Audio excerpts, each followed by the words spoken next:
Mm-hmm.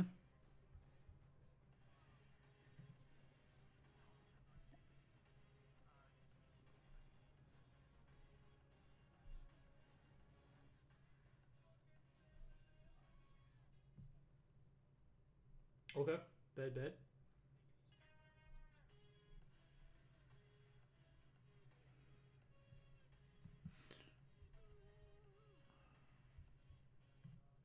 That's interesting though.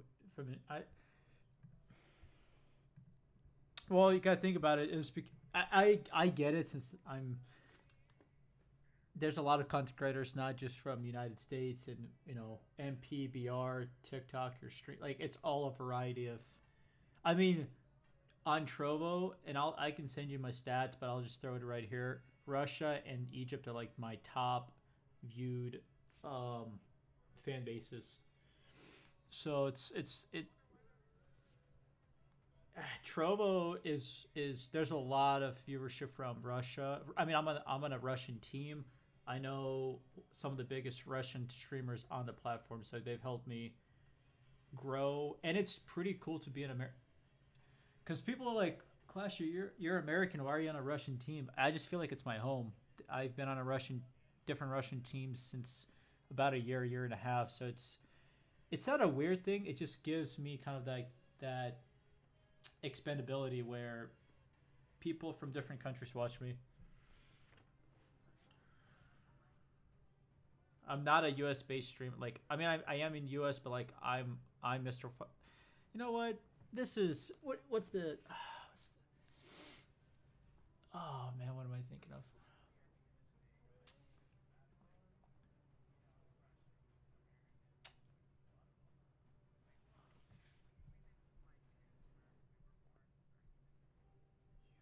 Correct.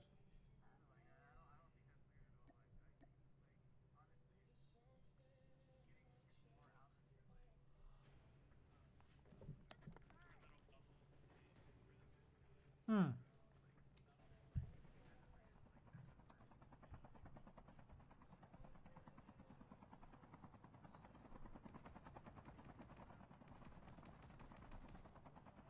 It is. If only US people watch me, that would not be like, I'd be like, okay, where's everybody else at?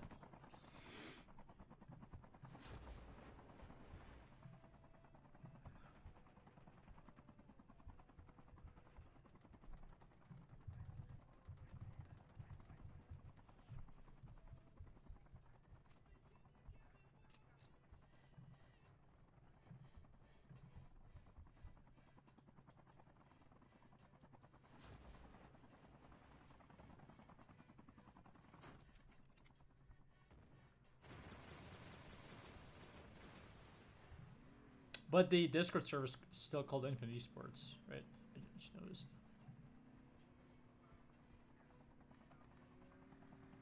Okay, cool.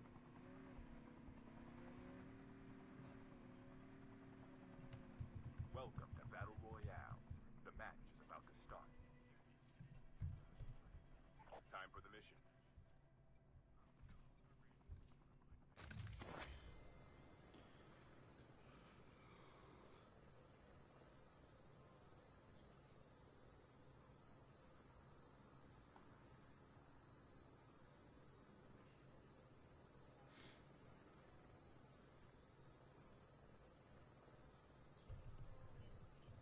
We can land here. Here we go.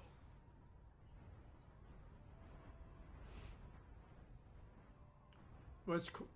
Perel's on Friday. I'm meeting out with my social media manager. She's gonna be helping me make an LC. We're gonna meet at a coffee shop.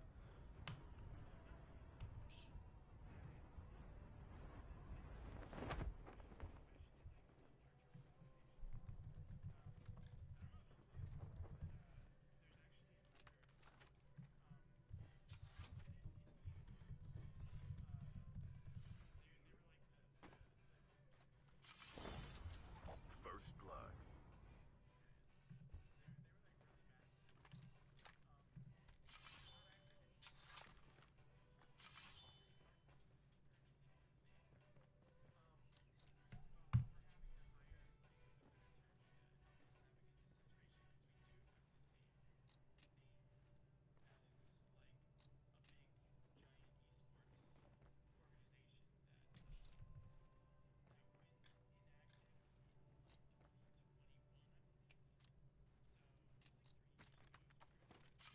Are they like trademarked or restricted or because? Well, of course, yeah, yes.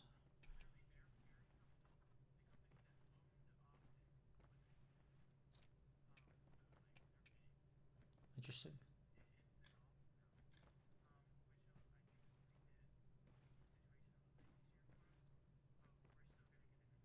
Yeah. No, that's a safe bet. That's a safe bet.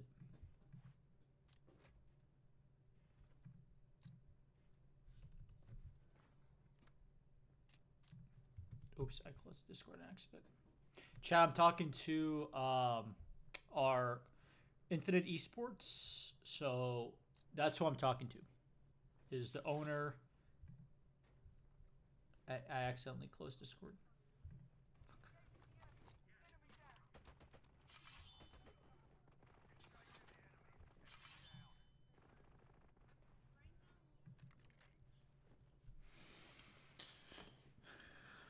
True.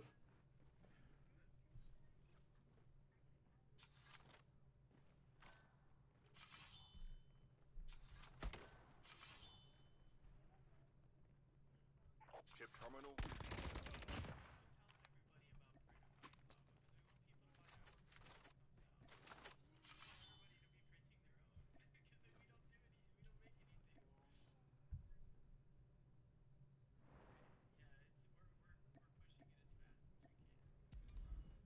What's the holdup? What's the holdup? I mean, dude, I got lawyers in humble line consulting. Like, do I need to do I need to be like, hey, Caitlin, what's the holdup?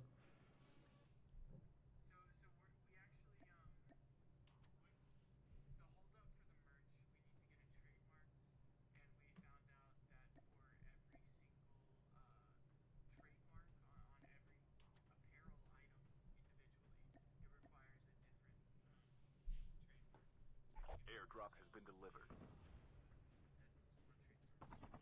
Oh,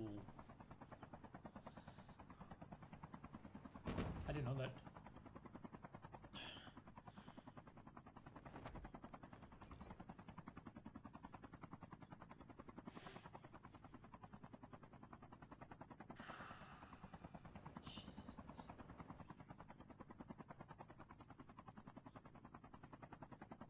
Airdrop incoming.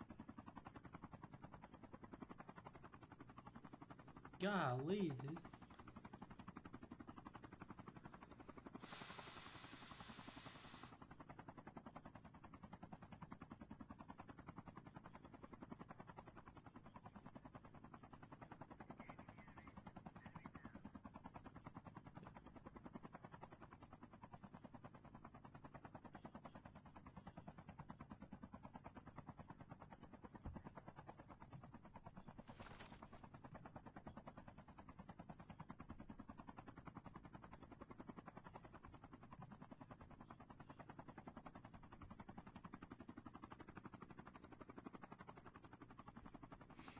Airdrop has been delivered.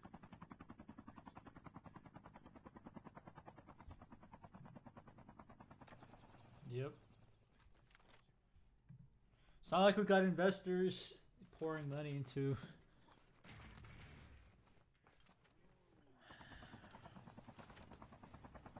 True.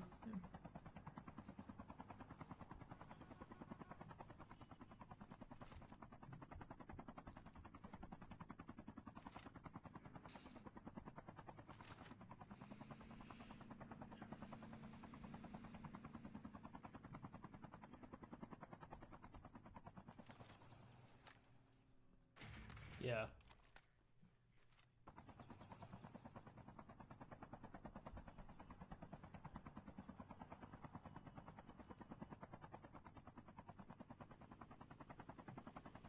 I'm gonna put Airdrop infinite. incoming. Hold on, I'm gonna put infinite on top. Hold on. Infinite. I'm gonna delete the Twitch. I'm putting infinite on top of my Twitch bio. Hold on.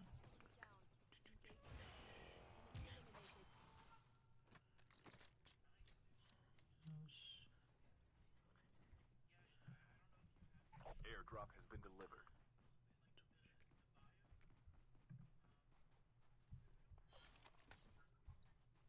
Well, no, I'm talking about.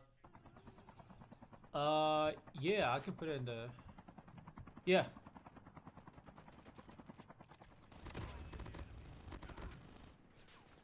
Enemy down. they're good.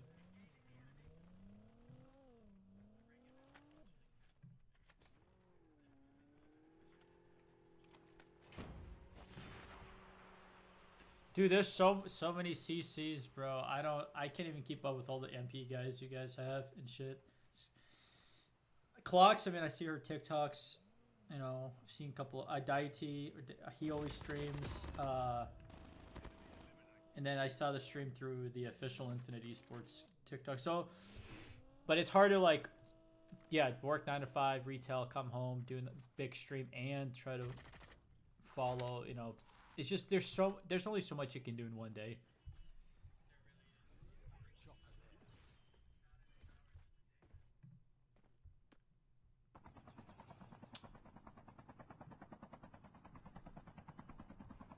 Chip terminal is almost ready.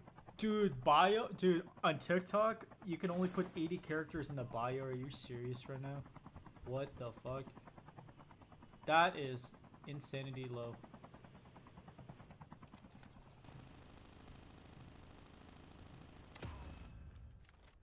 The safe zone is collapsing.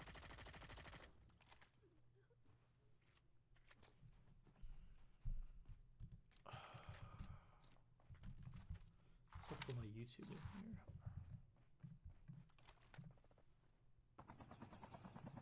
No, I have a. Half of the teams are eliminated. God. TikTok.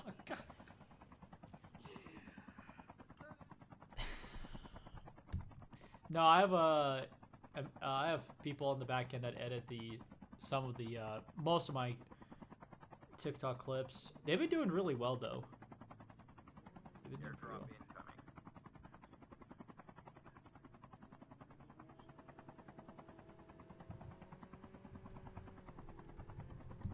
Yeah, I've compiled the last 3 streams. I've got some good ass clips. So yeah, it's not. Oh my god, why is it?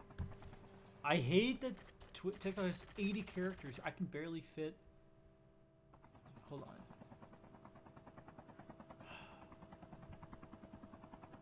I can barely. I just put my YouTube.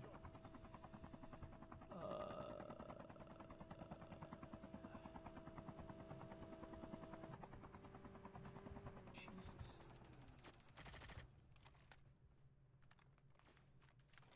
Oh.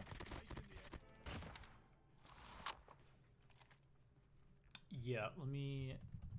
I'm trying to. I'm gonna. Hold on. I'm gonna figure this out. No, my.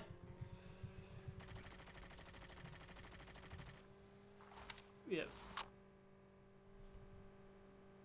Oh my god.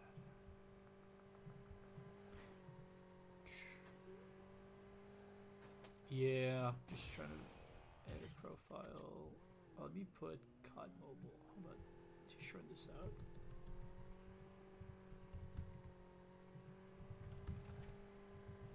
Airdrop incoming.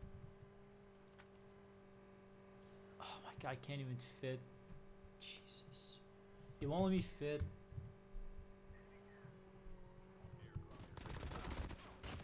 Oh, dude.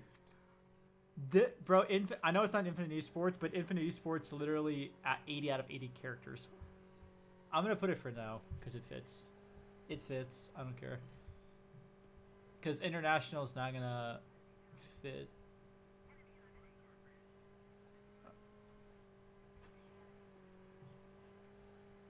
Oh, okay. Let me update it again. INTL, okay. INTL. Yeah, my TikTok hasn't been like blowing up, but it's getting good views. Good. I just gotta keep consistency because I'm still new to this. You know, I'm not gonna blow up overnight. Down to the last 5 teams.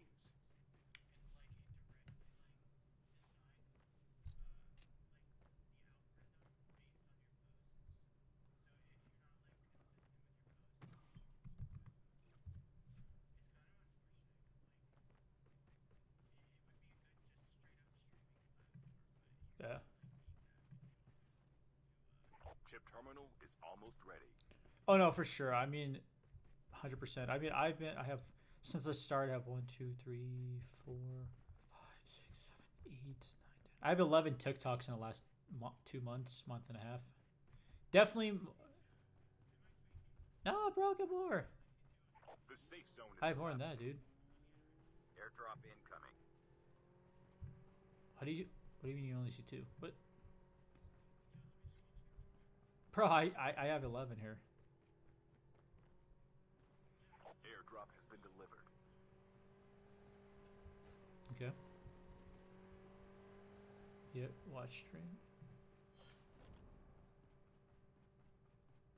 Why is it only?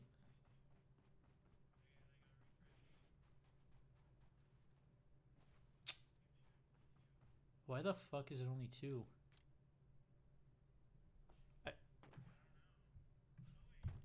What? Nah, bro, it can't be, bro. I've done 11. No, because if I search Mr. Clasher, it shows all these TikToks. Oh my god, Paralysis, don't be scaring me like that, bro. Don't be scaring me like that, bro. You did, bro. Only 2 teams left. Getting close to victory. No, that's my first time, yeah. Yeah, don't make fun of me, bro. Oh, we were at the event, bro. Dude, bro, I got so drunk this night, bro. I was intoxicated out of my fucking mind.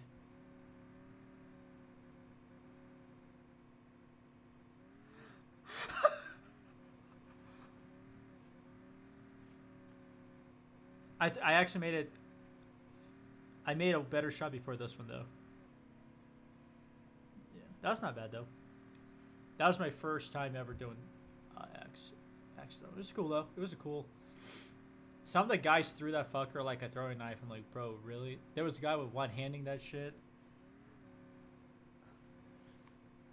Nah, it's been some good clips, man. This one was fucking clean, dude. No, not that. Oh, I thought you were talking about the.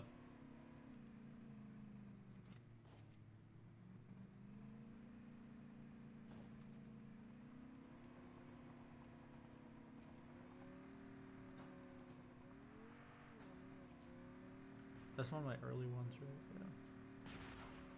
The best one I think I've done. Probably the latest one. Airdrop The 6. incoming. Oh, the. Well, I took the most viral clip is my most viewed Trovo clip of all time.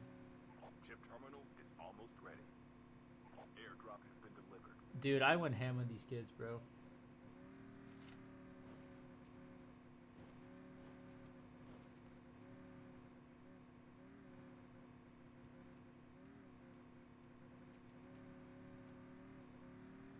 The safe zone is collapsing.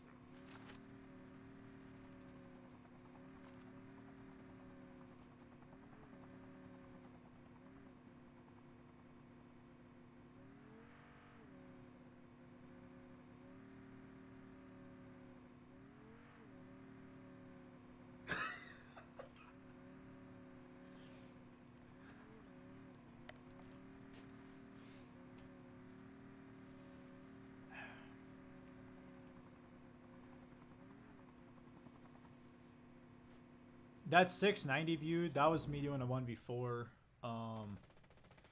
That was kind of crazy.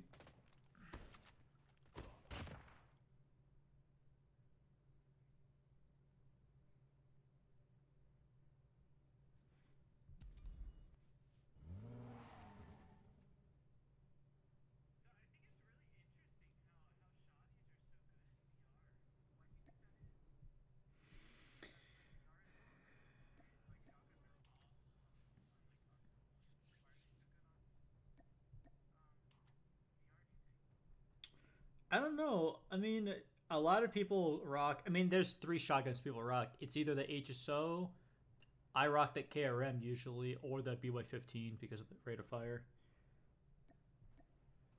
So it kind of it depends how, because each shotgun has its own advantage and disadvantage. Like BY-15 is got a good rate of fire, but it doesn't hit as strong as the KRM or the HSO in BR.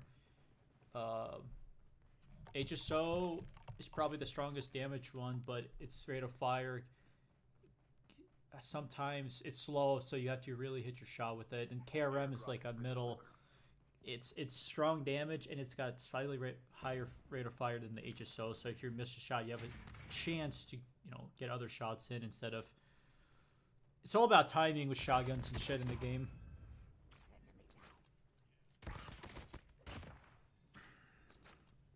And there's that stupid ass HS-1216 shotgun that fucking. I do not know how to use that shotgun. Everybody's like, it's OP Clasher. Bro, every time I use it, I can't get a kill, but then I get slaughtered by it. So it's just like, fuck that shotgun. I like the single tap shotguns. I don't like the auto. Unless it's the Jack 12. If you want to be toxic, come right in. We'll throw a 25 round mag in that bitch. That thing can be toxic up close.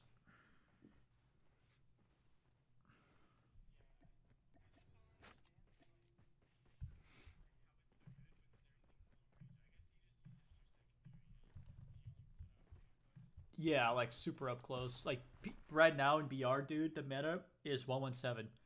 No competition. Every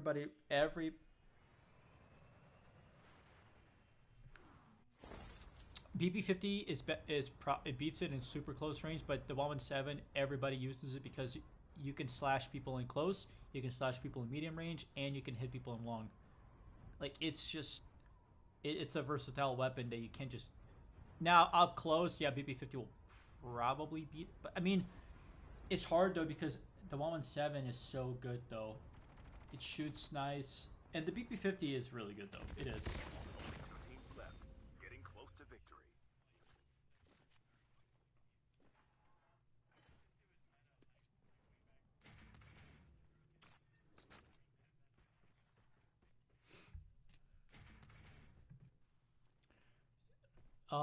Also I rocked SMGs.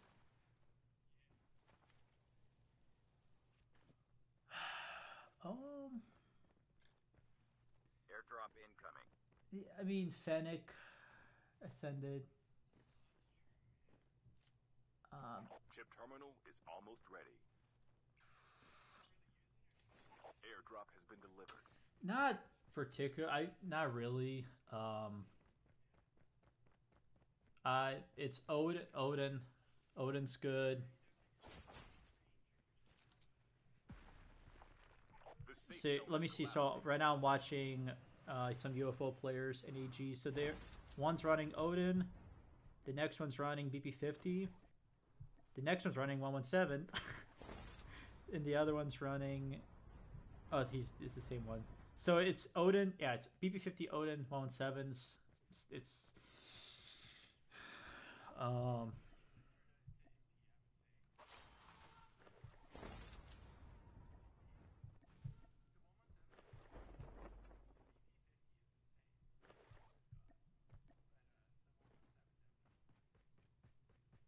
here's a Mac 10 as backup. The other guy's a Jack 12. I also, now this is not meta, but I've been using that PKM. I have a really solid PKM custom built LMG. That thing is nice. But I would say MG42 is better probably if you bought that skin. The rate of fire of the MG is insane.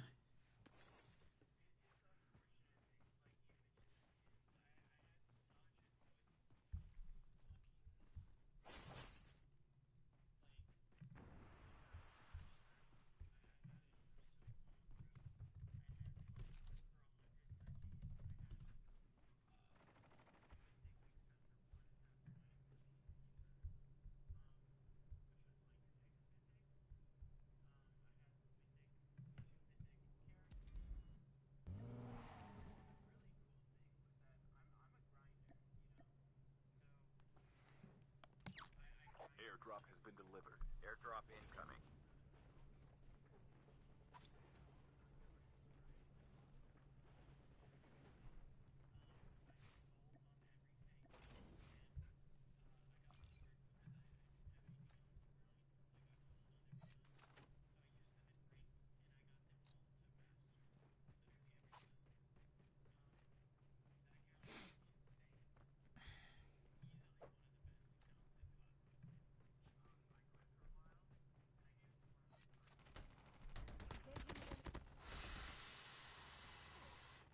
What the fuck? Why did he get banned?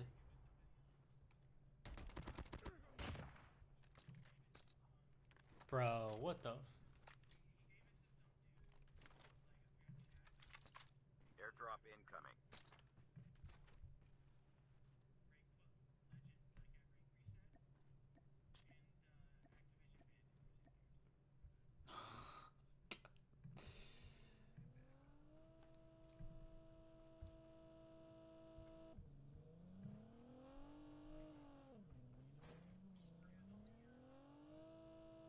Airdrop has been delivered.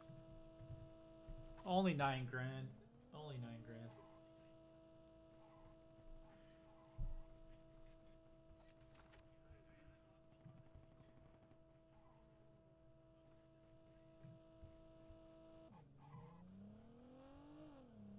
No, if anything happened to my Trovo, my YouTube, like I have close ties with Trovo staff.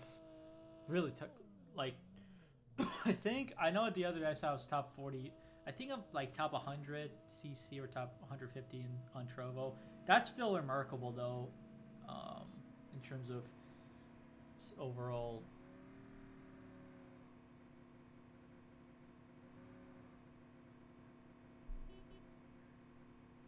Not no. Unless you're in the content creator club that I am, I have direct contact with people like because I get 15k CP every month or 16k depending. So I can listen, if my account got hacked, I have people I can talk to, be like, yo, fix my shit. Like more of a direct link than just like add Activision support.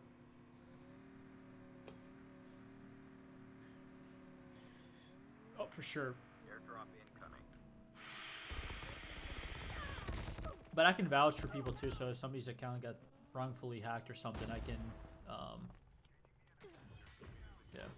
Return to the battle. Skill chip ready for upgrade. Dog tags have been scanned successfully. Your teammate will return to the battle when the next revive flight arrives.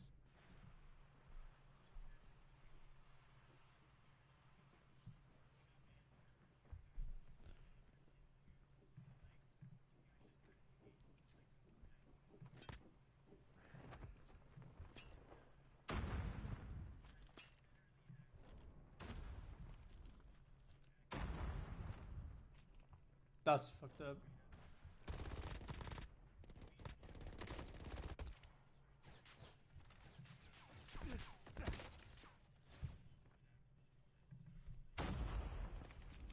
Evil specific.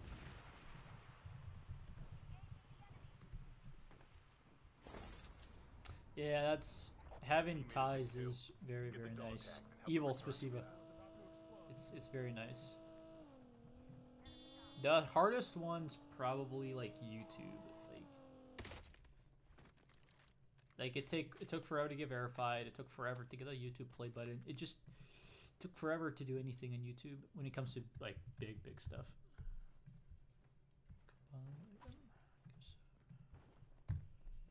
But Trovo staff are amazing, dude. Like having direct contact with them is like when my account got hacked about a year ago, and the dude withdrew $10,000 from my account. It took them about a day-ish to respond, and the next day they completely sealed my account. The only thing bad about sealing the account was I lost every viral clip I had on Trovo from 4 or 5 years ago. They wiped everything. I mean, is that the play button real silver? Lumi, get the fuck out of my TikTok, bro. So no, it was. They got the situation handled within a week. I got all my money back. Got the only thing that all my clips got wiped. I was pretty pissed because my most viral clip before this one was me killing Wicked's son when he was in his prime. There's a lot of drama behind that, but that had like 18k views. Now my God, bro, I have no idea, but I got no fucking idea. Lumi.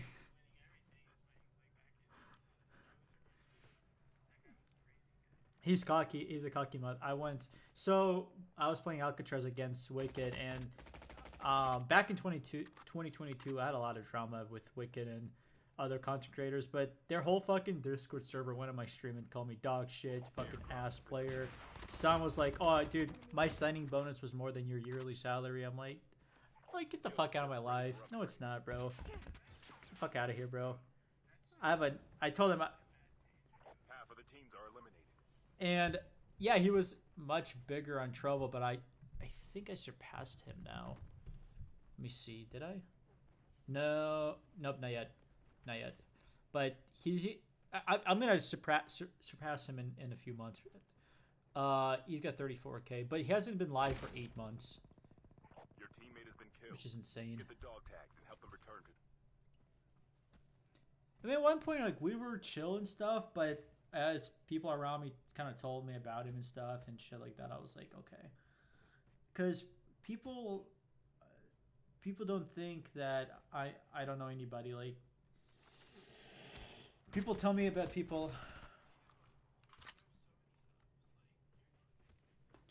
Airdrop In 2022 was probably the worst Dog time. tags It's have just been scanned successfully. every Your teammate will return to the battle like when the fact that the whole server went in my live and just talk shit and shit is airdrop insane. has been delivered. I don't know, but we're past that drama and all that, so I've learned to minimize the drama, But of course, I had a little bit of beef with Cerberusky because he claimed I tried to take his girl. I did not.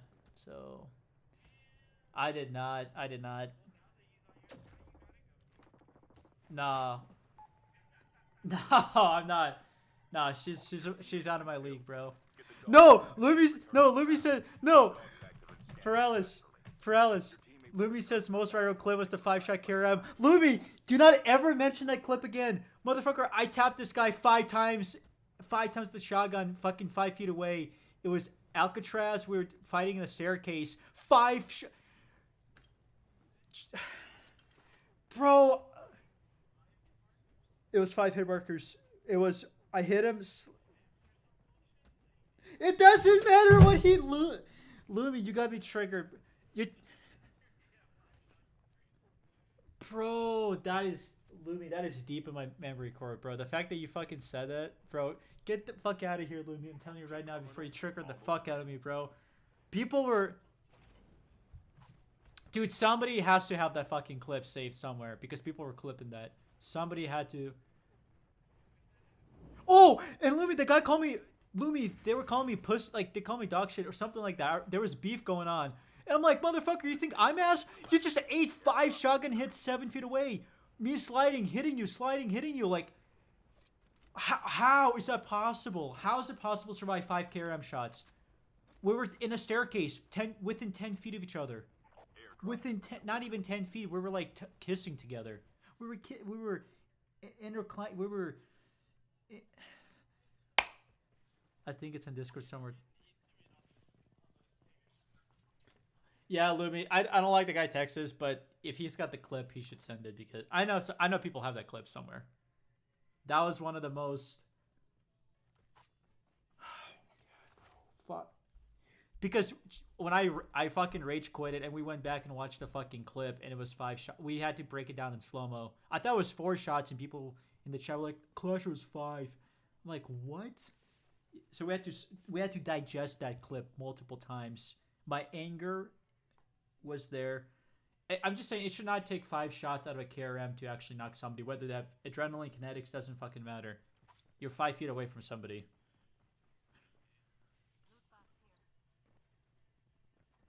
God. If I ever find that clip, I'm gonna post that on TikTok. That's a guarantee. I fucking pay somebody. I pay. No, it's not. No, it's not. No, it's not. No, it's not.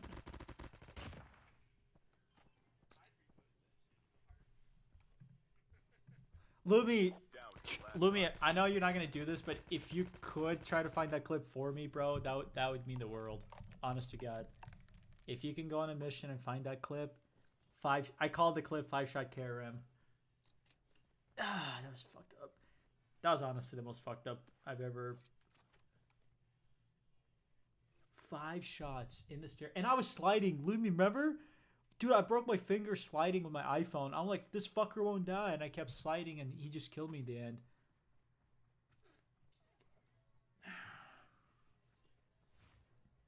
Lumi remembers all the fucking. Lumi, how the fuck do you remember all these? This shit happened like 2 years ago, something like that. At least a year and a half. I'll try this weekend. Send on Discord. Have a good stream, bro. Gotta go. Lumi, have a good one, bro. Airdrop incoming. God, he just triggered me for a second. Ooh, that team got wiped. The OG Trouble Clips. I'm sad they got wiped, but it was that or my account was not going to be back, so I was like, fuck it.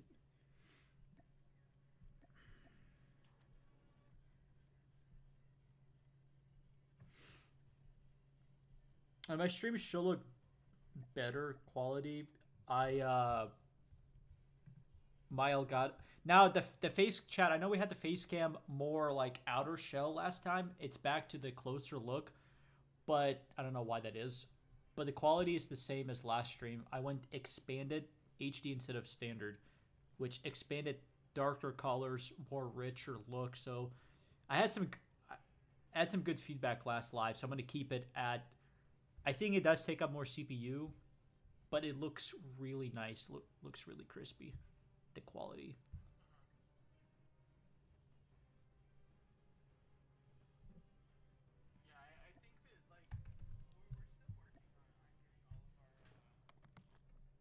Airdrop has been delivered. Airdrop incoming. Hi, Cyclone.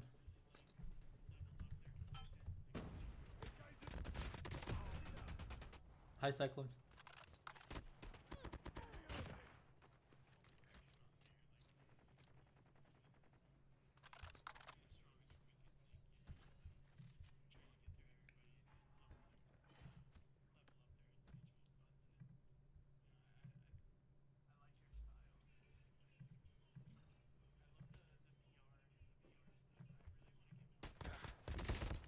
Airdrop has been delivered.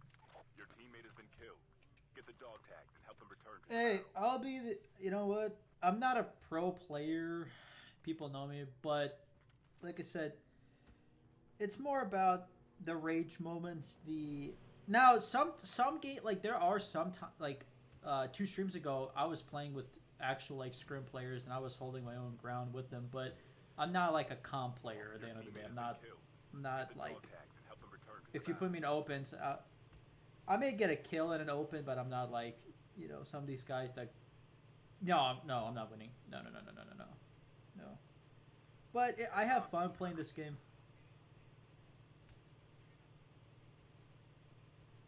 Pros, I used to play MP, dude, and bro, the last time I played MP, I had a noise complaint because I broke the bottom of my desk playing MP rank.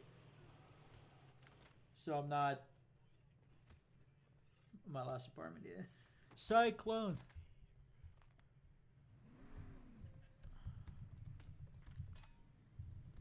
The peak I have a screenshot of it was me and it was me, Papa Taco, Swag, I think, and then You Will Lose, like the OG big MP guys. Dog tags have We're been talking like scanned 2020 top. So You Will Lose was number 3 in the world for many seasons. Papa Taco was the number 1 COD mobile creator back in 2020.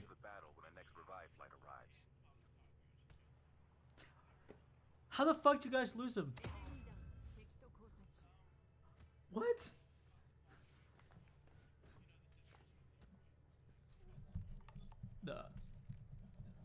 He twerked it. No, but he did twerk his big ass on the cam, bro. It's one of the most viral clips. There's also. Oh, it was.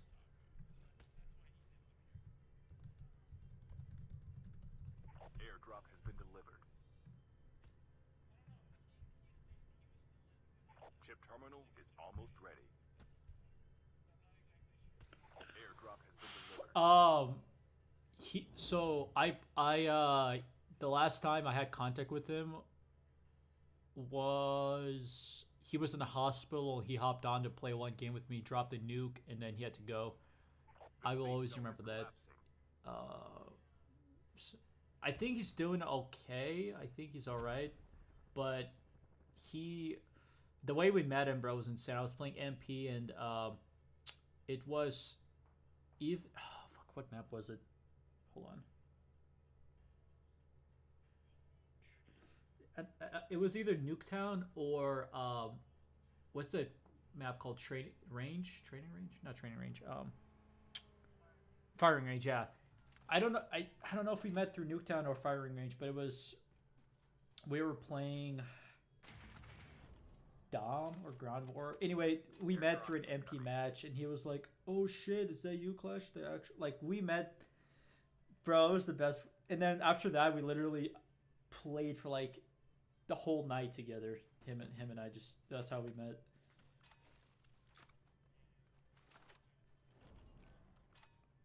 And then there's another big MP guy named Swag. I have no idea though what happened to him, but he was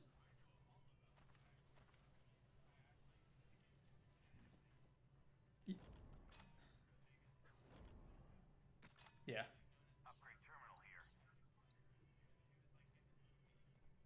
Little B, Space, all those guys.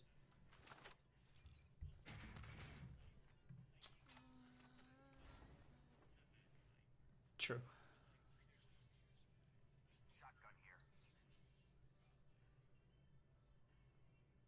Cyclone, you're at work. Oh, good, Cyclone. I'm just live right now. Appreciate you stopping by. In Hawaii, she's 5 hours behind me. Goodness gracious. But all those guys, Space, Swag, they even though I did switch to BR after a season or two, those guys still helped me grow. Like there's, I will never forget the OG guys that rated me on Trovo, bringing 2, 3, 400 viewers in the early days. So I like the one that really opened up the door for me was Ice Splinter, the BR player. He's like the father of Battle Royale.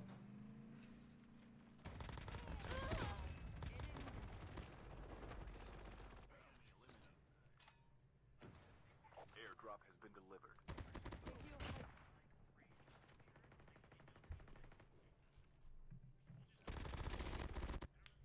Wait, can you rate on TikTok?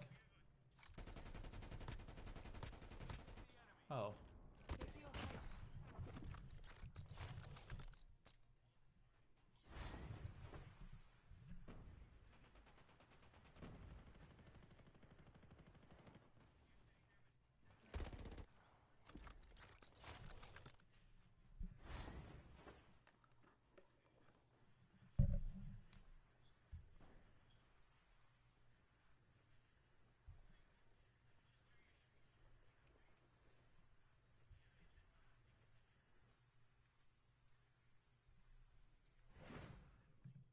That's how people grow.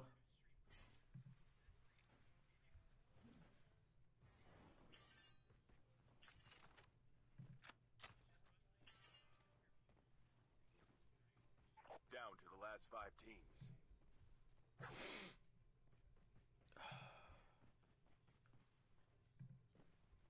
Yep. Terminal is almost ready.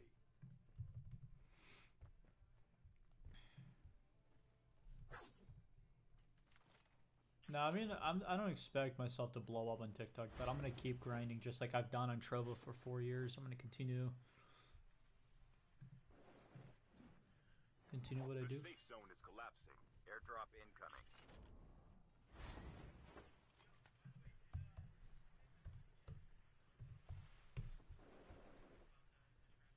Airdrop has been delivered. Let me see. Can you repeat the question?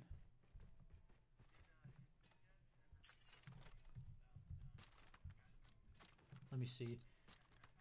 Nope. All he did was send me an invite link, which I already joined the server.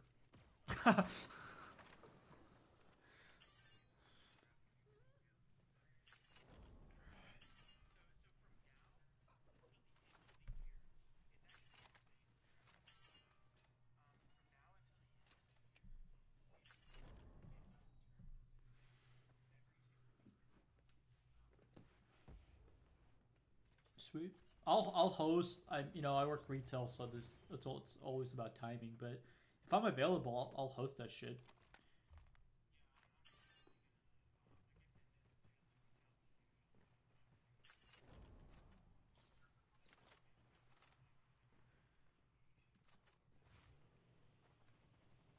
Yeah, he sent me a Discord link last month.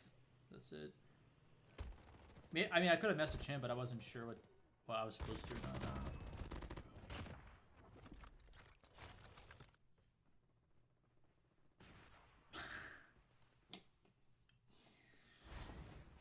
Yeah, and Paralysis, I try my best to interact with CC guys and the chat. So if I'm inactive or if I don't chat a whole lot, but I at least try to say hello and pop into.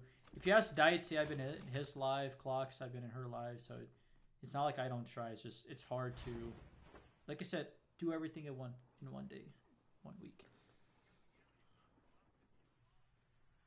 Oh, really?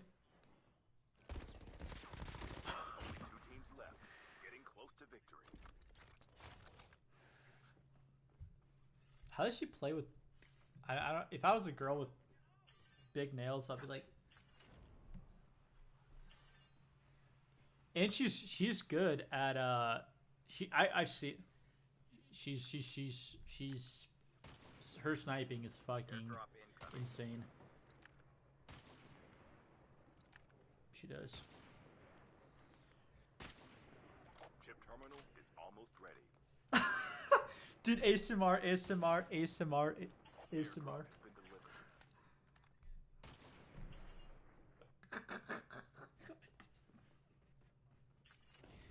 Where'd she go? She's not already. The safe zone is collapsing. She was on our VC, right?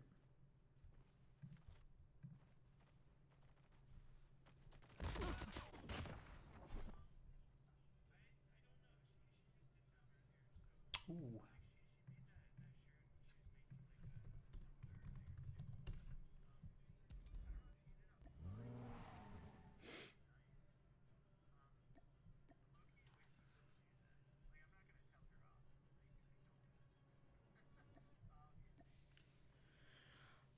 Yeah, that makes sense. Incoming. Airdrops have been delivered. Your teammate has been killed. Get the dog tag and help them return to the battle. For real.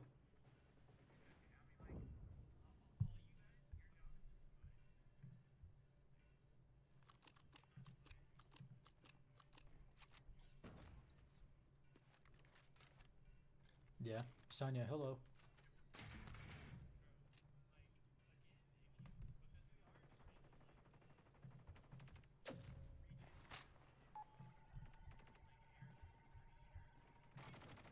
Dog tags have been scanned successfully. Your teammate will return to the battle when the next revive flight arrives.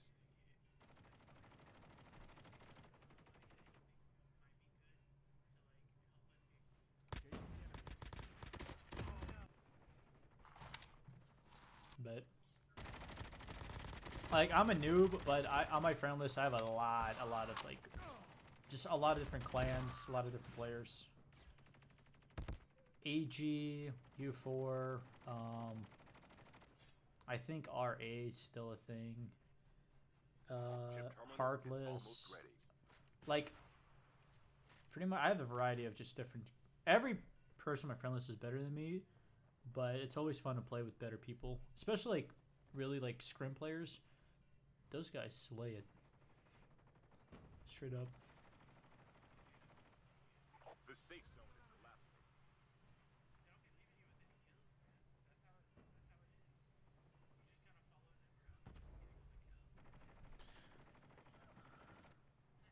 By the way, Mendez just 20 minutes ago did an announcement post, so he's online.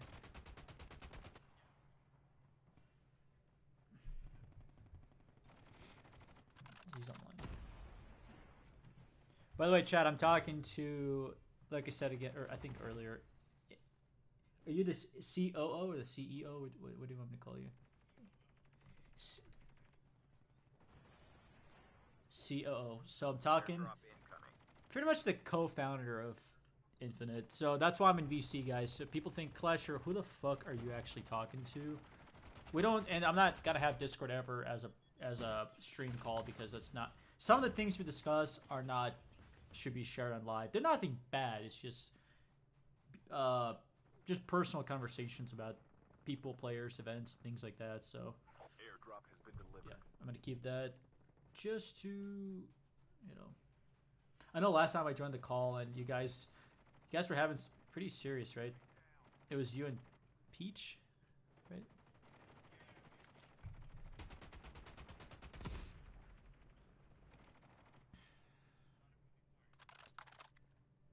Yep. And that shouldn't be discussed in the public either, so keep it private.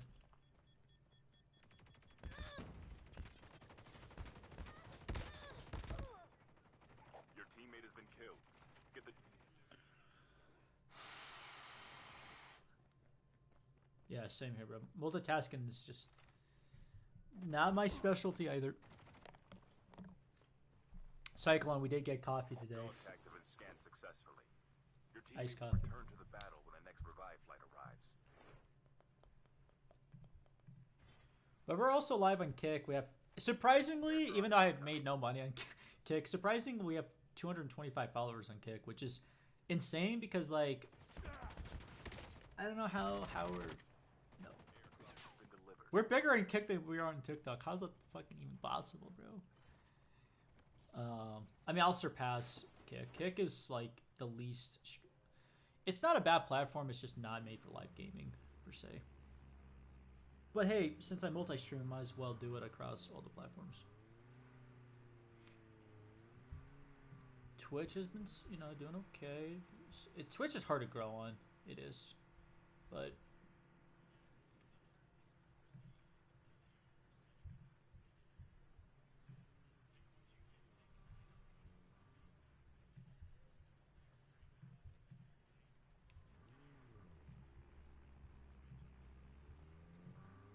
yeah, it is. It is.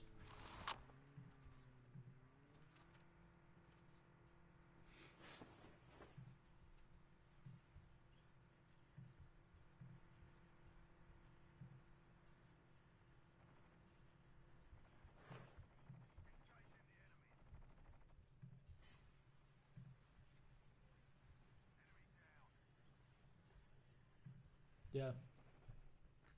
Chip terminal is almost ready. I like, if this ever next year, my PR team says this, they have goals for me to quit my retail. But if this becomes my full-time job and shit like that, I would have so much more time actually doing what, hosting things, doing things like, because right now, I mean, I'm on vacation, but usually, retail job comes first, and then any free time I have after that is this.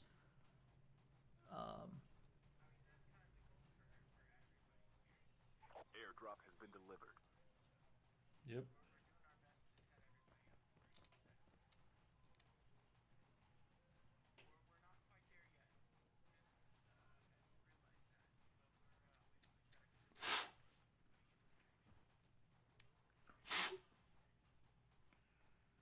Yeah, but I mean, my goal as a BR content creator for you guys is continue to do, people follow me for entertainment, but I'm also here to help you guys out as well and do what I can, promote MP guys, host eventually, like and by the way, BR guys, they can do MP, like I can host MP stuff. I've seen MP guys host Battle Royale events, so it's like,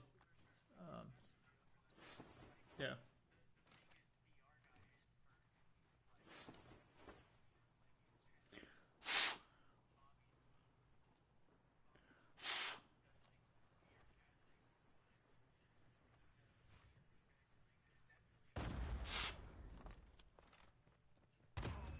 Nice shot, Bandito.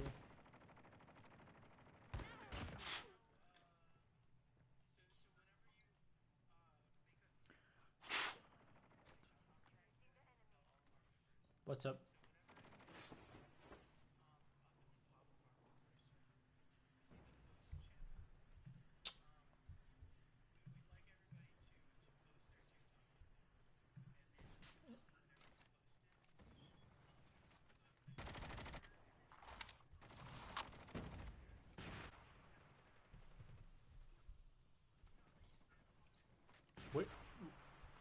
You said go where?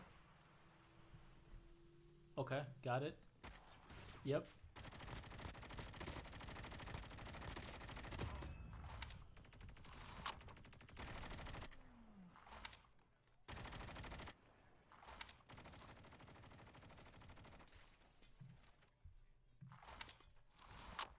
Okay. Airdrop incoming.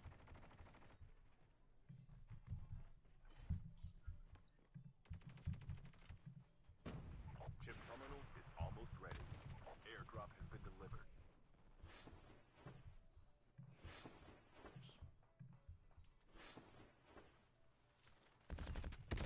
Your teammate has been killed. They got wiped? No fucking way. Clocks is really, she's big on TikTok. That's pretty amazing. Like, I'm proud of her for.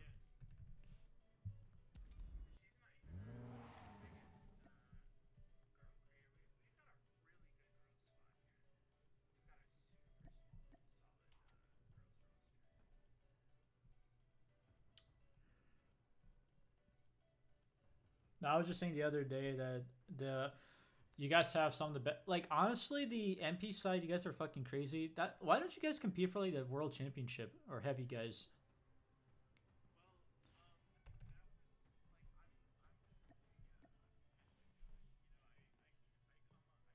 Airdrop has been delivered.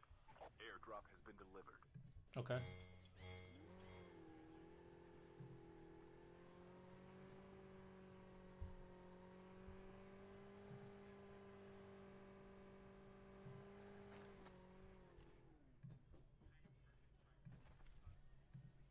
Okay.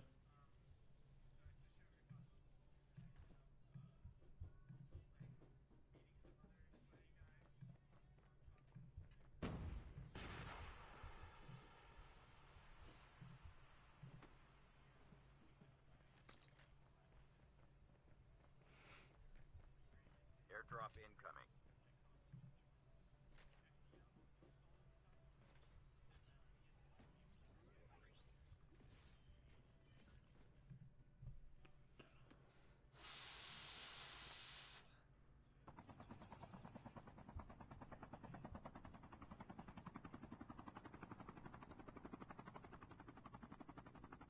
Airdrop has been delivered.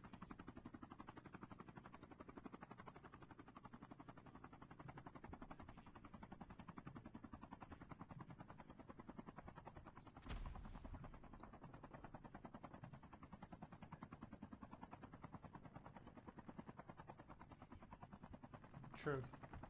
Yeah.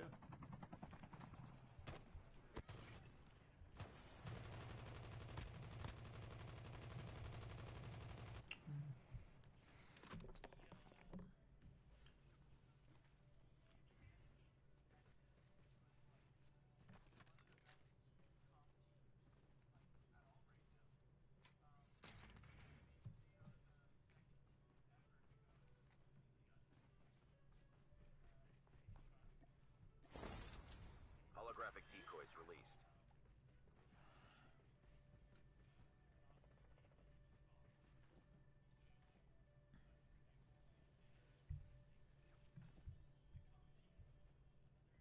Yeah.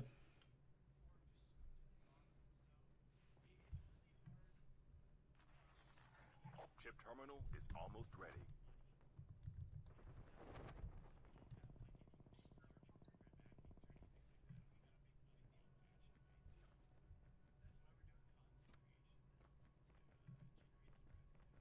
Wait.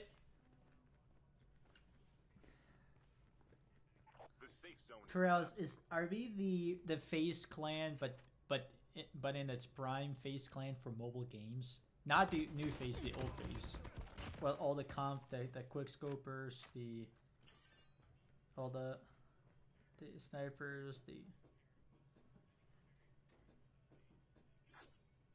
That's the best analysis I could come up right now on the spot is like, because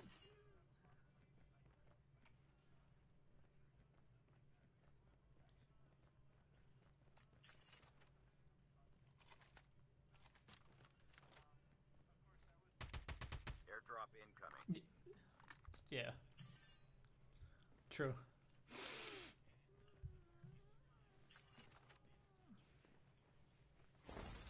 That.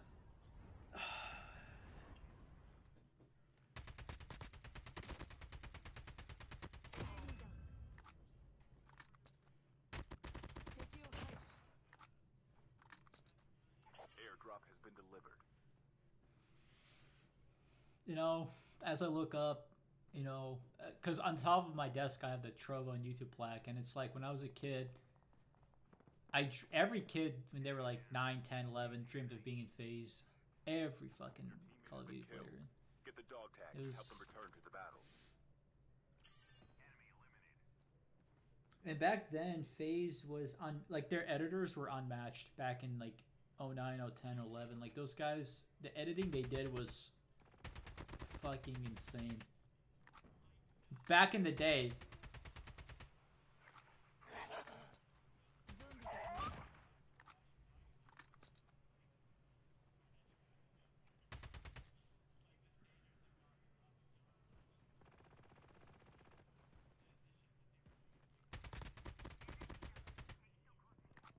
the ghillie suit intervention, 1080 like silent shots, like it's Airdrop incoming. if you ever face fate, if you ever like went against like, I would honestly not. I would quit the game if the opponent was full ass FaZe clan. I'd be like, you know what, I'm not even gonna try.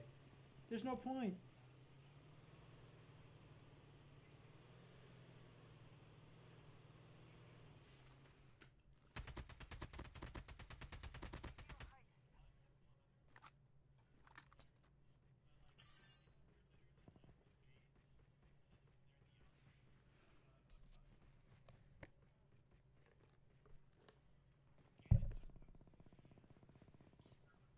Oh really?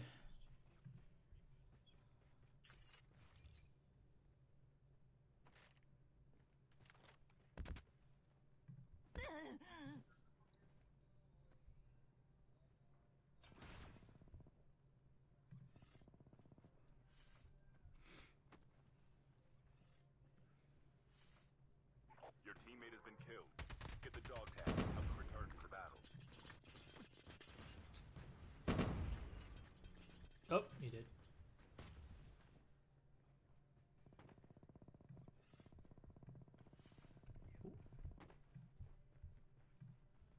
Chip terminal is almost ready. Yo, Peach.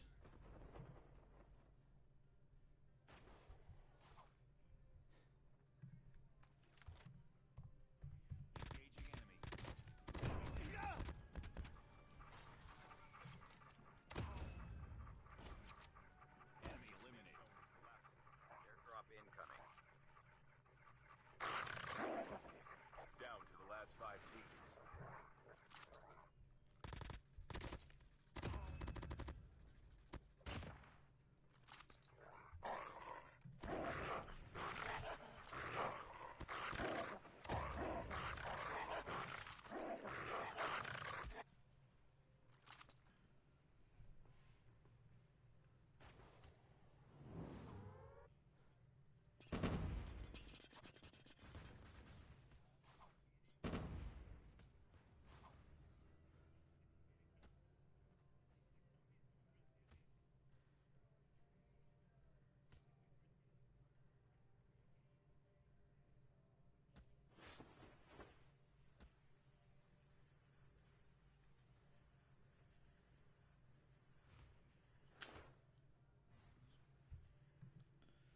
Peach.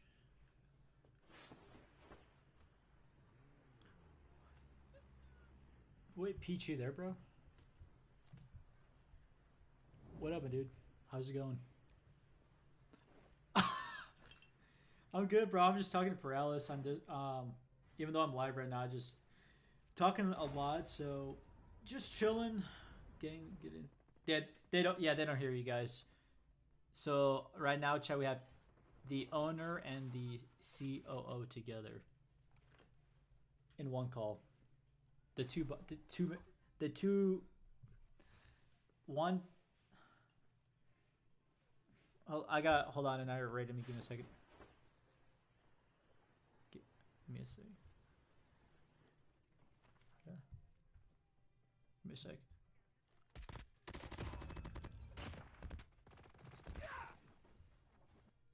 How do, how, how do I mute? Fuck.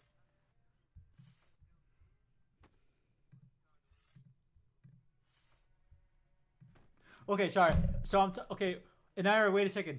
And Anhad, wait a second. I'm discussing some very important things with Infinite Esports, the owner, the co-owner, some of the pro players in that organization. Airdrop incoming.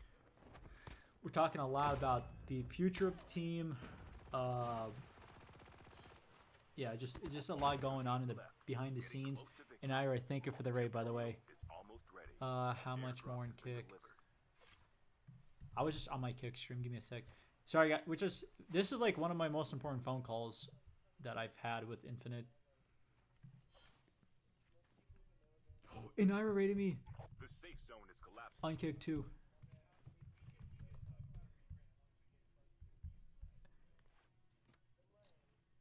Very demure, very polite. Inara is supermodel. Very nice. Very respectful. Inara is a supermodel. Anhad,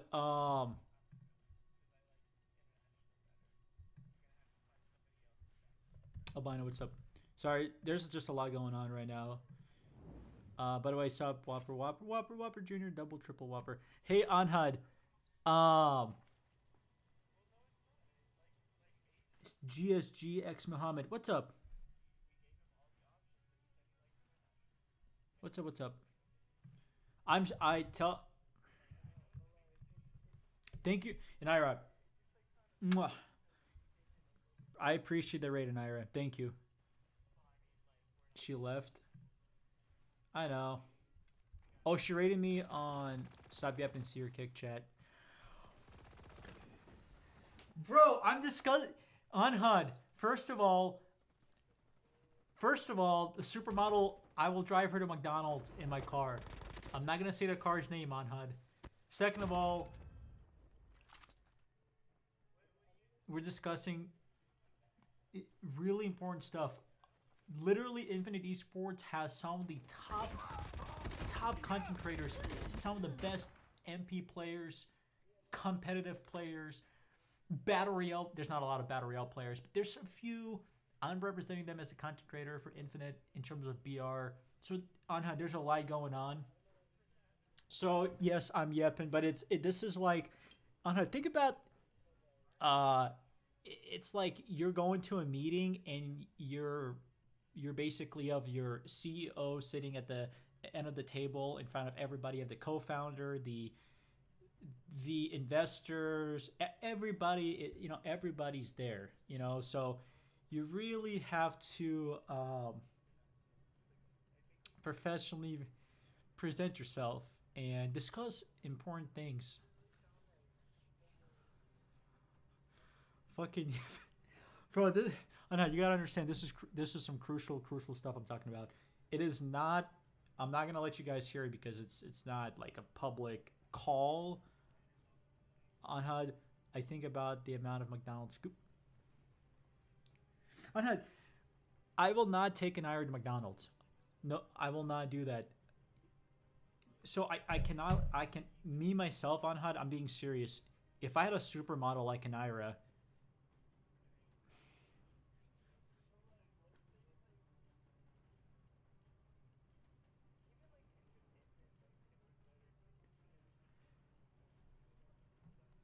On HUD, we gotta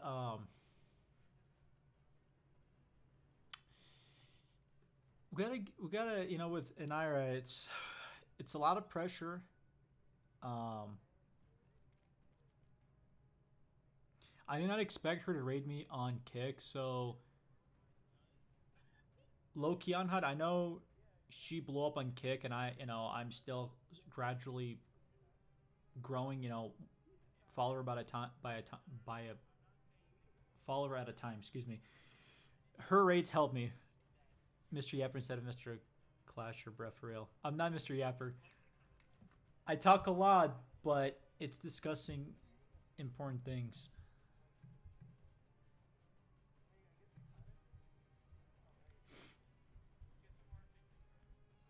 Mr. Chow, thank you. Anyway, I'm gonna get back to the call on HUD.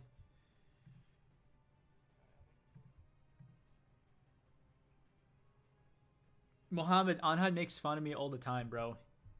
He calls me Yipper. He thinks I'm gonna take an IRA to Burger King or McDonald's, which is not true. It's simply not. I'm better than that. I mean, you can't take a supermodel to McDonald's. Are you guys serious right now? Dog tags and help them return to the battle. Airdrop has been delivered.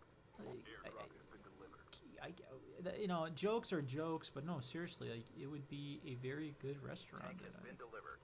Tell an Ira that, okay? Whopper, Whopper, Whopper, Whopper, Junior, Double, Triple. You know what? On HUD, Burger King does have it a $5 have it your way meal. You get a Whopper Junior, 4-piece chicken nuggets, a small fry, and an extra small kid's drink for 5 buckaroonies.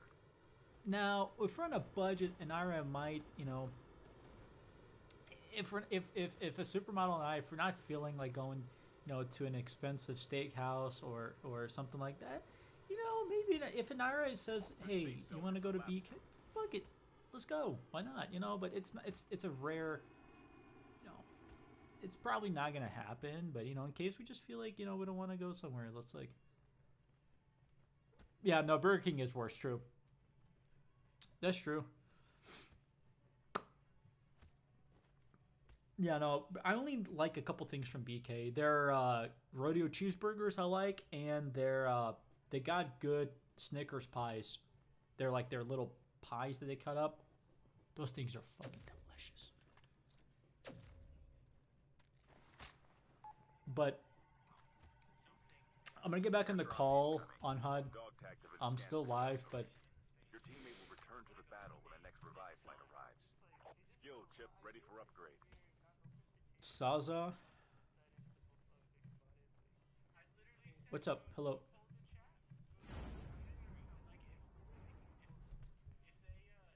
Thanks for the follow, by the way.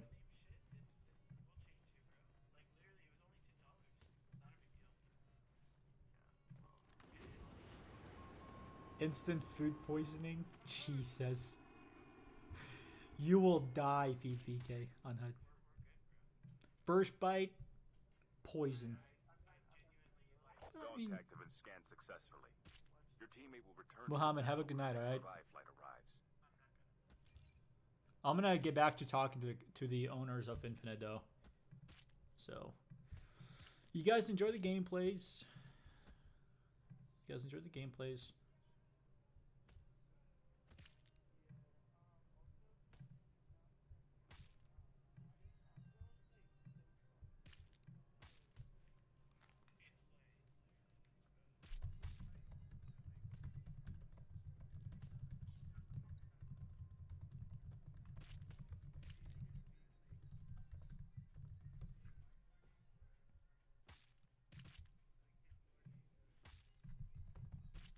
Airdrop incoming.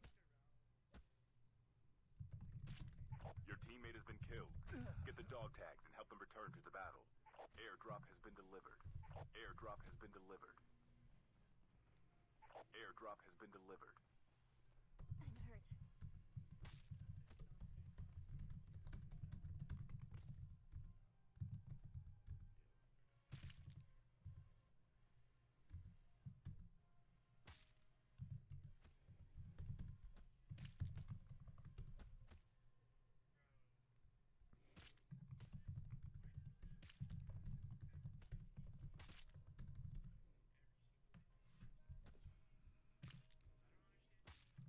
Hold on.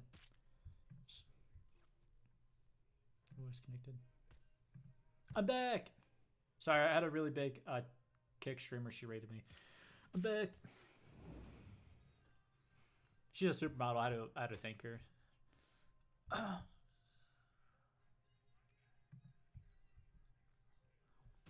Well, like, I dropped her some donos and for like, for food, and her chat was like, "Oh, Clashy, you only, bruh, really?"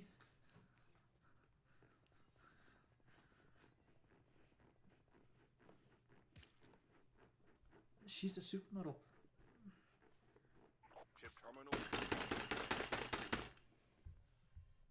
Your teammate has been She's killed. an hour Get away the from dog her. tags and help them return to the battle. It was more than $10 I dropped her, bro. It was fucking 20.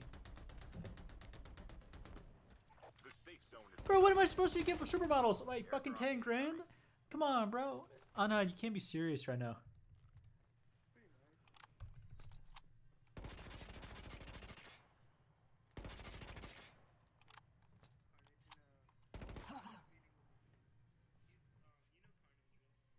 When confronted, he gave 10 more.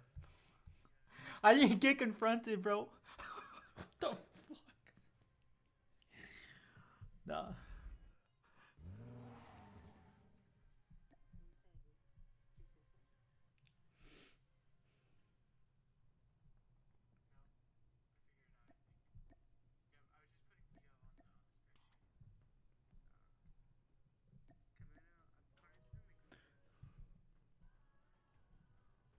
I don't get it. What? Hold up. Anhad, I don't get confronted by supermodels. What the fuck are you talking about? No. Oh, let me check. I did not mean to request. Bro, I didn't mean to reserve a spot. Bro, come on. Fucking COD Mobile.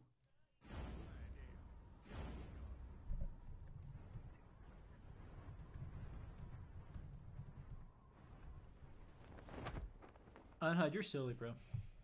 You're silly. Alright, I'm back. Who's Lara? But is Lara the music bot? Okay. Okay.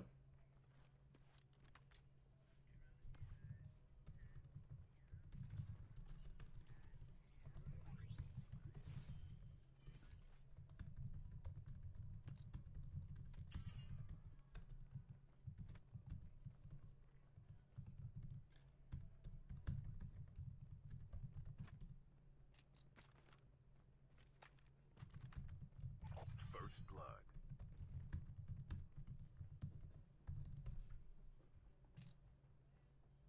Night, guys. I'm going to sleep. Anhad, have a good night. No, no, no. I'm talking to Anhad. I'm talking to Anhad, the chat. Brian sleeping anytime soon? Fuck you mean? Save that for me.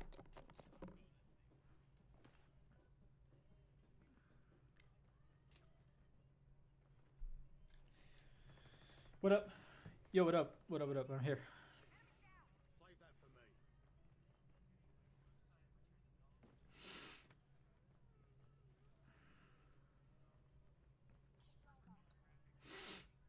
Bit.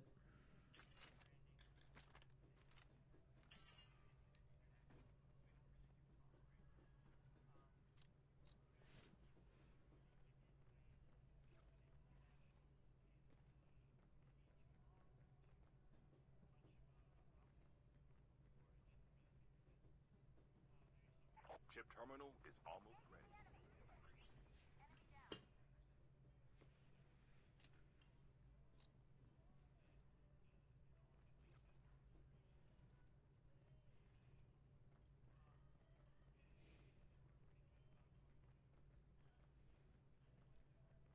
The safe zone is collapsing.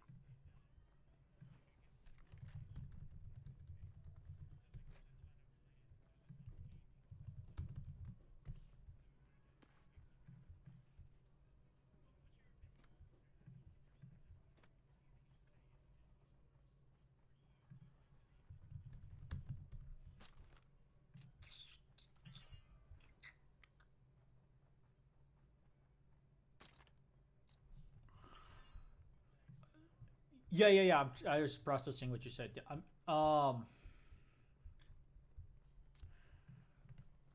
what do before I give my answer, is it like a 50-50 split? Does Clash have to be that voice that breaks or makes the tiebreaker? Okay.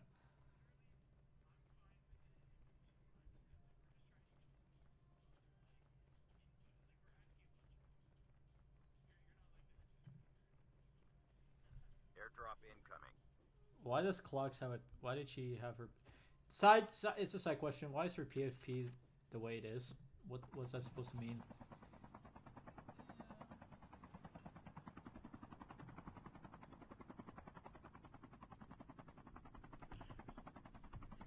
I mean, international.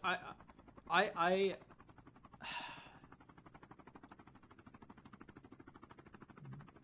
I do. Esport. It's hard to. You can make an argument for both sides of why one's better than the other. At least I can.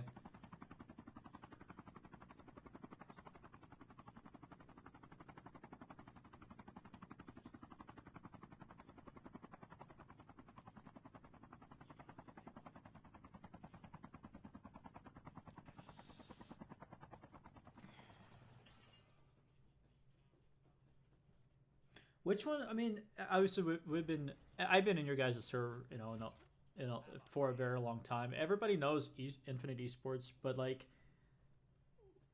what, what does the owner Peach and you? What do you guys?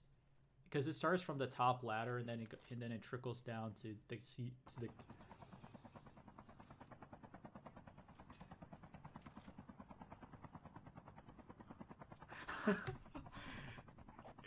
Damn, bro. Peach, don't tell me, bro. Chill. Peach, don't tell me. Chill, Peach. Peach, up. Peach, up. $20. Tell me your opinion. Airdrop incoming. I'm not, Peach. I'm not. Peach, I'm not. No, I'm just messing.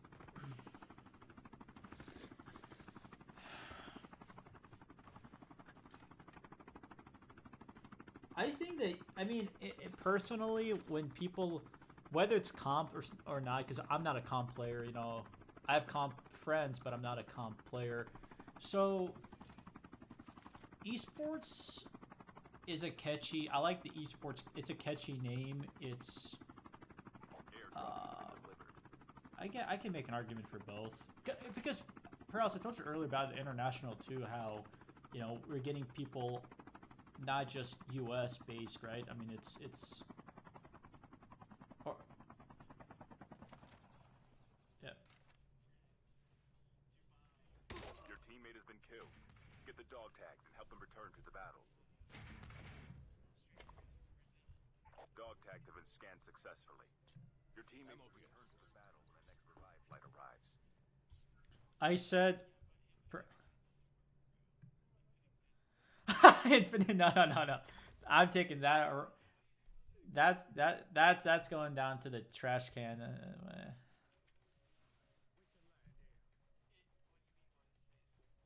And Paralysis Envy's better than Phase, but go ahead.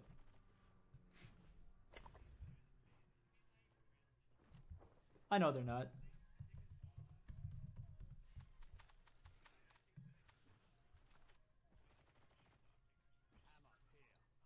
True. Airdrop incoming.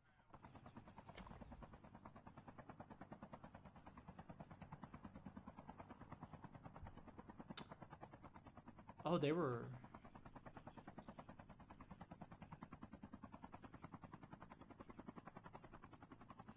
Well, no. Well, Phase doesn't. The teams are eliminated.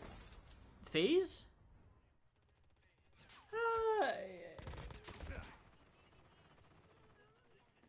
Bro, but they choke.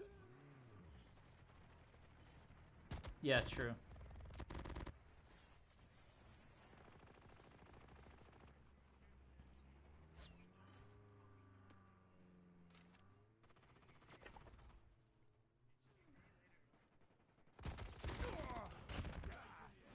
Enemy eliminated.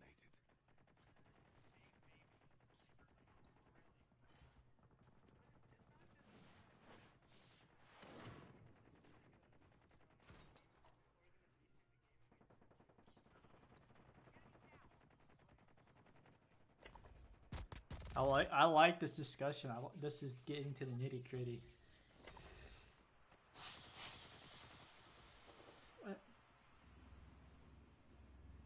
Well, like no. Wait.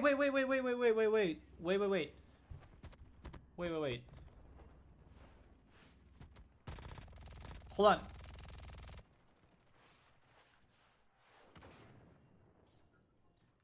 Well, like, do you guys? Chip terminal is almost. No. With Peach. No. No. Wait. Hold on. Pause. Because Peach, I'm gonna go on. I'm gonna tie with you on a little bit on this one. So I've been following Space Station Gaming a lot. Space Station Gaming is an example. I don't know if you guys know them or not, but well, like when SSG has, from my knowledge, at least from their, they have competitive guys, they have massive content creators, they have it's a variety of comp players, professional players, big channels that do content. Like, it's not just straight. I mean, they do esports. That popped in my head like 10 seconds ago, but I didn't say it. It's but also esports doesn't have to Infinite Gaming. Infinite Gaming is actually nice. Infinite, I don't know. No. I think this. It's just too short. When people, yeah, I don't buy it. No, I don't like the just infinite the word. What infinite what? What are we? What is infinite?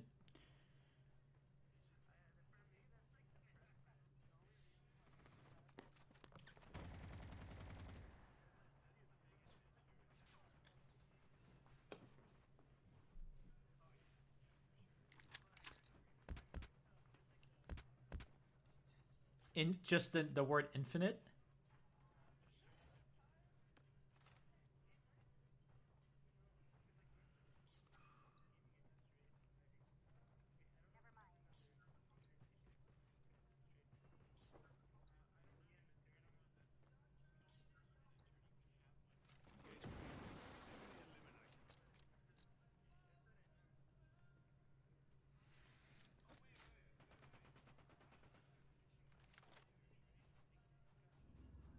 I don't know about I don't know if the I have I'm paying a PR team called Humble Line Consulting. They're developing me as a content creator, you know, TikToks and all of that. But they have lawyers at their disposal. Now, I already pay a lot of money for the team. Like, I'm not gonna disclose it, but it's a lot monthly. So I don't think I'll be able to afford to pay her team and lawyers. But on Friday, so Peach, I told Perales on Friday at 3 p.m. I'm meeting my manager, Caitlin, at a coffee shop, like we met the other day, a couple months ago. Excuse me. So we're gonna make an LLC essentially. She's gonna help me set that up. I think I'm gonna have to pay her some money as well. But her, like, for example, she's gonna be like half of what the lawyer will cost, like $400 or $500 instead of like over $1,000 to get a lawyer. So she already has an LLC, so she knows how to do it. And I'd rather do it with her than pay a fucking lawyer twice or triple the amount for the same thing. So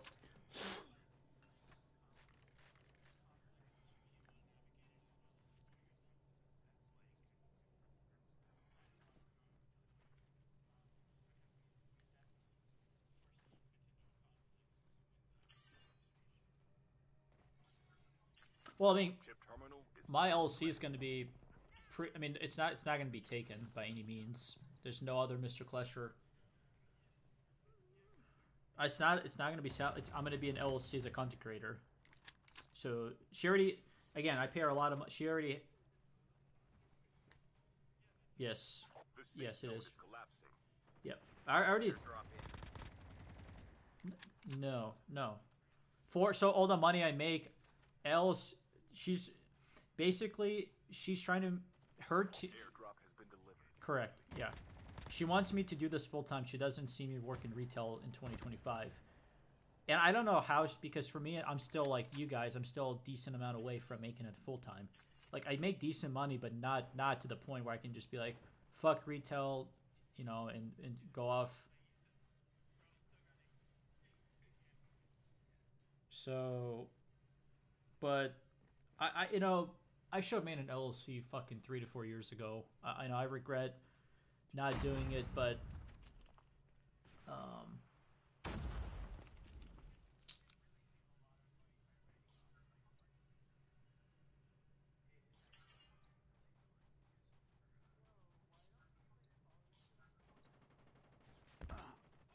Peach, get that out of here. Yeah, Amplified is pretty big. They got Noah, Bobby. No. No. That will... Lawyers versus lawyers, bro. That's not going to go well. Because Amplified is...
No!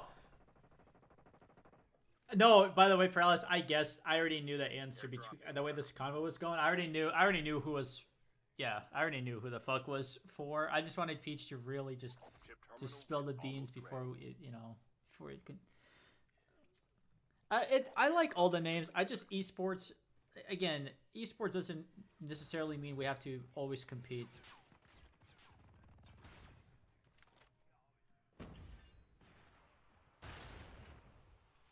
The safe zone is collapsing.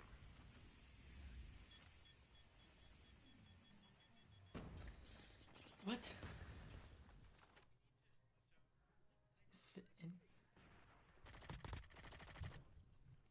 Infinite.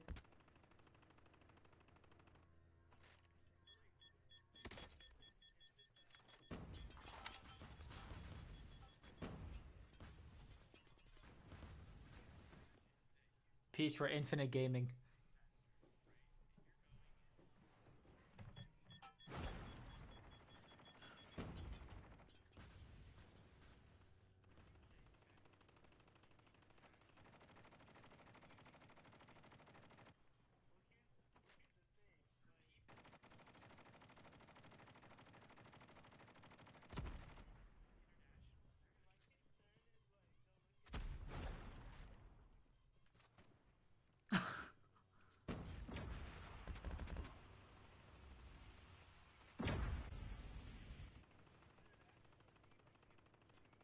Well, but no.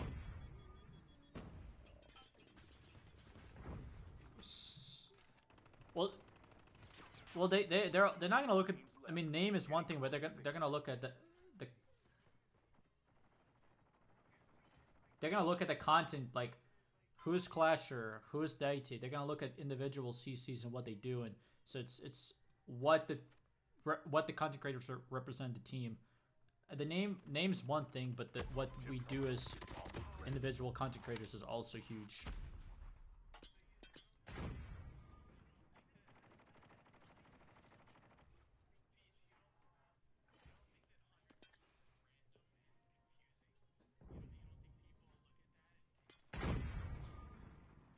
The safe zone is collapsing. I forgot about him.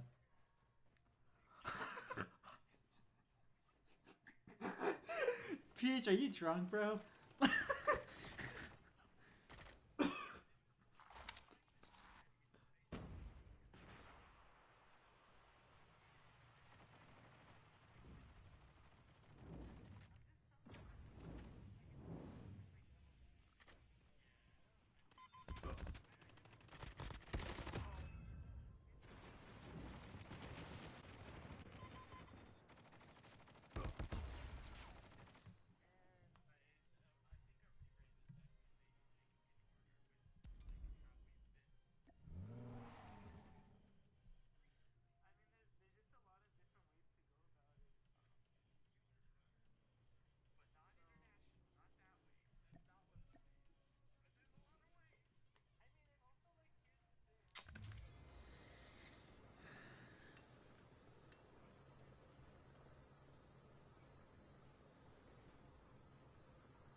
International. We can land here.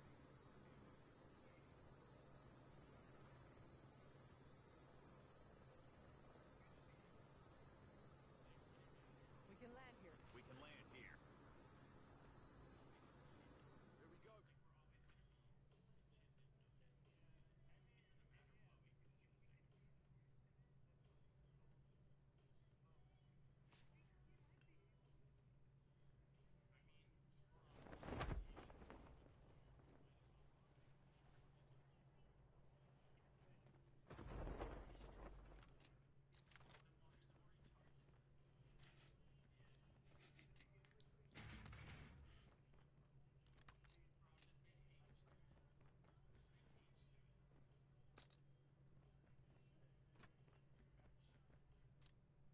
First blood.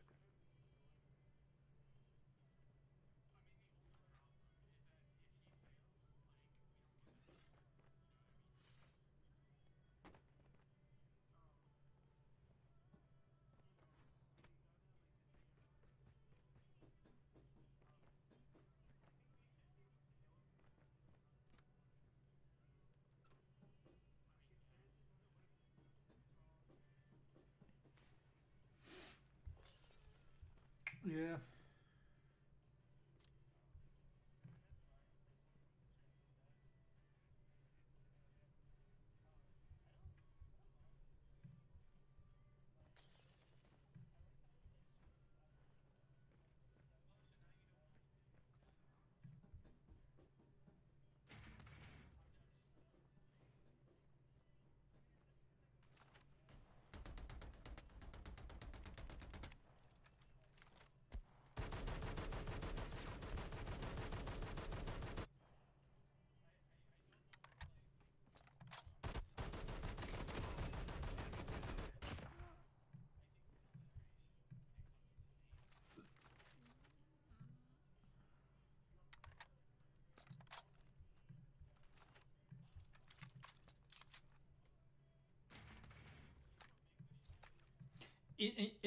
Third one should be Infinite Gaming. That's the third option. Yeah. Esports, International Gaming. Chip terminal is almost ready. Because gaming can represent comp and multi, like everybody in one as a family.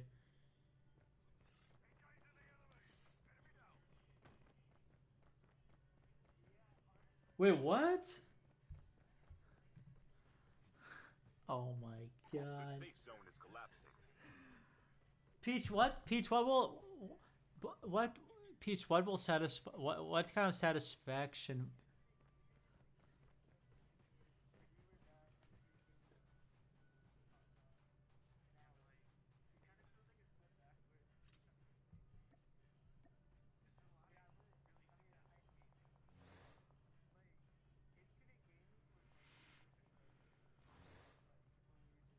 I didn't know you guys. I didn't know that was your name before. What the hell?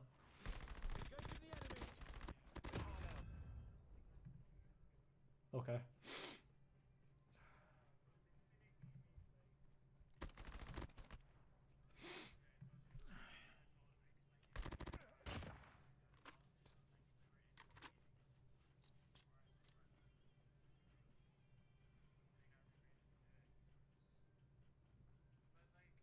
Airdrop incoming.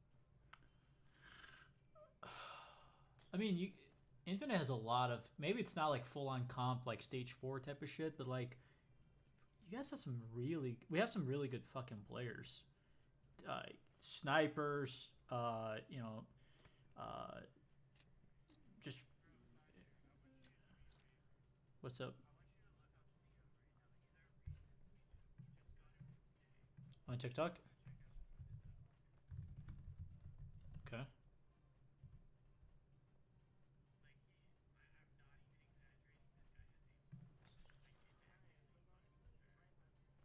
What Leo Kadem?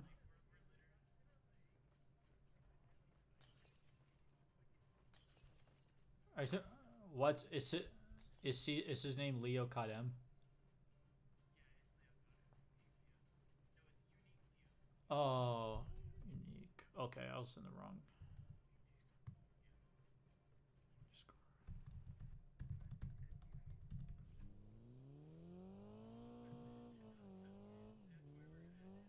Well, like every Airdrop has been delivered.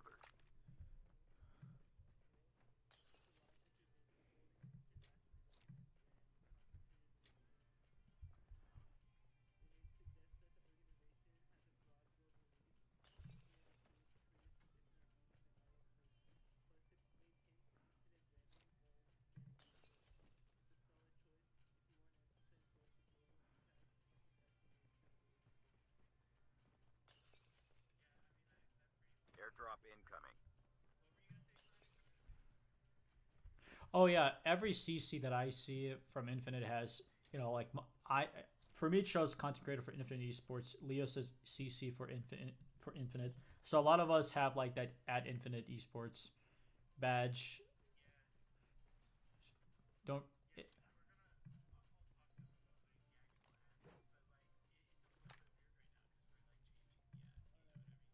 Airdrop has been delivered.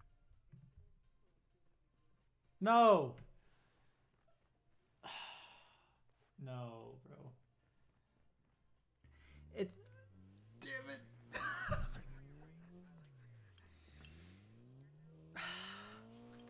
Okay, bad. No, I know it wasn't it. I know.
Chip terminal is almost ready.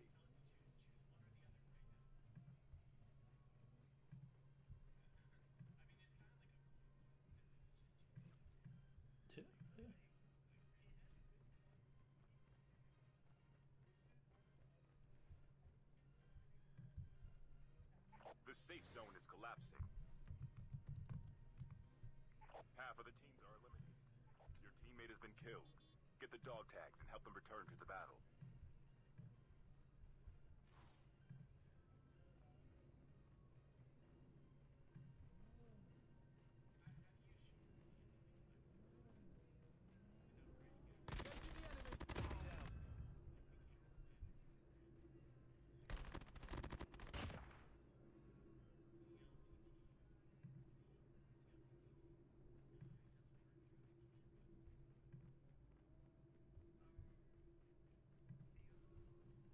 Airdrop incoming.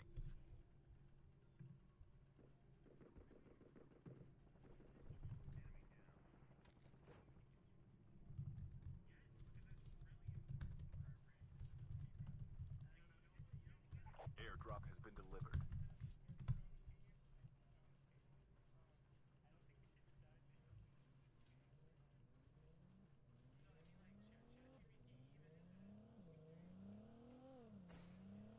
Bro.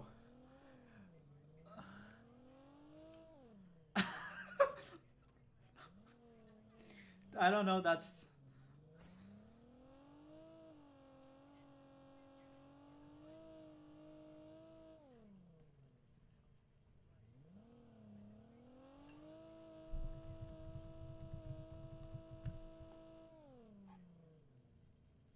bro.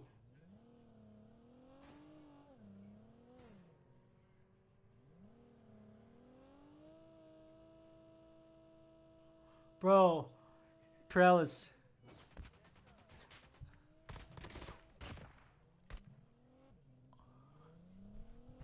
Skill chip ready for upgrade. I'm. Are you guys using Chat GPT for the answers?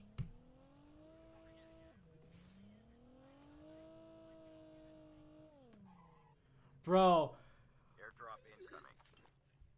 dude, I asked 3 questions to Chad GPT about what does Infinite Esports stand for, who is Mr. Clasher, and another question. Airdrop. I got some crazy answers. Well, let me read you the Infinite one though. So I asked Chad. I was like, okay, what does Infinite Esports stand for? And the answer I got was Infinite Esports was a prominent esports organization that was known for managing teams and various competitive game titles. Their name suggests a commitment to the boundless possibility.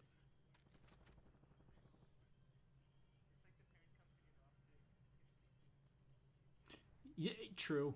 It says in 2019, Infinite Esports and Entertainment was acquired by the gaming company Immortals Gaming Club.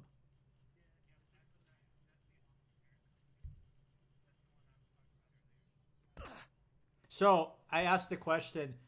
First of all, I asked the chat. This was more about Clasher, like who's Mr. Clasher, and then will Mr. Clasher be successful? This is an interesting one. So, Mr. Clasher's success largely depends on various factors such as his content quality, audience engagement, and adaptability to changes in the gaming community. Given his current popularity and expertise, he has a solid foundation for continued success. Chip terminal If he keeps is almost producing ready. engaging content, stays updated with trends, and interacts positively with his audience, his chances of long-term success are quite good. The gaming and content creation landscape can be unpredictable, but a strong connection with his community and consistent approach to quality. What's up? What's he doing? What's he doing? What's he doing? Collapsing. Airdrop incoming.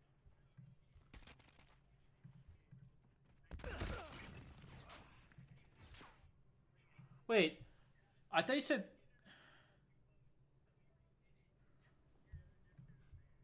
Wait, I thought it was supposed to be like a three-way poll. What's with all the names? How many?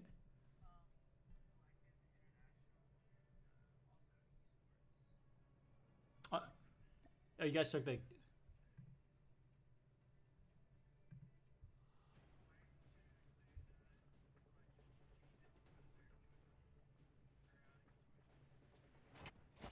That's crazy, bro.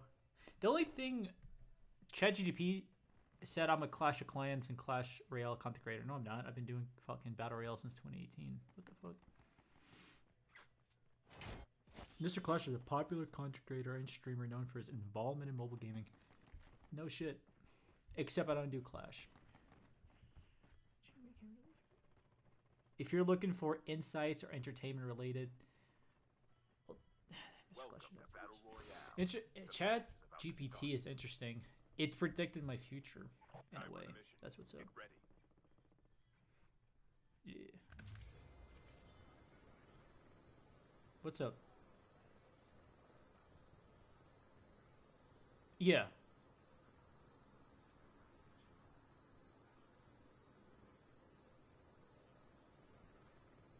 Nope.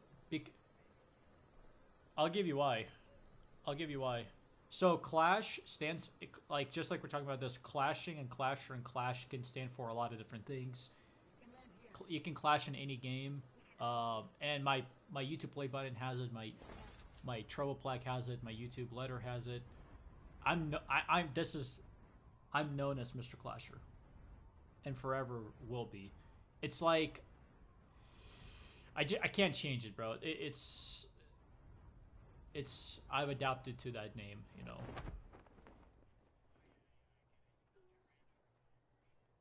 So I'm not regretting that.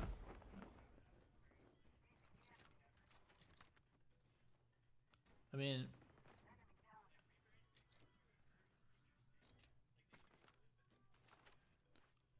mean, I switched playing Clash to a battle royale game called Rules of Survival, and I blew up. So, but because I blew up, you know, people knew me as Clasher. You know, I went from 40K to 100K. So it's just who I am. All my words have that name, and it's a name that sticks out. I've been, you know, it's what I've known.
Ooh.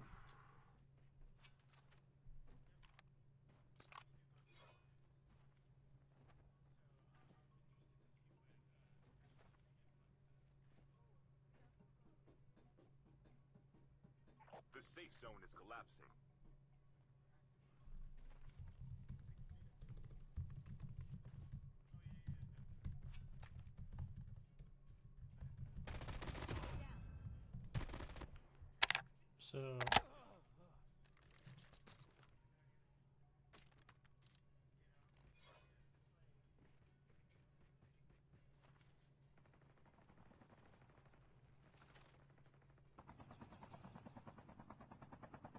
So Chat GPT says, if I had 1,000,000 goals, it says it's plausible.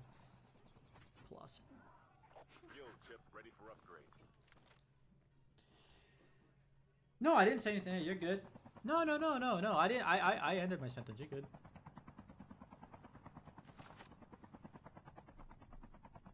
No.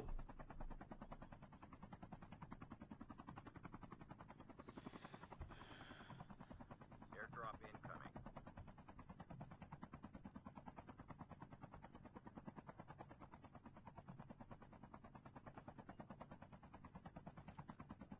I'm sorry, bro. I had to.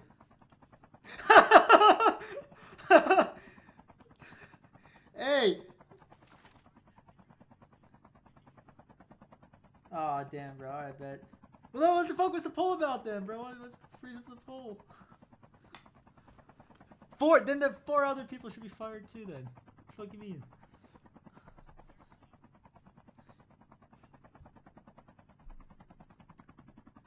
So Melo's fired, Jen's fired, Insane's fired, I'm fired. So Peach, so the owner's fired. Paralysis becomes the new owner. Actually, I'm gonna call you interim CEO. All right, chill.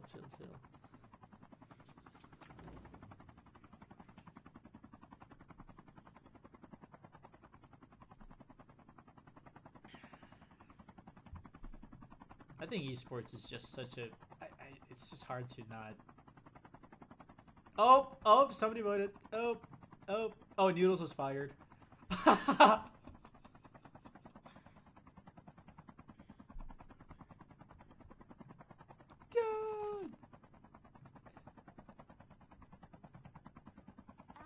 welcomes you to New Vision City. We hope you have a safe and pleasant stay.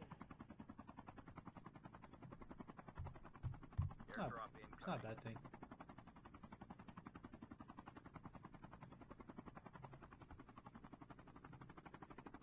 Airdrop has been delivered.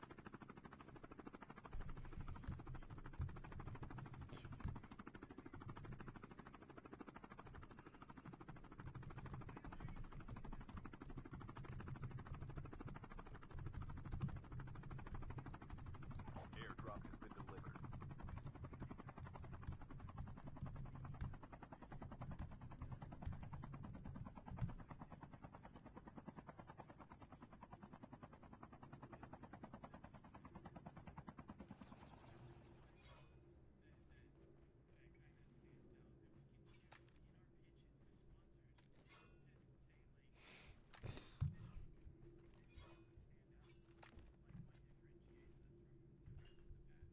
True.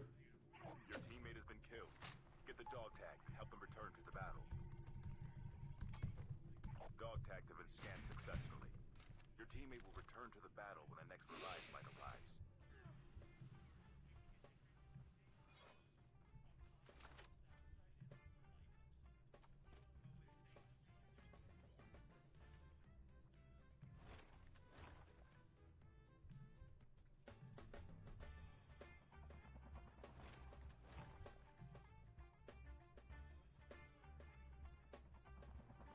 I mean, I just don't think international is like if investors like looking at it. I think esports and then they dive into like, oh shit, you got BR, yeah, Snipe, you got a whole slew of people in esports. Like, I just think that I don't know. I'm not an investor, but like,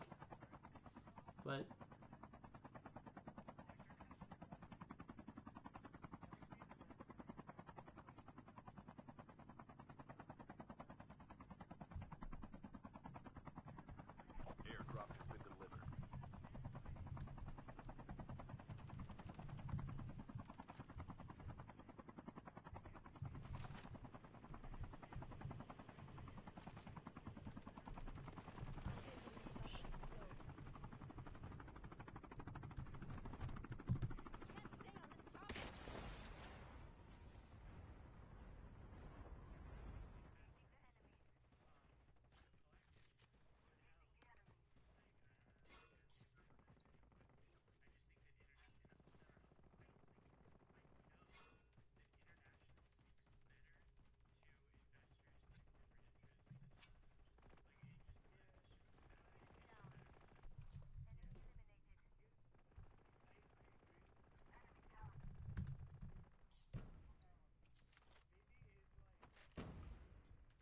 What's up, Ben?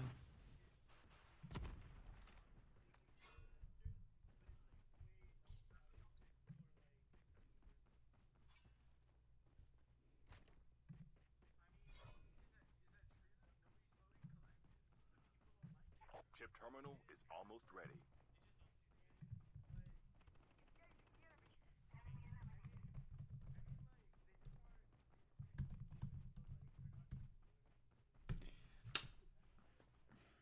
Bro. The safe zone is collapsing.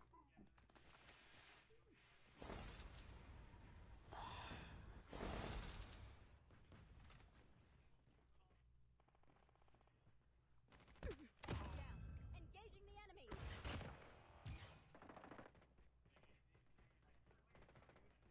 I think no, you guys are taking literal esports literally, bro. Whoever like it's not. Your teammate has been killed. Get the dog tags and help them return to the battle. I mean, Airdrop incoming. Dog tags have been scanned successfully. Your teammate will return to the battle when the next revive flight arrives.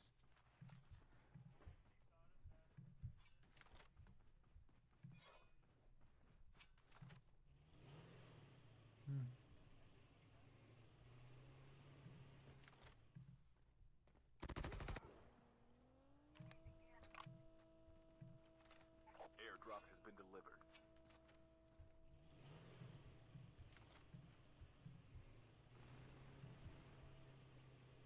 you should have thrown Palace as like the 5th option just to see what people think.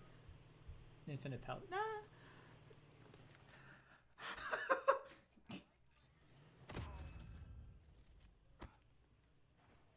Sure. Well, the way I was thinking is Palace can. It's like a place you can every content from the esports side to like the casual content creator that can in one Palace. There's a little bit of Mini Bandit.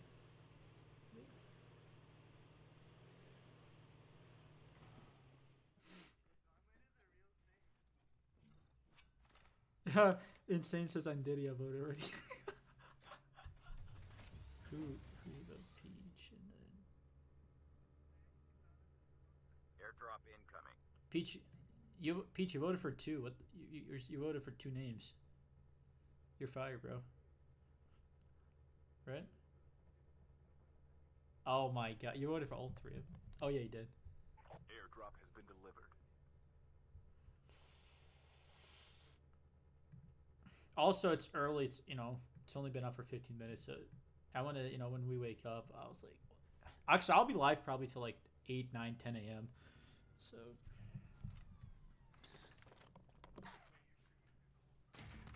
Mm-hmm. I am, yeah.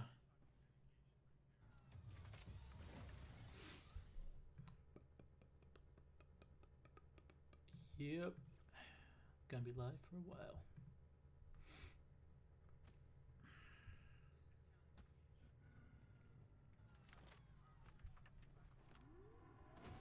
Ha ha ha ha. What? I'm not looking. I'm not looking. Chill. I'm not looking.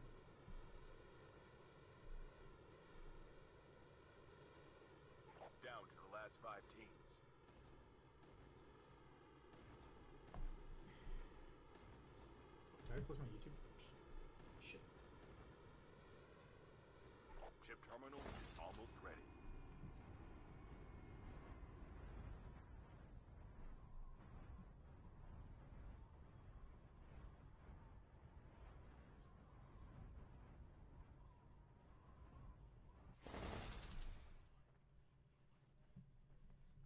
The safe zone is incoming.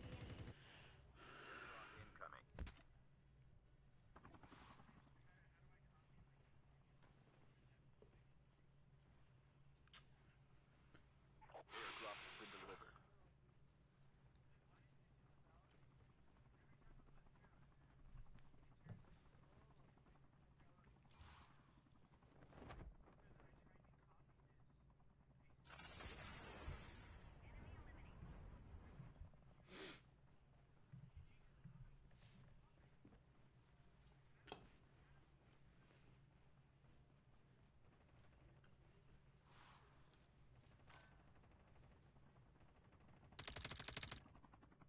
Kraus, what about Infinite Esports, but with like the white logo, like the new refreshed?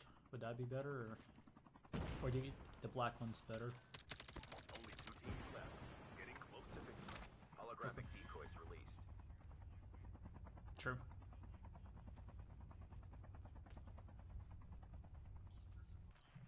Holographic decoys released.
No, these are some big decisions. You got, I mean, you know, you guys are the owners.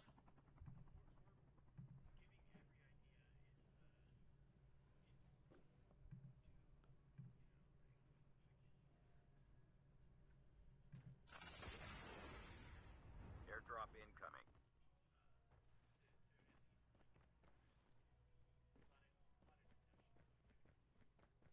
Chip terminal is almost ready. Airdrop has been delivered.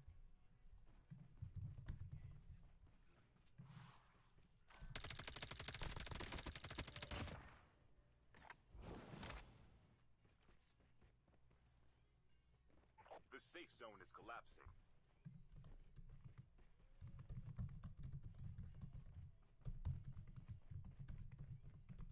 Holographic decoys released.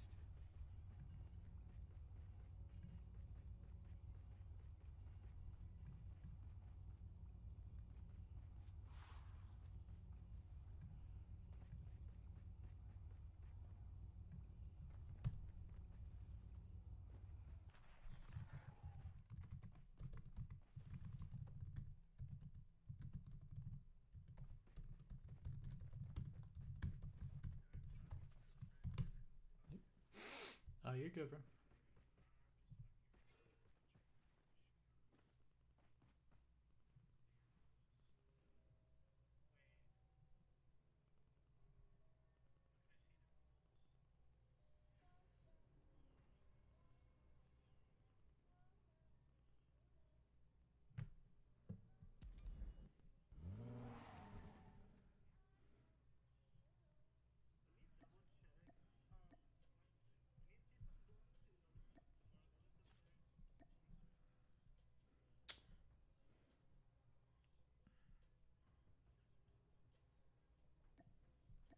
You said North California? Engaging the enemies. For, oh, okay. Nice.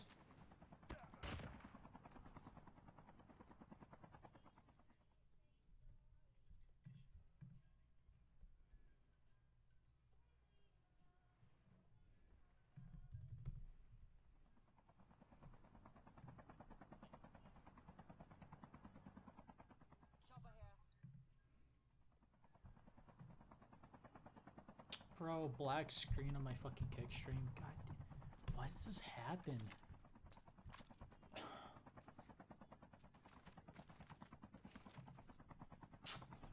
Airdrop incoming. Bro, fuck.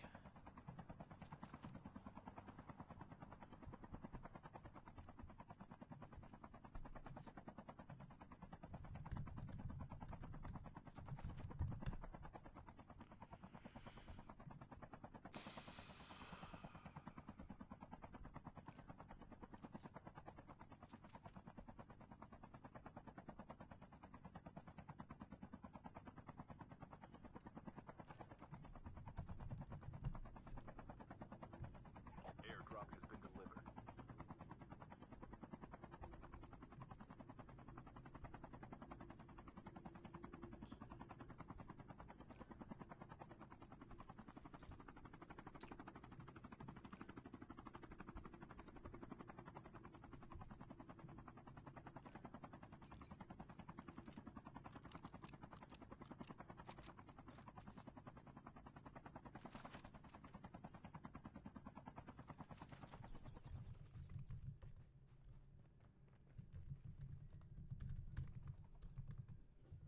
Dude, I'm just having fun with ChatGPT right now. That shit's crazy.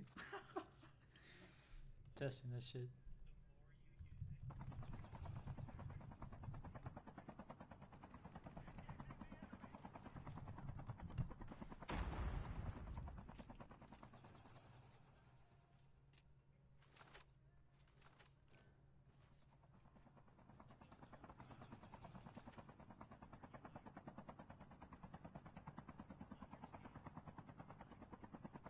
Airdrop incoming. Bro. So cause I know the car I drive. I asked what kind of car this class should drive. They got close, bro. Good lord. Wow. Audi A5. I drive an A4. Airdrop Okay, so, okay, you know what? Dude, GPT is scary, dude. Almost. It suggested I drive an A5, a Q7, or RS7's my dream car. No, for real, bro. It says RS7, which is my dream car, Q7, which is a very nice SUV, and A5, which is... Oh, no! A5, so I have an A4, but A5 is the Audi's new lineup of their next generation of cars. That's probably the future car I'll get. Bro, what the fuck? No! Graphic decoys released. GPT. No. No. No, no, no, no, no. That can't be real, bro. No.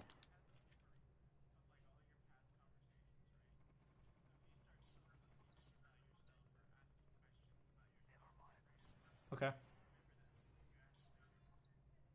Oh, really?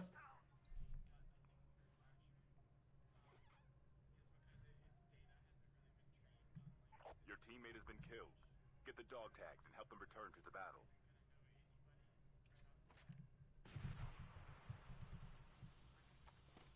So, wait, he typed in... When I typed in Clash, it popped up who he was. Airdrop incoming. No, no, no, no, no. I asked the... No, no. No, no, no. That was my first time asking it, Paralysis. Yeah, the first thing I asked is who's Mr. Clash. It gave me that detailed Airdrop answer. has been delivered. The only thing it was wrong about was I'm not a Clash of Clans content creator. So it... But no, that was my first time. Dude, I've never used ChatGPT. This is my first time using it. Yeah, it's my first time asking it. I didn't...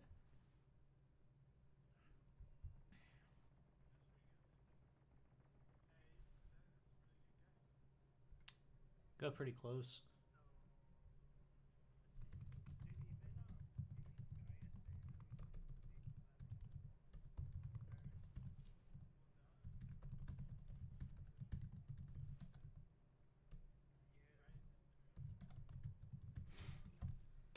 That's insane. I don't know.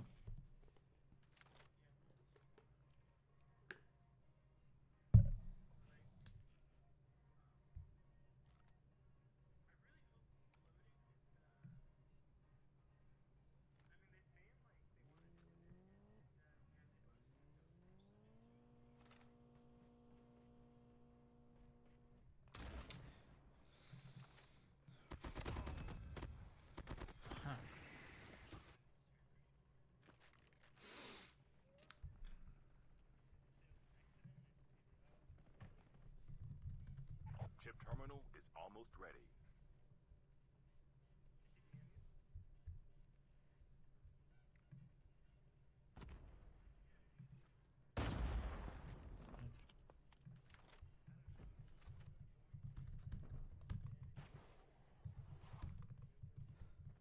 The safe zone is collapsing.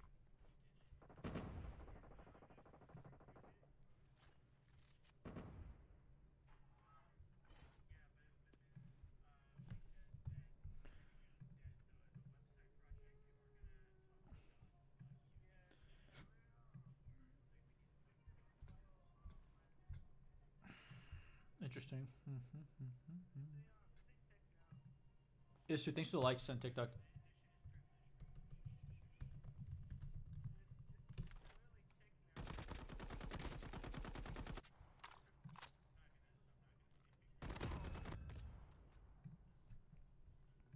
Airdrop incoming. I'm chilling with you guys. I'm just looking at my social medias.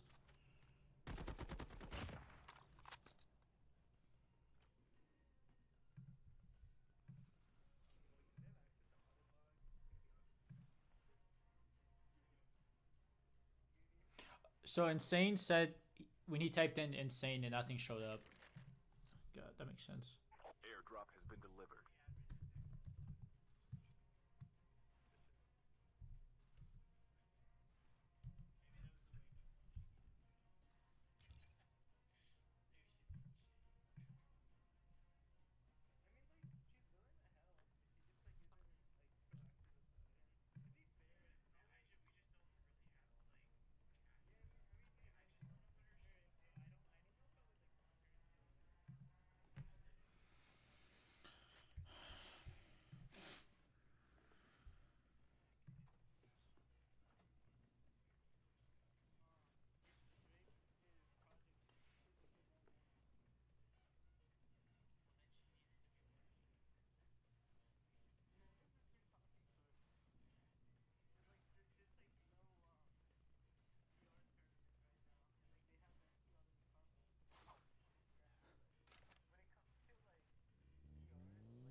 Airdrop incoming.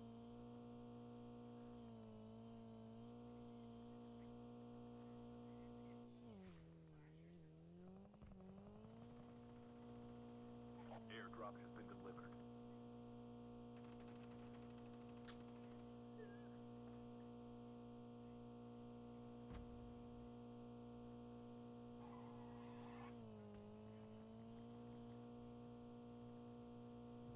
Yeah, I have some.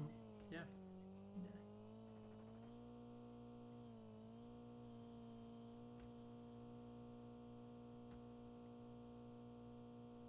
No, I have some really good players on my friend list. Yeah. Like, probably one of the best players is, his name is Swavey. That fucking dude is insane. He's just insane. He's insane.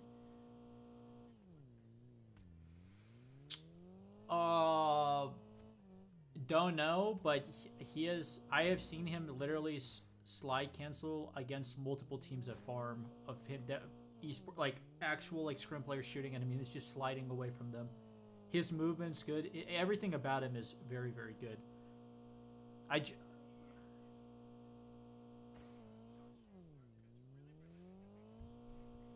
Oh, now players.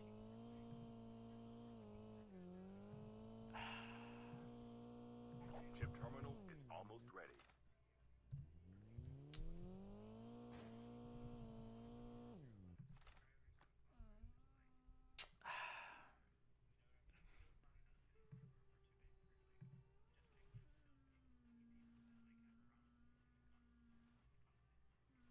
The safe zone Yeah, is I mean collapsing. he does not. I asked him. I don't think he's got any social media except just him, the player. He followed me on TikTok. Oh, he's fucking dude. I don't think I have this Discord. Airdrop has been delivered.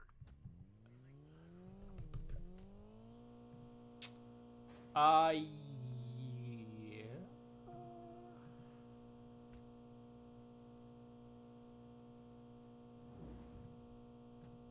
I'll have to ask him because I've seen him play before, but I just added him a few days ago because I have a player named Michelle. He's a good player as well, and Sway was playing with them at like 6 a.m. So I added. Half of the teams are He came to my live.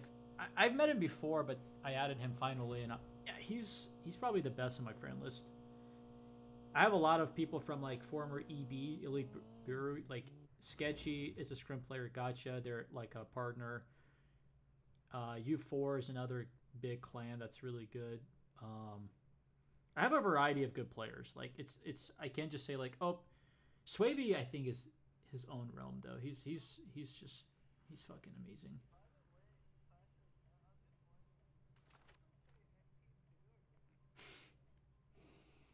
I told Paralysis I played MP back like early season 1, season 2 of the game, but I haven't played MP since. Maybe once in a while. I I don't I don't mind playing casual and like rank MP, but when it comes to like you guys, oh my fucking goodness, I get squished.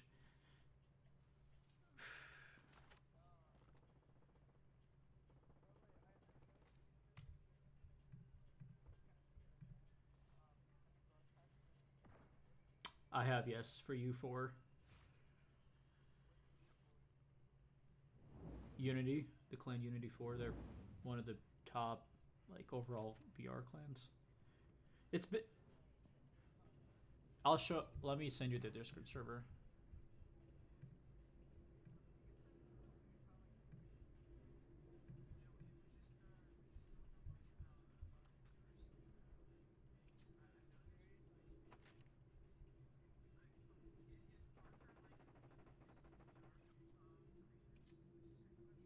airdrop in. I don't watch him. People like Cerberusky are he's very big. Got Holy Father. Chip terminal is almost ready. Airdrop has been delivered.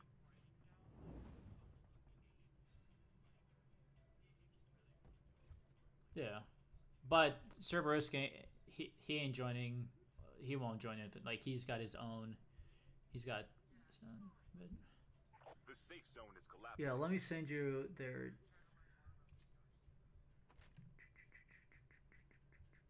Do you want me to DM you the U4 Discord server?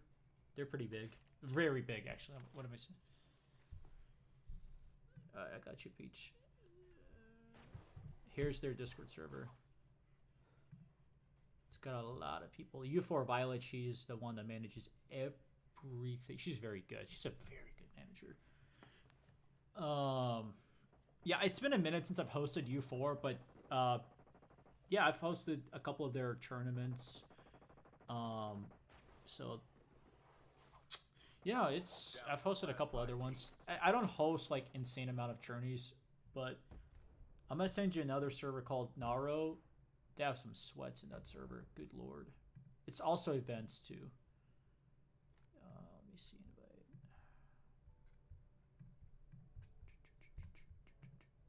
So that's U4. Holy Father's really big on TikTok as well.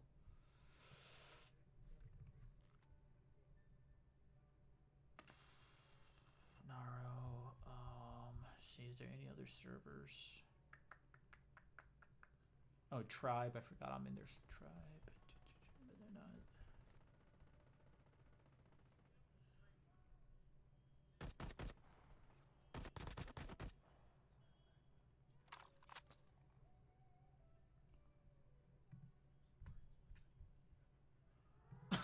Chip terminal is almost ready.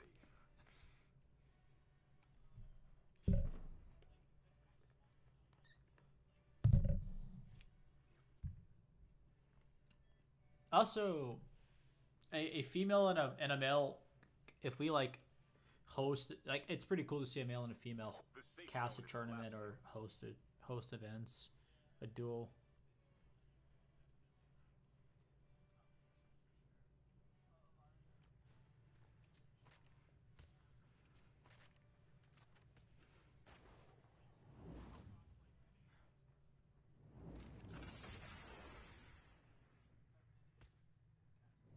Mm-hmm.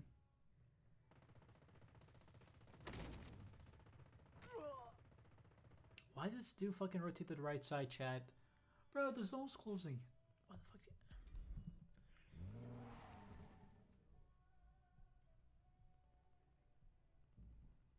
There's a lot going on in the U4 server, bro. Yeah, I lost. Airdrop has been delivered. Airdrop incoming. Airdrop has been delivered. Airdrop has been delivered. I don't know, bro, honestly. That's hard to find.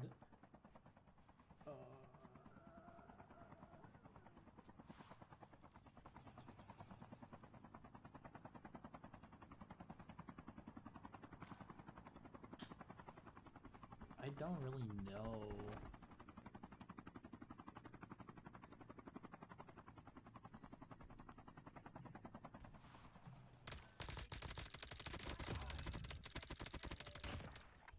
Enemy down. Enemy eliminated.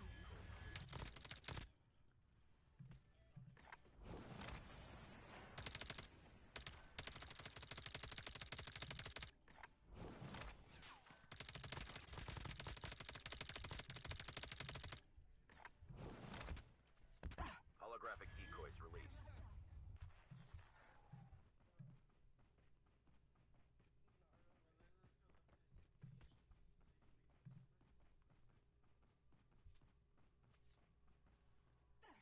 I'm down. I'll look at my clips here.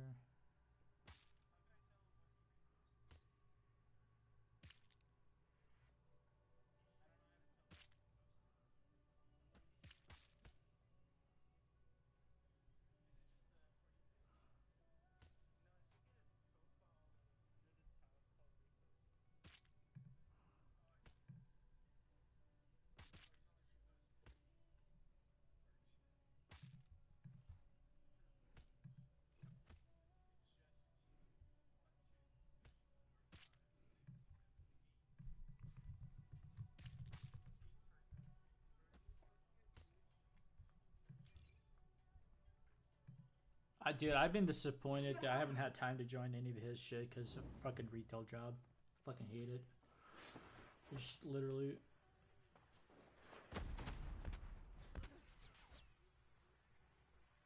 Down to the last 5 teams. Airdrop incoming.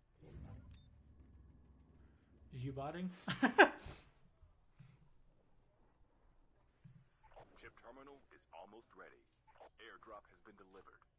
Yeah, I saw that on Discord. Yeah, yeah.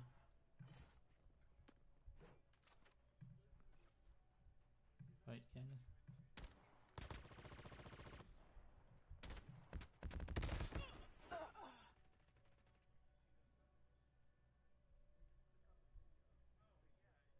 Dude, he gets insane views.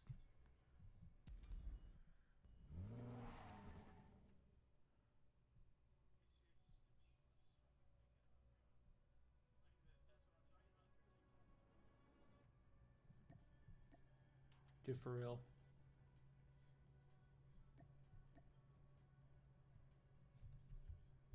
Airdrop has Ganeth gets a lot of views on his Airdrop TikToks. has been Like every delivered. post. Damn. Solid. Airdrop incoming. No, it's solid though.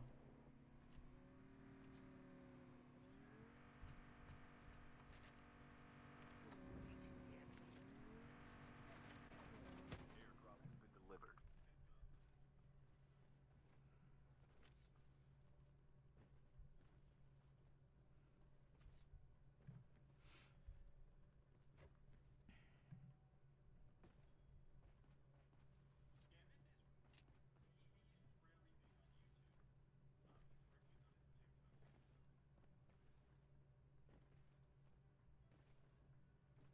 He just wallbanged that fucking thing. Wow.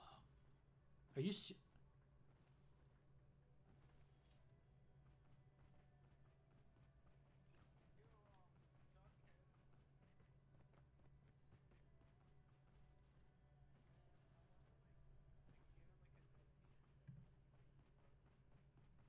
Who's alive?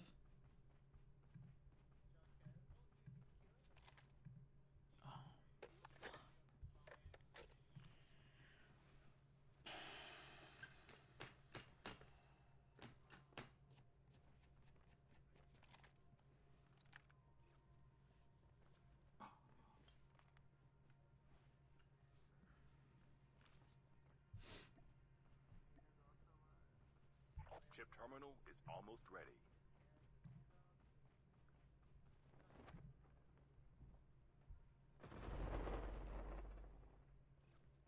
Dude, I'm just lucky to stream on TikTok because I don't even have 1,000 followers. So I'm shout out Streamlabs. The safe zone is collapsing. Airdrop incoming.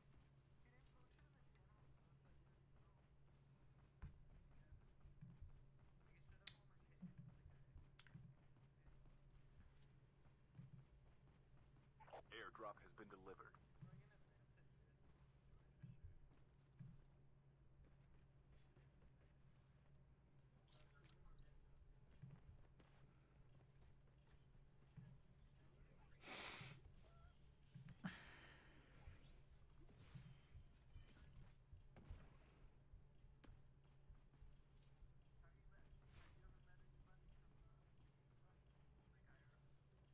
I have not, no.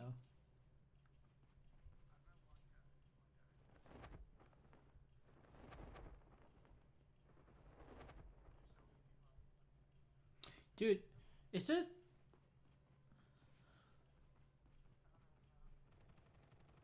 Down to the last 5 teams. Holographic decoys released.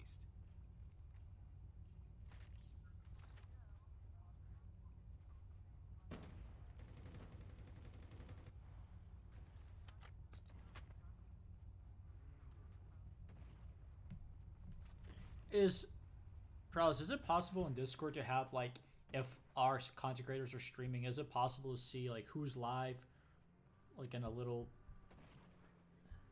no? Holographic decoys released. Let's say Clocks and Clash are live, the server should see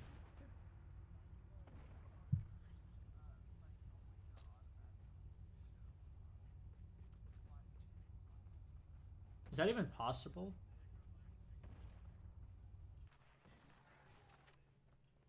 Bro, I don't know shit about Discord.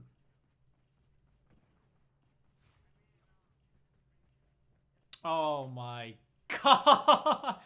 What? No. You gotta pay for that?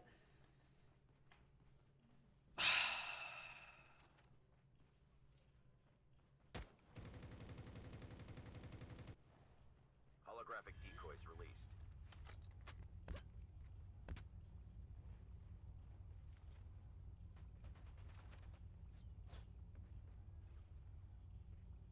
Airdrop incoming.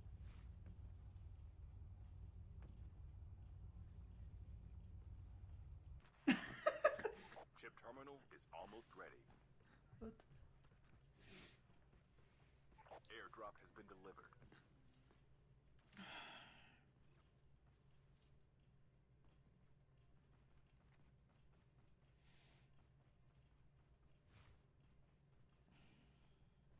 The safe zone. Because it'd be cool for an infinite, let's say one of like our members wake up, let's say 3 a.m. they can see like 4 people streaming, you know?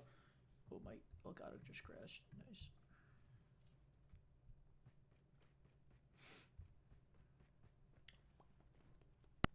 One second, chat. Decoys released. Alright, my Elgato should be back up. Okay, it's back up, y'all. Good.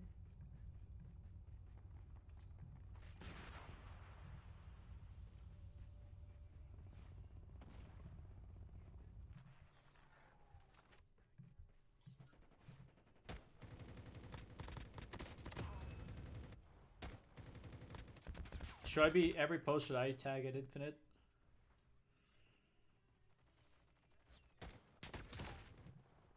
Okay. Sweet.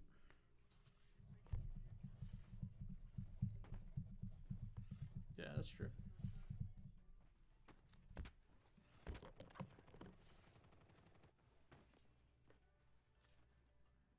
Holographic decoys released.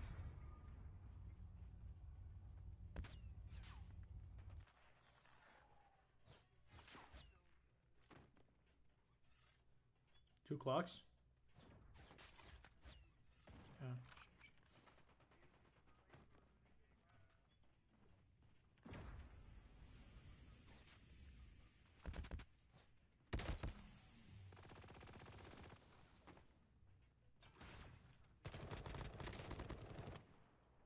Chip terminal is almost ready.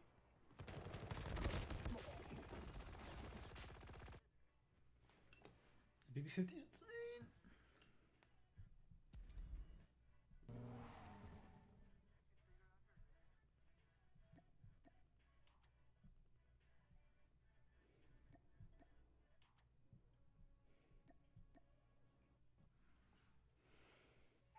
Airdrop has been delivered.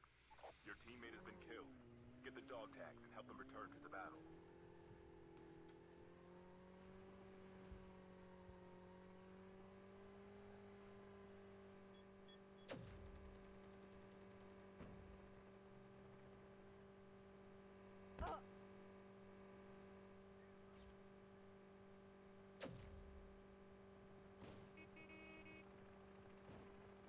Hey!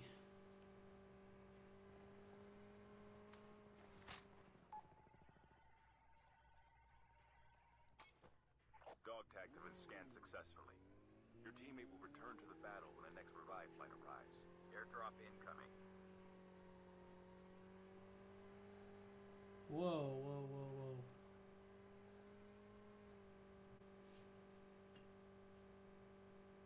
Airdrop has been delivered.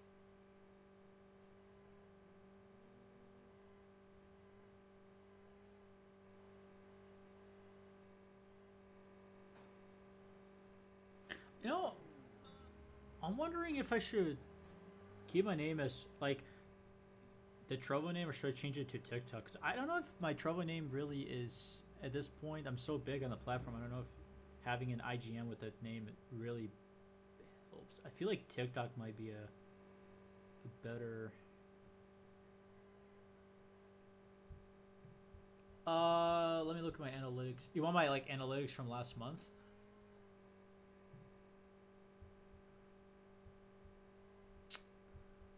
Let's see. Let me take a look. Let me take a look. Let me see. Okay. August 1st to August 31st. Alright, so in August, over 400 followers, 55 average viewers. Peak viewers was 265. 68,000 click recommendations. Airdrop has been delivered. 8.1 thousand watch times, like the amount of people watched me. 17,900 views. I'll send a. It's not bad. I'll send a screenshot of this monthly. No, Trovo is still an amazing platform. But I've been maybe just changing my name to like TikTok, because I want my TikTok to grow. And because I don't like, you know what I mean, like when you're so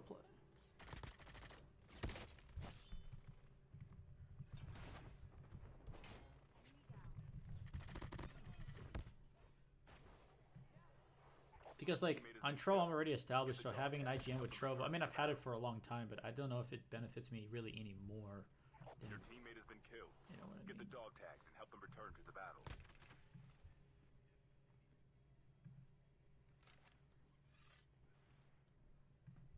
I agree, yeah. So I mean on Trovo, yeah. Let me send.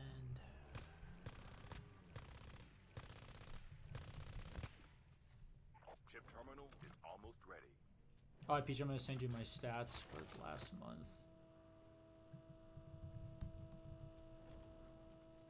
There it is. Let me look at my July stats. I'm curious, how was July?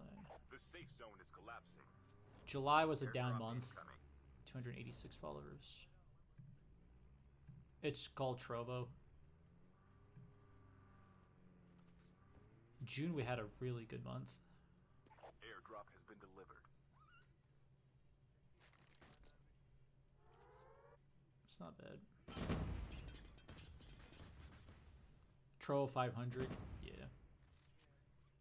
I was in Masters, but there's only 5 spots, and I won't discuss it actually live too much. But I got not I'm in. Is it? Hold on. Let me look at my. Down to the Masters is last very hard to basically be in unless you have like some massive donors. Let me see. Trovo 500. No. So I hit Masters in June, Diamond in July, Diamond in... By the way, Masters is the highest tier you can get. So Diamond is the second spot. I was 2 months in a row. Now I'm back to Platinum, which is still above Gold that I usually am in. So Platinum's trouble comes down. Right. So it used to be watch hours. Now chat. This is just the truth. It basically comes down to the more donos you get, the bigger your. They base off how much donos you get. Essentially, it's not watch hours. It's not views. It's not followers. Yeah. So like for example, in how do I put this? So let's say you're in Masters, like the top where I was in that spot one. So in Masters, only 2 streamers get to be in it. Now you still get the half donos and all that, but you get for the Troll 500 boost. It basically half of those donos, 35% of that goes into a bucket. And the revenue share is 85%. So I would say Platinum, Diamond, Masters where you want to be in for payment wise. Diamond and Masters is really good though. It's just hard to stay up there. So yeah. Yeah. I'm not going to be sad if I don't make the money I used to make or anything like that. Because like, I think about it, I also stream on YouTube now, on TikTok, so Airdrop incoming. yeah, so I'm not too worried. It's right now I'm in a stage where I'm still reinvesting into my Chip terminal is streams. I'm almost still growing. I'm not worried about the money part quite yet. I'm not like, I have to make $4,000 otherwise I'm gonna quit. No, not like that. Nope. Now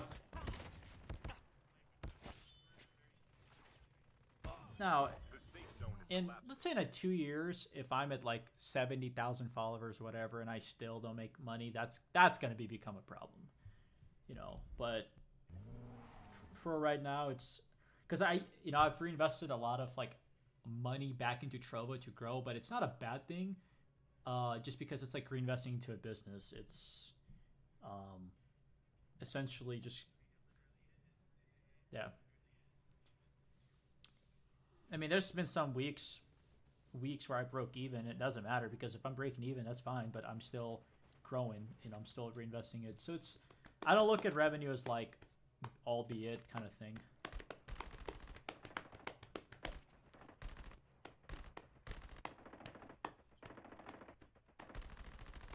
That is true. Yeah, that is very true. Yeah, because I used to be in bronze since when I started on Trovo, then silver, then bronze, which is the lowest tier, then silver, then bronze, then silver, then bronze, and then finally gold, platinum, gold, platinum, platinum, gold, platinum, platinum, platinum. 4 golds, which is not that good. Then I hit masters, diamond, diamond, platinum. So the last year has been really good on Trovo. It's been very, very. You are the new jump leader. Good luck. Yeah. It's been good. They used to pay you for watch hours, bro, back in the 2020 days. People would stream.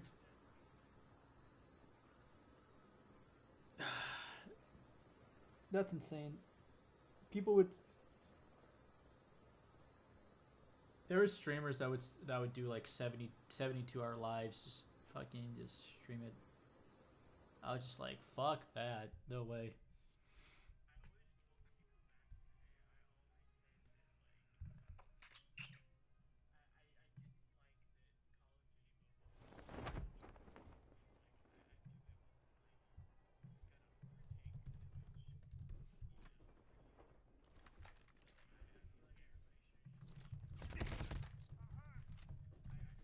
First blood. Your teammate has been killed. Get the dog I mean, tag and help them return to the battle.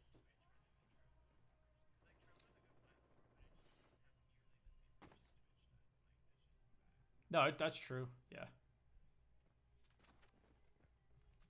It's surprising. I mean, Twitch has more followers in the COD Mobile section, but on Trovo at 1.5 million followers is not that bad. Twitch has more, but also Twitch is so sad. But on Twitch, you have like fucking 100 people streaming at one time every fucking stream, so it's yeah. Your teammate has been killed. Get the dog tag revived and help them return to the battle.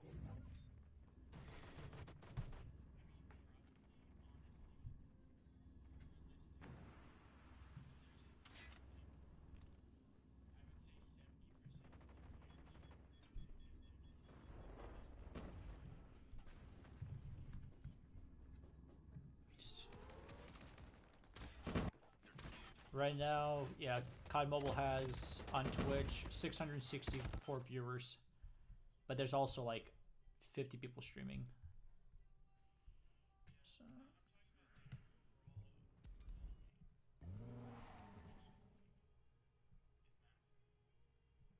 That's true.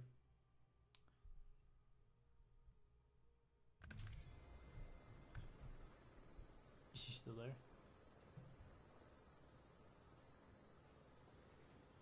I get a what's weird though is I get a black screen though on Kick and Twitch after like 3 hours of live. I'm not sure why. It used to do that, then it stopped, now it's back. It's just like something on the back end that just stops working, so I'm not sure what it is.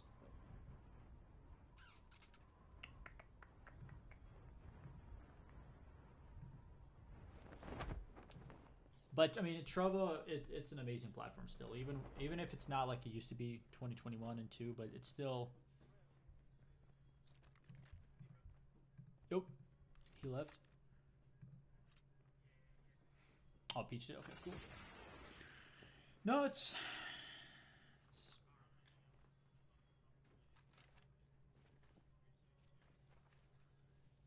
yeah, no problems. When you're ready to get some rest, dude, go for it. I'm gonna be live for a while, so.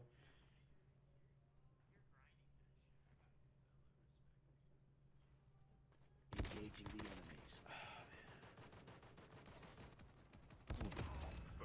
I've been spectating a lot, but that's okay. Holographic. Teammate has been killed. Get the dog tag. No, it was just I had to when I saw you guys talking, I was like, I'm hopping on this fucking call. Like, I don't care if people watch me spectate people. It is all good. Dog tags have been scanned successfully. Because I'm on vacation right now for another week, so I'm just trying to enjoy.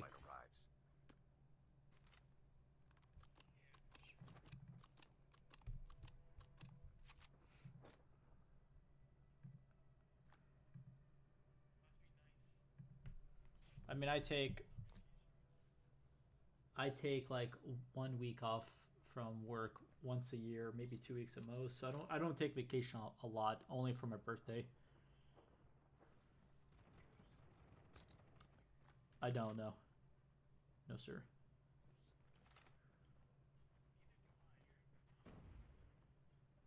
Some people.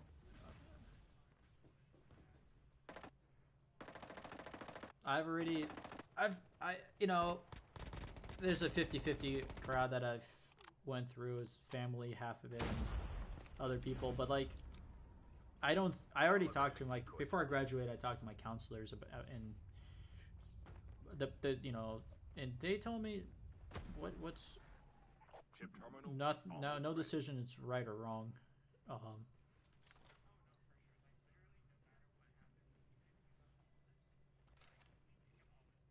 It's like as a CC though, like now I mean I could go for 2 years, get like be better as an editor, but honestly, I don't.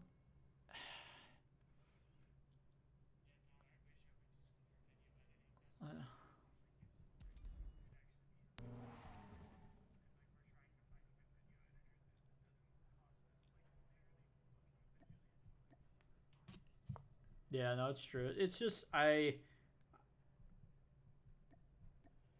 happy with my decision, and I've always proved people wrong. Now, is it taking longer for me to explode in terms of like overall?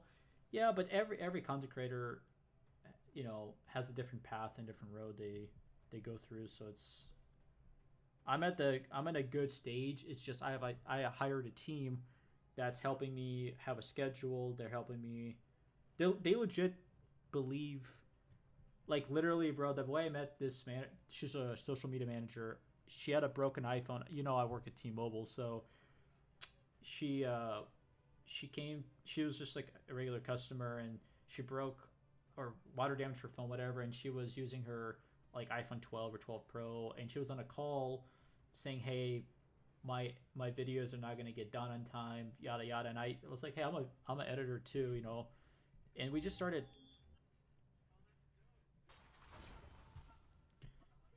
because I've always believed a customer at retail is gonna there's gonna be that one customer that pulls me out of what I do in retail and actually succeed in what I actually love doing. And this is, I think, it. Is she expensive? Yes. She's her team's pricey, but they've op-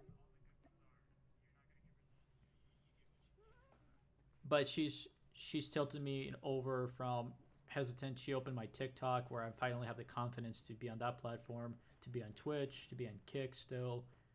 Um, and she's gonna be helping me make the LLC. It's just a lot of fucking money I've been paying her, but in her team. But it's she believes in me truly. Like, um, I think having that LLC is gonna be a long needed. Like, I'm actually excited finally because the amount of things I could be writing off, fucking rent.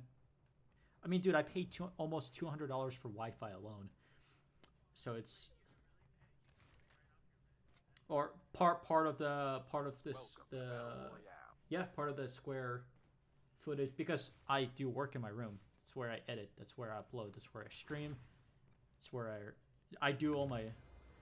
So again, she'll be doing the nitty gritty stuff with me, but because right now, you know, rent's not super cheap, so I could write off hell even 70 or 80% of that would be huge. Um, so I don't know much about LLCs, but people have told me in the years you should make it, you should make it, and I just never had the balls to actually stand up and make the LLC. But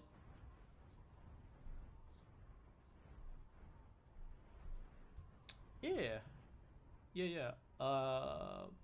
Yeah, I got you. I'll send you the first at TikTok.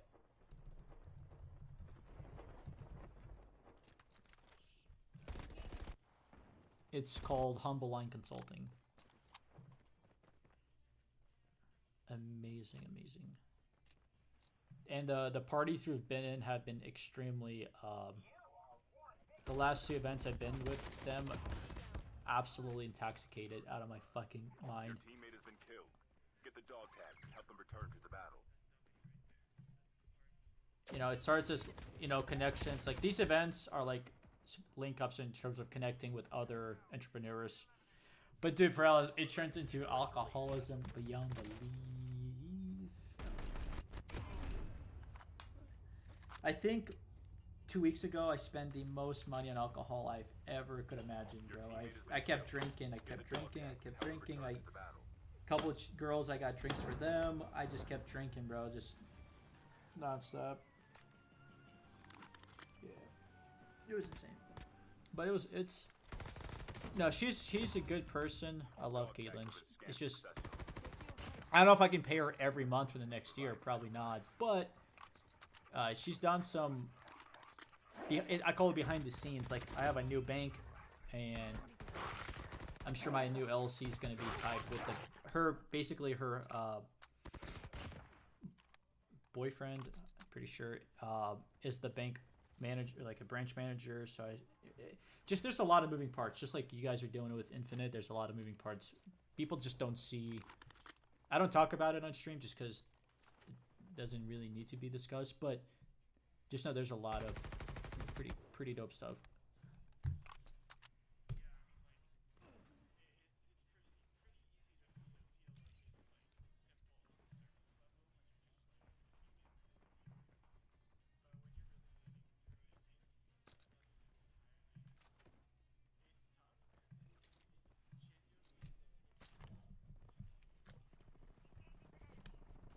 When we sat down back in July at a coffee shop, Chip terminal is almost ready.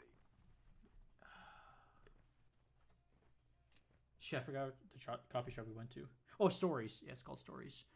Super good coffee, but um, No, she really believes in she really believes that The safe in zone is 2025 it will be the last year I do retail.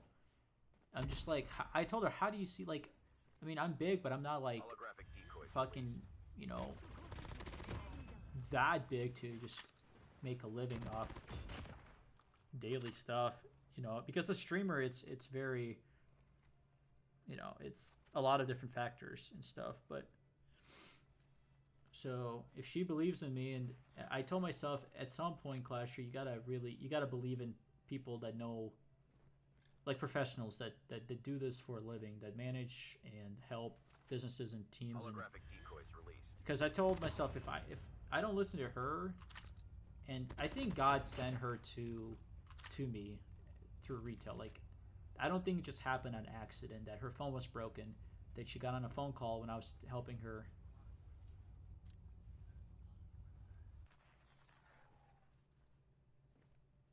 So Airdrop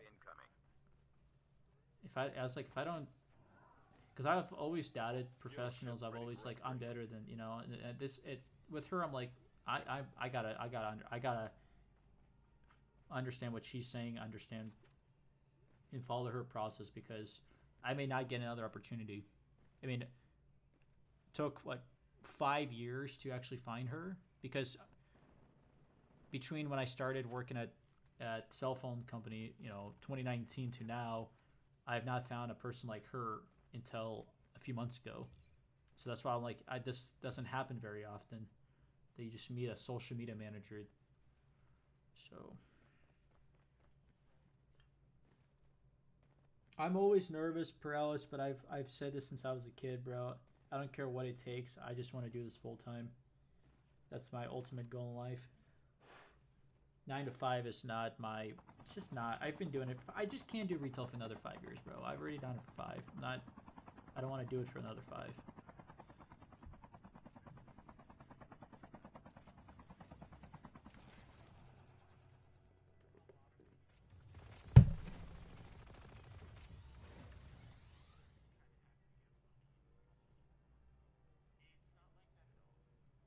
A little bit of luck, a little bit. I mean, a tad.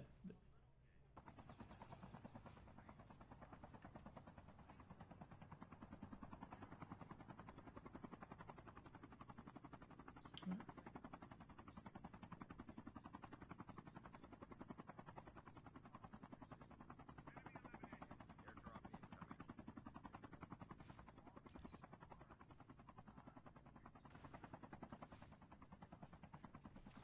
Holographic decoys released.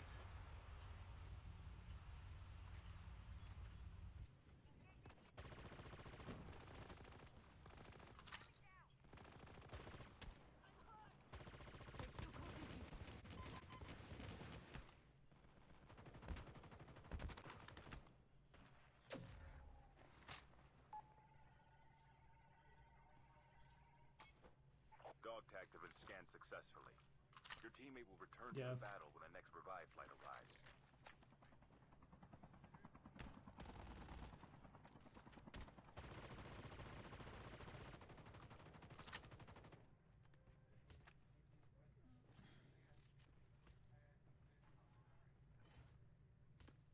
It's just crazy when I got my plaque, bro. The person. No. It was until somebody. I'm not gonna say who and what family member, but it's like they looked at me and was like, "What's that plaque gonna do to you? Like for your future?" Like it's like one like basically saying like, "Stop doing what you're doing. Like it's a waste of fucking time." And at that moment, no, at that particular moment, I went back in my room, sat down, and I was like, you know what? It's time for me to get out of here. It's time for me to dip. So, people have always doubted. Airdrop incoming. Airdrop has been Because, yeah, back in 2018, 19, yeah, I mean, my YouTube was big, but I was not a streamer. I was not. I mean, Trovo had maybe a couple hundred followers, so of course, you know, it's like. But now with being top 100, 150 content creator of the entire I think Trovo is not just COD Mobile. There's so many other people that stream different games, IRL. So the fact that we've made it to the top 1%, top 2%, pretty. I mean, yeah, top 1%. It's just. I've always. That's why I want Caitlyn, because like, I wanna take the next step. I don't know what the next step is or how to, not just a step. I mean like accelerate to like the next level. I should say next level is a bigger word. And I just hate changing life paralysis. I do. I really, really do. Adapting. I should say adapting to change is tough for me. Let me put it that way.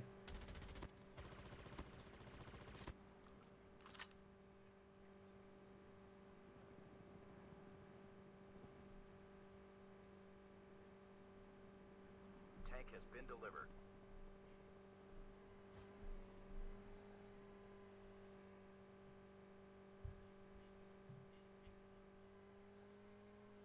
Well, like Gucci Man always said, paralysis, the past is history and the future's a mystery. Airdrop has been delivered. Chip terminal is almost ready. It's in his album called Webtober. I will always remember him. That's how the song starts, is him saying that. I'm like, that is the fucking facts, bro.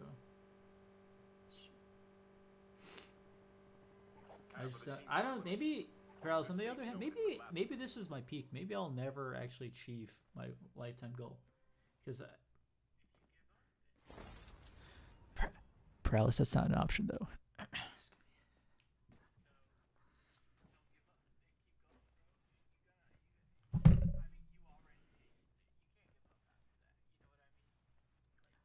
I mean, every time I look up, I have 2 plaques from 2 different platforms, so I can't give up.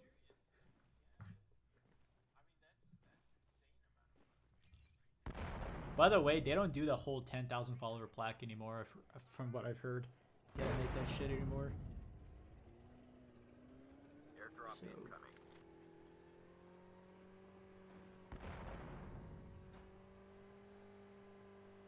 I don't know. It's still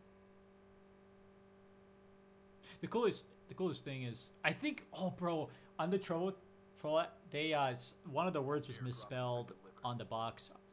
I have the box still. That was not my name, but something was like a word was misspelled. Yeah.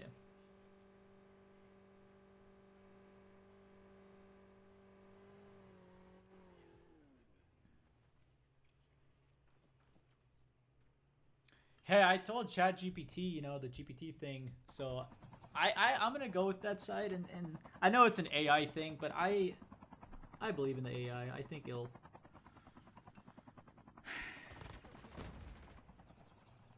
Bro, Peach is funny, bro. Fucking.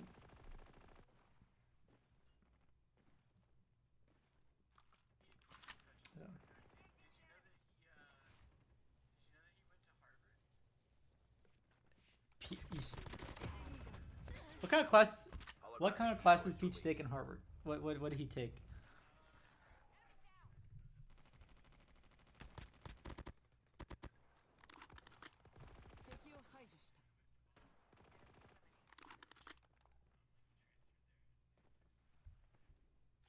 Airdrop incoming.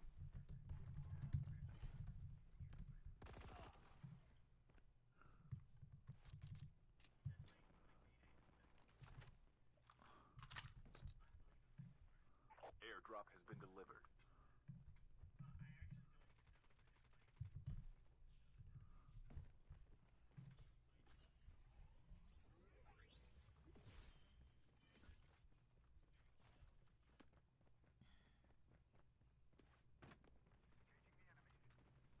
Oh no, it's all good. It's just the day this becomes my full time, bro. It's gonna be like the happiest day of my life, and I don't know how to describe that paralysis, but when it happens, Holographic decoys released. I'll do the best explanation I can.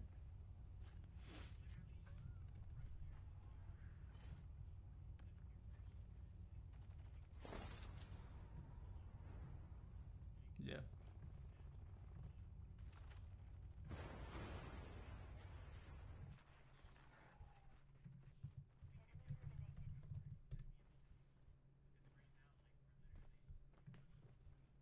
just like I am with Trovo.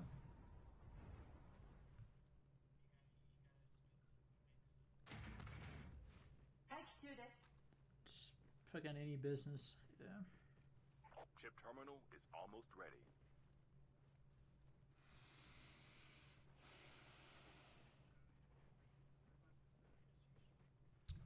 Hey, Perales, thank you. When you wake up, I still might be live, by the way, bro. Just don't be surprised. I have. Sounds good, bro. Sounds good. Love you, Perales. See you, dude.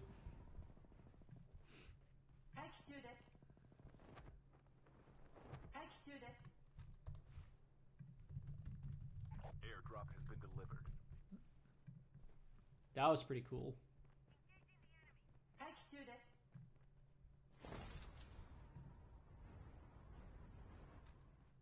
Holographic decoys released.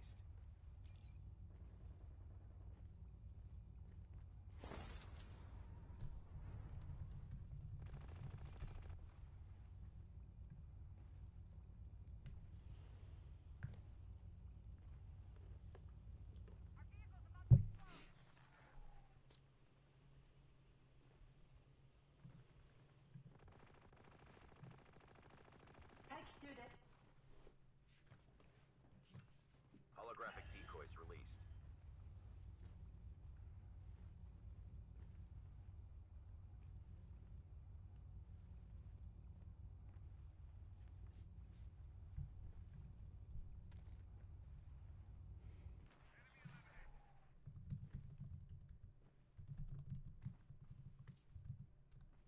Oh, I just got done talking to Perales and Peach.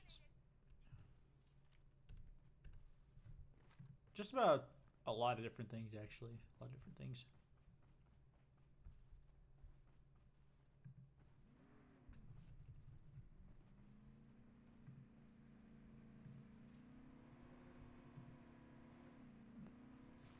What's up, Trevor? Down to the last Speak two up. teams. I can barely hear you.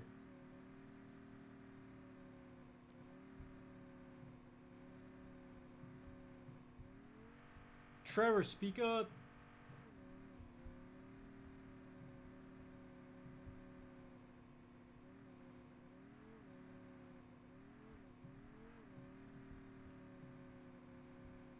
No, I think Infinite's got... You know, it's interesting that it's a complicated statement here, but Infinite and I are doing, like...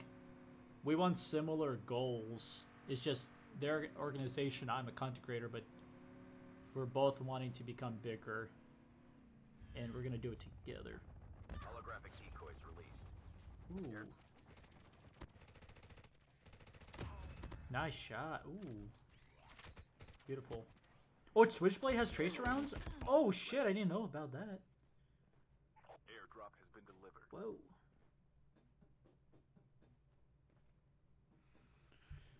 Trevor, what'd you say about me raging?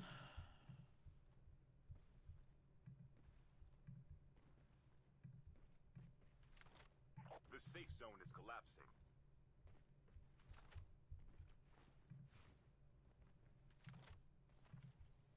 Change what? Bro. Only 2 teams left. Getting close to victory.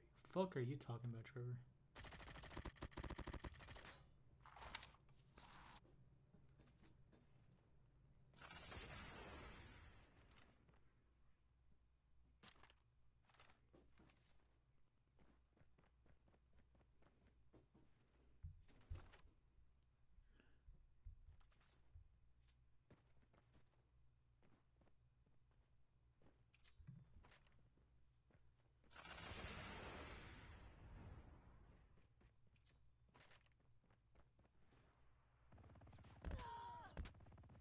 It's not...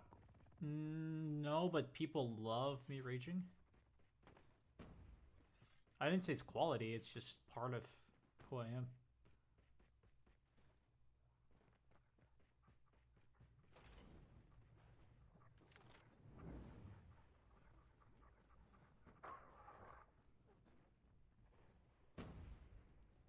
Trevor, this is ChatGPT, bro. I can't modify this. This is AI.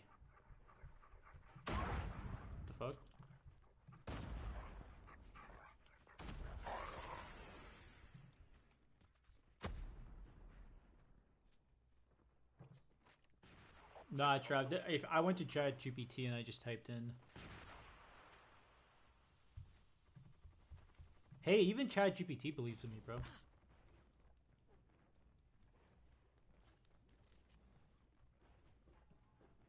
No. I'm just saying. No. Everybody, like you, Infinite, The safe zone is Paralysis. collapsing. No, there's just Infinite's got a lot of.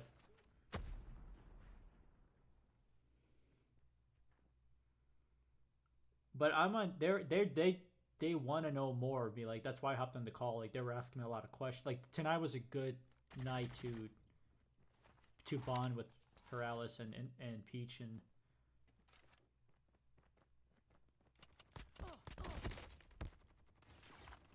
Well, they went to bed. Both of them went to sleep.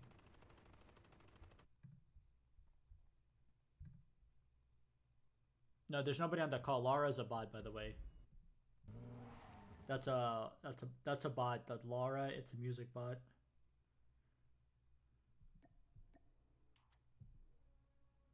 No. The call already ended, Trev. Airdrop has been delivered. Airdrop has been delivered.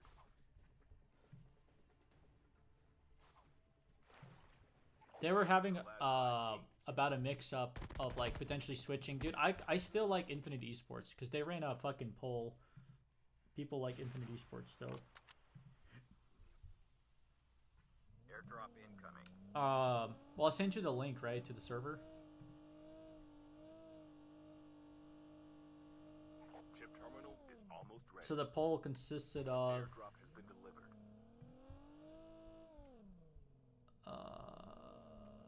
where's it at? So poll was 3 organization names: Infinite Collective, Infinite International, and then Infinite Esports. The safe And zone is collapsing. Infinite Esports has 6 votes compared to 1 of Collective. Because Infinite International is not a bad name, but it doesn't ring a bell like Esports. That's what Paralysis and Peach and I were discussing.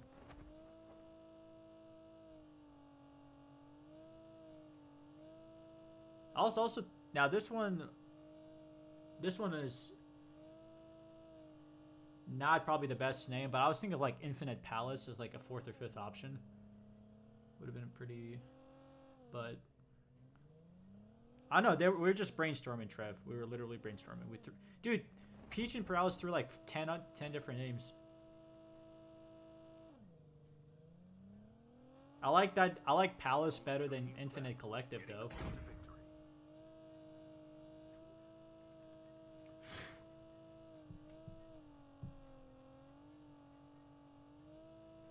International, you can make an argument for that because it's not a bad. But apparently, Peach told me, or Paralysis, that because another name I was thinking is called Infinite Gaming, but they said that name existed originally, like that's their OG name. Which I was surprised. I'm like, really? I didn't know Infinite Esports was Infinite Gaming before.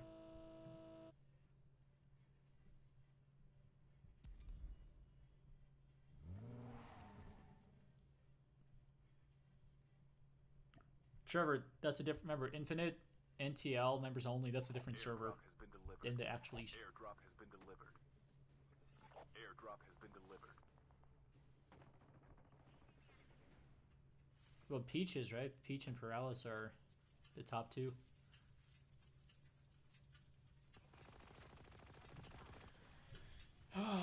Trevor, stop being goofy. His name is Paralysis. Pyralis. Paralysis. That's how you say it. Paralysis. Then ask Peach who the fuck he is, Trevor. Like,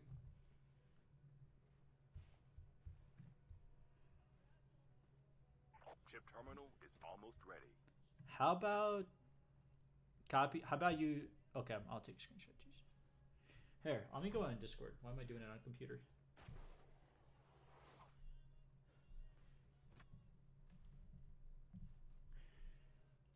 I thought I've sent you this before.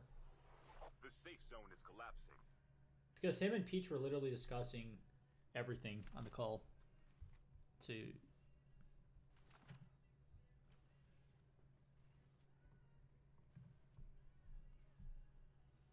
Paralysis and Peach, yeah.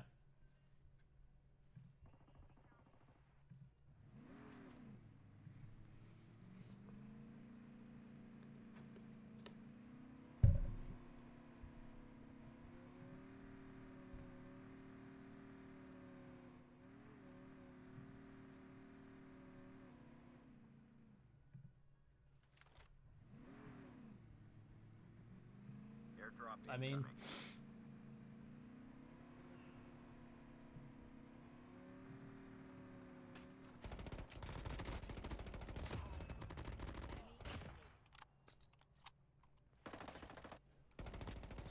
Airdrop has been delivered.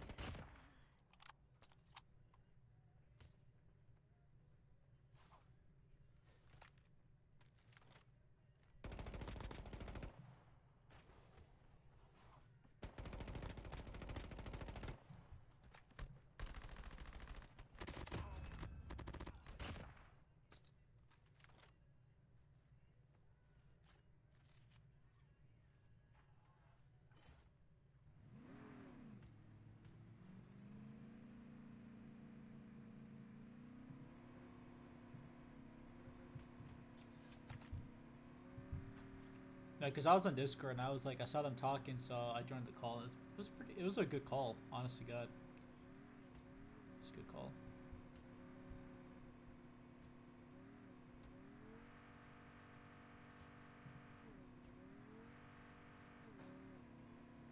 Dude, bro, Trev, earlier I was trying to fucking order Domino's Pizza and it wouldn't let me, bro.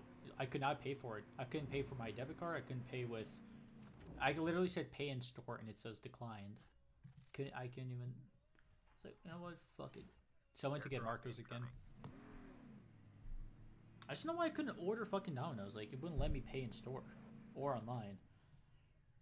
I was like, what the fuck, dude? Airdrop has been delivered. I was a little salty, but whatever.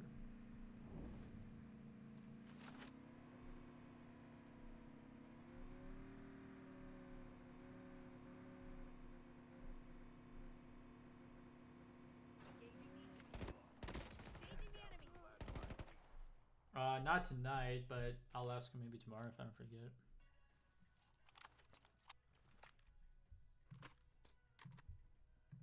What about, why don't you ask Peach though, Trev? Because you have closer ties to Peach than me.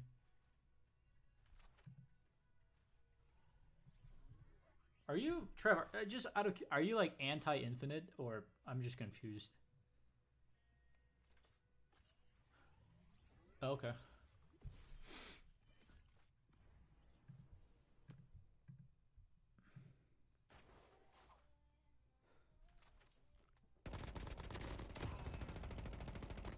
No, I know, Trev.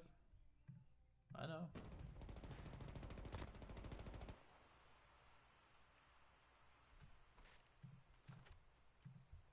Chip terminal is almost ready. What the fuck?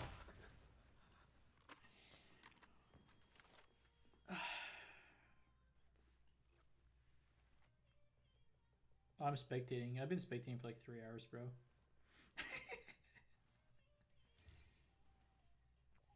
No, they can't. Zone is collapsing. Airdrop incoming. Are you serious?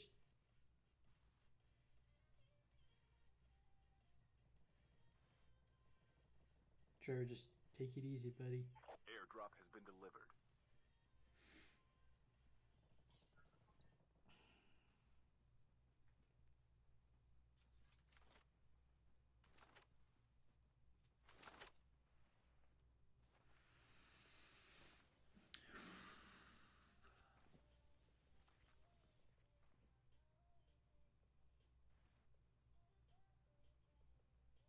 I just think keeping Infinite Esports is a good. I don't think changing up a name is.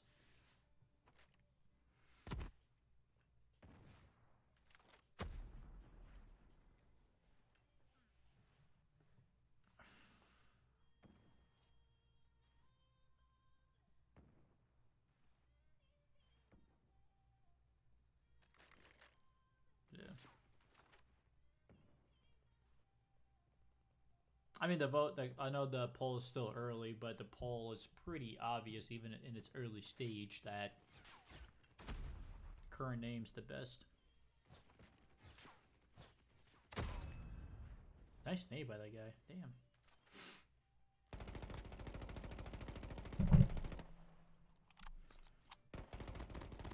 Oh yeah, on Friday, Trev, at 3 p.m., I'm meeting my manager, and she's gonna be helping me make my LLC, bro. Tomorrow. I'm fucking excited. Except I have to pay her more money, bro. I already paid her for this month, bro.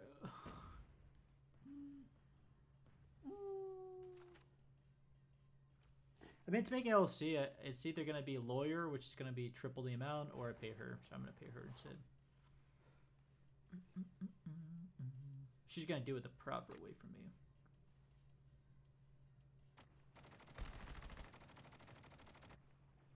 So I can finally write off things, Trev. You know what I mean? I should have done this again like 4 years ago, but whatever. Better late than never, right?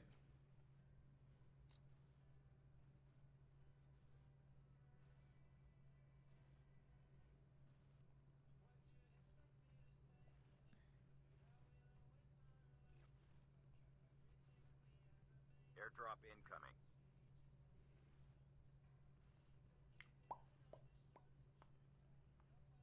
Chip terminal is almost ready. What are you doing, Trev? Airdrop has been delivered. So you were playing World of Warcraft last night, right?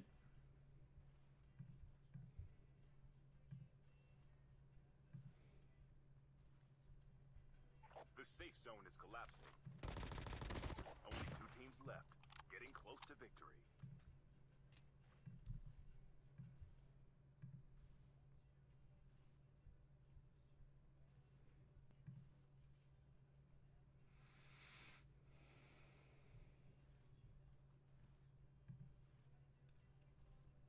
I'm gonna spend the CP on maxing out the Krigs.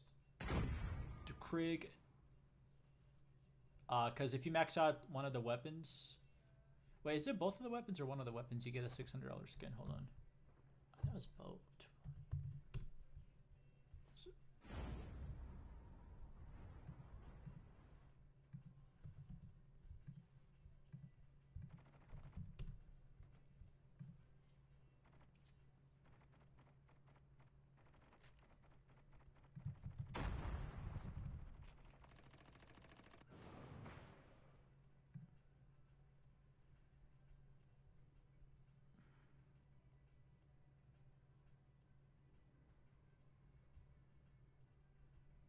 Fully upgrade the Mythic 12 and the Mythic 6. Oh, so hold on. Fully upgrade the Mythic Jack 12 and the Mythic Krieg 6 to unlock the Mythic Echo Camo?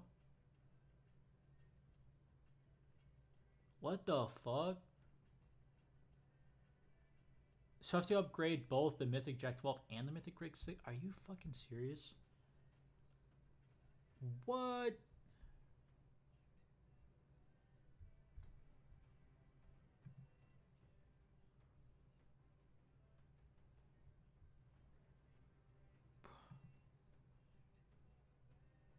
Are you serious?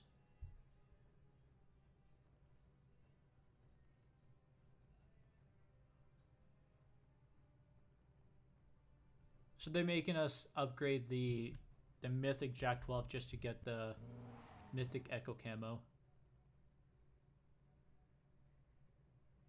Jesus. That's good. So you have to... Here's the thing. If people don't have the Krieg 6, you have to buy that. If people already have it, that's cool. Obviously, Mythic Jack 12, you have to buy that. Then you have to upgrade the Mythic Jack 12 to the max. And yeah, so you have to, let's say you don't have any guns. You have to buy the Mythic Rig 6, then you have to buy the Mythic Jack 12. That's already expensive. Then you have to max out the Mythic Jack 12 and max out the Mythic Rig 6 just to get the Mythic Echo Camo. Are you kidding me?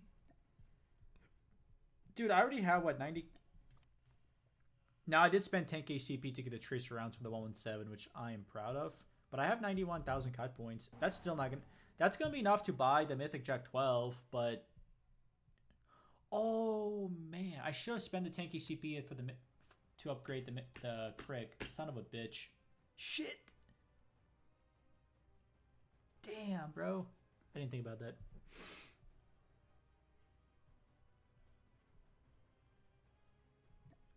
All right, dude. Trev, that sounds good, bro. I'll be live probably till 7, 8, or 9 a.m. Something. I'll be live for a while tonight. Hey, I appreciate you, Trev. Thank you, bud. You have a good sleep. Get some rest, buddy. Get some rest, Trevor. Airdrop has been delivered. Airdrop has been delivered. Airdrop incoming. Alright, cool. Alright, chat. Hold on. What the fuck is this?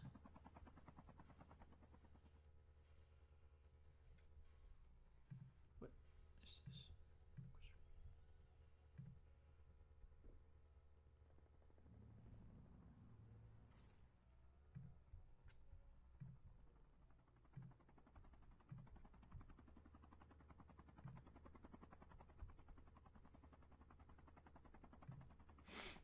There's a lot of talking, chat. I did a lot of talking, but Your teammate has been killed. Get the dog tags and help them return to the battle. it was worth it.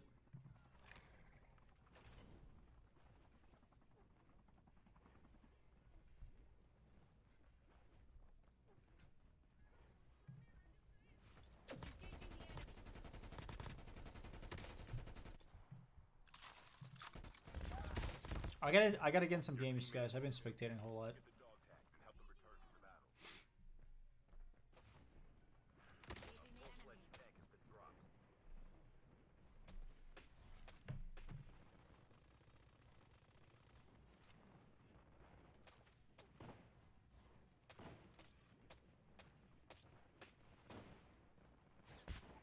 Whoa! Oh shit! Your teammate has been killed. Get the dog tags and help them return to the battle. Oh my gosh. Last player alive? Oh shit. They're gonna rush him.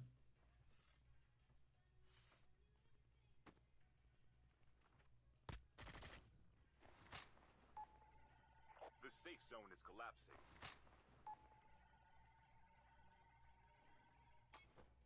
Dog tags have been scanned successfully. Your teammate will return to the battle when the next revive flight arrives. I hear footsteps.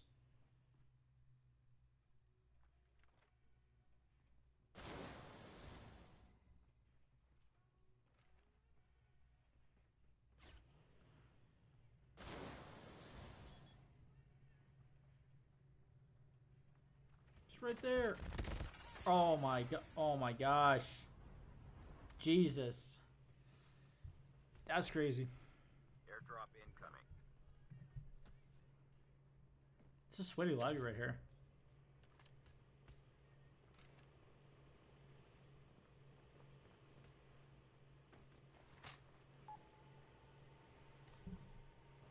Whoa! Whoa, that's a shotgun player. Whoa! Whoa! Return to the battle when the next revive flight arrives.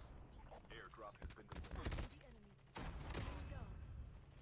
Oh my god, a headshot. Whoa! Shit! Yo, this is getting crazy. Your teammate has been killed. The pocket Get the they're dog tag and fighting help in them is return to the insane. battle. That's crazy, yo. Bye bye. Thank you for the love, Court. Appreciate it.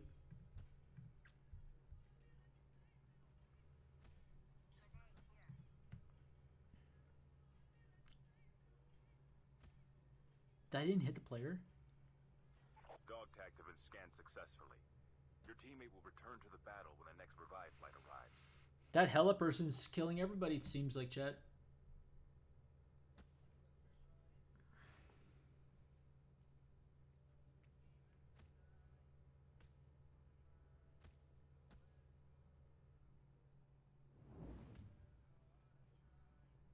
Dog tags have been scanned successfully. Your teammate will return to the battle when the next revive Airdrop Engaging the incoming. enemy.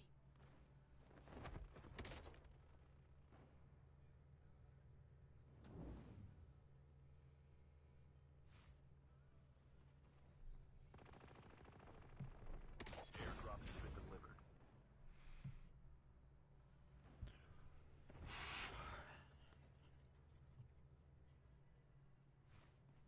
Half of the teams are eliminated.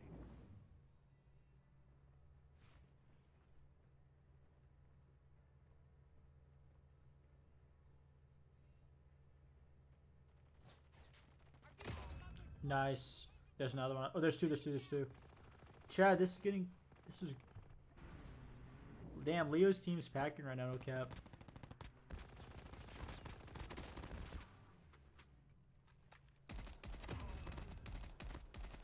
Oh my no! Oh no! Oh my gosh.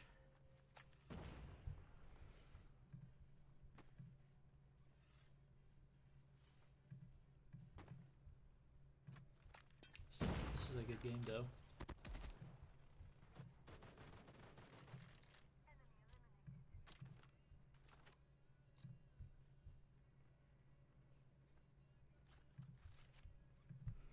Chip terminal is almost ready.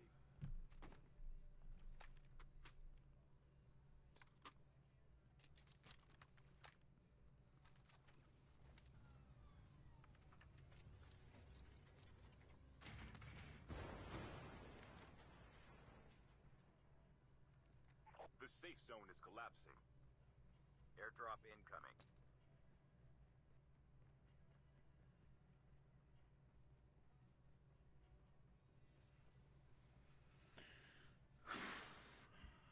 Airdrop has been delivered.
Engaging the enemies.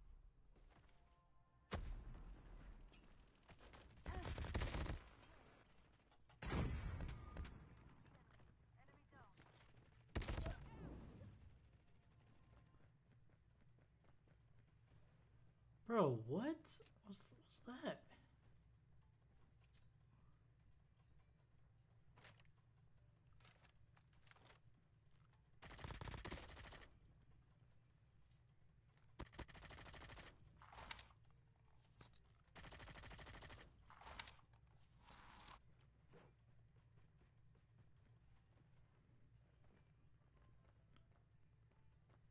I'm just confused on Down to that the last push. 5 teams.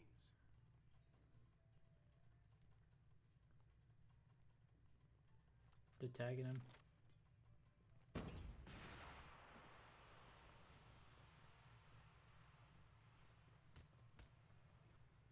He's upstairs. Airdrop incoming. Oh no, it's over, bro. For Leo. Chip terminal is almost ready. Airdrop has been delivered.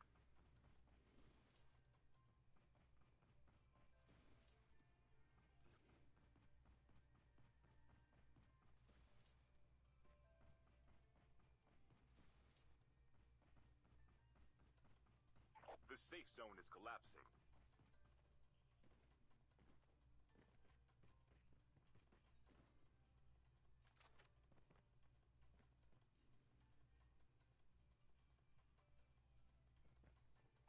Only 2 teams left, getting close to victory.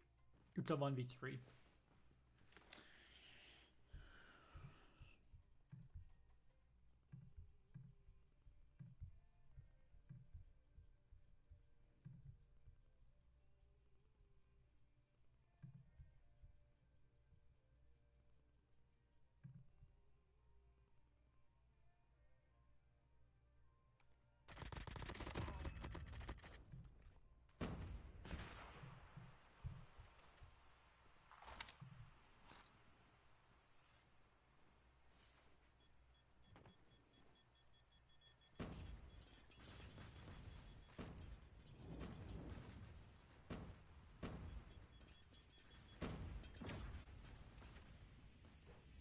Holy moly.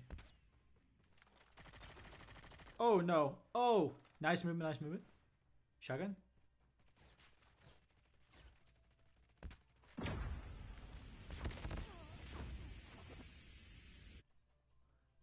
Wow, the BP-50 fucking lasers, bro. Holy.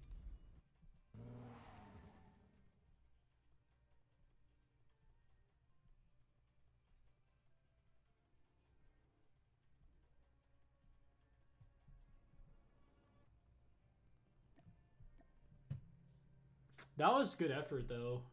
Airdrop has been delivered. Airdrop has been delivered.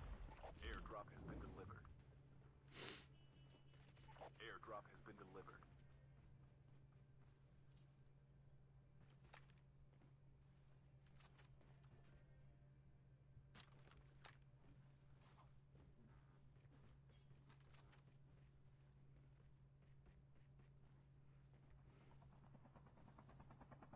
That was good movement. It was just too many players.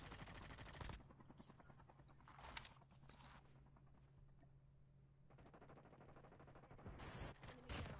Enemy eliminated.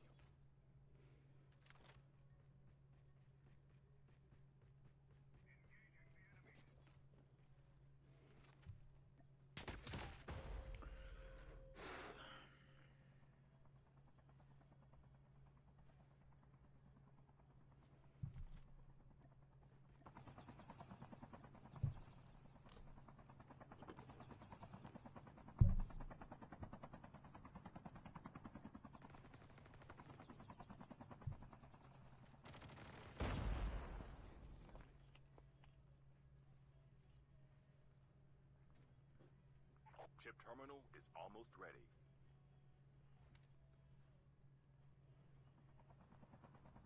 Hear an antelope in the background. Some type of antelope. Pretty sure. Could be Orv, but I think it's antelope. The safe zone is collapsing. Airdrop incoming. Sosa, hello. Enemy eliminated. Getting in a boat? Airdrop has been delivered. That is like the easiest thing to shoot down.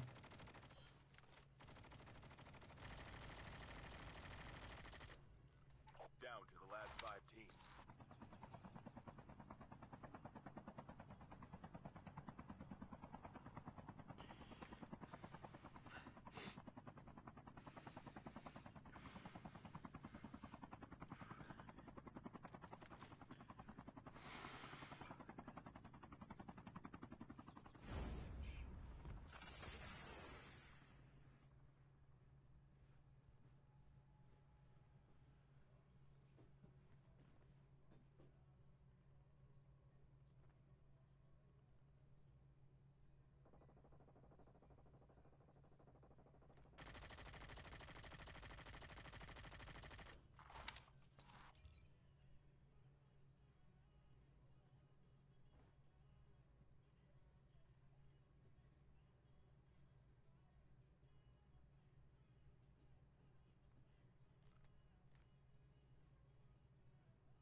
Airdrop incoming.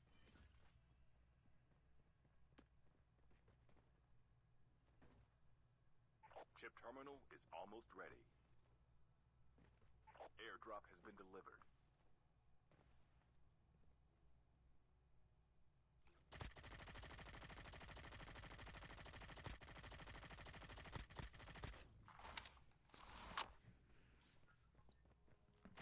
The safe zone is collapsing.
It's only 14. Oh my god, bro. 14 characters.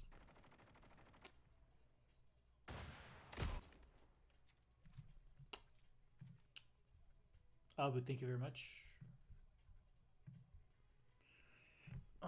Let me check something real quick. Hold on. Why am I in oh my god, why am I in streamer mode? Bro, are you serious? That's probably why I have not gotten it. It's probably why nobody has invited me yet, chat. I was wondering why nobody's invited me because I'm in streamer mode. Nice. Good job, Clasher. I was playing with Cyclone. I forgot I put my fucking name in streamer mode. Fuck. Max 14 characters. TikTok is 6. I cannot fit Mr. Clasher on TikTok. Watch, it's not gonna fit. That's the problem. Because it's 15 characters. Yeah, it's missing the TikTok.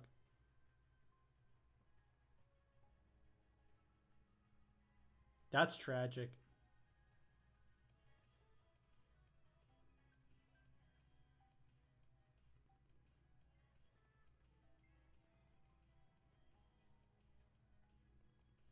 That's tragic, yo.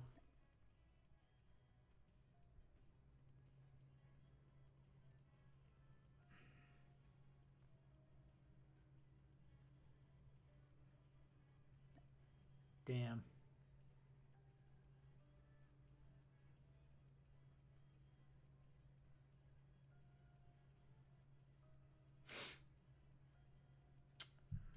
Well, I turned off stream mode so people they can actually. Wow, that's crazy, bro. I forgot to turn that off.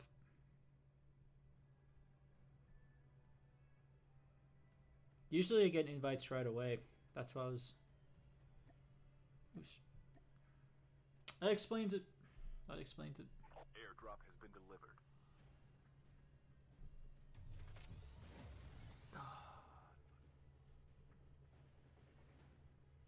Literally explains it.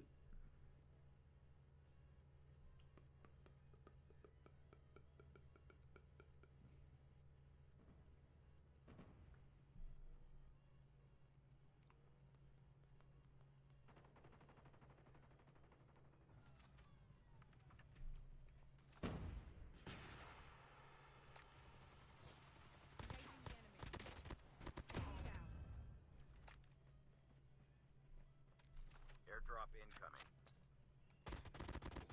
Enemy eliminated.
Airdrop incoming. Airdrop has Holy shit! Jack 12? Oh my gosh. Damn, that card literally just said, hey, I'm about to flip. delivered. Damn, bro.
Chip terminal is almost ready.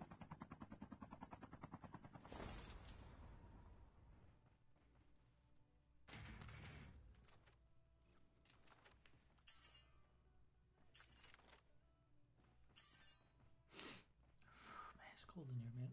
Oh my gosh. The safe zone is collapsing.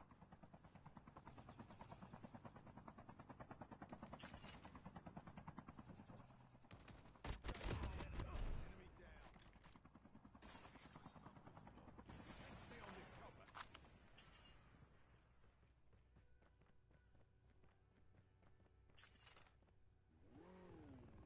Half of the teams are eliminated.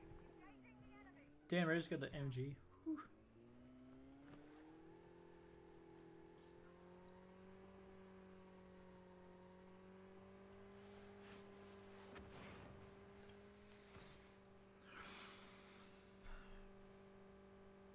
Airdrop incoming.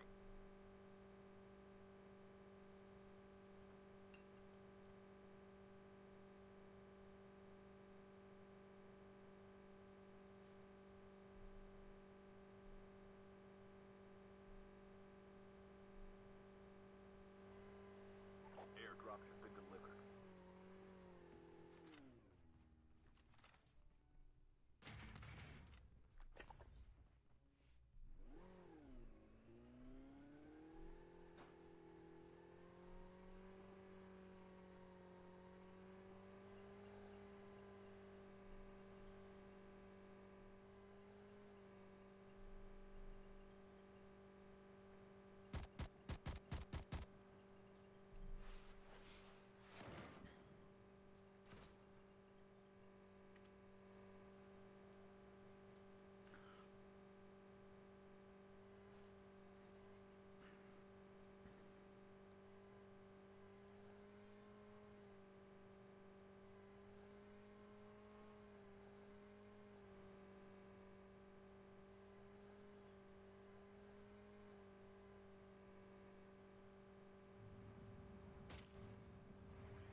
Engaging zombies.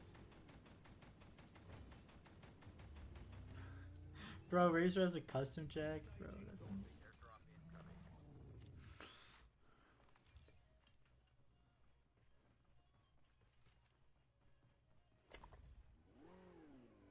incoming. MG and a Jack 12. That's insane. Engaging the enemies. Enemy down.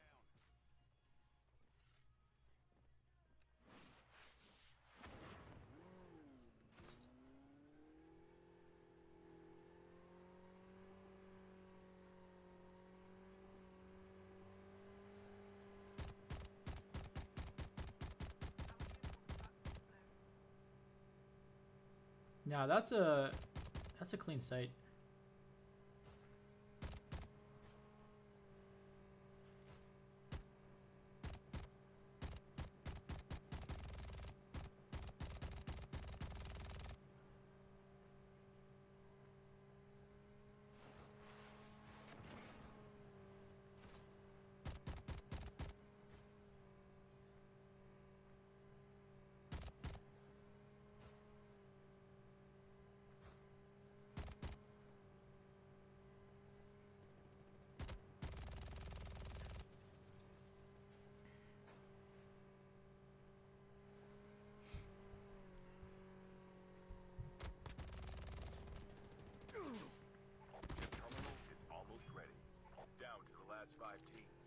Random Goose, what's up? Nah, Goose, my friend list is full, bro. Friend list is maxed. Let me type it out. But what's up? How you doing, Goose? What's up? What's up? Safe zone is collapsing. Airdrop incoming. Chief, I've tried the Dragon rounds for the Jack 12. I already tried them. Airdrop has been delivered. They're pretty solid. They're pretty solid. They are, Chief. Thanks for the... Chief, thanks for the likes, buddy. Appreciate it. No, I haven't played yet, bro. I was literally in Discord calls the whole time.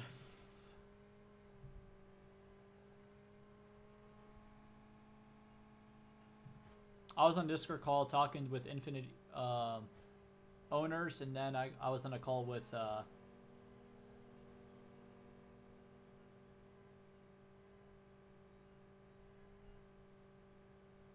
my boy Trev. That's mobile version? No way.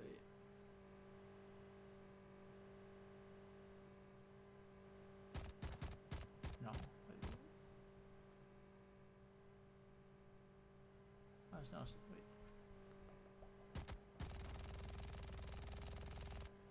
Let's go. No, I've been on Discord call the whole time, dude.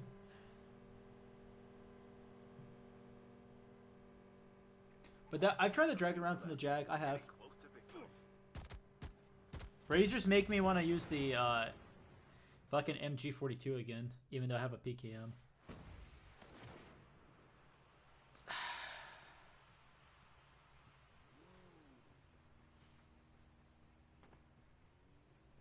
Like the 6x scope's not bad for it, but like the iron sight of this one is way better than putting a scope on a gun.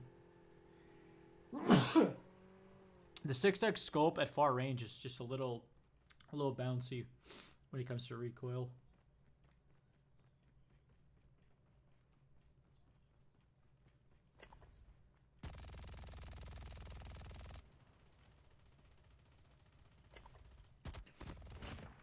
So Chief, I put the I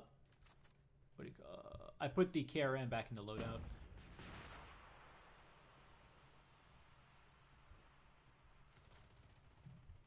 Airdrop incoming.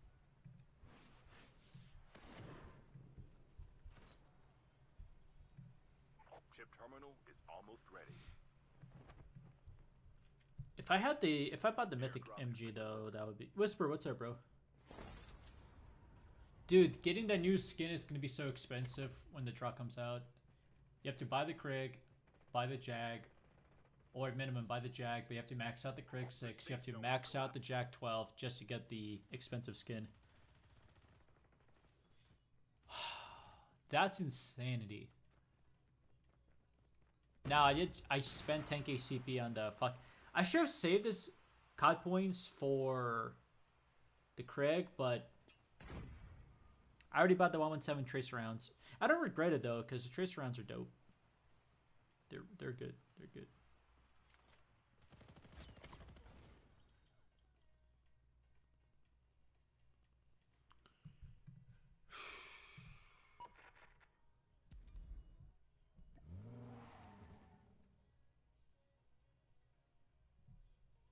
Oh, Ken's online. Nice. I was also in streamer mode, which is why people have not invited me, because I just took streamer mode off.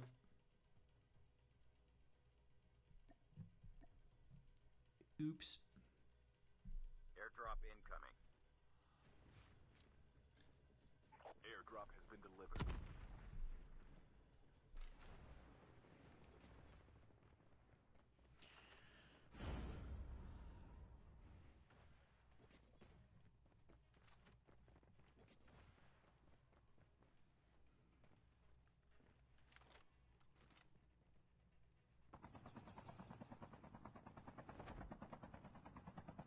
Well, chat, fuck it. I'm gonna eat some food. Fuck it. Give me a second. I'm gonna put this back. Give me a second, chat. I know I ate earlier, but I'm getting hungry again.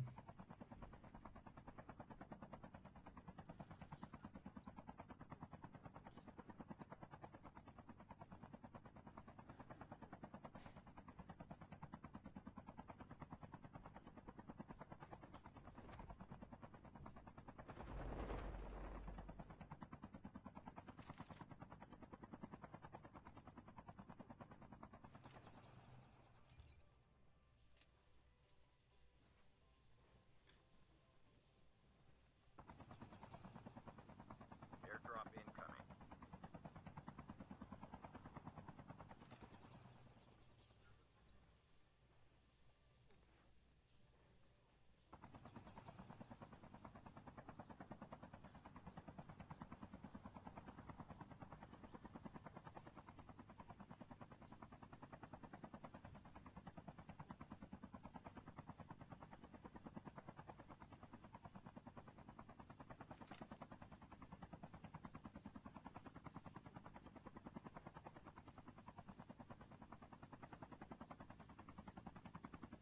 Airdrop has been delivered.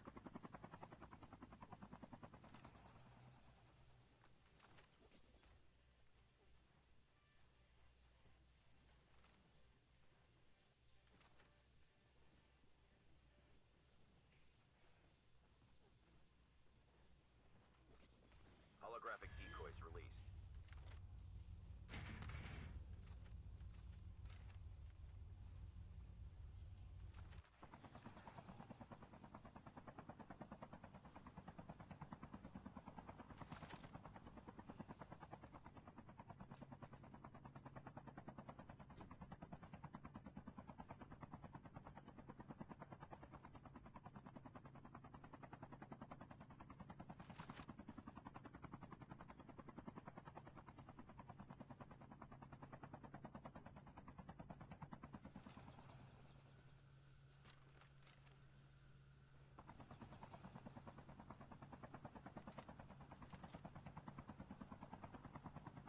Airdrop incoming.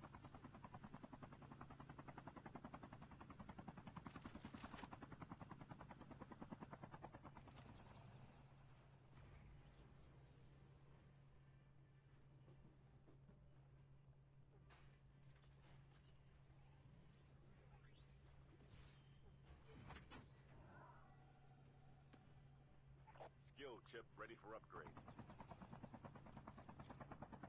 Airdrop has been delivered.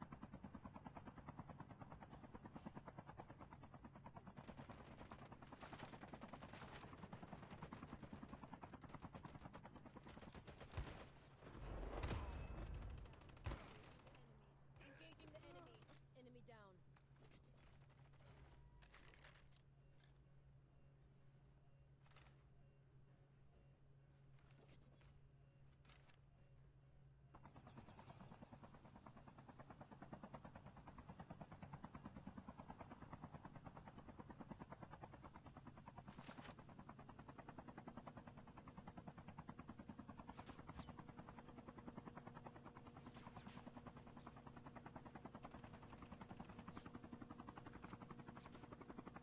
Tank has been delivered.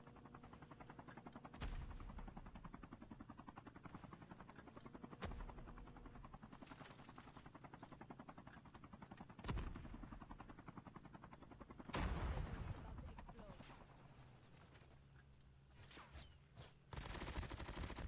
Chip terminal is almost ready. Airdrop has been delivered. Enemy down. Enemy eliminated. Holographic decoys released. The safe zone is collapsing.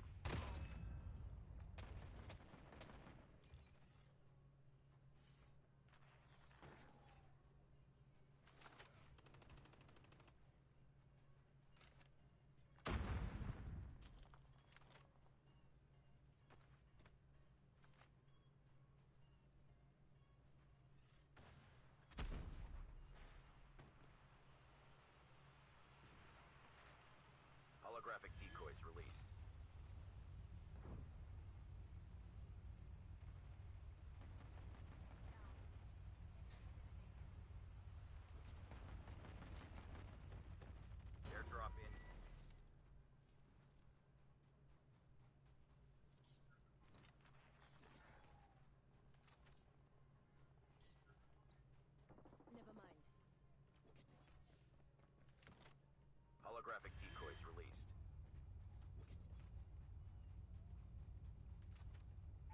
Airdrop has been delivered.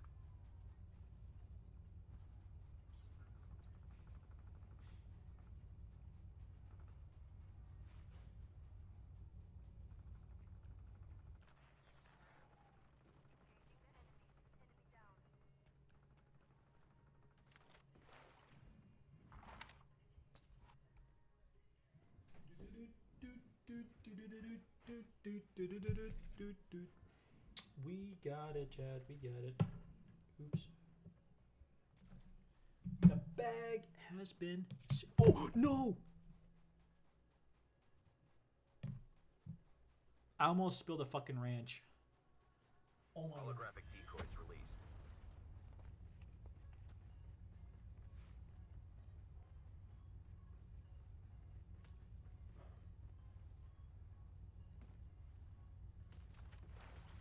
Okay, Chad. I've been hungry this.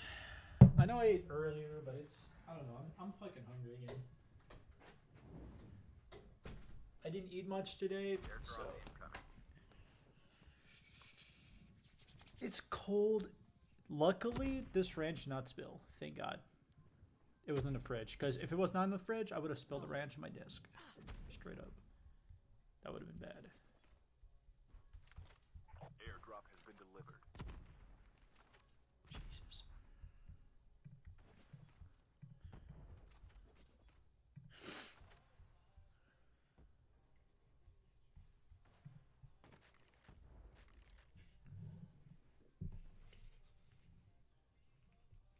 My hands are about to get greasy, Chad. Oh my. Wow. Wow. Ow, that's hot. Woo! That is hot.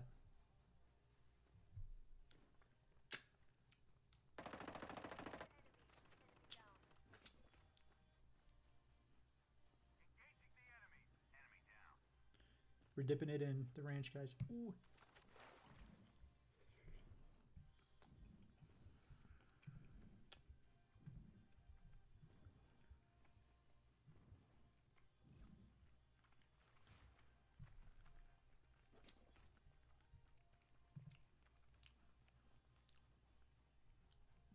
I was just sitting here, y'all, and I was like, you know what? I'm fucking hungry again. Clutch is gonna eat.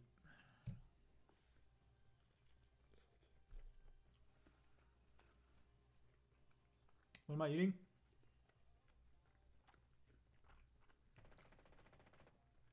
Holographic decoys released. I'm eating cheese bread from Marco's Pizza.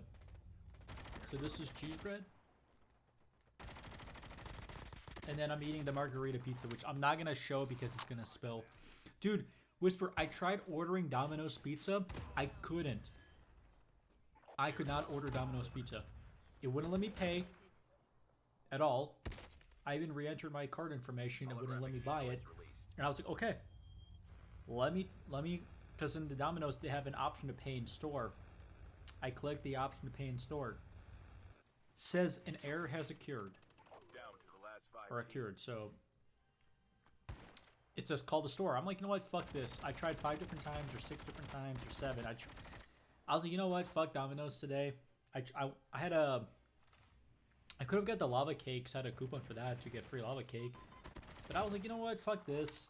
So don't know why I can't buy Domino's Pizza, and I'm not about to call the store to order pizza. Fuck that. If I can't do it online, I'm not doing it.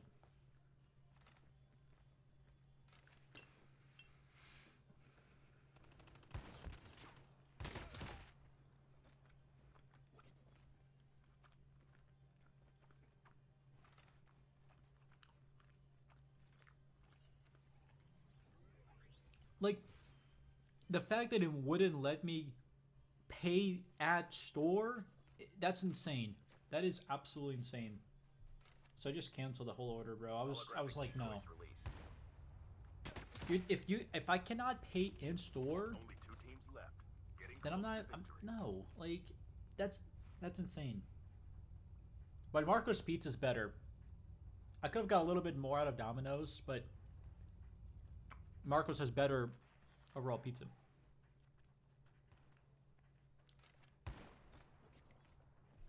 Because Marco's is like fresh pizza. It's fresh.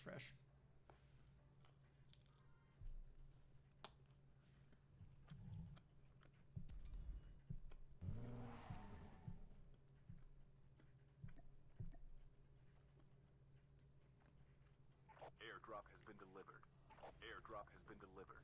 A full-fledged Yeah, so I'm a tank little has been brought. salty with Domino's today. Fuck them. Mmm.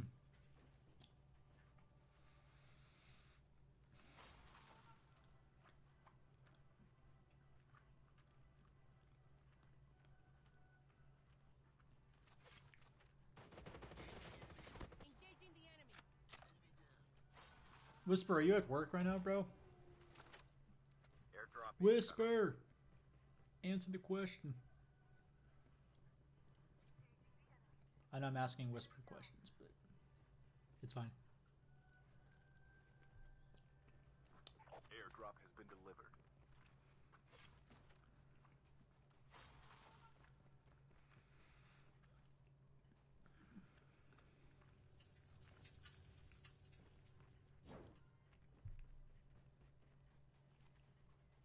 I was also on a Discord call for a long time. You're at work, Whisper? Damn it, bro.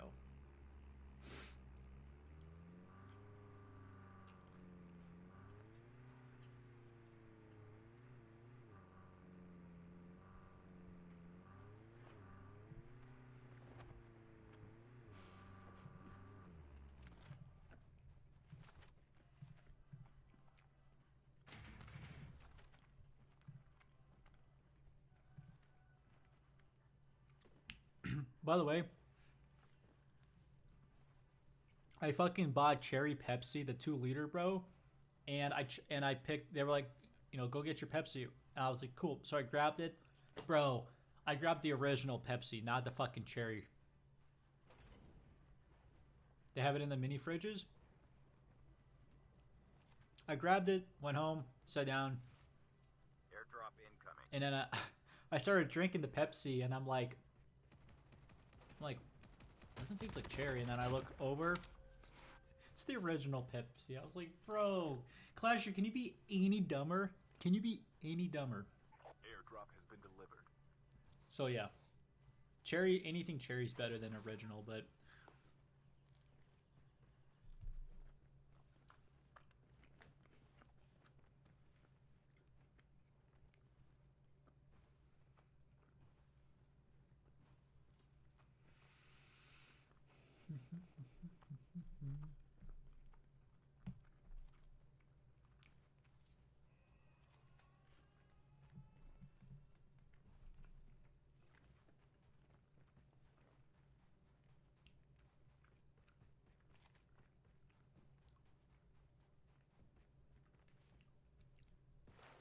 I thought I grabbed the cherry Pepsi, honestly. I don't know how I didn't see that.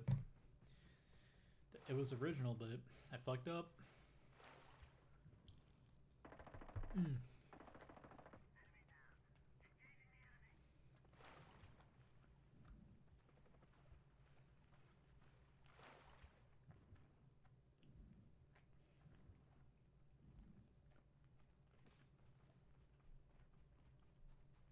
Chip terminal is almost ready.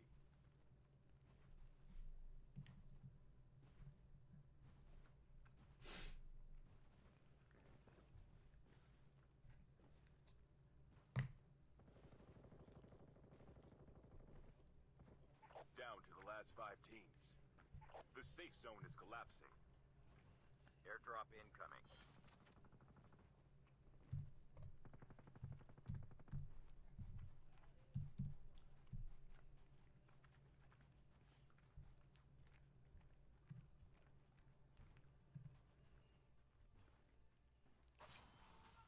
Airdrop has been delivered.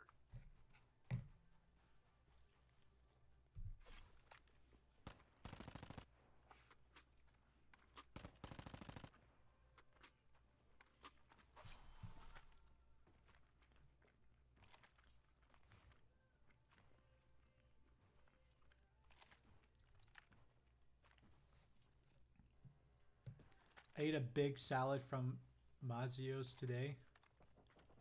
Holy shit, Whisper. How was it?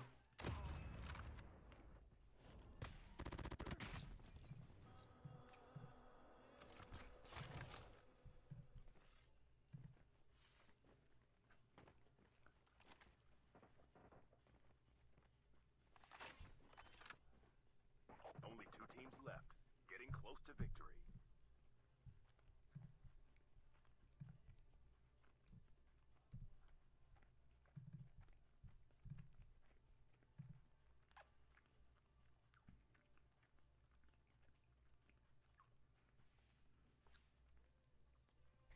Holy shit, my hands are greasy, bro. Fuck. Dude, like, I literally have to hold a cup such a weird way, yo.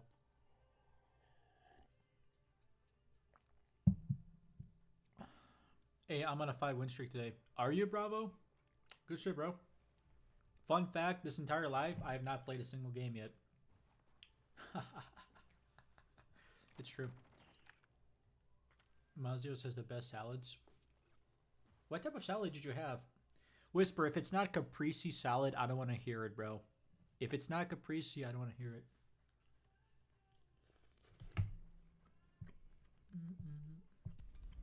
Oh. Oh.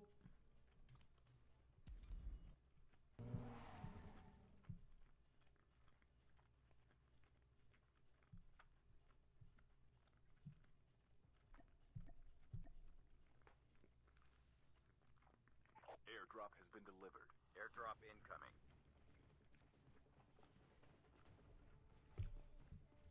Okay, Whisper, this is the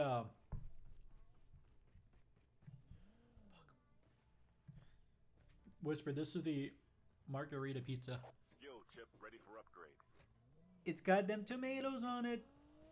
Basil, pesto, whatever, cheese. The big tomatoes are fucking good.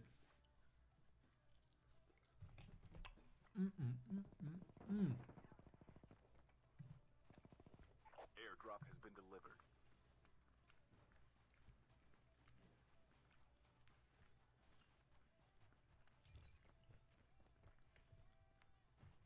Too good.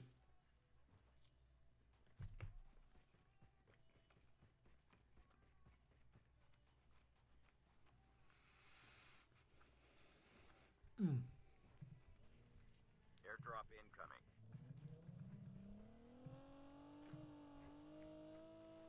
Ben, trust me, it's good food, bro. It is very tasty.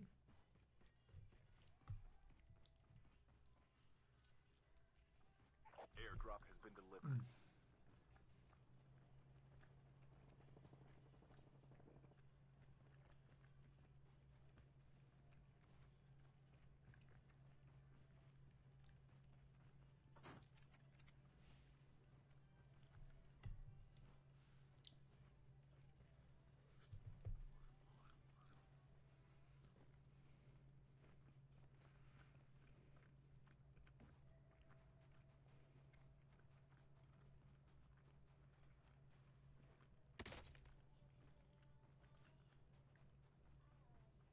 I will say, between the hot honey pizza and this, it is very close. It is a very close battle. Your teammate has been killed. Get the That dog the hot honey though has a special taste to it, but this is like this is like the caprese salad, the margarita pizza. It's that. A full-fledged tank has It's been what I dropped. like. So Dog tag it to is such a advance close call between successfully. the two pizzas. Your teammate will return to the battle when the next revive flight arrives.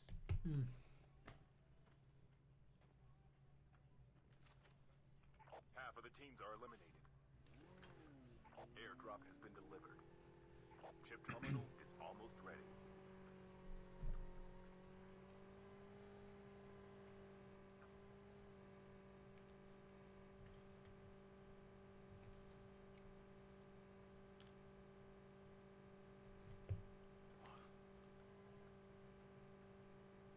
The safe zone is collapsing.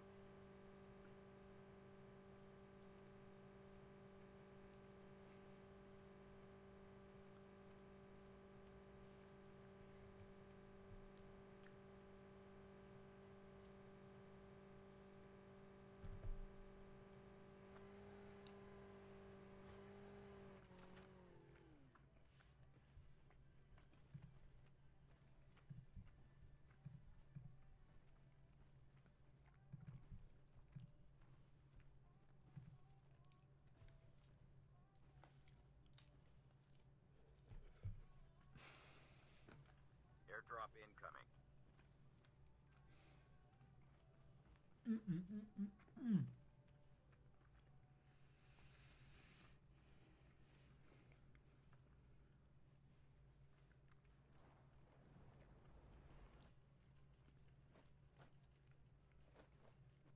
Airdrop It's so... I cannot explain how good this is.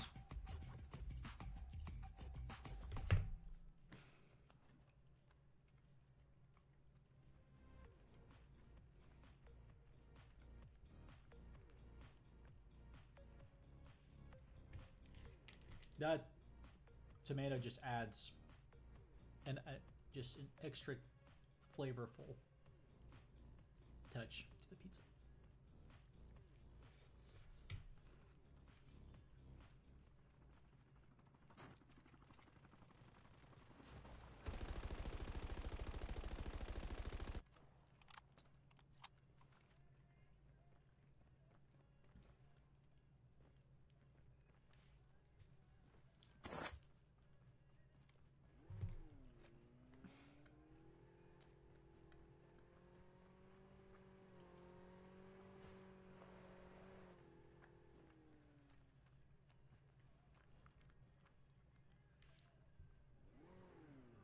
Airdrop incoming.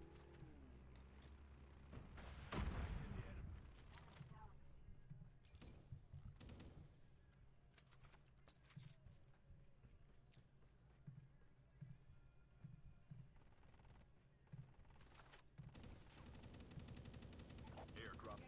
I fucking love Marco's Pizza, y'all.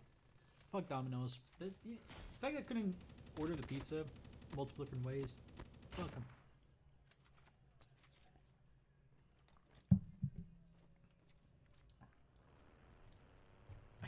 The fact that I couldn't pay in store is insane.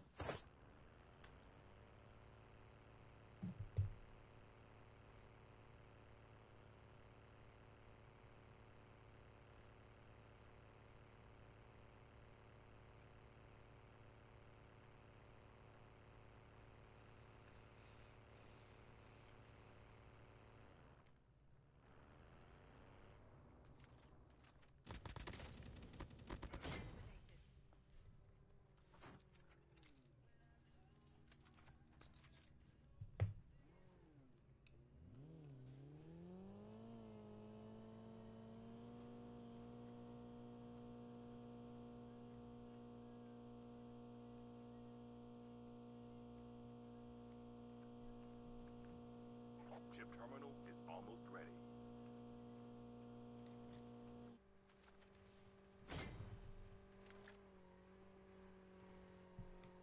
Ego prevent. Hello, hello. Is this you?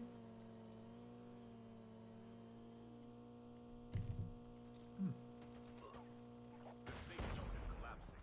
Airdrop incoming.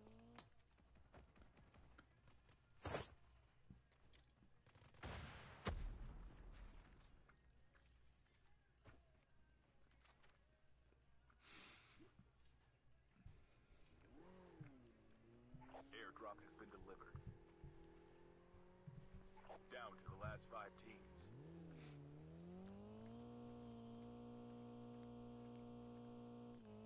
Ego, spasibo. Bon appetit. Ah, that's what we're having. We're eating. I might have some more cheese bread after this, y'all. No cap.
I love this pizza. Airdrop I didn't even know they had this until like I went to their teammate has been website. They were killed. like limited Get the time. dog tags and help I'm them like return that. to the battle.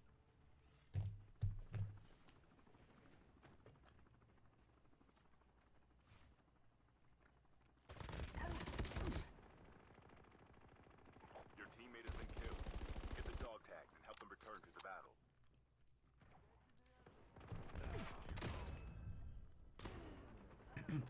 You got the full U4 squad right here, chat. The full U4 squad. Should be pretty sweaty.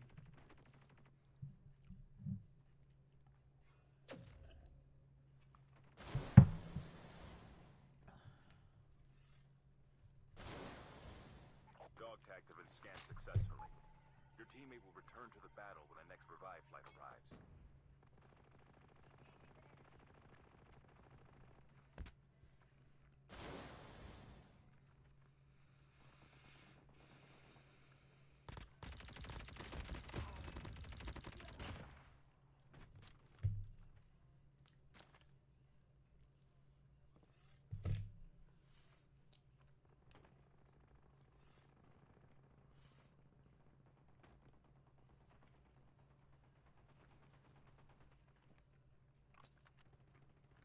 Your teammate has been killed. Get the dog tags and help them return to the battle. Airdrop incoming.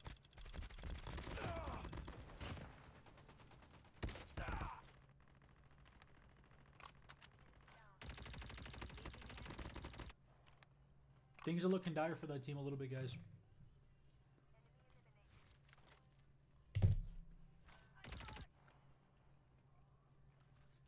Holographic decoys released. Airdrop has been delivered.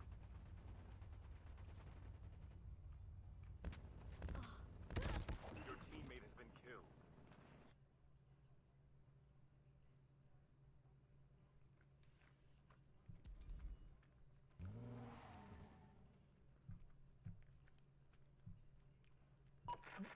No. Sorry, I'm eating right now. That was my first invite, by the way, chat, because I was in streamer mode.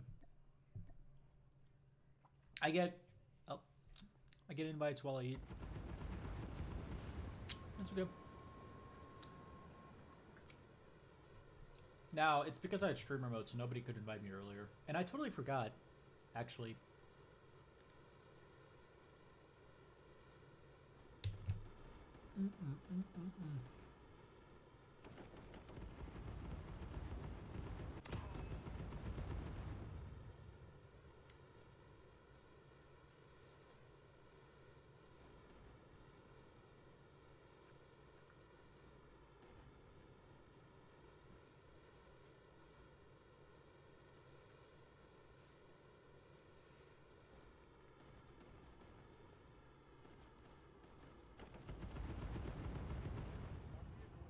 This is some good stuff.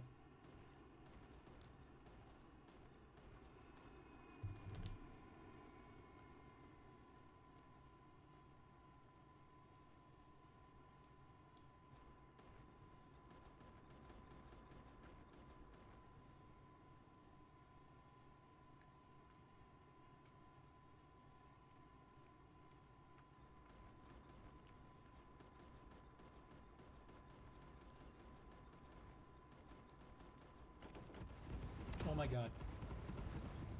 Damn it. Can't stop eating, y'all.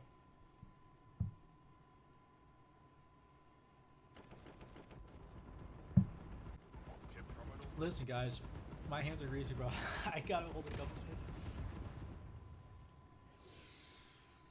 Somebody's gonna be like, Clasher, you're holding the cup the most weird way. Yeah, I know. It's because my hands are greasy.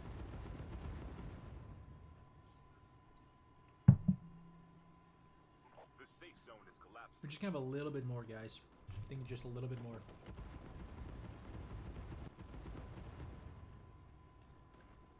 Yes. A little bit more. Usher will be back.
chat. Just a tiny bit more, y'all.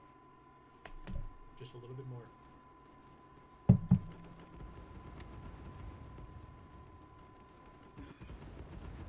Airdrop has been delivered.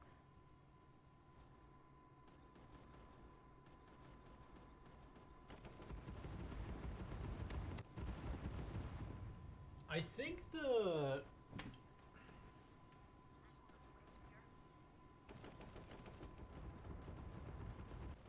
the draw's coming out later today. Something tells me.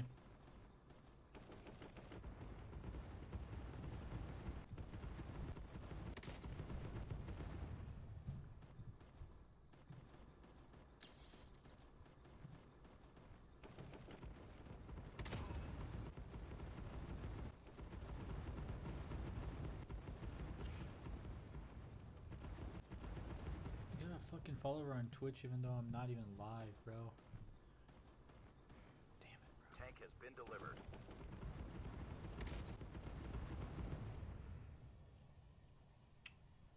Shows. What's this?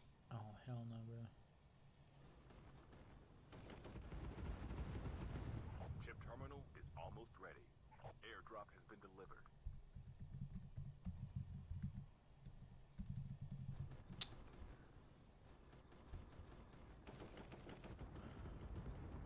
Why can't I delete this? Half of the teams are eliminated. The safe zone is collapsing.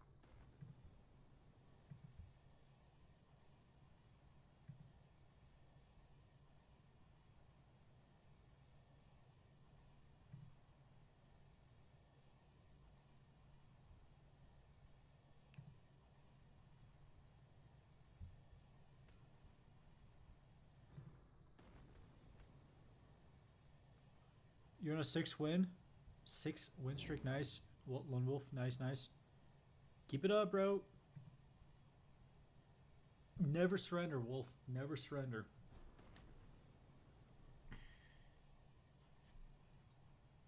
Airdrop incoming. I don't know why. I'm just hungry today, guys. I'm sorry.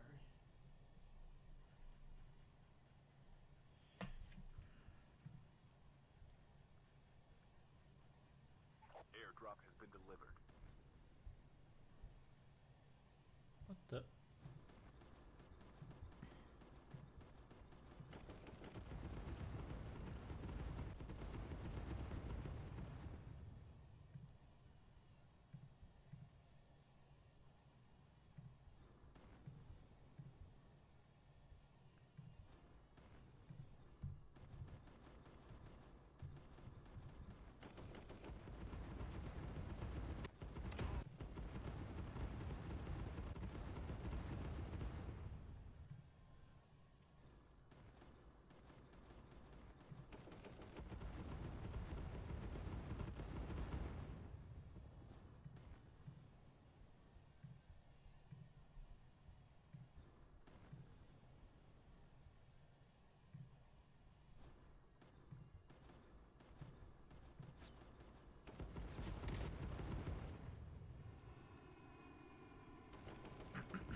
It is cold in my room. Airdrop incoming.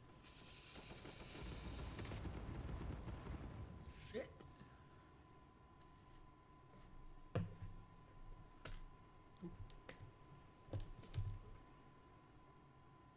Airdrop has been delivered.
safe zone is collapsing. Airdrop incoming.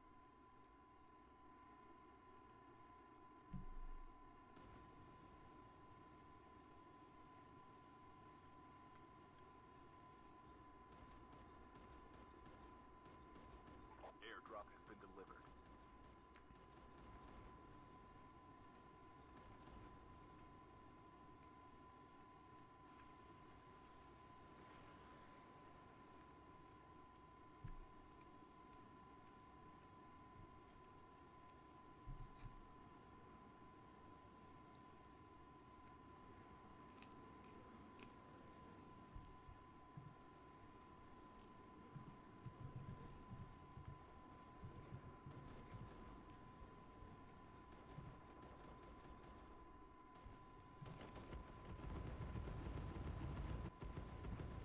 Hmm?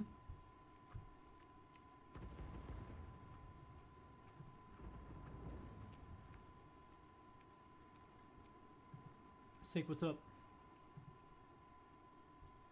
What's good, what's good?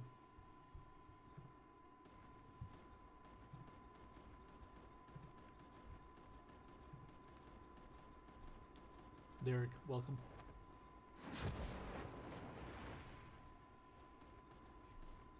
Don't mind me, chat. I'm just hungry today.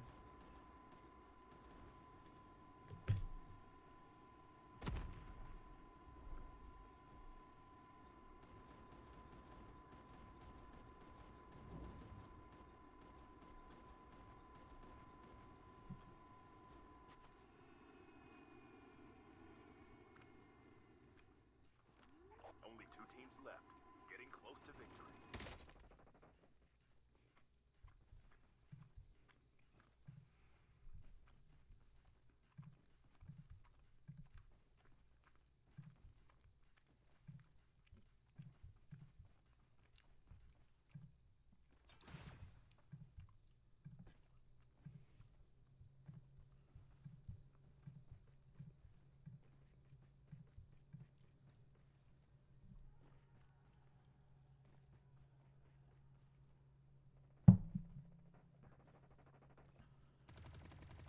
Airdrop incoming.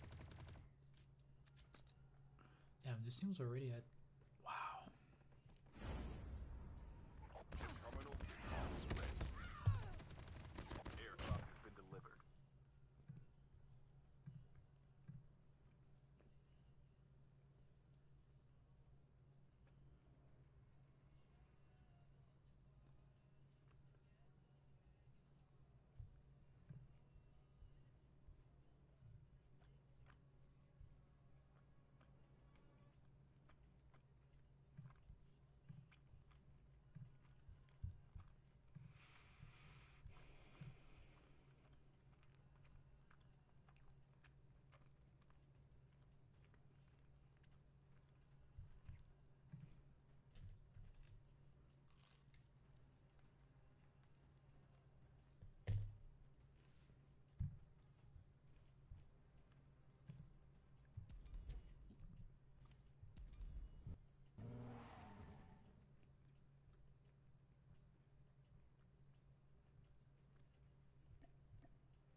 Airdrop has been delivered.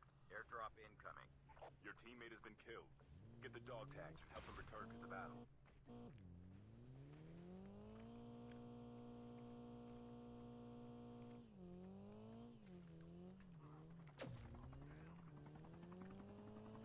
Your teammate has been killed. Get the dog tags and help them return to the battle. Skill chip ready for upgrade.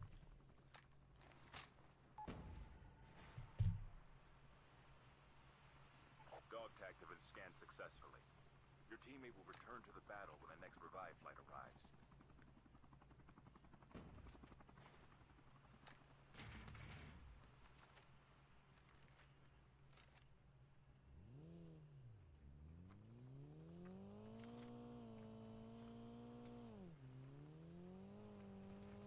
Engaging the enemy.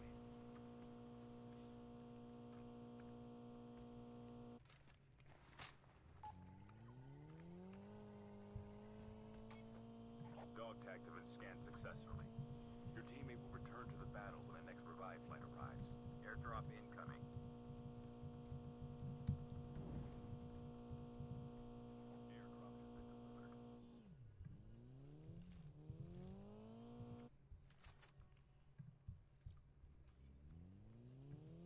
What's up, buddy? Yeah, Ben. So I had 102,000 CP, but dude, I should have saved the CP for the Craig 6, but too late. Because I fucking realized that you gotta max out both guns to get that skin. You have to buy the Jack 12, max it out. Since I already have the Craig 6, I don't have to buy it again, but damn it. But 10k CP would have only got me tracer rounds for the Craig, so.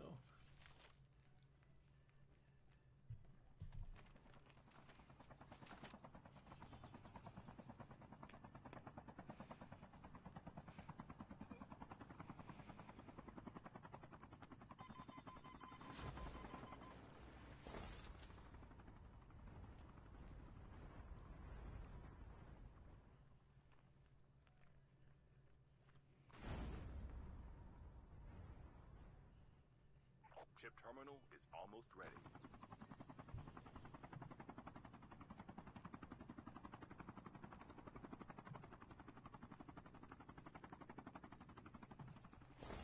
Did she like back out?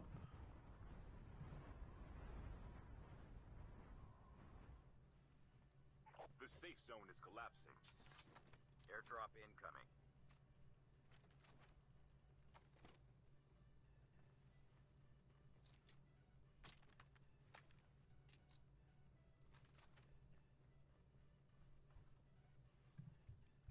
Airdrop has been delivered. Oh shit. Oh, it's Docs. Oh my god. No, it's that team, bro. I faced against Toxic's team the other day. Pretty sweaty, but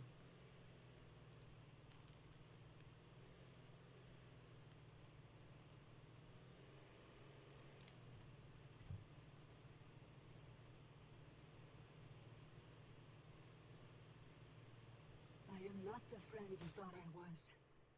I am not the person I thought I was.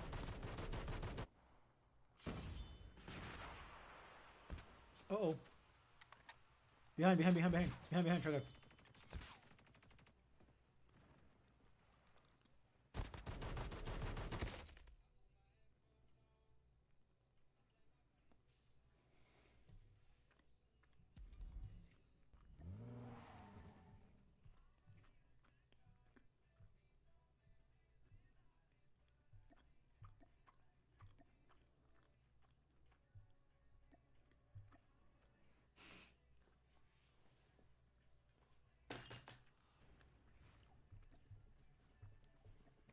Ladies and gentlemen, you guys are watching Jace.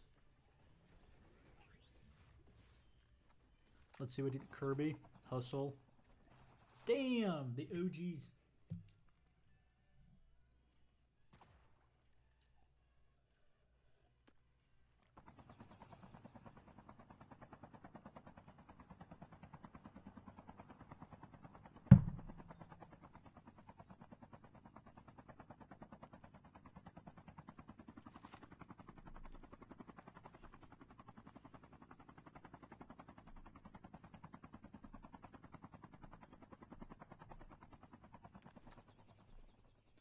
Audi's S6 line.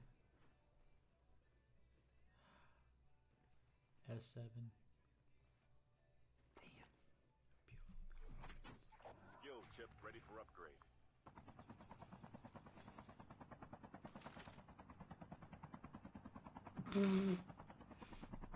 What the?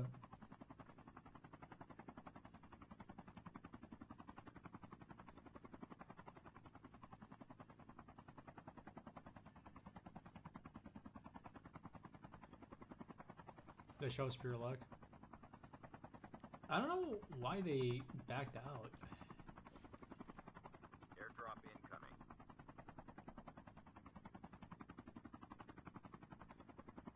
Airdrop has been delivered.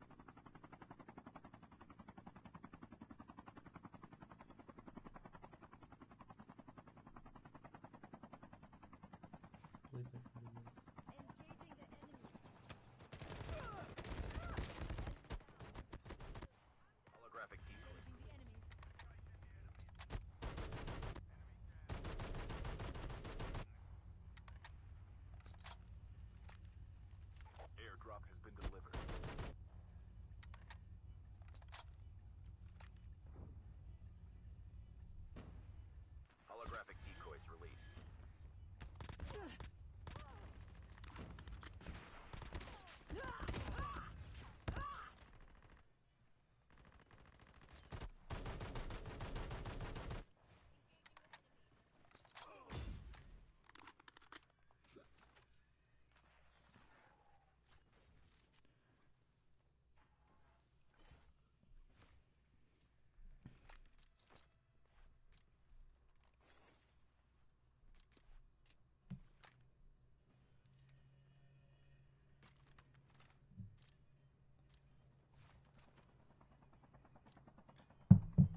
This lobby's looking solid. I'm looking at the kill feed, guys. It's Airdrop looking pretty incoming. good. Now, let's see if this team can deliver the big W, the big dub that they need.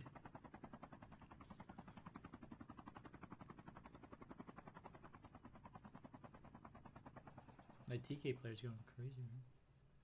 Airdrop has been delivered. One. I am 13 custom.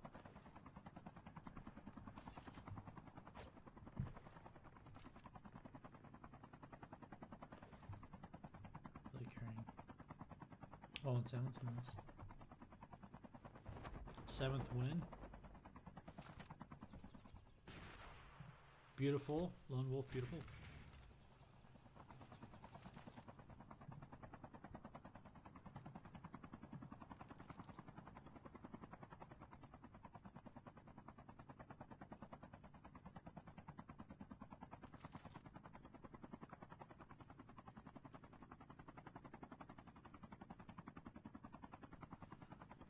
Wait.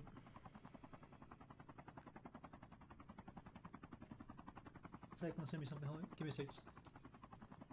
What's this? Tank has been delivered.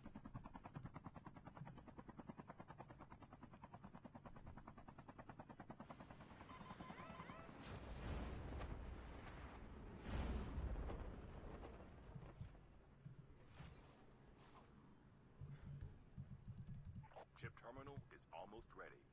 Airdrop has been delivered. What in the world, Cyclone?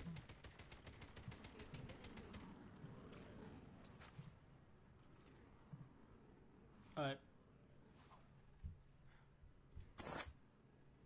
The safe zone is collapsing.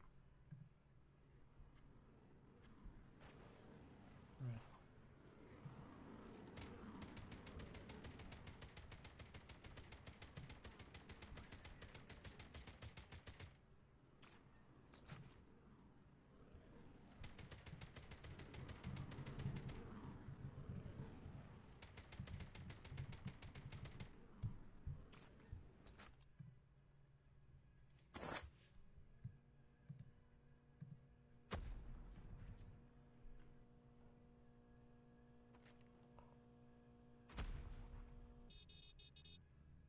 Airdrop incoming.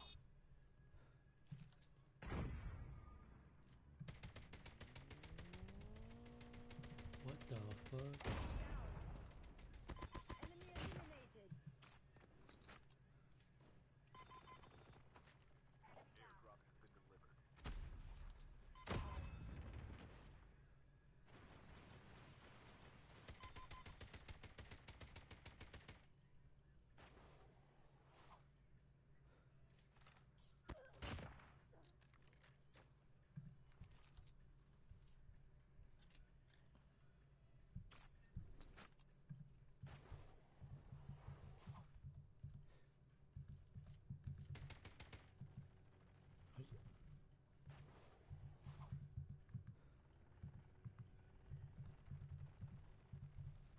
Oh my god.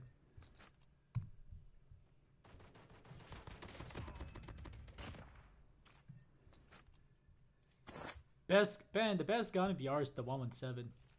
No competition, bro.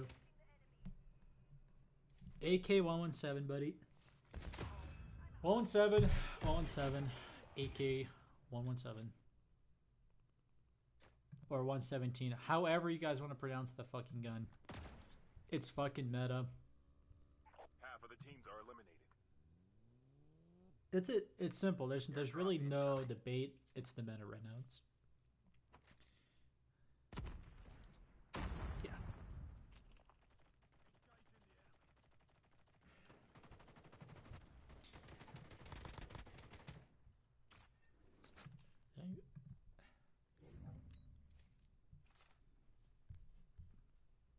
Alright, I gotta chat, I have to get in some fucking video game, bro. I have not I miss Big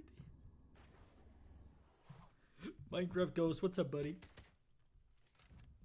We're gonna be streaming for a long time. It's only 2 a.m. We've got a long ways to go, ladies and gentlemen.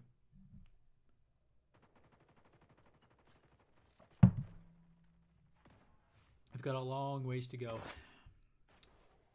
It really started with my Discord calls, and then it's just kind of evolved, you know what I mean? Like, yeah. Enemy down.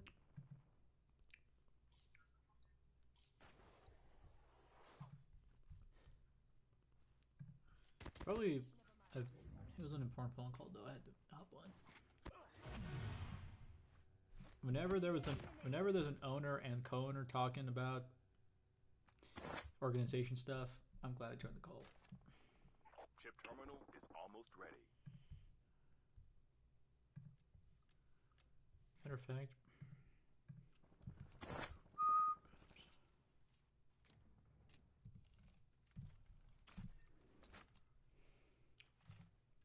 Our vehicle is about to explode. The safe zone is collapsing. Airdrop incoming. Peach, what are you doing, bro? Peach, you're supposed to be asleep. Oh fuck, I'm muted Discord. Airdrop has been delivered. Bro, how do I mute the...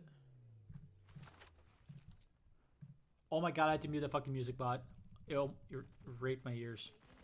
Whoa. Peach, what are you doing up? It's 2 in the morning, bro. You're supposed to be asleep.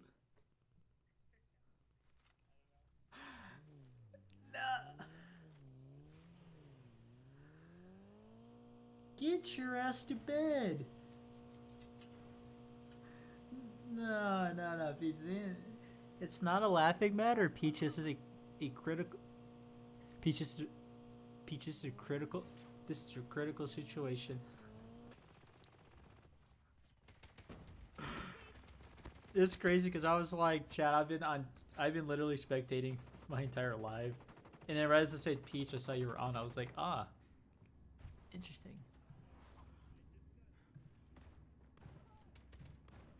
Dear God.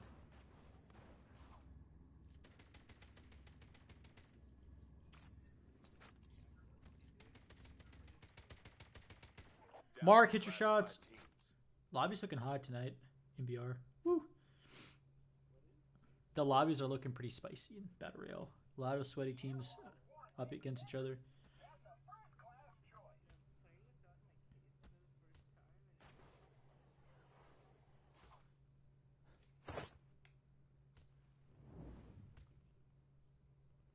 For me, I tried playing with the 15 Pro without I can, bro. It just feels weird. It's too slippery. Because I have a OtterBox, which is a rubber. It's like a rubberized. It helps me grip. That's why I love rubber cases. It's like a perfect snug. Sorry for the last message. My brother took my phone. Yo, bro, can you give me a shout out, please? Ghost, I don't give free shout outs, bro. Seriously? What the fuck, bro?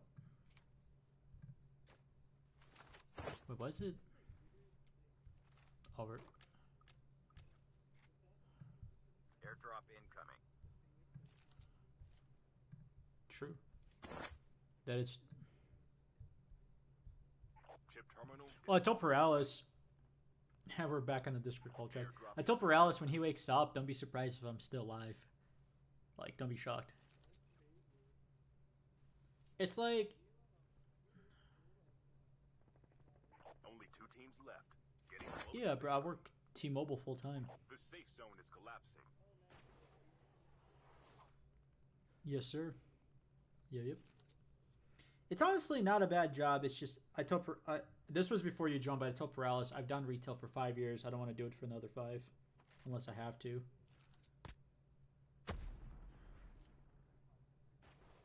It's been my dream since I was a kid, man. That's what I told Paralis.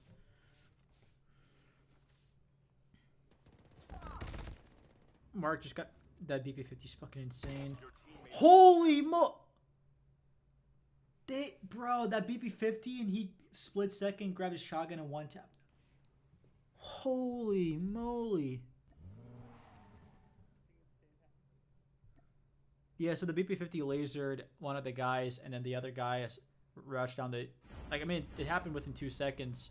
He switched to a shotgun, the enemy, and then one tapped the other guy coming up the hill. Or down the hill.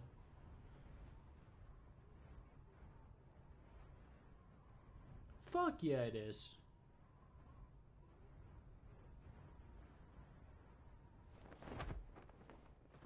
Well, I don't fucking pay attention to buffs and nerfs. First blood. Right now, people carry the 117, the Odin, the BP50.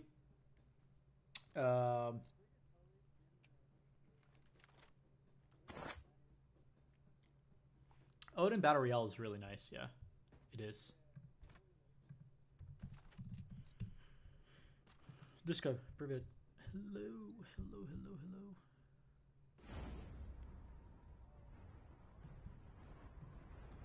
hello. Trovo, YouTube, TikTok. And then kicking Twitch, I get a black screen. I don't know why. It used to happen and it stopped. Now it's back. So 3 platforms. Yeah. Yeah. I'm just watching.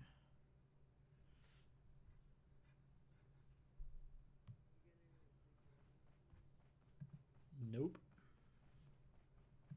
It's fine. It's yeah. I'm chilling though. I was telling Paralysis, I did tweak my graphics on the Elgato. Elgato has a standard HD quality and the expanded, and expanded makes the colors look a little bit darker, a little bit richer, so yeah.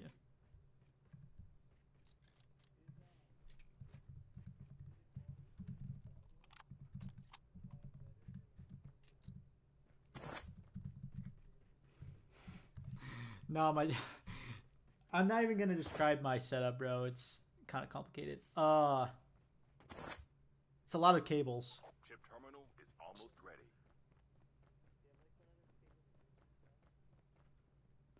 Nah. So I wanna maybe my Christmas present to myself. I might buy, maybe not, but the Omega. No, what's it called? The Magnus gaming desk from Secret Lab. That's a fucking top end. That's like the best gaming desk I've ever seen in my life.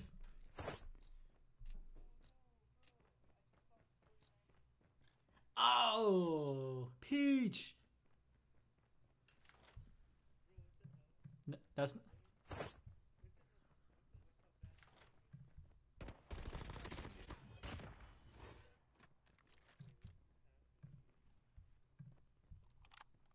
This is very.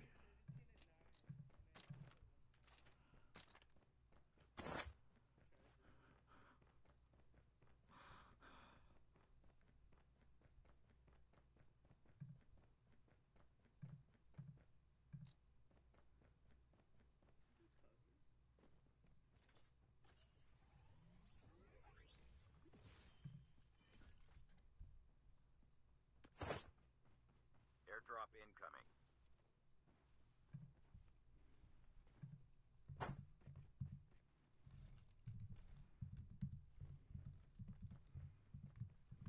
Are you playing MP?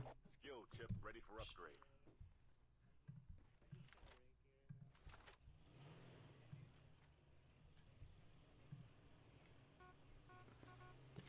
Dude, the finger cons really do help. They really do. There's no debate about it.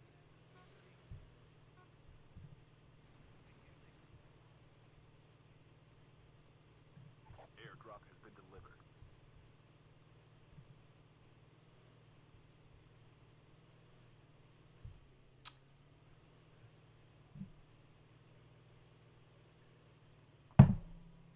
That's true.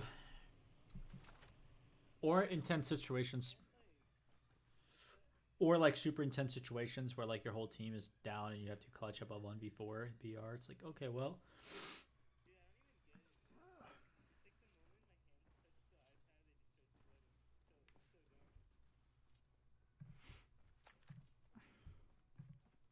Oh, Trevor wanted me to ask you, Peach, something before he fell asleep.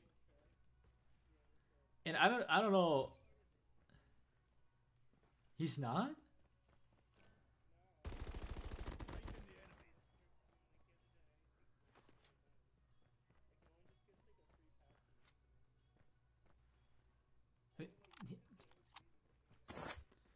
No, no, no. I know he's the one that got me in here, but no, the Airdrop incoming.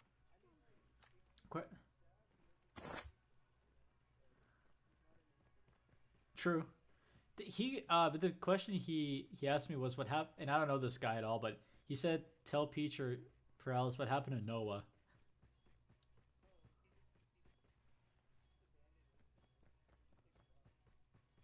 Oh, really? Airdrop has been delivered.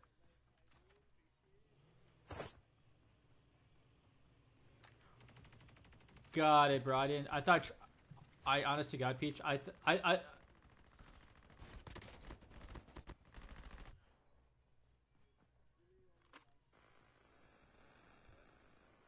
Got it, boss. I thought Trevor was still part of Infinite. I did not know he was not Infinite at all. I thought he was still.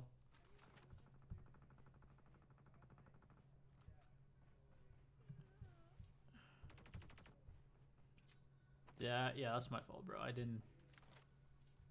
Oops.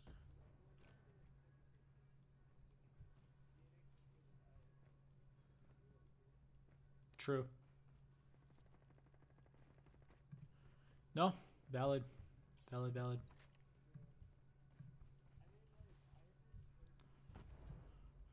He's also been playing a lot of World of Warcraft. Like, that's what he's been, his niche.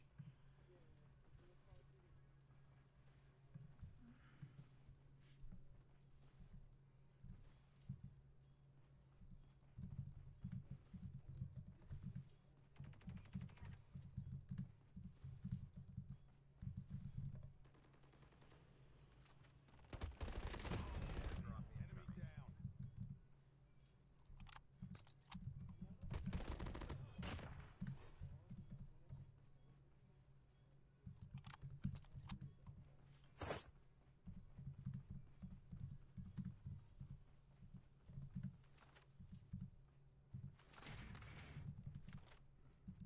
Typing with one hand. Airdrop has been delivered.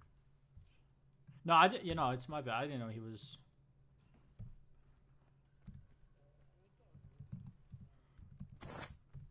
Top secret. Top secret. Oops.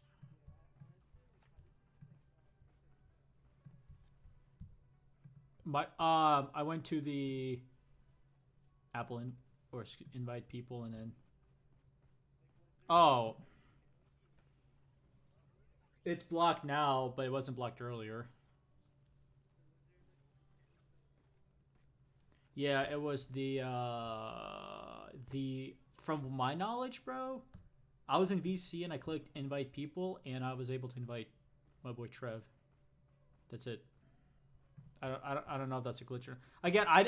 Dude, Peach, I didn't know, bro. I swear to God, I thought he was part of Infinite. I did not know he was not part of the team.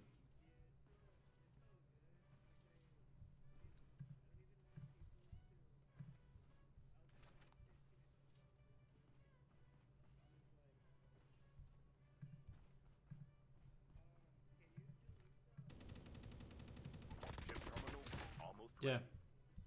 Sure.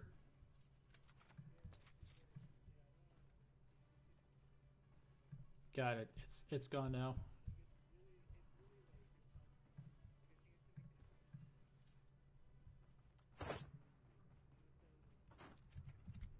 The safe zone is collapsing.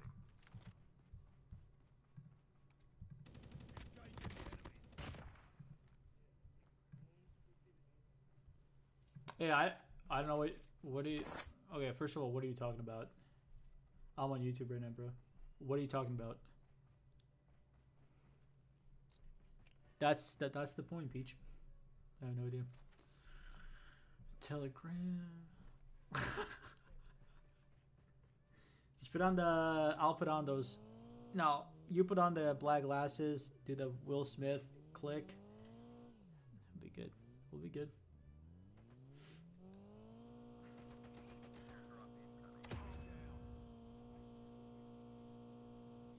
What iPad do you play on?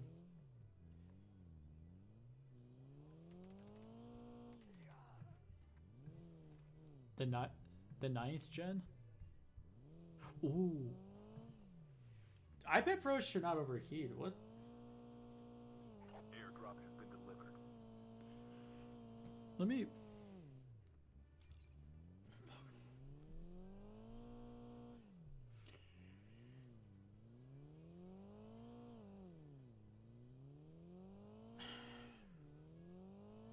Hey, I'm gonna wash my hands, bro. My hands are greasy from the cheese bread I ate. Holy crap.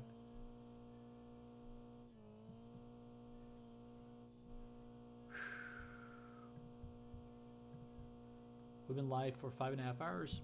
That's all. Wow. 25 hours is my longest live. I did back a few months ago in 1 week when I was off. I did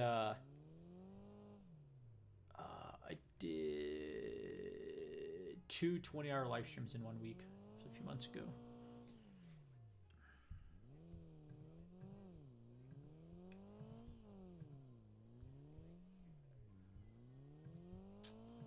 Airdrop incoming.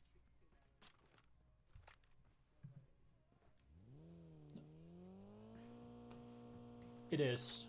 Once I stopped drinking energy drinks around like 20, 21 hours, I just collapsed. Like it was down the hill straight up from that point.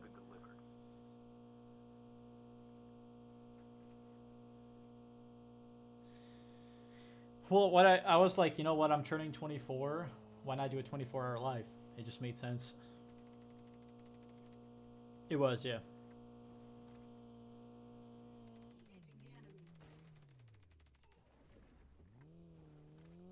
Oh my god, I can hear the background noise.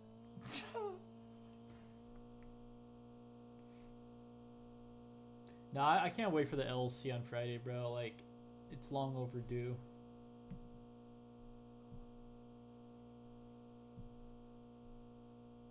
Bro, I don't know, dude. I truly, I mean, that's why I'm meeting at a coffee shop with my manager, because I don't know. She knows, I don't know. I don't know if I should disclose this on live. I'll DM you. Yeah. Well, it's not a well, how cheap are you? What's your number? Yeah, my charging about 400 to 500.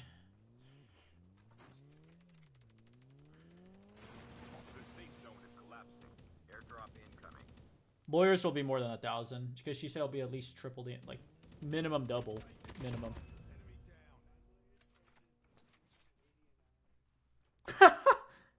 What? That's insane, bro. What? Bro, I'd fuck that. I'd rather pay a lawyer like 200, 250. I'm not paying a lawyer $500 an hour. What the fuck? That's insane, bro. That's insane. Unless you have like the #1 lawyer or like top end crispy lawyer. Otherwise, I'm not even. That's insane.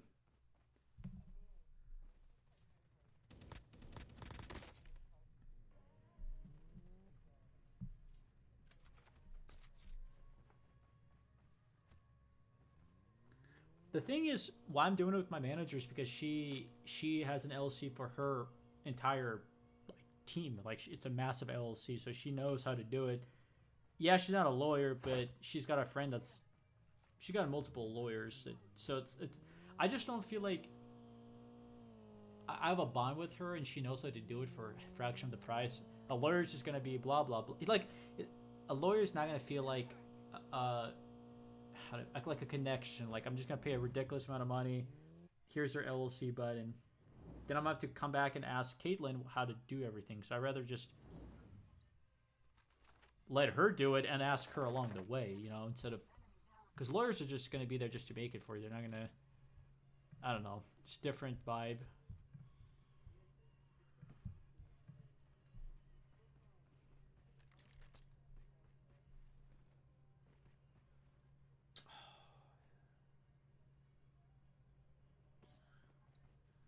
What? The thing is, oh, go ahead. For me, yes. We already talked about this. I buy a lot of, not a lot of expensive things, but there's business expenses. My MacBook, my iPhones, you know, if I buy the gaming desk, rent, Wi-Fi.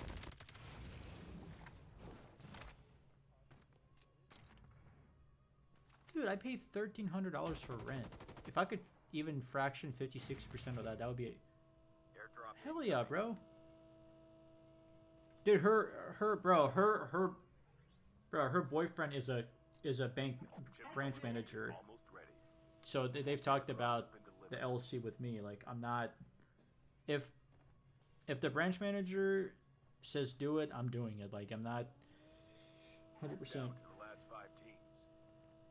I mean, fuck, he's a manager at a bank. I'm not gonna just be like, oh, cool. I'm not gonna do the The safe LC. zone is collapsing. No, there's definitely benefits. And if I want this to become my full time, I gotta have it. There's no way I'm gonna be able to do this without an LLC full time. Not even a chance.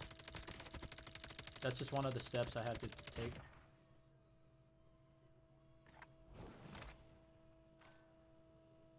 Because I could write off my. I mean, I'll ask her these questions, but I'm pretty sure my Wi-Fi that I'm paying almost $200. I'm sure I can write most of that off, if not the entire thing, because that Wi-Fi is used for my business expense. Everything I do, where I sit, where I live. The only tricky part will be like gas mileage and things like that. I don't know how that's gonna work, but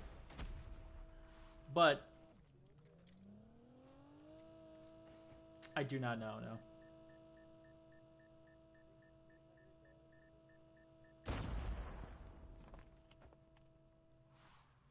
I mean, that's like 4 or 5 months of my Wi-Fi. I'll pay that. That's no problem. Yeah, the Wi-Fi in this state is insanely expensive. Like, it's good. I have, the best Wi-Fi, but it's also the most expensive you can get. So, I live in Nebraska. Yeah.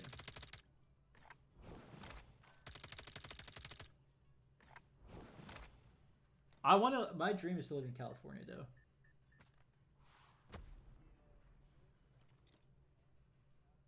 Chip terminal is almost ready.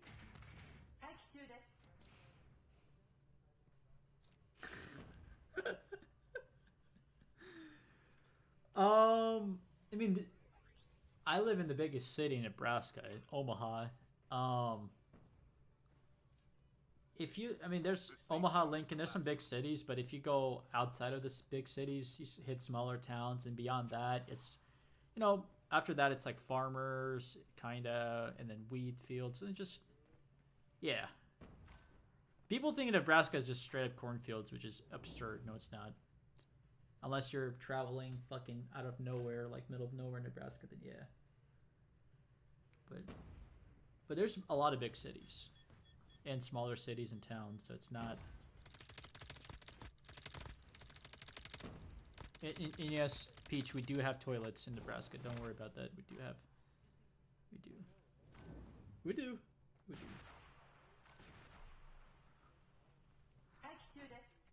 It's nothing but barns, and it's like the 1830s.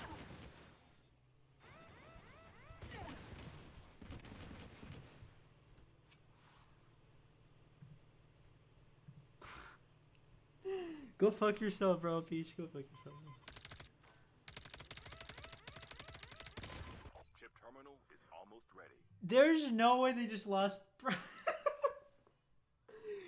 Bro, that's crazy. That antelope was on fire out the zone, and oh my gosh. What in the world? Sometimes probably between 7 to 10 a.m., somewhere in that range. Pretty late.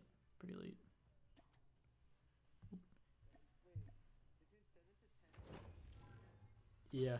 Chat, you guys want to see Swaby play MP? Here we go. Best BR player I got. I wonder how he does an MP.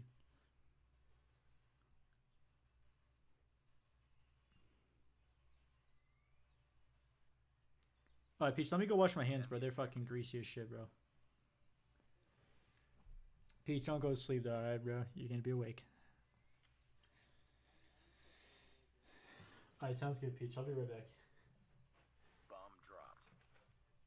Chad, I told Peach not to fall asleep, so if I come back and he's asleep, we're gonna have a big problem.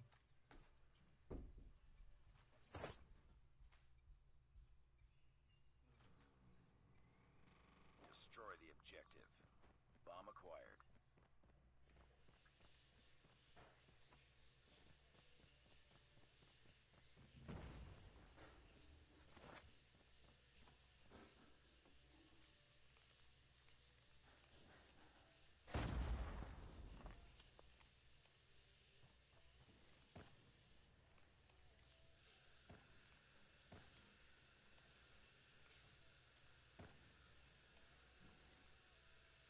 We've lost the bomb.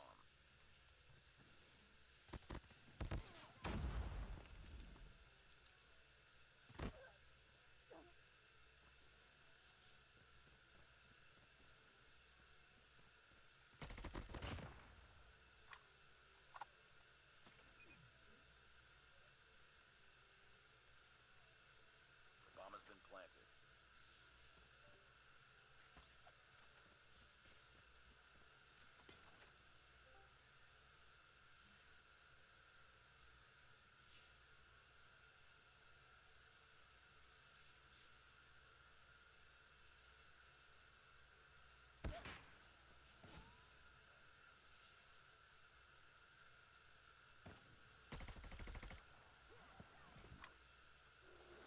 Nice work. Get ready for the next round.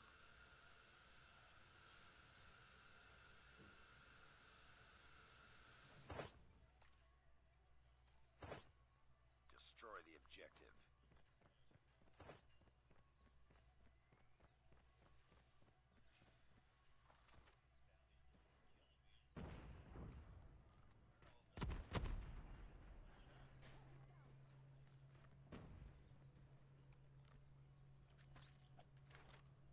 Your mistake, Peach.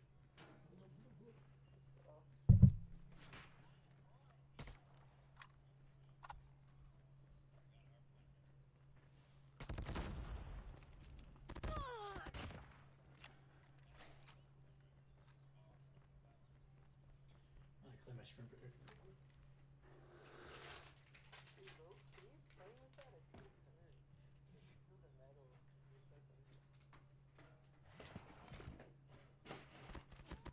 Son of a bitch.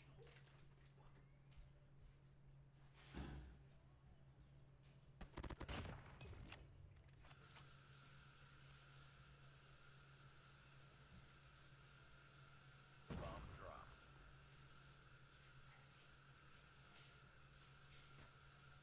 We got the bomb.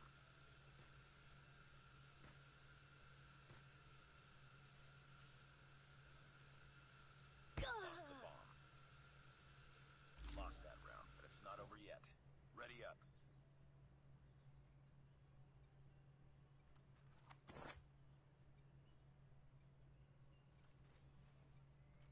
Destroy the objective. Bomb acquired.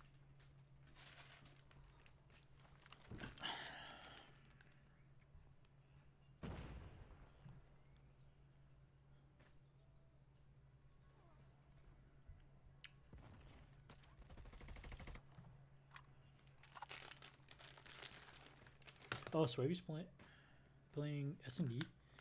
Search and destroy. Ooh. No, hold on. Swavy's still alive. Nice work. Get ready No, for I'm the just. next round. Fuck.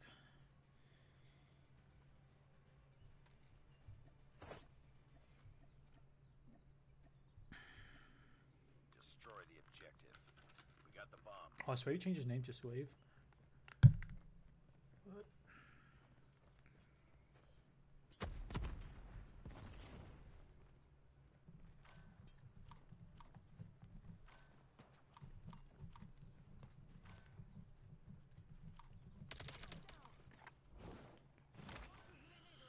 Okay. Bomb has been planted.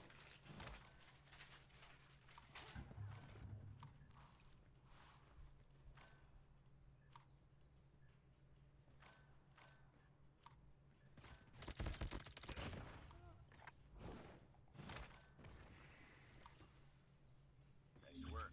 Get ready for the next round.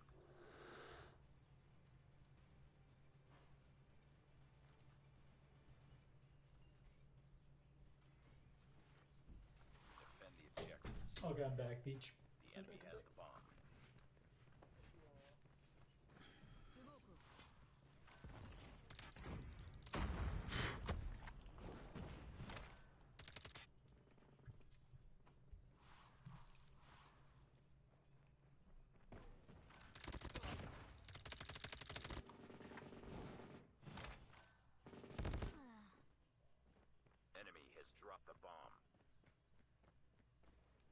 That MG is insanely fast.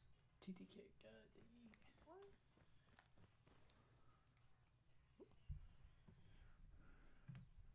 What up, Brody?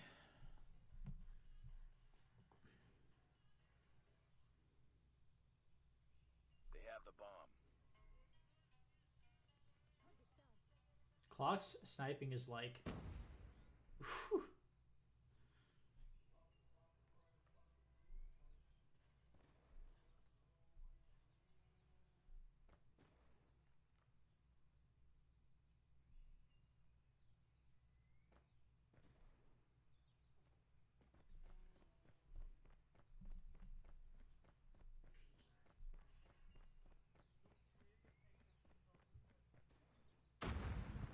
Kim Jong Un executes a number of senior officials Bomb has been over planted. North Korean flooding. Good.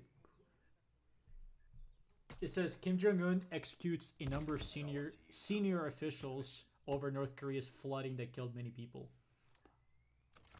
I heard he killed like 34 senior officials, like top end. That's like, dude, that's like in war killing 34 generals. Are you serious right now, bro? That's insane. That's called that's insanity of insanity. Lost that round, but it's not over yet. Ready up.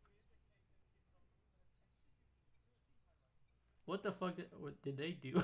I mean, I'm just saying, like. Defend the objective. The enemy has the bomb.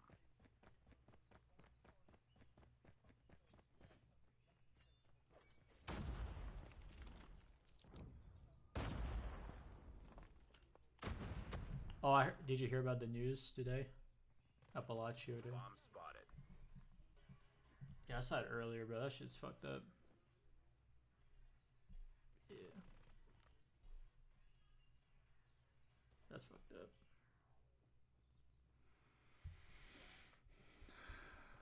They have the bomb. Enemy has dropped the bomb. I didn't look into it a whole lot. I think it's a student, though.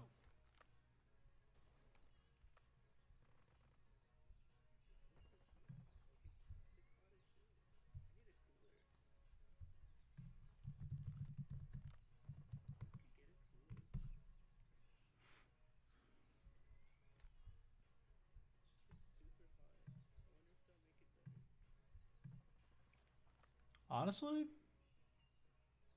maybe.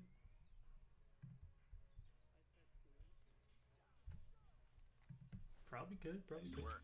Get ready for the next round. Hey, Swaby's team is winning 4-2 in this S&D match. Pretty sweet. Pretty sweaty. This is ranked, by the way, Chad. These guys are sweaty. Sheesh. Defend the objectives. Hold on.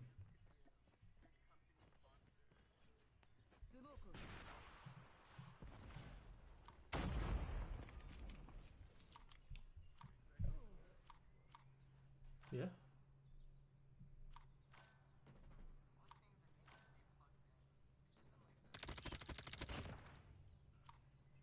My manager was like, "Can you do YouTube video today?" I'm like, a little late for that.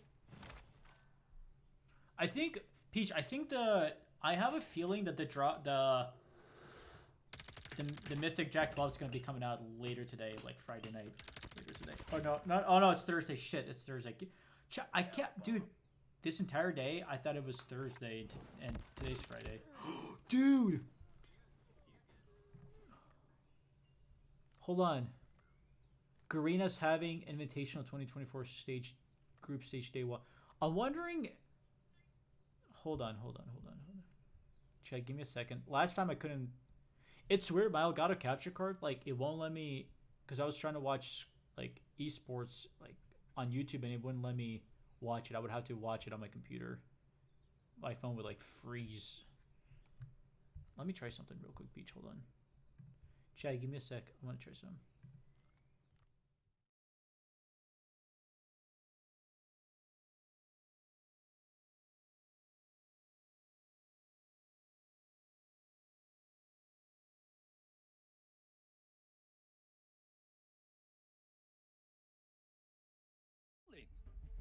He has won himself the Mobile Masters, the famous emote. on the land stage Peach, I'm gonna itself. watch the And I group feel like stage. Lucazin, you know, being one of the MP top stuff. players in the world, I feel like he needs to really prove himself it's live this right year, now. I right? agree with that. It's just going to be great if he does win it I'm gonna with do the a watch Glory party chat squad because that Arieth is doing has it got right what now. it takes to win everything. You saw that on the Mobile Masters.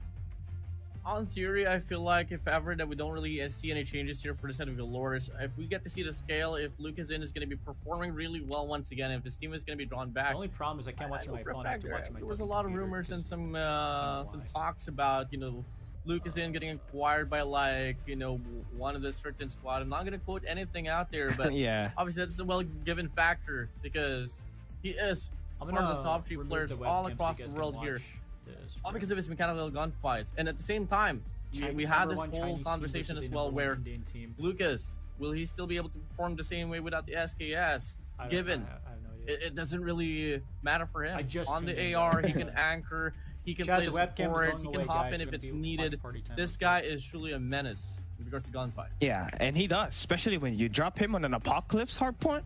You are in a GG's. guaranteed mess. That guy's a Cali. walking. He's a walking sentry turret. Just pose him up on a power position. Bah, bah, bah, bah, bah. It's just easy shots coming. I got in a question him. for you. But yeah, what is it?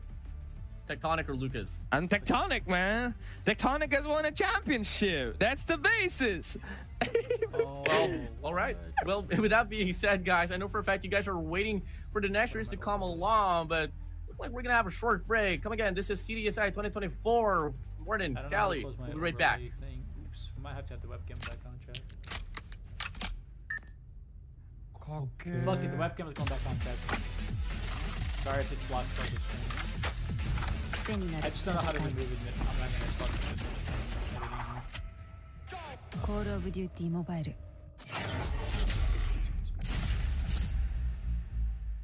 Chat. We gathered from all around Malaysia. This is Jom Cod M.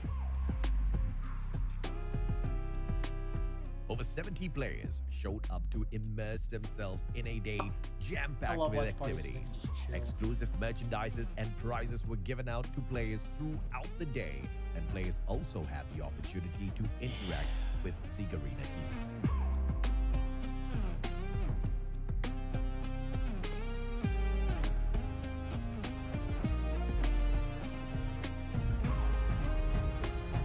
Of course, we had to give everyone a chance to show off their 6 skills and battle it out for some COD points too. Let me increase the quality, chat. Hold on. The energy was truly explosive, and we hope you, the Dance off COD and then go community, over there, buddy. enjoyed your time at Jom.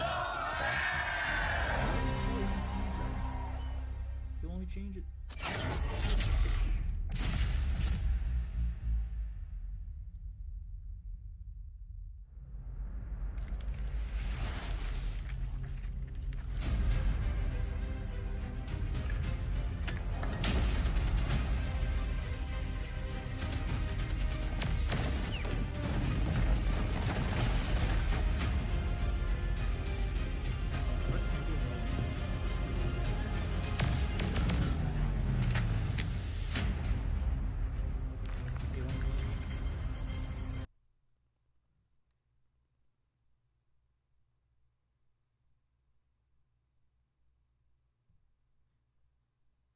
Will it let me do the quality change, chat?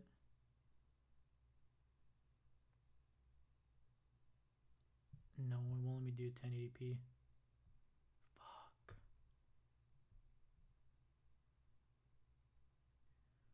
So I'm maxed out at 720p? That's fucked. No, it's maxed out at 480p. That's even worse. Well, damn.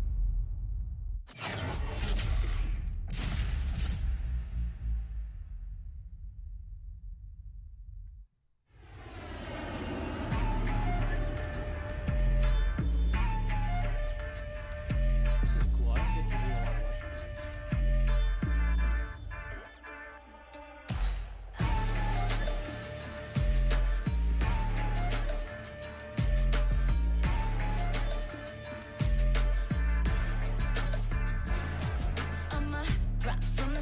mission, live or die. Watch a bullet flying by, go run for your life. Enemies are running left, right, press fight. I'm gonna show you how it's in, you better sit tight. One down, three coming back at ya. Thinking that we're done, but I'm tougher than an armor. Dealing some damage, we hit it. Out of sight, out of mind. Yeah, you know that I can win it. We're stealing the show. I cannot go higher Down on than the floor.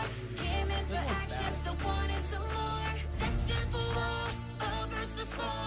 When we begin, it gets thrilling. We're gonna win it now, win it now. Watch us and we show you how. Arms around, getting loud, not too late to turn around. Running, running, gunning, gunning. Ready? 'Cause we want it all. No fear in our eyes.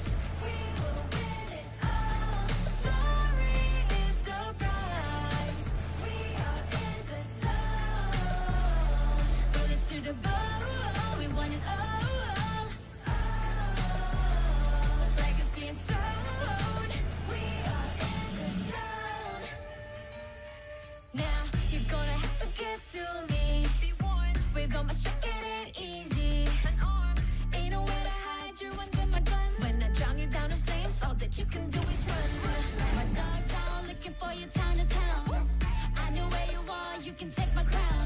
About to be owned. Use your bones for my throne. Land the back attack. Got your track. Where you at? When stealing the show, get down on the floor. Came in for action, so wanted some more. Destined for war, all versus four. When we begin, it gets thrilling. We're gonna win it now, win it now. Watch us and we'll show you how. Runs around, getting loud, not too late to turn around. Running, running, Take it easy, bro. Take it easy. 'Cause we want it all. No fear in our eyes. We will win it all. Glory is the prize. We are in the zone. Bullets to the bone. We want it all. Legacy and soul. We are in the zone.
What if we can just make it big screen? Treachery, betrayal is disgraceful. But to blindly follow, that's a recipe for true evil.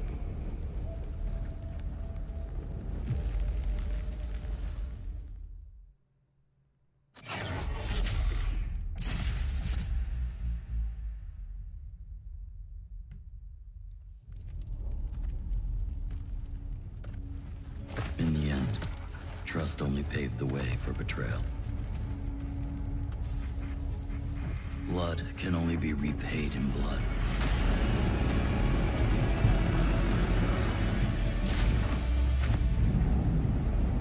Turn hatred into bullets. Strike fear in the enemy. Become death.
CDSI2014 にようこそ。日本の視聴者に届きます。DVS は Q9 と対戦します。興味深い試合になるです。今から英語に戻ります。頑張って日本語で挨拶してみました。うまくできたといいです。Ladies and gentlemen, welcome back to CDSI 2024. I am so sorry for my Japanese there. I've been trying Japanese. I've been saving it for this moment, but I hope I did not butcher it. Shout out to everyone that's watching our second game for our group stage. It is going to be Q9 going up against DVS. This has a lot of history in it, and it is a talk of town in China's social media because Q9 has yet to win a solid one up against the Japanese teams and its region. And there's a lot of history here, man. Mind if you take the honor. You sometimes amaze me, Callie, with the things that you're able to do with the intro. But yeah, I mean, going back to like the whole history line here for Japan and the whole Emperor Uling himself from China. You know, we go back to the run for 2021 on the Eastern Finals, where it was Brilliant Outlax that was able to take down Q9 on a 3-0. Then we move over to CDSI, where we were able to take them down to 3-0 as well on the lower brackets. And all of a sudden on 2022, where it was, you know, Vault that came into the matters, you know, Q9 was one away to qualify for the next stage of the competition. Then all of a sudden, Vault just went down and went in for a 3-1 run up against Q9 once again. It's not really like Vault in the Japanese region, the kryptonite for China. It's just specifically directly towards Q9. I mean, it's just specifically directly towards Q9, man. I mean, that's the only matchup that they have always won. But that was when they had Kansei, right? They still got Sen Mane playing for that squad, right? It's just a long way back this year. They have a huge roster change up. They combined Volt and Z1 from last year, and they got themselves a super team. They got Lucky and Unlucky now part of the duo. That is going to be those two players that you gotta watch out for DVS, but also anyone can just be the playmaker on this team, especially when they play the Search and Destroy. And obviously their hardpoint has always been very scrappy, and they have been the nightmare for Q9 Uling and Q9 Club itself for the past few years. I can't believe that, you know, it's been a thing every year, and it's definitely not luck, right? It's a pattern. It's definitely a hard-fought battle that the Japanese team, the Japanese squads have always come out on top. But Q9, you know, for them, honestly, Warden, they've also had their roster changes. They won the Mobile Masters 2024. They beat out Lucazin and Glory squad, and they had Yangwon back then. This time, they got themselves a better lineup. They got CNAT back in the roster. They got D-Chen, just going to be that playmaker for the squad. They also have, I believe, is going to be Son. That guy is going to be a nightmare. And this might just be the best time for Q9 to finally break the curse up against the DVS roster. They got Kansei, Dolaki, Baby, Ichan, and Unlucky. I mean, I'm liking the roster here for a set of DVS, but, you know, we did have a conversation about them, is that they're one of the most slept on region out there because they don't really have like the most impact out there. But now, soon enough, let's take a look at the map bans here. Starting things off with DVS. What's gonna be the first ban looking like here for Hardpoint? Looking like it's gonna be Apocalypse out. In translation, it's gonna be Q9's call here. 2 bans coming in. Hackney Art out. So that's gonna be leaving at least 2 more opportunities for the ban. Hacienda is out. Last map here for Hardpoint. What is it gonna be? I feel like Standoff. It's gonna be Standoff. Here we go. Summit, we go. DVS is banning out Standoff. That's the only map that they want to play. So Summit is going to be the map where they want to go up against Q9. I believe that is still going to be a fair matchup. Q9 cannot be too wary, cannot be too overconfident in that Summit map because DVS knows how to place those close quarter combat. On the Search and Destroy, they're gonna be playing, I believe that would be Tunisia, which is the best map of DVS, and Q9's best map in Sun. And we got ourselves another raid control. Okay, our 3-round map is good to go. How are you feeling, man? We got Summit as our first map. We got Tunisia. We got raid. It's a redux of our map on our first game.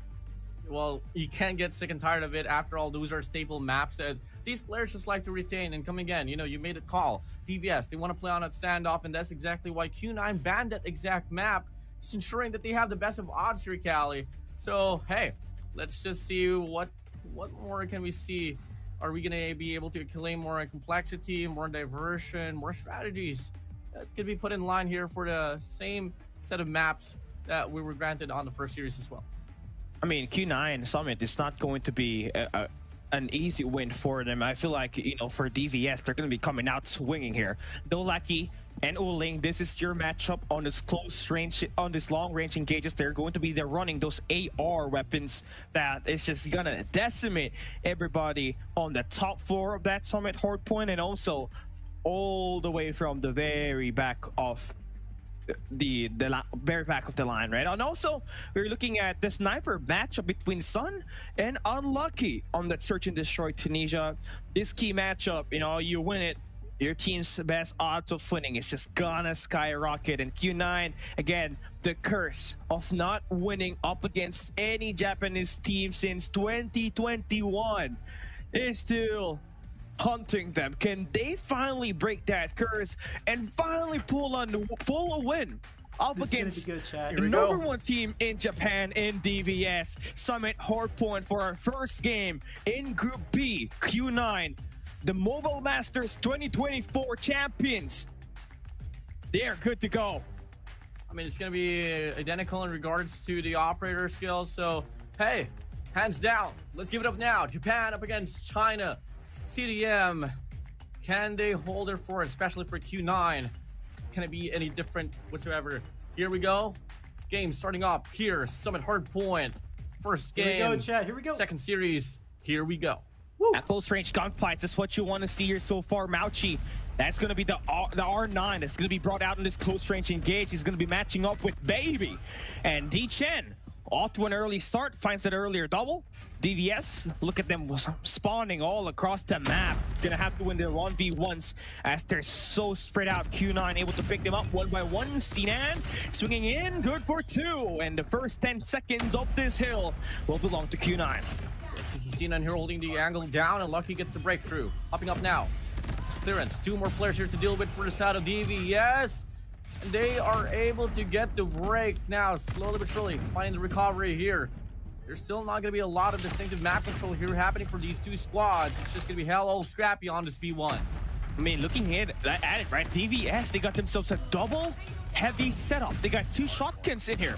That's Ichan and Baby just scoring so much of this load so far, keeping this hard point scrappy. And it turns out they'll be able to keep it close, fight it down to the very last bit of scrap that she got on this P1, and they're gonna be ending up with that P1 win. But this P2 is going to be the most important part. You gotta be able to get yourself an opportunity to also hold that hard point while also flip the spawns. Momentarily lead held on by the side of DVS, but now it's going to be Q9 winning the first two waves, so that should be able to get some sort of window for them to pop inside of the hill and take the lead right back. So far, spawns retained, but DVS now putting a lot of pressure here inside of this hill. Sinando makes the play, finds a triple. Clearance comes through here for the side of Q9. Yeah, keeping it clean. And also just about to unlock that equalizer that will be brought in huge in that P4. Q9 slowly starting to build up a lead. They get the flush that they require for DVS to go back at spawns and claim even better time on this matchup right here. But just be wary of the positioning that you're at the moment. I mean, just kind of focus on the hard point and you're not just thinking of the next hill. Number 5 in yellow in Dolaki. He is trying to fight for that next hard point positioning. He's got the anchor, but it's a 1v3. And Sinan, he's just frying these front gunfights. And Q9 with an early lead, 53-28 as we open B3. I'm not sure if it was just DVS playing Desperado mode, or was it just damn tunnel visioning here onto our current state of the hard point, not thinking long-term run. And so far, they're going to be entering the speed 3 with no dimensions whatsoever, just entering from the front. Finally, they do decide to try to wrap around towards green, and that is your player 3 Kansei here, trying to make the play. They can go for the pinch now. Spawns are now granted. They need to find the breakthrough soon enough, but they got to deal with Sinan here off this equalizer. He finds one. The trade comes in. Pinch play might just happen here for the side of DV, yes, but they need to move in quick. Tail time starts to kick in, and finally they put themselves inside of the hill. Can't say just nice shots to get the opening of the back 30 seconds of this hill. But the spawn is just going to be flipped around for Q9. So they're kind of caught into a pinch unless they do find a takedown on the front. And this is a best spot for them, honestly. You take at least maybe 10 seconds, 20 seconds on this B3 and you're good to go. You're going to be able to at least score some time while also setting up that hard point on next. Look at number 2 in yellow. Going to be set up inside of that hard point, but Q9 going to be timely as well in this rotation. A pretty heavy C-Dom push here might just happen for the side of Q9. Do Lucky Do spots 2. Can he find a triple? Yes, he can! Holds the fork down for a moment or two, but in the process, player 2 Sun was able to lurk here from the back, was able to flip the spawns, and now the Sparrow is out. Same goes for the side of the Purifier. Q9 once more just solidifying themselves inside of the hill. Yeah, better operator engagements coming in for Q9. They still got the D-Chen Purifier. That's gonna be the Super Soaker just sent out to hunt all his members down. But loving the scrappiness that you're seeing for DVS. They may not have their spawns, but they really want to play that objective. And that's how you try to beat a team that knows how to slay it out in Q9. Just get inside that hill, just play tight trades inside at this point. And that has worked for so far for DVS, and they have earned themselves in a striking distance in this matchup against Q9. But this is just the first hardpoint rotation. There's still plenty more to go, and Q9 will be able to win the first set. A pretty intense game here so far. You do see Q9 out here having this minority of a lead here. They're going to be heading straight back here to P1. Early set of polls here will be granted here for the set of the King Ju Club. DVS, they're scattered away. They do have this frontside push here from Dark. They do lose the first set of gunfights as well, and this is where it starts to kick in. Q9 just being able to play off those crossfires. Once they lose the backside of the hill, they go for the front as well, and they are just able to get the read on. DVS is walking into the crossfire of Q9. I mean, this is not how you want to start this P1 reset for DVS. I mean, you're kind of thinking that it's going to be back and forth scrappy, but no, the first 30 seconds just dominated by Q9 with their weapons and their operators. Mauchi gonna be able to get the lockdown on the top floor. He wants more with the BP50, letting him know it. Switches with a KRM. He knows where the spawn is. He's gonna rid him every time like a buck. And they are the four just working for Q9 so far. They're prepared and they're working on the mistakes of DVS and combining it with their gunfights. They have now built up a huge lead. 156 to 76 so far. Lead is the biggest we've seen here in this very map, and it's looking to get bigger here as time passes by. Q9 spawns given. Player 4 Mauki holding the fort down here from the back. Player 3, we got Uling as well, just holding on towards the hard point. Unlucky though is going to try to go for a counter towards the mid map. Spots 1, can he find a double? No, he can't. Can't Nice. say no with the trade is spot on. Big cuts coming in from the side of DVS, and they look to flip the spawn, simultaneously getting the break inside the hill. Woo! Achan, nice 3 kills coming in. Maybe we can flip the spawn here, but yes, he does. And here comes the Predator missile to flip that spawn for Q9. Anticlimactic, but the Emperor has now risen. He wants more of this heat. He's got 28 so far, but you already know he wants 40 on this hooker. CBS now trailing behind. They're gonna give up this last 17 seconds.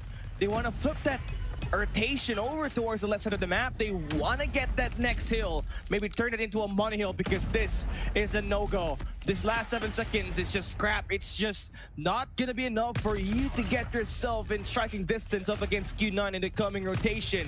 Here we have it, man. 188 to 89. A crucial hard point that needs to be held by DVS if they want to get themselves back inside the game.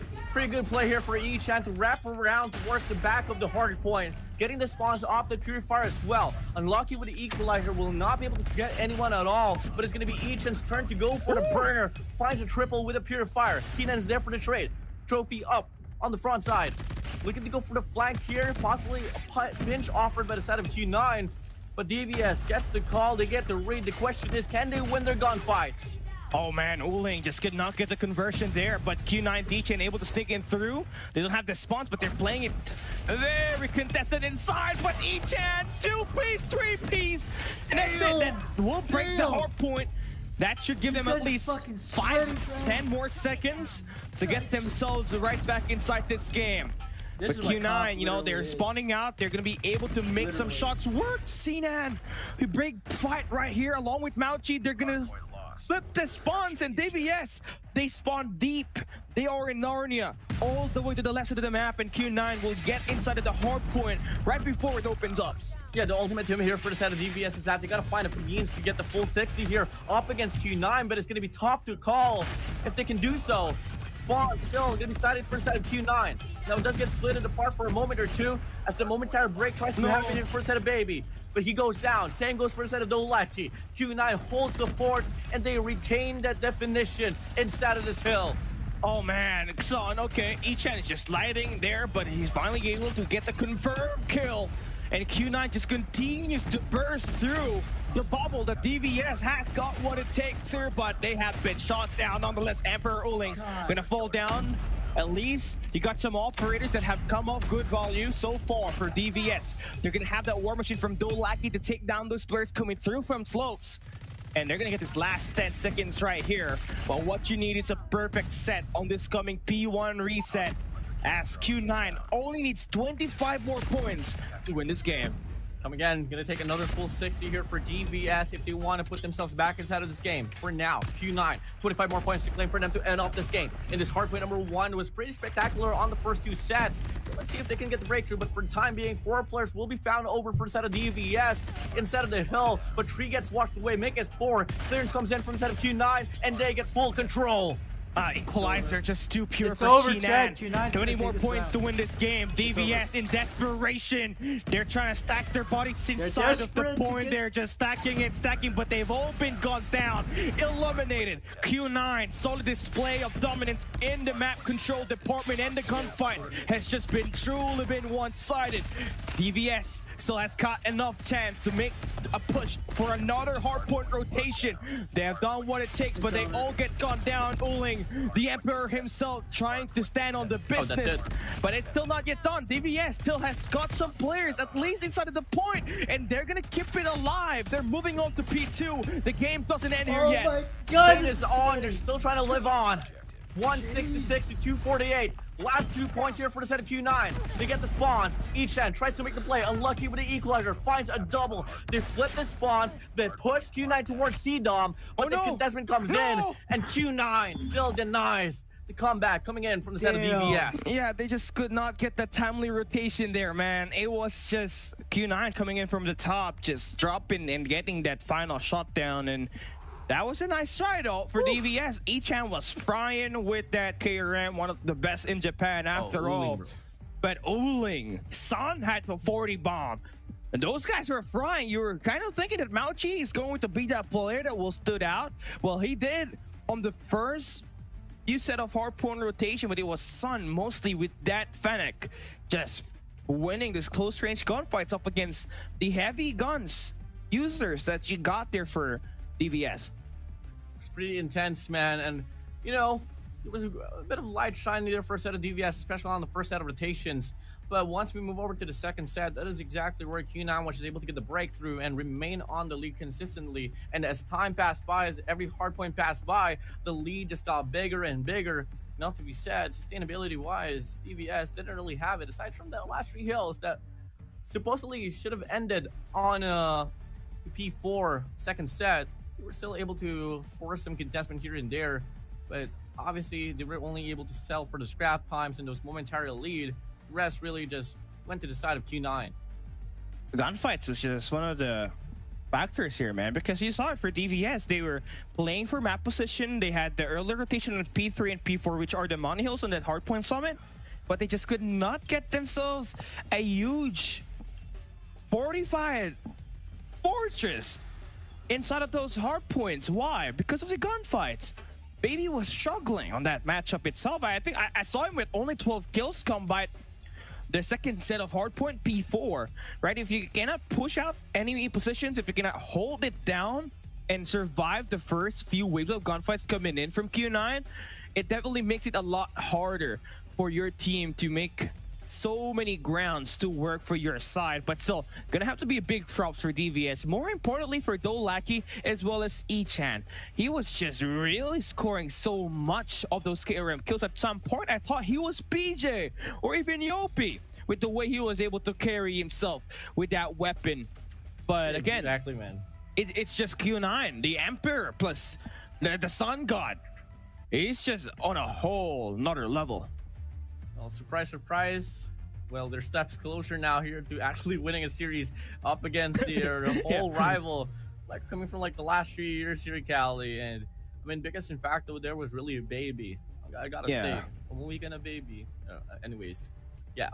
I don't have one. Aw, for The Cali. market is open. The market is open. Fortunately, I do have one in the call here. You know, just standing and watching the broadcast as well. No. You I don't want shout to see out it. her. I'm not seeing. Well, shout Oh, out you're to not my showing baby. it. Okay. Will not. I- Keep I- it this close. yeah, Keep it low key, guys. Yeah, Gotta you learn have a from the baby. mistakes. I have a mama Mama. from extra. No pun No. intended. No. She. No. Okay, Bugatti, we're bro. gonna stop. I went to a Chinese school for 2 years. Oh. Okay, Cali. Anyways, we're losing track here. But Yeah, once we're again, losing track, man. Hardpoint dominated by the set of Q9, but he didn't make a call that search and destroy. It might just be something that DVS has a better look at, but at the same time, we are talking about a primal form here for the set of Q9. They came off from the victory, being the champions on the run for the Masters of this year, and back to the bang. I feel like we still have a lot of things to see here from the set of Q9. It might just be another dominating run here for search and destroy. But we need to wait and see for the game to start off. I mean, it's just gonna boil down to the first bloods. The snipers, man. Sun and Unlucky. That is the matchup that I'm looking forward to on that search and destroy Tunisia right there, because you already know what Sun can do. He's got a lot of iconic moments on that map itself. A 1v4 plus a clutch defuse, wall bangs, 1v3s, 1v2s. He's had a lot of moments, and he's a walking highlight reel basically, and that is excluding the Emperor Uling in the equation. So it is going to be a great match. I want to see it. It's going to be nice. You better hear Uling out, bro. Yeah, it's the emote. This should be an emote, right? I feel like Colem needs to put Uling's emote. Bro. Yeah, I'm buying that emote. Well, I feel like emote should be a thing as well, and we need to see something like voice lines. Probably no. I mean, imagine like in the middle of the game, instead of like hearing like the L regular like attack C, AI attack voice B. lines. We have like some voice lines coming from the set of pro players. Maybe that's something that could be interesting to see as well. But yeah, those ideas. That's exactly just what happens if you bring in Warden and Cali in the one broadcasting set. Yeah, it just gets chaotic, man. Crazy. It gets chaotic, but now we're bringing it back. Right? We're back into the show, and we just saw what happened on this Hardpoint matchup itself. Hardpoint, I think it's just what you're gonna have to expect from the Mobile Masters 2024 champions, who has dropped Yang1 and has added a better player that is consistent with winning gunfights. Right? He just only needed that one guy to average about 490 KD to just bring yourself that victory, and here it is. That is D-Chan. That's also Curly, who is currently the 6th man at the moment. I don't know why they did not bring him out here to play, but it definitely does bring to a point on how much talent that this team has at the moment, and it's just being held by Emperor Uling himself. The way he commands the team strength, and also just carrying them to victory with his emotions. And I believe he's got the best trash talks in game. I feel like, he knows how to get the job done for Q9. But the job not yet over though, up against DVS. The Japanese curse is still far from over from being broken, right? They still have 2 maps to go, but they did win this matchup right here. You see it, 201 kills to 165. They got 100 assists compared to 73 from DVS, and with a 1.22 KD, that's a plus 0.40 KD coming in for Q9. Just truly paved the way for them to get them so much money hills in P3 and P4. Now we take a look at the statistics here that was accumulated by the players. Truly a big standout here is going to be Baby with 16 and 40 with a 0.4 KD. And if you compare it to the players of Q9, I mean, only really Baby stands out on the biggest struggle here. And you did bring up that, that narrative with like Yang1 being thrown out away from the squad of Q9. And all of a sudden we have a new acquisition in line. It goes to show as well that one player truly makes the biggest difference there, Cali. Yeah, look at D-Chen, 0.97 KD. He's the only guy with a negative KD for Q9, but he's still better, right? Anything that is 34 and 35 is good. And the Emperor himself with the nade and the pistol gets the first MVP in the Group B group stage. And you love to see him just become that best player, man. One of the best performing player in LAN. Whenever he plays, the emotion, the adrenaline, the trash talks, it's insane coming in from him. And that's the reason why so many people loves to watch him play. Dude, he's expressive. We love to watch him play, even in his streams. You know, he can go up against like pro players in like ranked games, and he's gonna totally explain to you how he's gonna be able to destroy them live. Yeah. That's exactly how he goes. And he might seem like a menace. He might seem like this whole dominant guy, but he's one of the most approachable guys there is as well. Yeah, If you he talk is. to him, he's really nice. He's nice and he's also chill, right? He's also hardworking. This guy, every after game, if they do lose the game, he's gonna stay in the stage. He's gonna play with the sticks. But we're gonna split. We're gonna be playing map 2 right away. Q9 up against DVS. You're looking at the sniper matchup that is going to be Sun from Q9 going up against Unlucky. So this is a true battle of strength. This is currently one of the most rep maps for both squads. And we just want to see them collide now. Round number 1 is just underway. Q9, can they break the curse and win up against DVS and finally score their first series win against Japan since 2021? Let's get it going. Yeah, let's get it on, man. Kingju Club, Divolus. Here we go. First round in line. It's going to be Q9 here leading to go for the B-bomb side. There's only going to be one player there, and that is going to be player 3. Can't say with a sniper.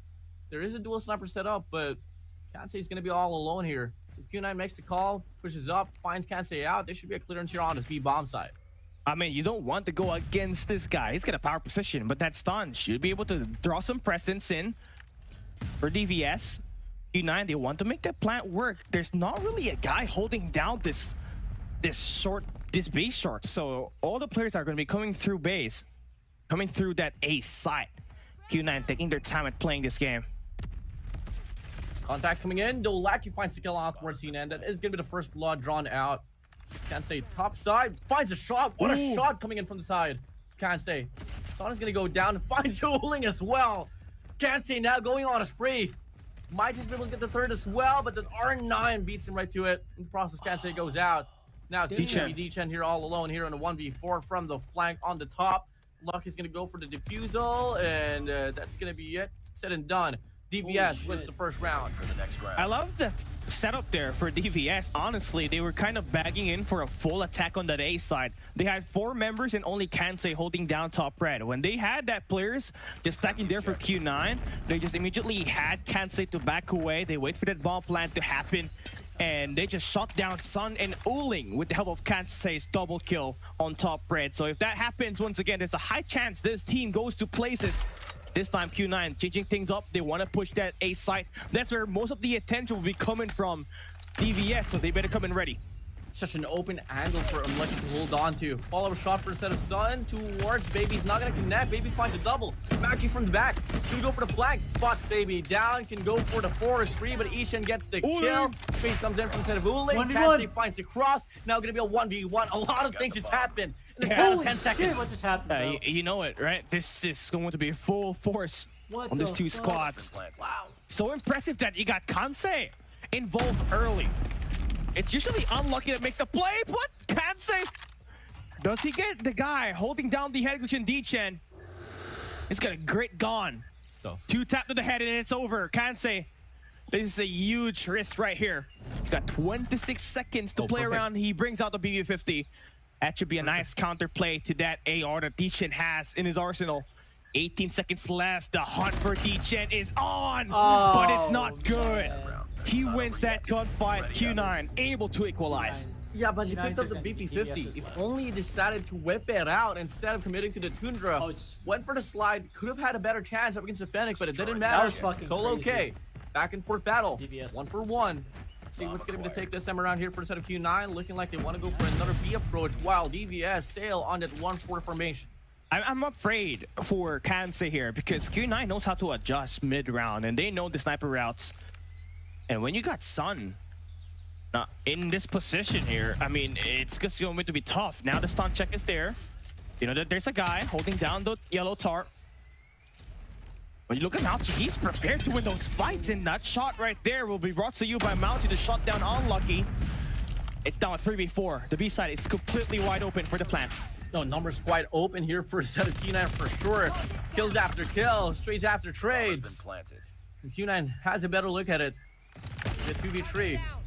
Make it a 2 or 3v1 as Dolaki eats the bullet directly off against Sun. And Ichan wants to go to the same direction where his teammates are gone, so not a good spot. R9, I don't think it's going to be possible. Unless he sneaks his way through, crouching and snaking it through, but nah, it's not. This is not the route that you want to use because that's where normally the snipers loves to position themselves. You would rather want to get that B short, but even that is going to get canceled down by the top yellow. He just had no chance of winning that one right there. But still a nice try for DVS. Moving up now, Q9, diversifying their play. They're not going to be going for the commitment here on the speed bomb side, but hoping for Sun to get some sort of pickoffs. There is going to be Kansai that could go for the challenge. Mouchy is going to be backing Sun up as well. So can't see too much aggression here for the set of DVS. They check out that Odin, 2 taps. Kansai is gone. Player 2 Sun holding the cross as well. Just slowly but surely might just be working themselves here towards the B bomb side, but in the process, Ichan does rotate here from that mid map. But Q9 is gonna have a different approach once again here on the latter part for this round. Unlucky needs to get himself going here, man. And he just only have 1 kill so far, and you expect him to be that's the best sniper for DVS. And right now, he needs to make a play to slide in. Chow takes down Sinan, waiting for an opportunity to strike at the One Ring. The timing is unreal. Oh my god! He gets the 3-piece. He is a monster. And Mouchy, last guy standing. The OG Odin player, all the way back to Mobile Masters 2024, has got himself 7 kills. And he turned the tides and win his 1v2. DVS, Unlucky though, like he should just play for the trades here. Now he's gonna pick up the bomb, holding Winery down. Has to go for the commitment here on his A bomb side. Lucky pushes up. Unlucky gets the call. He spots the raid. This should be a crossfire. Easy. Done and dusted. DVS responding back with a round once again. 2 for 2 here, Cali. Pretty heated up.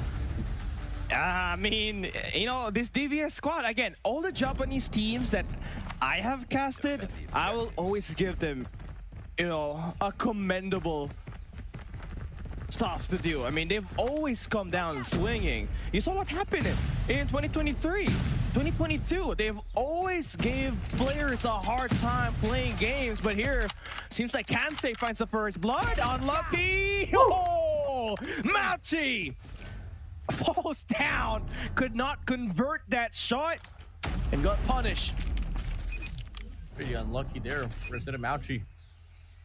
Now, 3v5, bomb's gonna get planted though for the set of Q9. If they can play better crossfires, then they can still win this round, but it's gonna be tough to call. Baby, lining up the nade.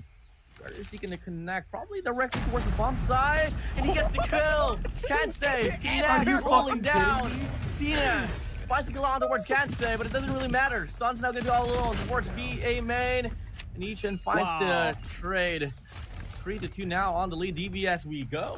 Wow, I am impressed to do this in a way where he got some involvement from Baby. I think it's one of those moments. Like WDC free slot, Happy, Sugus, they're not particularly a respawn player, but when they play the Search and Destroy, they played extremely well, and Baby has got himself so much of this obstruction no going for Q9. 3 eliminations with that Odin, causing chaos. Helping this team win some fights, but here we have it, number 4 in blue. Oh, Baby! baby! A triple! Mauchi goes down. Oh, wait, it's not a triple. It's just Mauchi going down. I just wanted to say that meme right there. But it's a 5v4. DVS with the lead. Uling, the Emperor, only 1 kill so far. Oh, the angle. Oh, E10! Lets him eat the bullet, let him know it. But Q9 able to get the turnaround. It's now a 3v3. Damn, bro, these guys. There's a lot of things you can know. Replay. These are professional. Replay the VOD. Esports Made MP lineups, players. angles. Crazy here Holy. from the side of DVS and Q9. That's gonna be a 3v3. Working themselves here through that A bomb site. Ben, no joke. These guys are Two sweaty. right around the parameter here for the side of DVS. Well, player 1 still holding. Selly's still here on B. Bomb's now gonna get planted. Let's see if they're gonna work through that long wrap around which Sun is gonna be holding on to. While in the process, inside of the bomb site, it's only gonna be Sinan holding it down. They're holding down the flank, which I'm not really buying in this very moment. Oh, Sun. Here we go. Unlucky's down. It's a 2v3. Still doable, though. Nade's going to be tossed out on the boxes. Oh, that's Prime. That's a well-cooked nade. But still not anybody falling down, and Baby able to make the play. Finds the first one. Sinan gets third down. Oh, my God. The 1v1.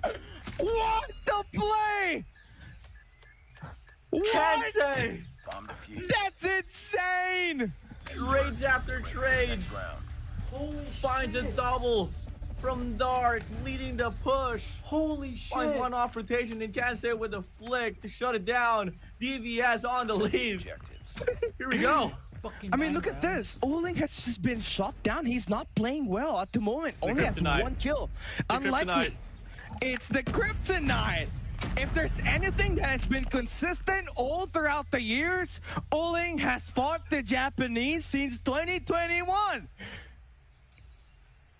Are we seeing the pattern here? Definitely, man. Following the scripts. It's definitely the kryptonite, right? It's the script, bro. It's scripted. Well, let's come and find out. We're still a long way to go. But, for the time being, DVS still going to be on the lead. Look at the lineup. Mauchi, where is that going to be leading towards to? I think that's going to be on B short. towards Wow. B short. Okay. We learned something Okay. new once again. Better clip that. I'm clipping that. I want that Nate spot right there. It's insane. All of the angles that we're seeing for both squad, this is what you expect. You gotta nerd it out. You need every micro detail to get you that leverage. And Baby takes down Sun. The sniper is out. And Baby, everybody in comment section needs to apologize to him, man. He was catching so much stray on that hard point, but here he is, able to turn things around. But DJ on the flank, does he spot Kansei here? Oh, he does. Oh, does he go for it? Oh, he's not going in for the execution. I thought he was going in for it. They're on the trail, bro. They're losing by rounds. I don't think they want to put up any risk anymore. Just play this one down to the T. Do whatever it takes for you to win the round. We know for a fact Q9 still has the power to bring it back, but Baby finds another nade up against Sinan. Same old player, same old play, same nade going down. Numbers depleted here for a set of Q9. Mauchi holding top side. Uling here tries to double it down. E10 finds the kill. It's over. Getting it down. D10 with a double. Now going to be a 1v2. Very doable here. Sniper in hand. But he doesn't know that the last two players already on site. Diffusing. Don't lag. He's going to go for the ninja. 5-2 now. DVS going on a spree. Right when we thought that this is going to be a mow over after that bro. hard point crushing win. No. Baby just redeeming himself, and that's the beauty of getting all the best players and all the best teams in the East play together. That's just gonna increase the competition even more. Baby, only player alive here. Supposed to be Kansei holding that one, but look at this play for Q9. They got the Guardians in control, and here comes the pinch. Baby's still alive, but DJ confirms the shot. They've opened up the B site. DVS cannot make it in time. They have to play for a retake. Not for a 3-2 split here for the side of Q9, and now they get the read as well off the rotation here from the back. Sun gets the read. One more player here, Dolaki, trying to put a lot of pressure. Uling from the front, he's mad. Wow, oh no. Finds two. Dolaki left alone from the back. Mauchi gets the kill, and finally Q9 puts a stop to the momentum. Man, Q9 finally solved the case and how they win it. But kind of took them so long. It took them, 7-8 rounds just to know that, hey, the B side is where we want to take that shot, not the A side. is that there are only a few players that are just kind of holding that map down. Now we switch sides. It's DVS on the attack. They're going up against Uling. This guy was mad at that last round. He wants the wall back up against Kansei. Oh my Goes in for the God. double to take down Dolaki. The Emperor has woken up and he chose violence, sending out his spawns. Reinforcements now coming in for Q9. All the way through B short. DVS needs to play for Baby, finds one. The bait and switch there is not good up against Sinan, but at least they have taken down one player. Oh, son. Oh, Uling. Oh, Mouty. Oh, Finding the Uling. shots down.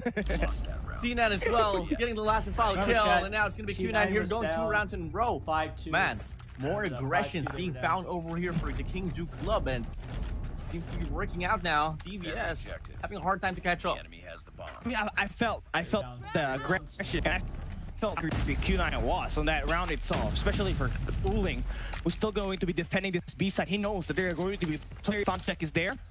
He's gonna have an Odin over a sniper on this round because he's maybe expecting this player to attack at the B side, stack it, but no. It's going to be so far, but it's going to be a 1v1 here between him and Ichat. Don't go for it. Don't peek, bro. Uling has the advantage here. He checks out. Look at, he knows for a fact there's going to be one player that could put up a presence, and it's going to be Ichan off the Fennec. Ichan doesn't really have the advantage. Simultaneously on this mid map, Baby goes for the shot. Matty does get tagged up. There's a bit of trace of information here. Lucky not going to be able to connect his shots. And the 3 players from the side of Q9 going to be pushing up towards Winery. Should be able to catch Cassie off guard. They go down, but in the process, he finds D-Chen out. 4v4. Still, B push coming in. And it's just going to be Uling holding the fork down. Is it going to be enough? Should be the case if you can get the timing right. Oh, but Uling has got a better angle on this. He's got the high ground with the smoke there to cover down Devious train tracks. But Uling just too good with the read. Takes Dolaki out of the play. It's now a 4v3 situation. He's got himself another gunfight, and he's just lining them up one by one. From 1 kill on the first half, he's got 7 at the moment and going for more. Quick 3-piece for him. The B-side defense good for the Emperor. That will tie things up on this search and destroy Tunisia. Spree continues here for the side of Uling. Yes, for It's tied sure. now. He's going to be on 8 kills with the last 3 rounds, and how they've been able to recover in his hands came in pretty crucial kills. Now, all tied up. DVS, are you going to allow this one to slip out of your hands, or can we see a bit of a different approach here? Looking like it's going to be a default formation, leaving the bomb drop towards the spawns, looking to get some pickoffs here on an A bomb site. But if you take a look at the map, there is 4 players from the side of Q9 that will be located inside of the site, and in the process, Uling gets a bit of a tussle here up against 1 player of DVS. That's Ishan falling back as Uling has its sniper, putting a lot of pressure. It's interesting that Uling is interchanging the Odin and the sniper, but look at this play for D-Chen. I like the angle here for Sinan. And that's just an automatic SKS right there. This Odin is just unfair. Just lined up that DVS players. A great high-low posture there for Q9. Now we got ourselves a 3v5. Slowly and surely, Q9 is devouring DVS. 3-5. DVS. Can we see more aggression from them? Echen's gonna be holding this angle down up against D-Chen. Looks like it seems like we're lagging, but it's not. It's just that everyone's just taking their time with their life. Kansei peeks out. Sinan out. Echen goes for the push, finds 2. Maki in the process finds a lucky out. Sun inside of the bomb side. Checks out, finds the kill. Beautiful shot. Now it's just gonna be Kansei here in the 1v3. Picks up the bomb. Q9, the rest of their squad is going to be located on an A side, so if Kansei decides to make a push on B, he should be able to get the clearance, but still has to deal with the disadvantage that he's put up with. 25 seconds left. You're not left with so much time here at all. And he's trying to take that attack on the B side. Q9 gets that read. He has to plant the bomb now and get that top right position. Or else Q9 might just be able to get the beat down. No. Oh, there's not enough time. He's gonna get pounced on. Who's gonna take the kill? It's the Emperor himself with the back shot. And Kansei falls down. Q9 finally takes the lead. 5-6 here. Ready up. Let's get to see like 2 more here for match point for the side of Q9. DVS Losing like what, 4 rounds in a row already with the lack of response. I mean, yes, for sure, Baby really stepped off, but I think at this point of time, I think Dolaki has to do exactly the same thing as well. We need to see like the change of tempo from one specific player from the side of DVS, exactly how Uling did it. We find out that's gonna be the case. Here we go. B push coming up now. 5-man push could possibly happen, but they gotta meet D-Chen on the staircase alongside Uling as well from the back. Enemy down. Man, nice shots there for Uling, but Baby finally able to get himself going here once again. They're trying to make a plan work, but it hasn't been fully translated yet. Q9 Mount in a nice spot on the doorway. Good for 2. He's wanting 3. Oh, Wow. he got gritty and he still got the kill. Wow. And he can't say. Wow. He can't say nothing about this anymore. He's It's fucking outnumbered. over, bro. It's over. Flank going strong for Mouchi to go for a 4-kill round. Well, you've had your time, DVS. It's now gonna be Q9 here on his overdrive. I'm not even so certain how to stop Q9, especially when they have this flow within them. Flow state is on. DVS is gone. Can we see it stop once more?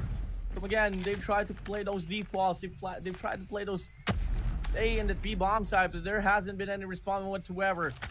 Now look at Q9 now having a bit more of an aggressive approach, led by Uling. Not gonna be a shot that he's gonna miss. He finds the first, second goes to Echan, finding D-Chen out. Mackie is there for a trade, and it's now gonna be a 2v4 here once again. Should be another round for the side of Q9. Oh man, Q9 just manages to really 4 rounds straight, make this almost 5 if they do convert this. DVS did not even have a chance to plant a lot of the bomb, either at the B or A. Even though if they do plant that bomb, it always ended up getting defused. It's just rough right now. You're playing the trades, but you just can't really get yourself together. And Dolaki here this time just kind of lacking. Unlucky. Up against Mouchi, but the guy is just strong and Sun takes down Baby. And there we have it, man. Q9, after losing 5 and 3 on the first half, they have won 5 straight rounds and have nailed DVS to 5-round wins. And now they got themselves only 1 more to win this series and finally break the curse. DVS, bro. Round away, a step away. DVS, Baby, on the top of Winery. That's the first kill. We need to see more pressure here from B main. That's gonna be holding the bottom side. Finds Baby down. No trades whatsoever, and Sun gonna be able to go on a spree. Finds a double. Uling, Mauki, looking unlucky, and Kansei. Bomb's gonna get dropped right there instead of the side. Kansei missing his shot. Player 3, Uling wrapping around. Now gonna be a 1v2. The nade connects. Can he get it? Uling survives the first shot. Kansei holding it down. Can we see the double cow? Gets the kill. 1v1. Unlucky. Oh my god. Can you deny the Emperor? Here we go. He resets. This is beautiful play for Uling. Dude, I mean, DVS this has is to win 3 this 1v1, years in otherwise- the making. He wins this gunfight. The curse is lifted. And Q9 finally will be able to win against the Japanese squads. He's got a nice spot to look over this tunnel. And unlucky. Nice spot there for Uling to take him down. And Q9 will be able to win the series. And they finally have lifted the Japanese curse, and to do it in a way where it's poetic. It was Uling that iced the game. Clutch 1v2 to walk it off and win 5-2. the hardpoint and the search and destroy. And you would think it's over. No, it's actually 3 rounds of action. We're still going to play the control raid later on. insane. But man, thoughts on that game? DVS had it, but it wasn't really DVS playing bad search and destroy. Q9 on the second half just played it remarkably. Change of pace was there, aggression was there, and especially the gunfight, spot on. All it took was Uling to rev his engine back up inside of the game. The action just came along, snowballing under the hands of the Kingju Club. It was a very rough start for Uling. 1 kill, I believe, in the first half, and immediately had like 12, 13 kills at the end of the search and destroy. And you would love to see it from him because he's been with the team for so long. One of the most decorated Chinese player and most decorated player in the world. He's probably top 4, top 5, top 3, even top 3 in terms of achievements and popularity in the world itself, right? So it's just going to be nice for him to be able to finally break the curse. And looking at it, it feels like Mauchi was just like the playmaker of the get-go. You saw him. He was able to get the postures and almost able to stop the players that he was kind of holding up against with that Odin. Yeah, but I mean, there was just a lot of things that was really well handled by the side of Q9. And as we take a look at the highlights, I mean, the first 4 rounds it went back and forth. It was like what, 2 for 2, and then all of a sudden DVS won like a round after that, but the rest really lived on there for the side of Q9. I mean, they were able to take that early lead. That goes to show as well that there is some possibilities for them to take down a squad like Q9, especially on the season. It's just that they gotta work on more strategies in their bag, because yes, for sure, we're offering a lot more diversity. But once Q9, as he did say, they like to adapt really quickly. Once they adapt and you don't have any more to offer, you're just gonna be able to make the most out of it. And it just confirms it, right? From 5-3, you're able to win the next 5 rounds, the next 6 rounds actually, to win the series. And DVS could not do anything when it comes to playing on the attack side, because it was Oling going in for the rampage. It was Mauchi stopping them with the push whenever they would need someone to create all of those moments. And that will conclude our matchup right there. Oling definitely played a huge factor at the end, because when he was playing poorly, the team was trailing behind. It was 5 wins and 3 losses on the first half. We kind of like translated as well from Hardpoint, where we got to see actually DVS not doing too shabby right from the start, but moving over to like the latter part of the Hardpoint, or the game, we got to see like Q9 just snowballing once more. And I feel like that might just be a possibility as well. I mean, if ever we do get to see like some set of strategies that will be executed by the side of DVS, and it comes to success, we can expect them to win like the first few rounds. But if they don't really have a lot more to offer, then I think it might just be Q9 here winning 3-0.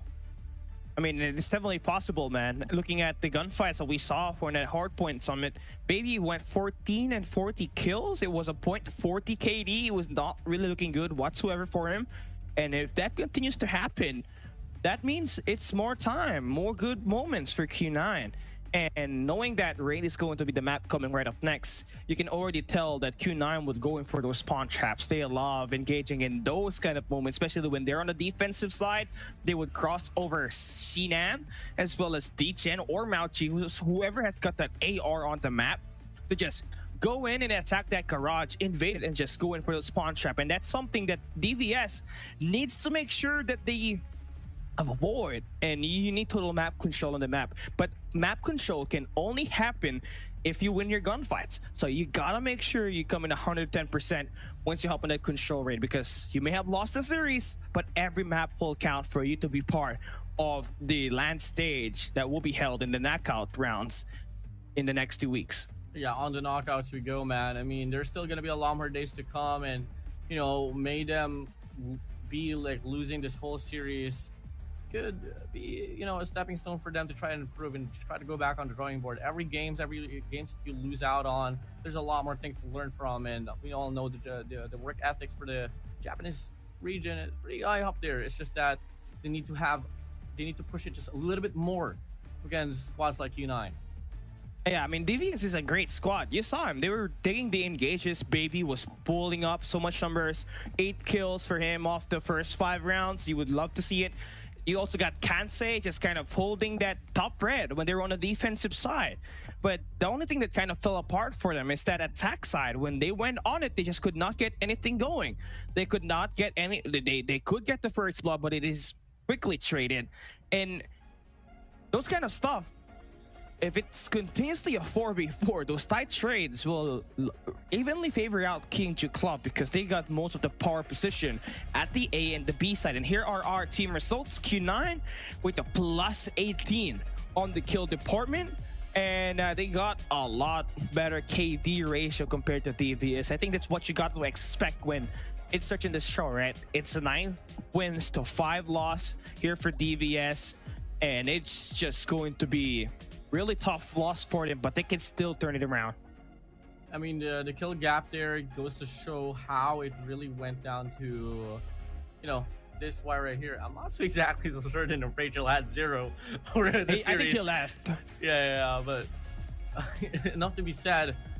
You know, kill gaps could be acceptable if it was only like 5, but if it's going to be a plus 18 for the set of Q9, that could really translate onto why there was just a lot of like dominance coming in from the side of one squad in Search and Destroy here, Cal. Yeah, and looking at Kansai, he did held himself very well on the first half.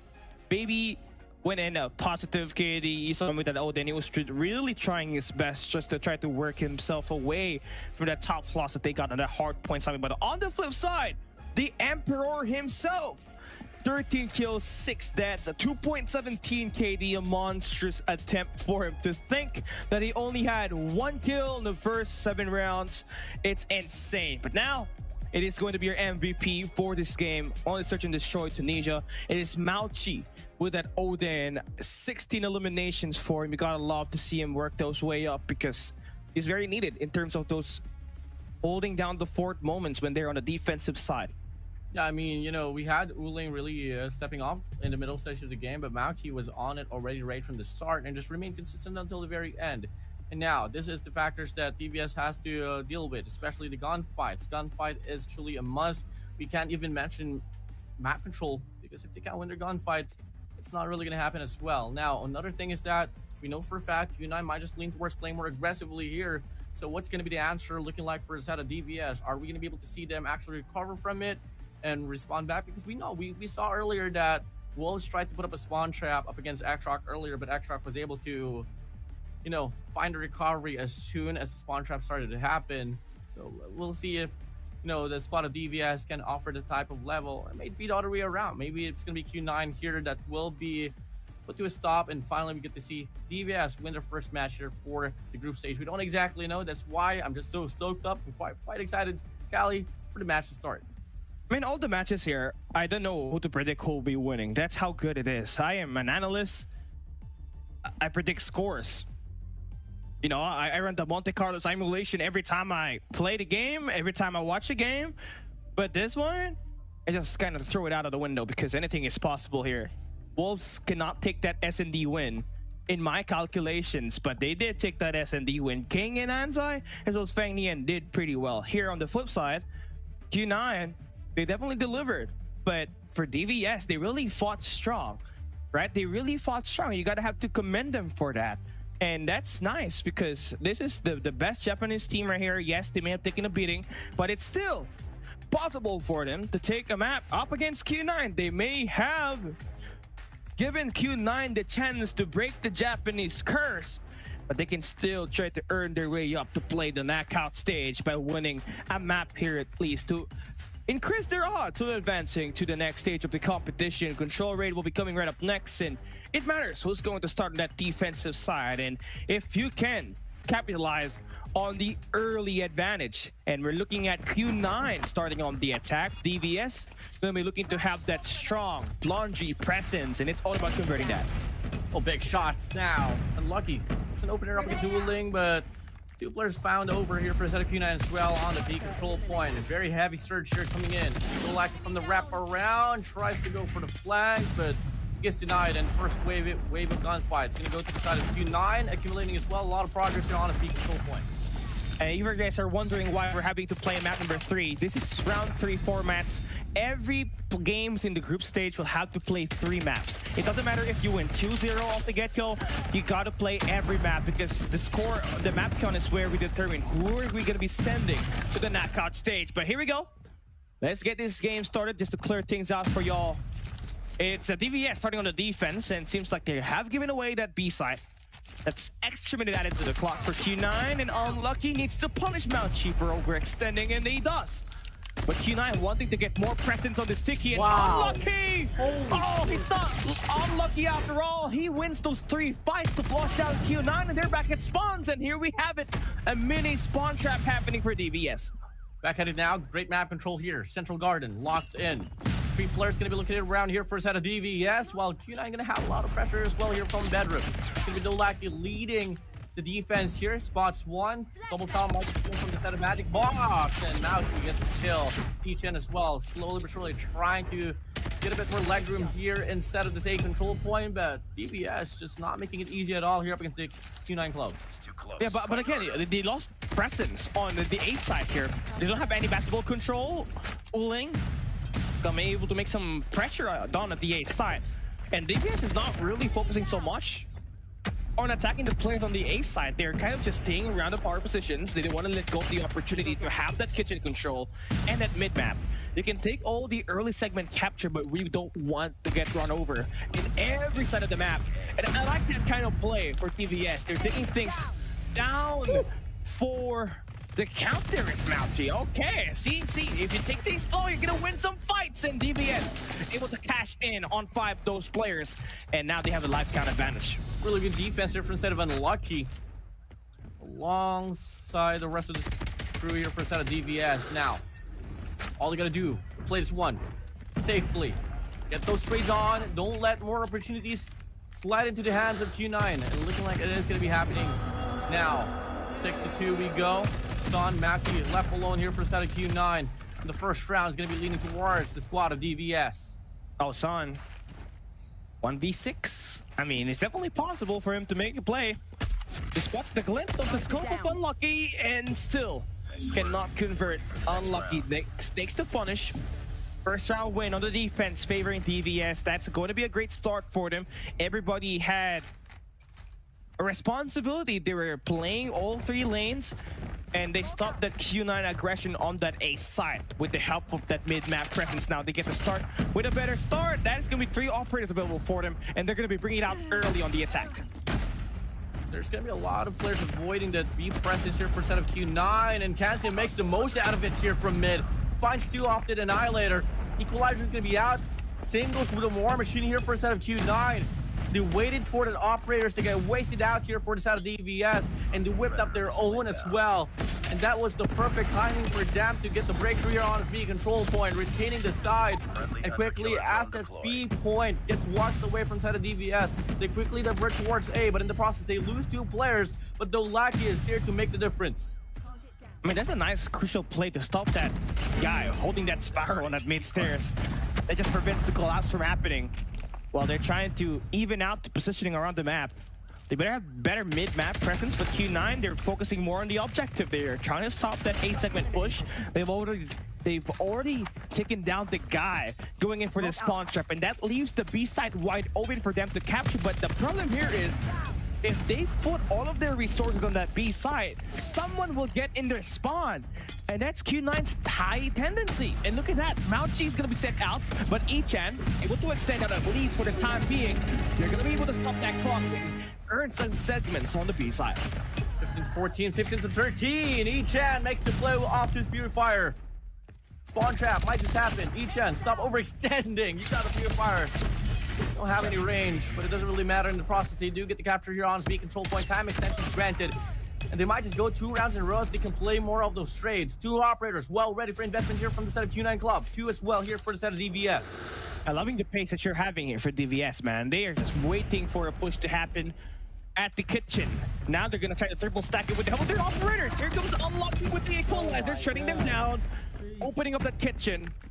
And now they're spawning those players in the basketball court, so they got height advantage. But Sun doing whatever it takes to stop this plays from working on Tiki, but he's getting denied.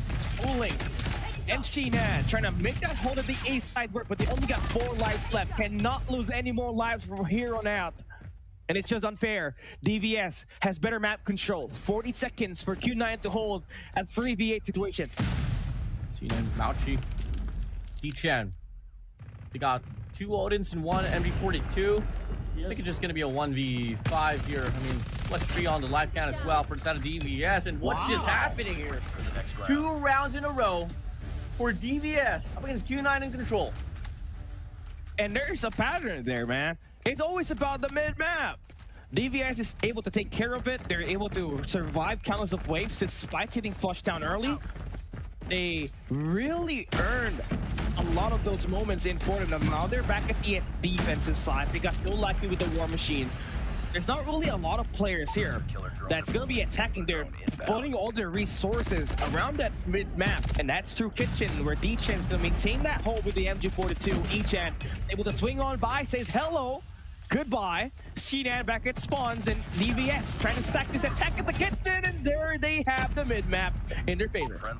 25-27. Progress still not on for the side of Q9 though. There's a lot of pressure here on his A control point. Unlucky goes for a challenge on towards money. D-Chen finds the kill on towards Dolaki. Now the progress will start to ensue here for the A control point. They could offer a pinch, perhaps they need to move in quick. They gotta stop the bleeding here. Or in fact, might just call rendezvous and play on a B control point instead, but they need to solidify themselves because as soon as this A control point starts to clear off, we know for a fact Q9 is going to be asserting themselves directly towards B, ensuring that they get the map control, but this A control point still not going to be done and dusted. In fact, DVS regains control out of it, but Sun finds a double on the feed, and the breakthrough comes in. Two players now hopping inside for the side of Q9. I mean, last wave of contest, and we're seeing it for DVS with Kansai bringing up the Annihilator. He's going to play for exit kills, at least put the team with the live count advantage as we transition. We attack the B side, E-Chan with a little bit of a spawn trap situation. Only good for one.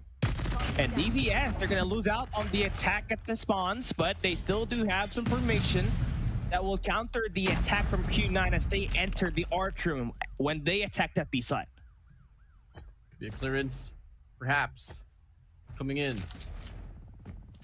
Live's tied up here. Q9 is going to try to go for a pinch from bottom laundries, while two players as well will be holding on towards driveway to ensure that two-dimensional push. Now, Baby finds one in the process. Matty is there for the trade, and the claw is out. Breakthrough comes in. Q9 we go. Oh, Mauchi. That's the claw in hand. Q9, they're trying to double time. I mean, they already done the double time, right? They now are going in for a quick B attack.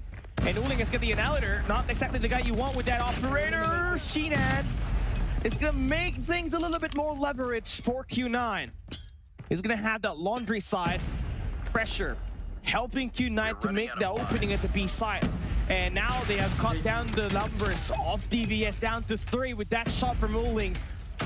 B segment down to the last 2. And it's Uling just going in to continuously fry this one out. E-Chan, last guy standing. And it's Mauchi. I will fall down. But there we have it. Q9's first round win. This has been the storyline so far, coming from the last few previous game mode. Is Is that it foreshadow the last game, Chad? DVS just able to put up a lot of great impact on the first set of like rounds, but once we move over where Q9 starts to adapt, you get to see a snowball run, and D-Chan starting off quite explosively. Spots 2, 4 on the feed here for the side of Q9, make it 5 as they get the clearance here. And this should be able to translate as well to more map control here towards the mid-map. A nice adjustments we're seeing for Q9, better mid-map presence, and they win the first wave of gunfights. But still, DVS has earned their way into an A-side posture, and don't like it with the 2-piece. Now they can do some time. While those players spawn in, Dolak is just doing a great job just cutting off the players on the open stairs, but he does fall down. E-Chan playing it like a ghost. He is out there on a spree. Oh, wow, okay. Mauchi just finally sorted him out. The life gun still favors Q9.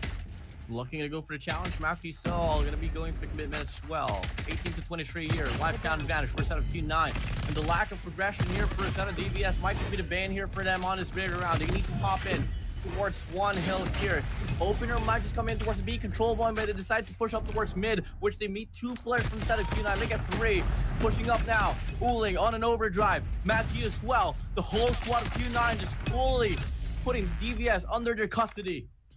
I mean, 8 seconds is left. Time is running out. DVS just has to go to a site and just play objective, but they all get gunned down. They're back in spawns.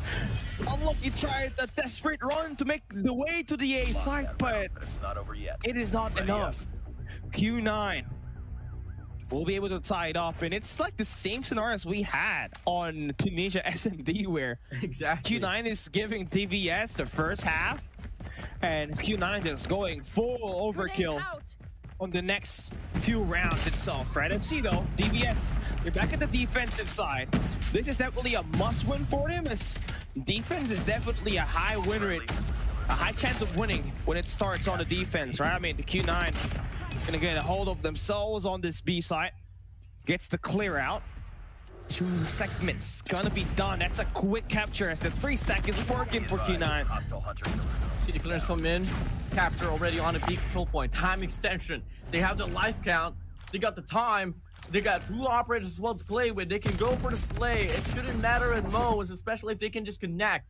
But this mid presence here from set of DVS could be the stepping stone here for them to hold their grounds for the next few waves as well. Just don't play this one too aggressively, but at the same time, just hand it down to the pros. If each one wants to extend and just get those flicks back and forth, then take it, why not? I mean, Ichan's definitely playing well here today. I mean, you gotta give it to him. He's the main reason why DVS is able to push out around the map. Cooling though, and Shinan already making themselves a crop A side. But this equalizer is just gonna hurt DVS a lot. Mid map is definitely not a factor here. It's all about trapping them at spawns. Uling with the annihilator finds one. The timing here would be unreal, but he gets the flick on Tansei. No way. He gets another one, right? Yeah, the timing will take him out of the way. But that flick right there is nasty. And they also do take down the War Machine from Dolaki. And they're going to be able to hold it off for the moment. Lurking, Ichan finds 1 kill, but doesn't respond to player on the corner. But Tansei is there for the trade. 13-14. Time still quite a lot here for a set of Q9. And come again now, they got 3 operators to play with. When are we gonna be able to see the investment? Looking like they want to play this one vanilla raw mechanical gunfights. Clearly, it's not gonna be the most defined here. Clearly, DVS gaining a lot more map control this time around. Ichan's gonna be pushing up. This might just be around here for a set of DVS if they play the timings right. A side now doing time here is Q9. I mean, DVS trying to play spawn trap here. Ichan looking to try to take down D-Chan. So now there's only 3 players alive on the A side. But the problem here is Q9 only needs 1 more segment to win this round itself. DVS needs to stack their players. They lost the players playing the flank. And here comes the attack through the basketball court. They're breaking ankles and Q9 falls down. It's a 6v4 situation. You need this win if you're DVS. And you're able to stabilize. Able to take those players. Just doing time around the poolside. Not even gonna go down to the objective, probably just gonna go down to the kills. Again, 5v4 plus 1 on the left down here for a set of DVS. Uling finds Ichan out. Now gonna be a 5v4. No more respawns. You can't afford to put up any mistakes anymore. Lucky whips out the equalizer. Not sure if it's gonna be premature here, but it's gonna be Q9 out here. Pushing up 1 towards the front side. No kitchen control whatsoever. But now they bring it down to a 3v3. Unlucky though from the flag. With an equalizer, can he make the play? He spots 1, the trade comes in. Mauki gets the kill. 2v2. Big 2v1. And Cena's now gonna be all alone. Flank comes in here from set of Ichan. Dolaki, money control. Capture. What's doing here? Just go. Do you want to go for it now? Can we see the pinch? It doesn't even matter. Dolaki gets the kill from the front side. Now it's gonna be DVS here on match point. Yeah, best play there to just draw the attention around the back. If you're unlucky with that equalizer, you may not have a lot of kills there, but you do take down Uling, which is a man that's out for the hunt to get an MVP once again. And also just shift the attention for one of your players to get the top side window to take down one of those players at the pool side. But here, as we switch sides, Q9 able to get some shots working. Take those 2 players down for DVS. A bit of a spawn trap happening at the driveway. And that will filter out the spawns of DVS down through the generators. So that's a bad, right? You gotta play around it. You gotta win it, and you can say. Just shuts down those 2 spawn trappers from Q9. There's still a life count difference though. Gonna have to work their way up. Not too much map control here for a set of Q9, but individually, D-Chan slaying the competition down. 2 in a row here with his MG42. Should be 1 more as well. Get the flick. Beams them down. 2 more here, granted. Pushing up towards Zig. Unlucky leading the push alongside with Dolaki. They get the clearance shot on more central garden. Having a lot of lives as they try to make a push towards this mid garden. Oh, nice shots there from Mauchi, man. Nice 2 shots for Unlucky too. He's got 27 kills. But Mauchi's got 34, the highest on the roster. Here we go. Peekaboo. For Unlucky. They're going to be able to keep the pressure on that mid-map. That's what was lacking for them when they're attacking in this control raid. Now that they got the one sorted out, they just got to survive the onslaught coming in around the open stairs. War Machine is good for 2, but this Kansai attack gives them all 3 lanes, and now they're forcing the clock. They may even be able to do a double time here, but a little bit too greedy there. But they still get this B side. 3 segments in, that should be 1 minute added to the clock. 13, captured, locked in. DVS gets the time extension. Purifier is going to be out here for the side of Echan. He's going to be lurking right around kitchen, far from any opportunities aside from player 5, holding money down, but Uling's going to be watching this one through.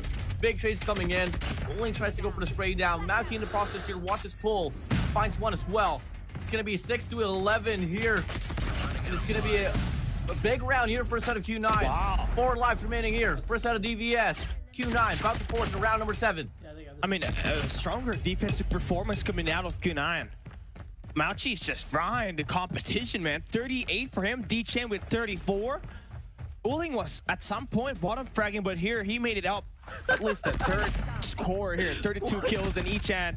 Last guy standing at 1v10. Look at Q9. They're running away. Oh, I am smelling. You think what I'm thinking? Either that or they're just trying to delay for the operator skills. I don't exactly know, but Echan is frustrated. He can't even hit his shots. Mauki's just running away. I think he got the call that don't kill him, don't kill him. We're trying to build these operators. But Echan wants to go for the slay anyways. His son holds it angle down. Funny upbringing right there. But with that being said, jokes aside, it's round number 7. No overtime. It's the last and final round. Oh, man. I believe the reason why Ken was stalling out was maybe they could get the defensive opportunity. I think they got rewarded with it.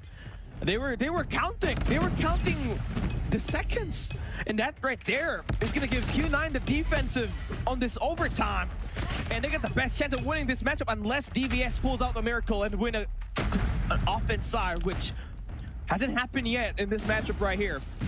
Kansai is gonna fall down. Sinan with that. Odin is just hurting, and Dolaki able to make a prowl play. But D-Chen still holding down the island, and DVS just kind of got into a position where they need to make the play at the A side. It's going to be tough here. Now the lives is going to be all equalized. A lot of precedence here will be found over from set of Q9 on his A control point, and they're going to be able to lock this one down. 22-24 now. DVS, it's going to be the call. Regardless, wherever they go, they got to meet a player of Q9. But that B control point looks to be pretty solidified, so it's all going to come down to Maki here to hold his ground on A, which completely doesn't really have a problem at all. He spots the Lucky out. Time is drained away here for a set of DVS. They need to make a move. Oh man, Son is just going to have so much map presence here. Is holding down 2 lanes, but Unlucky finally able to sort him out. Uling gonna bring out the Annihilator. We know he's gonna be able to pull up with it. D-Chen with the MG42, and here comes Uling with the Annihilator. Good for 1. The second will be taken down there by D-Chen, and time is running out. 5 seconds left, and DVS is desperate, but the Emperor for the shot down the lane to push, and that will be the last chance for DVS to win a map. Q9 denies the game. And we got your match 2 winner. On Group B, it is Q9 that lifts the curse and get this thing done. Well, that's exactly what I said here, Callie. You know, I mean, we got to see that in some way DVS was able to win the first 2 rounds, but exactly how it happened through Wards Hardpoint and Search and Destroy, it was just, you know, DVS finding the group for a moment or so, but all of a sudden when Q9 starts to adapt, Snowball comes in. That's the thing is, yeah, adaptation is... I mean, yes, it's a nice win. This is what you expect for Q9. They're the Mobile Masters 2024 champions after all. And they got an even better roster, right? D-Chen has been a standout on his former team. And he was a former Q9 player, and they just picked him up along with Curly. And that just has been transcending this team to a whole other level. And you saw it on this respawns, right? Uling was kind of struggling. It was D-Chen that was kind of pulling himself up and helping the team leverage that underperformance. And that's what they do not get from their former roster. So this is definitely a huge upgrade for them, and the respawn just looking a bit more mightier for this Q9 squad itself. But DVS still played a great match. We had so many moments from them. It's just that they were lacking a little bit more of the gunfights in respawns, baby. On that Hardpoint Summit, it was 14 kills and 40 deaths. He did kind of pull himself on that Search and Destroy, but it was Dolaki that time that was underperforming. He only had 4 kills, on the Tunisia, if I was not mistaken. And here, it's just the same play. They did play a little bit better though, which was a great sign of light for them. DVS They're played just the gonna get best fully but better as Q9 this competition progresses. Came back. Well, it's gonna be a lovely start, regardless here for a set of Q9. After all, winning 3 in a row, especially in their own group here, means quite a lot. Both teams Now are good. we draw things back here for the highlights. Come again. It was such a great running there for the side of DVS on the first 2 rounds. We had unlucky playing his booty off with a Tundra. He was able to get a lot of those sprays, a lot of those nasty shots to come in, but fortunately, on that round number 3, all the way down to the next few rounds, it didn't really transverse into the impact. Yeah. And again, DVS had a 2-0 lead, right? They went back at the defensive side. They just could not convert it, and it gave Q9 a chance to turn things around for them on the attack. And when they went back at the defense on that round 4, they were able to tie it up. And at that moment, you were thinking, hey, what is happening? Right? You lost out on that mid-map presence, which was working for your squad.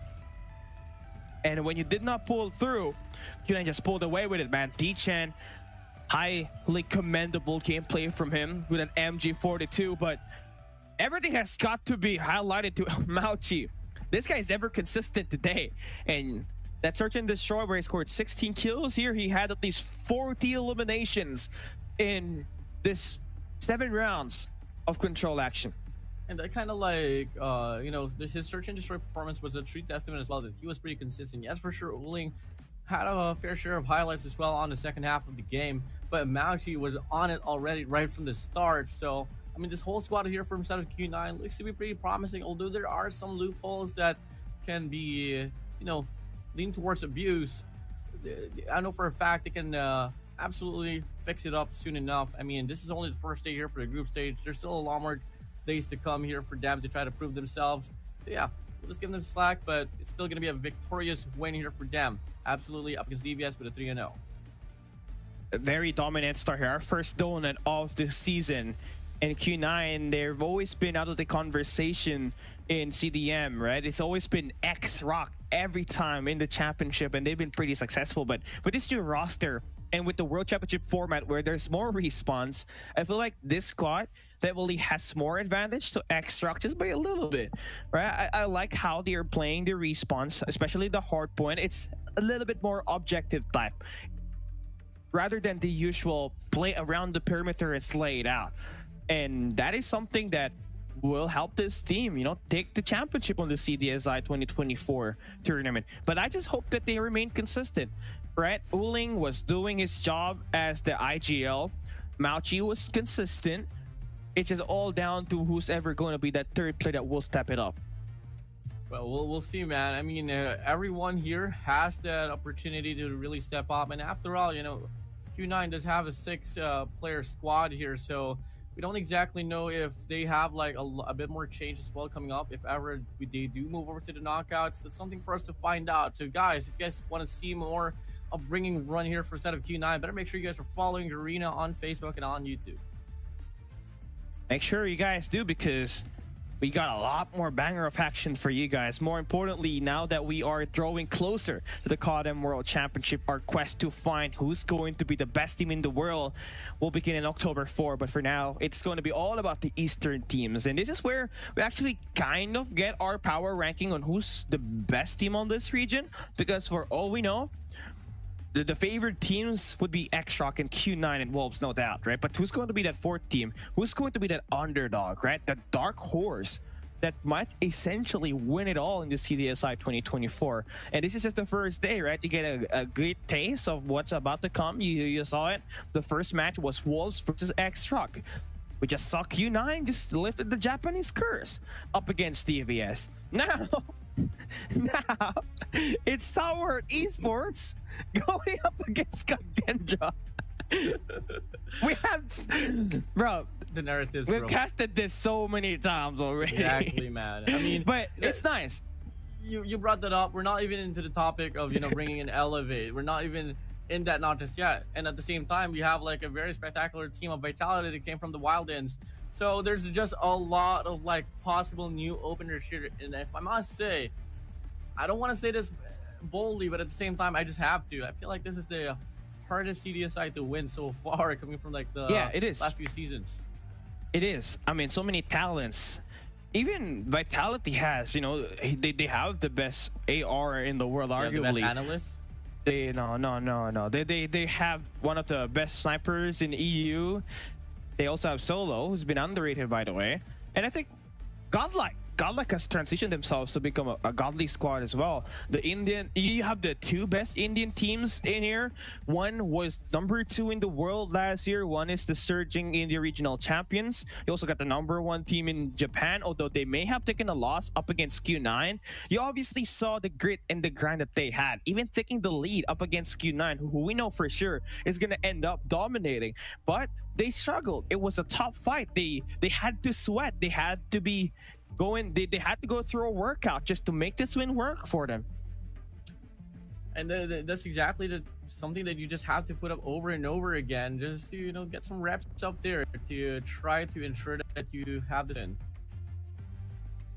Yeah, it does. I just like the way that we're forming it up, right? We had a best of 5 wild-ins. Now it's best of 3, but you have to play all 3 maps, Warden. Hi.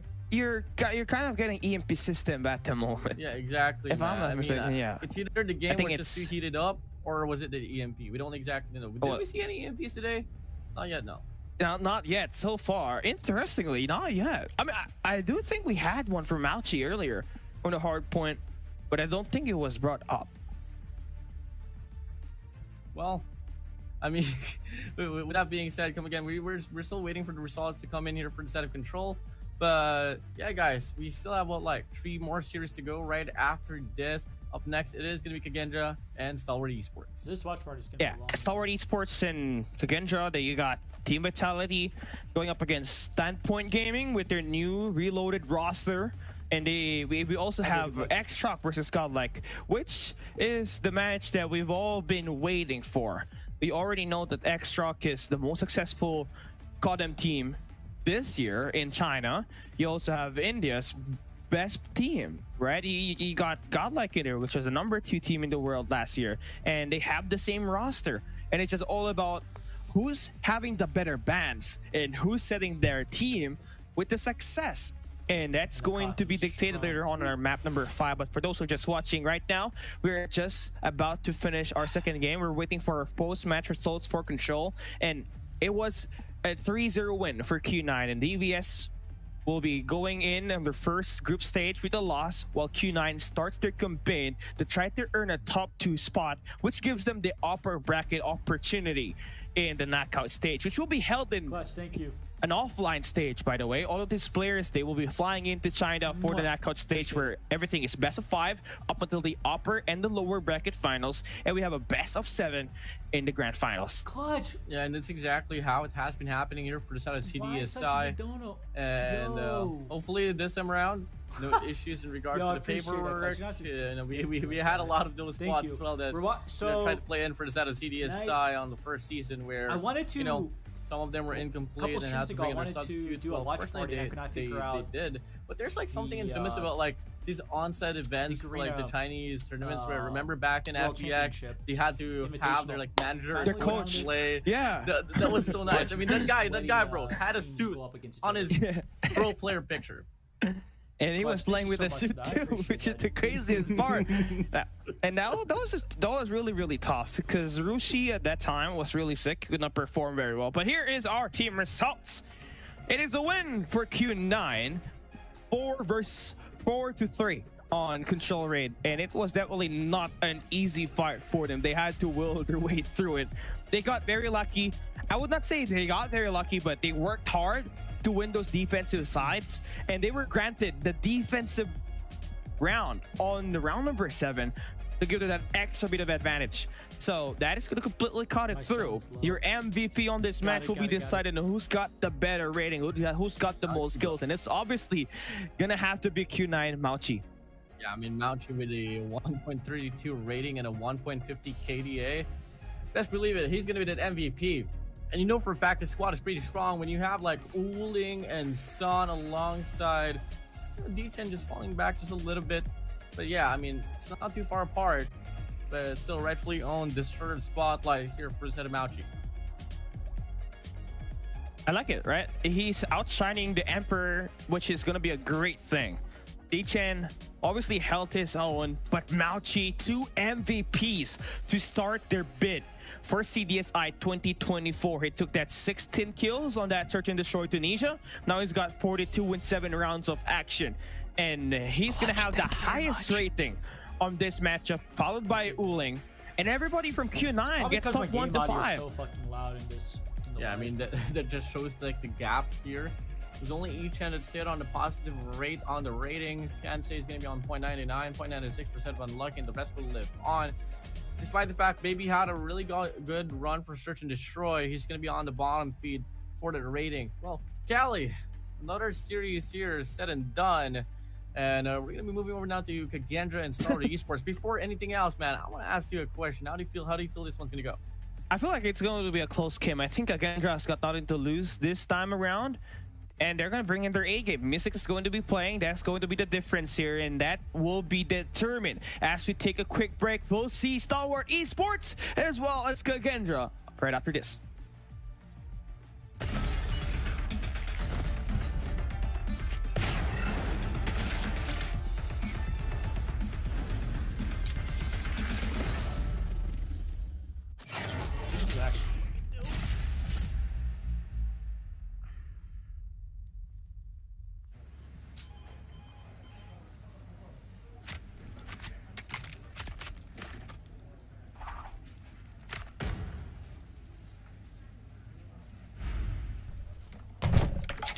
Clutch! You did not just drop a galaxy!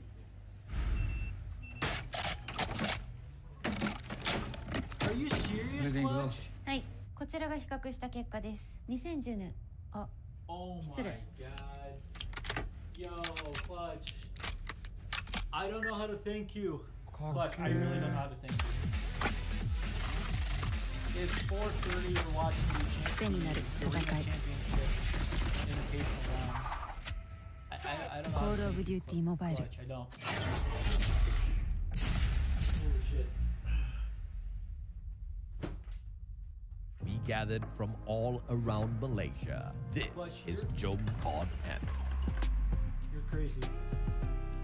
You didn't have to. over 70 players showed up to immerse themselves in a day jam-packed with activities. Exclusive merchandises and prizes were given out to players throughout the day, and players also had the opportunity to interact with the Garena team. Clutch. Clutch, you want to see my fucking headset? Of Look- course, look at we this had to thing. give everyone a chance to show off their 6 skills and battle it out for some COD points It's like, too. it's a flat ass dead. Bro, I gotta get a. My The energy was headset truly damage is pretty bad. explosive, and we hope you, Clutch, the I COD appreciate you. community, enjoyed your time I at can't see. So let me pause this. I can't see. Like, I know what some of these. Like, I know what a galaxy is. I can't see it because I'm streaming on my desktop Streamlabs. So whenever people drop spells, I can't see what they are. Let me.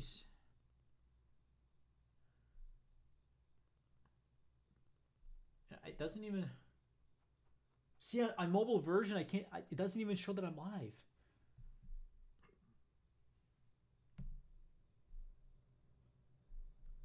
Clutch. Let me. I'm trying to see. Does it show him live? No, it does show him live. Okay, it does show him live.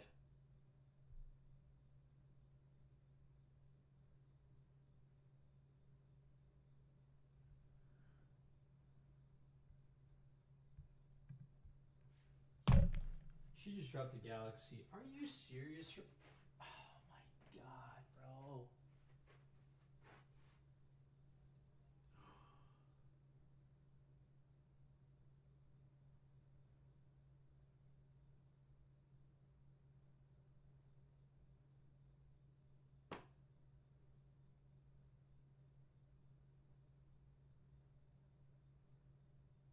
Clutch, thank you very much. I really appreciate that. I know I said that like 20 times, but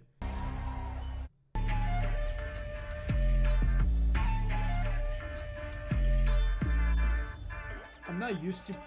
I'm not. First of all, I'm not used to donations on TikTok anyway. At all.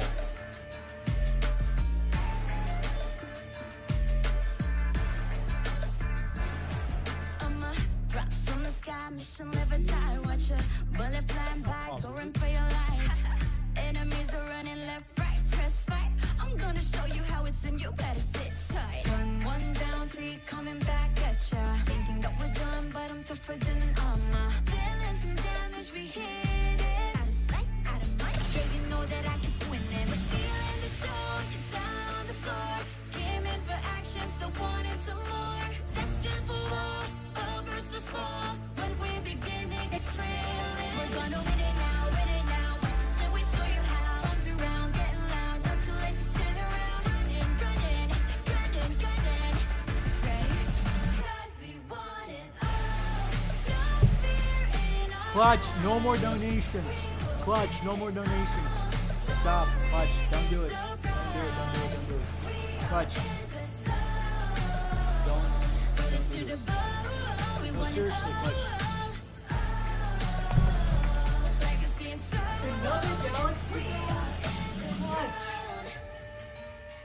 Now you're gonna have to get through me. Be one with all my shit, get it easy. An arm, ain't nowhere to hide. You under my gun. When I drown you down in flames, all that you can do is run. My dogs out looking for your town to town. I know where you are, you can take my crown. About to be owned, use your bones for my throne. Landed back attack, got your track, boy you act. We're stealing the show, you're down on the floor. Came in for action, so what is some more? Destined for war, all versus four. When we begin, it gets thrilling. We're gonna win it now, win it now. Watch us and we'll show you how. Runs around, getting loud, not too late to turn around. Running, running, gunning, gunning. Ready? 'Cause we want it all. No fear in our eyes. Maybe Clutch, I respond to you. Yeah. Glory is the prize. We are in the zone. Put us to the bone. We You want won't it let me respond in these class. all. Legacy and What? soul. We are in the zone. Take a screenshot. Let me make sure.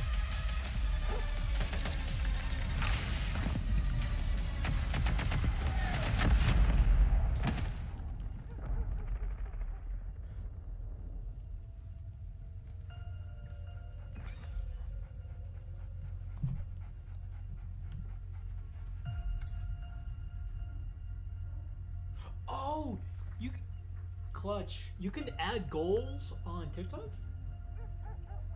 What?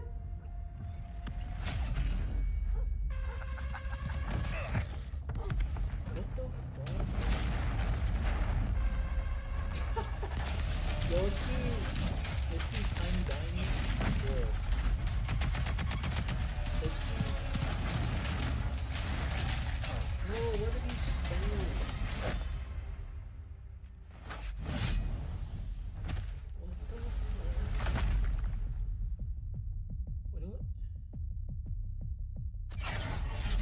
No. Hold on. Clutch. How do I... Treachery, betrayal. It's disgraceful. Fuck it. But to blindly follow. It That's won't a let me take a recipe screenshot for of the true iPad. evil. We're going to getaway, chat. Hold on. Because I see to my...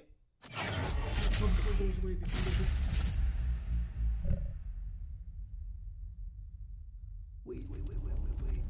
Click out of that. I want to get the whole... In the end, Yep. trust only paved the way for betrayal.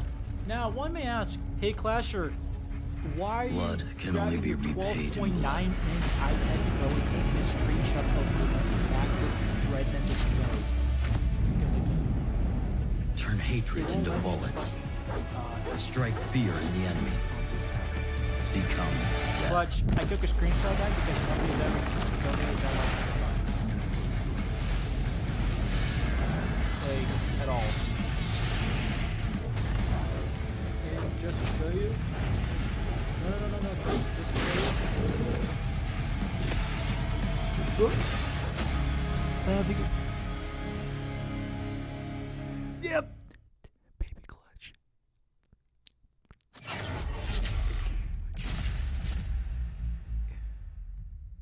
Fuck it. I don't know why this webcam doesn't like. Fuck it. It's a little blurry. A little bit, but I took a screenshot of that. It kind of reminds me of the early Trovo days where I took screenshots of like big things, and this is one of those big things because if I ever do grow on TikTok, I'm gonna look back and be like, remember when I had less than 200 followers? Clutch did that. Because I have screenshots from like early 2020 Trovo days, just to remember the people that support me on different platforms. It's not a weird thing to keep photos. It's not. It's called a collection. Are they already in a game? No, they're not. Okay. Sorry, it's almost 5 a.m. Ben, Ben, you're on YouTube. So on TikTok, there's like spells you can give, and I'm new to TikTok, so she dropped 2 galaxies which are insane spells. I'm like, bro, I told her, she's like, are you ready, Clash? I was like, don't do it, and she did it. I told her, don't do it. She did it.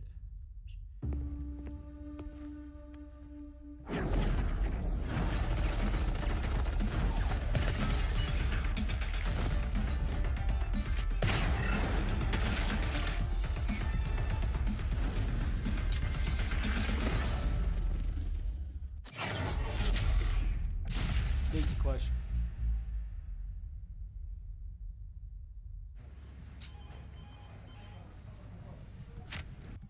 And now we go back to the continuation here for the first day of the group stage. Come again, we got 2 series already set and gone away here, Cali.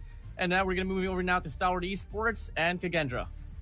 And this is a matchup that we've had so much in Garena MSP, as well as ID in Thailand, plus Taiwan, Hong Kong, and Macau. So we're not all that too alienated, to say the least, when we have this kind of matchup right here. In fact, we just saw them play in Garena Stage 4.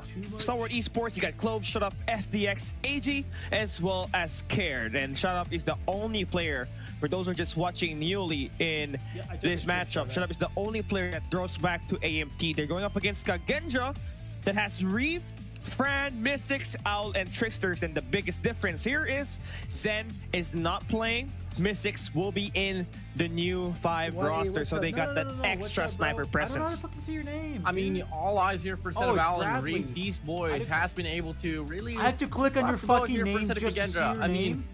in regards to mechanical gunfights, hands down, one of the best I we have have to been able to click see as on well. your Now, with name addition just towards to see V6, your alongside fucking Fran name, and bro. Tricksters, that does just open a shows lot more, YA and opportunities for the some- long-range gunfights. Now, we transition now to the bans here Really, bro? for the maps. Let's start things off here with Kagendra on the left side. What's gonna be the first ban looking like? What the It fuck, is dude? gonna be Hashenda out for Kagendra. Translating I have towards to- the right side, it's gonna be Hackney Yard out. So those I have are to the click on first the 2 name. bans here for hard points.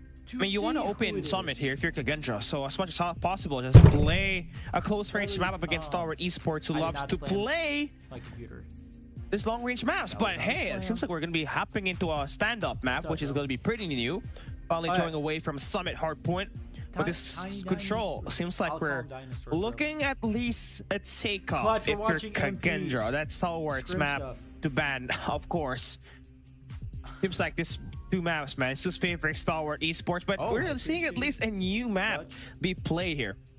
Thank you. It's definitely man. And moving over to control, Arsenal's I know gonna you get guys taken are away. here Please mainly seaside, for please be Mario seaside. content. Seaside, Yes! no.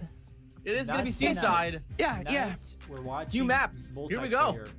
All right, Guys, this I is like it. literally You like know, you World got stand up, you Championship got seaside and games. control. These are like Search the and best teams are going destroy, at if each I'm not other. mistaken, would Clutch, I know you're be. taken. Of course, I but forgot. So I'm not gonna even, What was the map, Warden? You know, I mean, for search and destroy, since takeoff is out. You know what? We'll just keep it for surprise because I'm brain farting here. Same goes for you, Callie. Let's focus first on the first map. Standoff. Standoff is gonna be the name of the game here for the first map, and typically you did say, you know, Stalwart Esports they like to play more on those long-range engagement maps, and clearly it's not really the most favorable here for a set of standoff. I feel like Kagendra might just be able to force this game away from the set of Stalwart Esports, especially in a map like standoff. There's a high chance of that probably happening, but you're gonna have to worry about the consistent plays coming through from Clove. He's been the best hardpoint player that is alive for Stalwart Esports, and if they can get the amount of dominance coming in from FDX, who's going to be playing inside of that hardpoint Bradley, objective, thank you for the likes. this team is going to be able to steamroll the competition. But assuming that Mystics adds something that was missing from Zen, which was consistency in finding frags and respawns, which was definitely hurting their odds of winning in that stage 4 round, they should be able to hang in pretty well. I mean, Kagendra is definitely a tough team to beat, especially when they're playing that hard point. But one thing more importantly that I have been watching for this team, their control is something else. They're just like they're just like Vitality. They love to play those objectives. They'd rather get the captures instead of extending out and fighting for, you know, map control. So that's something that you need to watch out for if you're Stalwart Esports. I mean, you know, Stalwart Esports come again. They are like the type of squad where you kind of expect them to like zone out the map more, take those engagements from afar, while Kagendra is going to be the complete contrast. Fucking Stalwart Esports, they like to brawl themselves inside of the hill, play really scrappy, and rely more on those CQBs, Cali. And this is the two teams that was representing Garena back in last year. It was Stalwart Esports coming through from the lower bracket to get their 3-time Greener Regional Champions title, and it was Kagendra that won the best of 5 series up against Elevate, right? And obviously this year it wasn't able to lock in as they expected it to be, as they lost up against Elevate in the lower bracket in Garena stage 4 this year. But they have what we call the nothing to lose factor here, and they're gonna do whatever it takes to place higher than what they expect them to be. This was the squad that came in from the Wilden stage, fully steamrolled their competition, and they would rather want to put themselves in a spot where they can fly out for a LAN tournament and prove everybody wrong. I mean, all hopes here for FDX to actually make it to the LAN event. I mean, that's just a personal joke for me and him here. I mean, you know, fellow brother Ilongo, FDX, may the best come to you here. But for the time being, come again, we are now going to be transitioning soon enough for the series itself. Standoff is going to be the map to be played. We haven't seen a lot of those Gravity Vortex here for this tournament, not just yet. It's not viable. Like I mean, for Standoff, it might just work out, Kelly. I don't know about you, but I feel like Gravity Vortex might work out. It does in some of the maps, but it's always going to either be great operator value or terrible. It's always between 500 or 0 points. And you can't just allow that to happen. You're one operator handicap when you're playing in the map. And I'd rather get myself an Annihilator instead of a Gravity Vortex, or even better, a Purifier, which can sustain longer periods of time and just go in for the dominance. And now we get a Garena versus Garena action in this matchup right here. Stalwart Esports up against Kagendra. We are good to go. We do have a Tempest actually held on by the set of AG, so let's see what's going to be the long-term impact for Dare. But for the time being, on the current statement here for this very hill, it's going to be Kagendra getting the opener. And they do hold on to Bakery alongside this mid control, but gotta worry about AG lurking here towards statues, but they don't really make the call that Fran is gonna be still on Bakery. So Kagendra on the first 15 seconds here to be contested. They're gonna be able to put Stalwart Esports to stale. Yeah, and again, it's just all about this mid-map presence, right? I mean, you want to get the stack control. Kagendra just wants to get that left of the map in position so that they get to have an early rotation. That's when we enter that pizza warehouse. But great job so far in this close-range gunfights. If we're talking about Kagendra, they've been able to win it out with France, scoring an early 6 eliminations along there with Al, who's got the R9 in his hands. 5 eliminations to go along the way. To get this 27 seconds, they're making it look so easy to start it all off. Yeah, I mean, that is the hill that could favor Kagendra at most, but where he can start to click in here for the set of Stalwart Esports, if they can get the back spawn up towards P2, maybe till then they could have more influence here, but for this time being, it's still going to be Kagendra here, retaining the spawn. A lot of mid-search will be happening here for the set of Stalwart Esports, but they lead to no avail. Nice positions for Kagendra back to back. I mean, this is just nice positions coming in for them, but can they stand the first wave coming in for Stalwart Esports as they try to attack through Secret? Here comes Shut Up with an AR, Clove with the R9, good for the double. And one more player to take down inside, on the top side, but Trickster survives the onslaught. And here we have it, a bit of a switcheroo. Stalwart Esports able to finally outlast Kagendra in the gunfight department, and they're taking the back 30 seconds. Got pretty nicely held on here by Star Esports. Secret held on. Clove, R9. Should be able to get 1. Should be able to get 2. Goes for the reach out, but player 4, Trickster's going to be too far apart. TikTok, stop. Rest assured, Star Esports getting a bit more time instead of this hill. Momentary break here for a set of Reef. He finds a double. Holding on for dear life. 42 to 38. Star Esports. Kagendra having a tough one instead of the hill. Star Esports. Can they hold on? Yes, they can. They get the scrap time simultaneously. Player 5 pushes up towards the next hill. I mean, this is what I hate, right? Two teams that loves to play objective. They're gonna barge their head in, despite the spawn advantage or the disadvantage. They're still gonna barge their head in. But Star Esports will be able to win the early rotation battle on P3. As this is gonna be a monohill. They do get the flush out so far from Kagendra, but the Predator missile should give them more information where the hit will come from. They don't got any positions around the map whatsoever, so if they do get taken down, they're not gonna have the good spawns. But a nice shot there for Clove around the perimeter to take those gunfights. Now they got the best spawn around the map, and Scared just extending out with that spiral. Stalwart with a shutdown in the first 30 seconds. Whole team lacking here for the Stalwart Esports on this very hill is the tractor control to solidify the spawn here for Kagendra on that alleyway. But even without tractor spawns, I mean, Stalwart Esports not doing too shabby at all. In fact, going pretty dominantly instead of this very run. Looked to be a full 60 perhaps. Just a bit of contestant came in from the side of Kagendra. Enough to be sad, welcome time still went to the side of Stalwart Esports. And Kagendra is going to get forced to the early rotation towards market.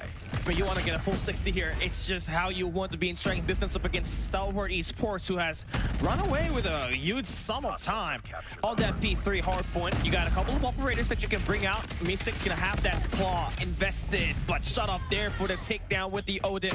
Fran is going to extend out with that Purifier. Just maintain yourself around close perimeters, and your team should be able to survive the first few waves of gunfights. 40 seconds just left here. Oh, we got a Gravity Vortex from FDX, so it seems like it just paved the way for us. Certainly, man. I mean, it might be the map to really whip it out, but at the same time, it's not really translating to his performance here. Only 6 kills. We talked about like how Stalwart Esports should be able to win this one through in regards to like the dominance per hill. Should be FDX, should be shut up. FDX falling behind. Unfortunately, AB is going to be stepping up. He does whip out the Tempest. Can he find the spree? Can he find the chain that the Tempest can offer? Spots 1, finds the shutdown. So that back entrance here towards boxes shouldn't be an option anymore. He decided to push up. Al with an R9 shuts him down. But is it going to be enough for them to go for the pinch and try to get the breakthrough? One less player it's not going to be enough at all. Time is drained away. We go back to Q1. Okay, reset. It's just definitely a lot better for Stalwart. The P3, P4 monohill rotation that they did, it's just as solid as they did on the last couple of stand-ups that they've played all throughout their history. I mean, this is just how you want to pace it out. You know, you gotta have to play through Clove, which is your best close-range player. They just have someone sent out on the long-range engage. And we're even talking about AG here, kind of lost out the Wonder Kid. He's got 22 kills for Stalwart Esports, and they have pulled away the first 30 seconds on this P1, where it's supposed to be back and forth. Kagendra needs to get themselves act together. The game is spiraled out of control, and it's favoring Stalwart Esports. It's sheer dominance coming in from the set of Stalwart. Kagendra now, slowly but surely, trying to find some recovery instead of this hill. They get granted control, but they lose track of statues. Brando gets the call, finds one from the back, one on the ramp. After the action up goes out. But Scourge tries to go for the early rotation as well towards the next hill. Only has to deal with Owl here from the back as well, but the R9 shuts him down. First step into enclosure meant here for Kagendra. Can they find the foothold? Looks like they can. They lose his spawns once more. Stalwart Esports on control once again. Reef, you gotta make this play here. Should be able to get a top side in control and stop that guy who has got that explosive operator to pull through. And here we have it, Reef just kind of getting the crowd control down on the top of the map. We got some attacks on the Secret coming through for Stalwart Esports, but even that gets shut down by Mi6. And that's the thing here with Kagendra, this new roster that they have, right? You got Mi6 again, ever consistent in fighting eliminations and always able to get so many value with the operator that he brings into the map every time. But it takes more than that to beat Stalwart Esports. You gotta have tight trades and got to have full map awareness on where they're trying to take that hit. Spawn control really needed here for Kagendra. I'm not doubting their whole capabilities in regards to CQBs, but you can only really get too far if you don't really have spawn control, and clearly it's pretty evident as we look at this sprint hill. Stalwart Esports, they have the back spawns already here for the side of blue. They got truckers as well locked in. So every player that will go down here for the set of Kagendra will go force their way towards back alley. But there goes FDX with that gravity vortex right there. I mean, he's got only 13 kills, but it doesn't matter. He's playing his job. His role is to be an objective player and soak in as much time like SpongeBob. 168 to 122, Kagendra with the break. That's gonna be good. Now once more, he's hungry. He's desperate for more eliminations. But nothing more than those 2 eliminations we just saw on screen. But they did have a better position in the map here. Right now, they're going to be able to get in striking distance, but here comes the full wave from Stalwart. Clove leading the pack inside. With the R9, he scores himself 27 eliminations, and it will just continue to grow if Kagendra does not pull themselves together. 180 to 133, Kagendra still going to go for the scrap time. Every scrap time, every hill time that they can accumulate, they got to step in. But at the same time, you go for the scraps, you gotta go for the early rotation as well. And clearly, Stalwart Esports has a better look at it. 2 players from the back trying to make the push, but he gets denied. Okay, now we're setting it through, man. It's just gonna be nice shots back and that get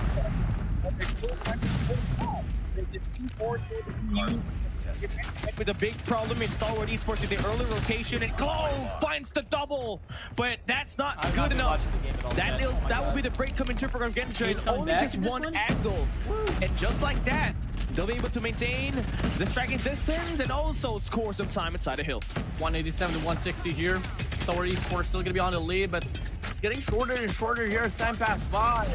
The lack of trades is just fighting Kagendra down. Now Stalwart Esports has 4 players inside of the hill, 1 player on the top side. AG, Tempest is out. Sparrow is going to be coming in here for the set of Reeve, but an R9 from the set of Clove shuts it down. And Stalwart Esports looking to claim this last remaining 2 scrap time. And FDX just trying to make the play inside, but does fall down. You're seeing some shots fired here by AG. He's got the Tempest on. He's able to find some shots with it. He's got 32. He has been flying this competition, no doubt. He is no wonder boy. But this is just a 40-point lead that you are able to build up, and anything is possible in this matchup at the moment. So it's going to be inside of the hard point for Stalwart Esports, doing all of the objective. While Kagendra trying to get themselves some mid-map presence. They got some operators available, but that will be canceled by Shut Up with that War Machine. 209 and 174. Still a very doable game here for the side of Kagendra. They just have to double it down in regards to the efforts. Try to get the spawn towards next. Retain this one as well in the process while you are trying to contest this hard point number 1. But Stalwart Esports, Clove gonna be inside. Pops 1, pops 2, turns around, spawns another one. And the Vortex is out here for the set of FDX. They're gonna try to zone the grannies away up against Kagendra to ensure that they claim the rest of the time inside of this hill. Oh, Fran, he's just been stepping up, right? You saw him just struggle in stage 4, but here he is with 31 eliminations, leading the team in charge of just finding those long-range engagements and also trying to make the break inside the hill. But Stalwart is just relentless inside of the hard point. FDX on the 4th spring before getting taken down. Even preventing all of the scrap time to go the way of Kagendra. And Stalwart can just end it here on this next hill. Kagendra needs to play perfect from here on out. 224 to 180. Kagendra has the back spawns, but FDX gets a massive spray down. Finds Tricksters out. Reeve, Meese's gone up against Clove as well. Full clearance here for the side of Stalwart Esports. Wow, shots fired once again. Kagendra cannot find themselves inside of the hard point, scared. Doing all the prevention play, Fran. Able to make the break with the Fury and Fire, burning everybody up. But that's not enough. Stalwart still maintains ground inside the hill. Scared with the 2 shot down. Only 1 player inside. And Scared is just single-handedly controlling the point. Kagendra now desperate in the attack. Scared with the Sparrow. He's going to be able to take more players along with him. And Clove there for the R9 attack. The 2-piece clears out the point. Kagendra, last heap of contest. They cannot win it here yet. We have to go to new, but if AG wins this fight, this should end. Clove is still desperately trying to find all of those eliminations, but it ain't over yet. We're heading up to P3. Yeah, he's gonna go for the cut. Stalwart Esports, hold the ground. Hold the window down. 3 last points to claim. Can they hold on? Kagendra looking to get the break. Skurd gets the kill. And they get the clearance now to take the win. Massive trail from the set of Kagendra right from the start, but valiant effort for them right from the end. Gotta agree with you on that, man. 50 bomb for Clove himself to end that game. That R9 definitely is just hitting.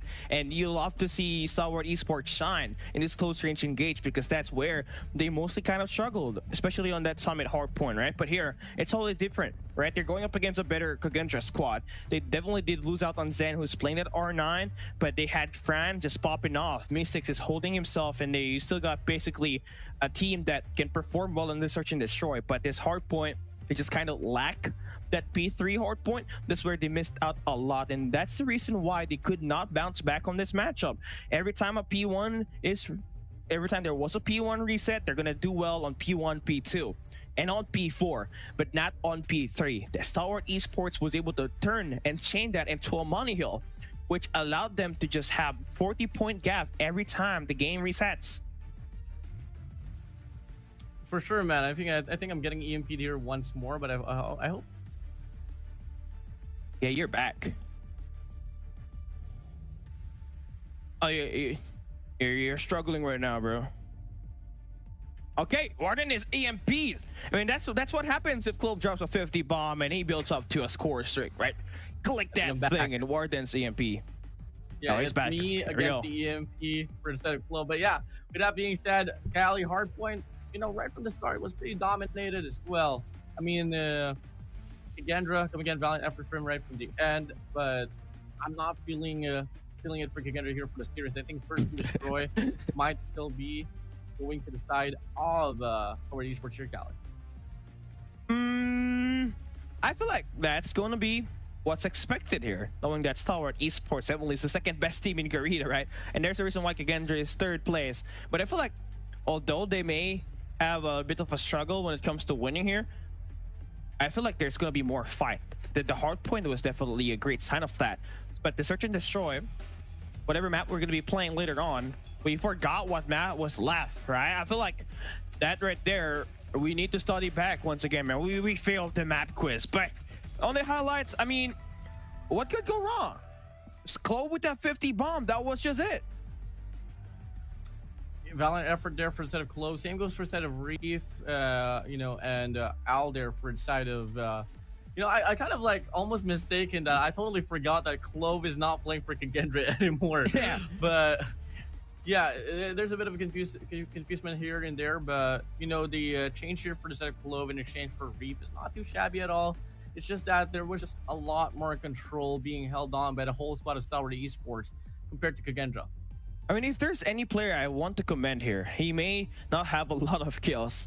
It's gonna have to be FDX. This guy was doing more OBJ than everybody else. And on that P1 reset, on the second set of hardpoint, he had 134 seconds, and he was able to continue to grow that because of the way he impacted the team and having so much hill pressure. That's the best part about this on the Star Wars Esports squad, especially on that hardpoint number 3. If you get so much hill pressure, it always gives that opponent that the thought that, hey, we gotta go there quick. You gotta have to match their pace. And now you're kind of playing your own pace. The other one is switching, and you're just able to fry it out. And that's just what happens. Clove 50 bombs, scared, shut up. Full complete effort for this squad to get this map number 1 win. But it ain't over just yet. They still got 2 maps to go. All right, well, exactly, man. Now, Cali, let's take this time to try to quickly analyze once again. Search and destroy. What's gonna be the map looking like? Again, we did see firing range out. We have takeoff gone. Rohana Metropolis alongside takeoff. What's the 5th map, Cali? Tunisia. Tunisia is out though. What? Wait, give me a second. Kurohana Metropolis. You got firing range. You got takeoff. You got Tunisia. Takeoff band, right? What's the other map? Chat, help us. Brain fart. I'm having a brain fart right now. Exactly. The mysterious map all alone. Then all of a sudden, Express. Express. Oh, it's Express. Yeah. Express. Okay. Well, this is what happens. Express versus destroy. Yeah. Okay. You know why it was an overlook for me, because I hate that map. Express is not just the map I want to play at, because last time I played it, I got run over by the train. And, you bury those traumas. Just leave out the memories, the best memories in your brain, right? You bury out the bad memories. And I buried mine. along with Express. And there's a But- reason why you're an analyst, Callie. Yeah. But I Have like you this map. calculated how often the train passed by? 2 minutes I think it's every 90 seconds or every 2 minutes. Well, You are one hell of a guy, do man. you know? I don't know. I don't know. Actually, I don't know. I think it's 60 Are you or planning? Are you 130. planning on getting to know when the train passed by? I'll check it. I'll check it out. I'll check it out right now after this game Give starts. us an answer. I believe it's 90 seconds, man. But hey, team results. Here we have it. Stalwart Esports able to win up against Kagendra. And if you missed the action, here is the results. 199 kills compared to 159. 82 assists compared to 62 in a 1.25 and 0.8 KD. Not too far apart in regards to like the KDs, but on paper, if you get to look at it now, it's gonna be 250 to 189. Massive blowout right there. Bit of a struggle for a set of Me6. I mean, played for Zen, not gonna be performing at most, as like Zen is not gonna help the whole squad of Kagendra down. Well, if you take a look at the set of Stalwart Esports, yes, for sure, it was FTX struggling in regards to the gunfight, but he was playing a lot of those objectives. Hence why, even if he had like a 0.74 KD, his rating is still going to be up there. But no comparison at all, especially in regards to like Clove and Skurd, dropping 1.67 and 1.39. Man, it's just going to be FTX, just kind of falling behind. But I guess it's just, you know, breaks up the game. You have to have someone that needs to play inside of that hard point, and it's going to be FTX that gets it. And I feel like, you know, once we do tune in as well towards Search and Destroy Express, I best believe that FTX can double it down and just retain his gunplay. But for the time being, first MVP here for the Clove, and it's going to be happening in Hardpoint. I mean, pretty expectedly. And Clove, I think you're just gonna have to do it, right? If you're going up against your former team, you're gonna have to play better. You gotta step it up, right? You gotta prove to them that, hey, I'm still me. And Clove just proved that. 50 eliminations for them, and I want to see Clove just perform at the best possible play, because I feel like this is the best roster that AMT has formed outside of that 2021 roster that they had back in the Eastern Finals, and the 2022 roster back when they have Jet Pro in heaven. Right? So I guess now it's just all about converting. You already won the first map. Oh yeah, definitely, man. Okay, I think EMP is gone and Gunner once again, but anyways, soon enough we are now going to be moving over to Search and Destroy here, Cali. Once again, I mean, I did kind of make a call as well back then that, you know, Kagendra is not going to be too shabby without Clove, especially since Reef is going to be, and Owl is going to be stepping up, but it's just so much different when you take the core player of one super team of like one region, which is Clove, and then put it to another super team, which is going to be formerly known as Powerhouse, then all of a sudden it's Stalwart Esports. Here we go. Express Search and Destroy is going to be coming up now. Let's see if Kagendra can put up Search and Destroy, or is it just going to be Stalwart Esports walking to a no? Kagendra used to have Express as one of their go-to map picks, and they were beating Chinese teams with it on CDSI 2023. Now, for Stalwart Esports, I mean, they've had their fair share of moments in here, and the most iconic part was them getting lit up by Sun with 42 eliminations in this Express map, but I'm not gonna see that happen anytime soon, right? And all right, Infinity, I'm gonna start the game for you. We're just waiting for you to chat, man, and hey, we got our first half starting. Kagendra will be starting on the attack side. Stalwart gonna be on the defense. Here we go. Starting up now, it's going to be a 3-2 split here from the side of Kagendra, and they're going to be barging themselves here on towards the bomb side. First blood, though, Clove claims, finds the double as well. On towards Staircase, could find a triple. Yes, he can. Clove is on a spree. Me6 now going to be all alone in the 1v3. I mean, Clove is just sent out to hunt. They got the information, FDX, long range engage. And Clove is, look at him, he's not even going to extend. He's going to go in towards the bridge. He's hunting for Me6. I think he might have got the right read. Having the train tracks presence that you got there for Me6, but FDX should be able to spot him out. Misses the first shot. Gets a second look at it. Me6 does not hear him. Okay. Maybe FDX not going to be having his best day here so far, but hey, it's all okay. I mean, you guys are still up by 2 players. It's still a 1v3. Me6 in across the railway now. Checks out. B6 also missing a shot, so everyone's just missing their shot. No way Shut Up misses this. Yeah. No way he misses that point blank range. Next round. And there we go. I don't think there wasn't even positioning postures that was played there exactly for both squads. It was just raw gunfights. Let's see what happens as we enter round number 2. Stalwart. They're all Won it wearing last round Mentor for there's skins. eliminations. FDX with the wall bang to take down Fran. And through the smoke, does he take down Trickster? AG just sent out on a ticket booth. I call that the super slammer. But Double to collab. Mystics with the double. What is happening? Now it's a 2v2. Router comes in. 2v2. Yeah, challenges. Shuts down B6. Trickster's gonna be all alone with a sniper in hand as well. FDX is gonna be a long time shut up though, and shut up, yep, should be able to get the kill, and now it's gonna be Stalwart Esports here, 2 in a row. Again, just look out flat. I mean, if you're starting on the attack side and the B side has not been working for you, I guess it's time to look for better ventures, right? You have to go A. Gotta get some postures done, or maybe like a high-low posture on the lockers, or maybe even get some guy through admin building, play that sniper. Yeah, you're a gym rat, bro. But what? I think they're getting the call as well from you, man. They find the means to go for the approach here on towards the A bomb site, and Trickster finds to kill on towards shut up. Great shot coming in. Player 1, Skirt now gonna be all alone on the side, has to deal with Owl off this R9, and they get the kill. But the commitment is still not there. They're still holding back, looking for some isolation here towards the B bomb site, which Chloe will be able to spot Reef out. I mean, you got 2 players already located on that A site. Go for the push instead. Play as a squad and get the breakthrough and get the bomb planted. A bit too greedy there if you're Reef. I mean, you already have the A side. You just gotta have to stack the trains. That's where most of the engage are gonna be coming from. Stalwart Esports. Nades gets thrown out. You need everything to delay. You need the bomb plant to happen too. There's no sniper here. FTX is in the arrivals, but AG, he decides to take a pick, and hello, sir. Trades come out with Clove winning. And now it's equal. 2v2 now. E6, Trickster versus Kagendra. FTX, Clove, Stalwart. So for Trickster's gonna be hopping up. Has an overview, but FTX is gonna be right here as well, watching the cross, but the nade flies in.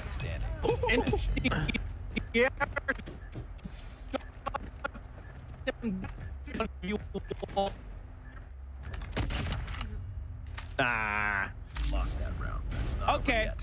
Ready up. I feel like Warden, you were lagging out a little bit. I think you got EMP system once again, but nice change of pace coming through for Kagendra. I mean, they lost out so much on the B side, so they take that A side hit. They had a minor error coming through from Reef, but hey, look better here this time. Nade comes out for Clove. He takes 2 players early off the bat. Fran lining it up! The mightiest potato I've ever seen, but Kagendra still able to equalize everything at the moment. They still got that bomb. Shit up. Pulling it down. Finds Tricksters. Damn. Done and dusted. Me6. Awful performance on hardpoint, but stepping up here for the squad of Kagendra. Has 6 kills already. Can he find a clutch? 1v2? Shut up in FDX. It's the battle of snipers here, Callie. Me6. Shut up. Sees that knee, and it's a busted kneecap. Busted kneecap. Okay. It's a repeat of what we saw in the last round. It's FDX. Another chance to win up against Me6. He's making so much noise. There we go. He's walking. He hears us. Oh, so easy shot for Me6, man. That round, but it's not over yet. Gotta walk. That was close. Gotta walk the talk here. And there's just a little Destroy the objective. element. Bomb acquired. Yeah, I think Warden is lagging right now. Let's walk this one through, man. Now it's a 5v5 situation still on this round. FDX deals the first blood. Tricksters will go down. And man, looking at the moment, it seems like it's gonna be out with the 2-piece. It's a 3v4 situation now, Warden. 3v4. Not really the best case here for the side of Stalwart, but Shut Up finds Fran out. Low throws the nade. No connections. Ow, holding the staircase down. Shut Up from the flank finds the kill off Reef with the machine pistol. Overpowers them. They got the numbers advantage. All they gotta hope for now is to play for those trades. But Owl and Me6 still on the prowl. And I think Owl, if he peeks towards the left side and checks out. Should be able to get the timing. Should holding this angle down. Spots player 2. Me6 can't find a shot to connect. Still, such a very passive round. I mean, you do have that bomb held by Me6 for Kagendra. They can still plant that bomb over towards A. But they're dealing with so many lanes to cover from, right? You got number 3 in blue just around the spawns. Got shot up, just holding down bridge. Then Clove there, immediately getting that across to train tracks just to get this attack on this B side. Bomb on the A side. Bomb's gonna get planted. 2v3 situation. With 40 seconds to play around, they're opting to hold down the admin building. That will be nice position to control, knowing that Stalwart Esports, they're going to be caught across the map, right? Me6 already finds the first one. Clove with the shutdown on the admin building. It's all down to Al, and he's going to get right on by Clove to find the 2 eliminations to clear it out and get the defusal to earn themselves the lead once again. Wow. Take it right back. Game passes by, so does the train. We're getting straight towards round number 6. Gendra, if they can continue to like add more diversity towards their play, I think Stalwart Esports might just bound to have a hard time here. But gotta find a means as well to learn how to shut down Clove, as he already has 10 kills already. I mean, Me6 is gonna be on the trail towards 9, and it's just a battle of the CQB or the long distance. Which way is to go? We'll find out. Next round opening up, it is gonna be leaning towards a B push here for Gendra. Yeah, Fran just needs to step things up. I mean, he's only got 1 kill in the first 5 rounds. FTX wins another first blood yet again up against Trickster, and he's just holding that player back, and you love to see it. Just capitalize on those 2 players underperforming and just let Owl or Me6 just go out loose and be the difference maker. Shut up, just gonna get himself another sniper kill, and the numbers just depleted for Kagendra. Stalwart with a 2 number advantage. 3-5. Reef making the play. Checks out. Ticket booth. Spots 1. FTX out. Skirt could have long to get the trade, but doesn't really have that angle. Not until now. They go for the engagement. Information's relayed just for Kagendra here. Get the bomb planted. Watch for the flank as well. Shut Up's gonna be pushing up quite freely and spots Me6, and this might just go down to the chain all alone. Fran here. Shut Up more than enough to shut them down. And Stalwart Esports now gonna go 2 in a row. I mean, I just don't understand why Kagendra just loves to push that B side. I mean, that's not the way you want to play around it. I mean, I get it. You're always getting first blooded, right? Trickster always able to get himself eliminated off the get-go. But, I mean, you got to have to at least try to plant that bomb.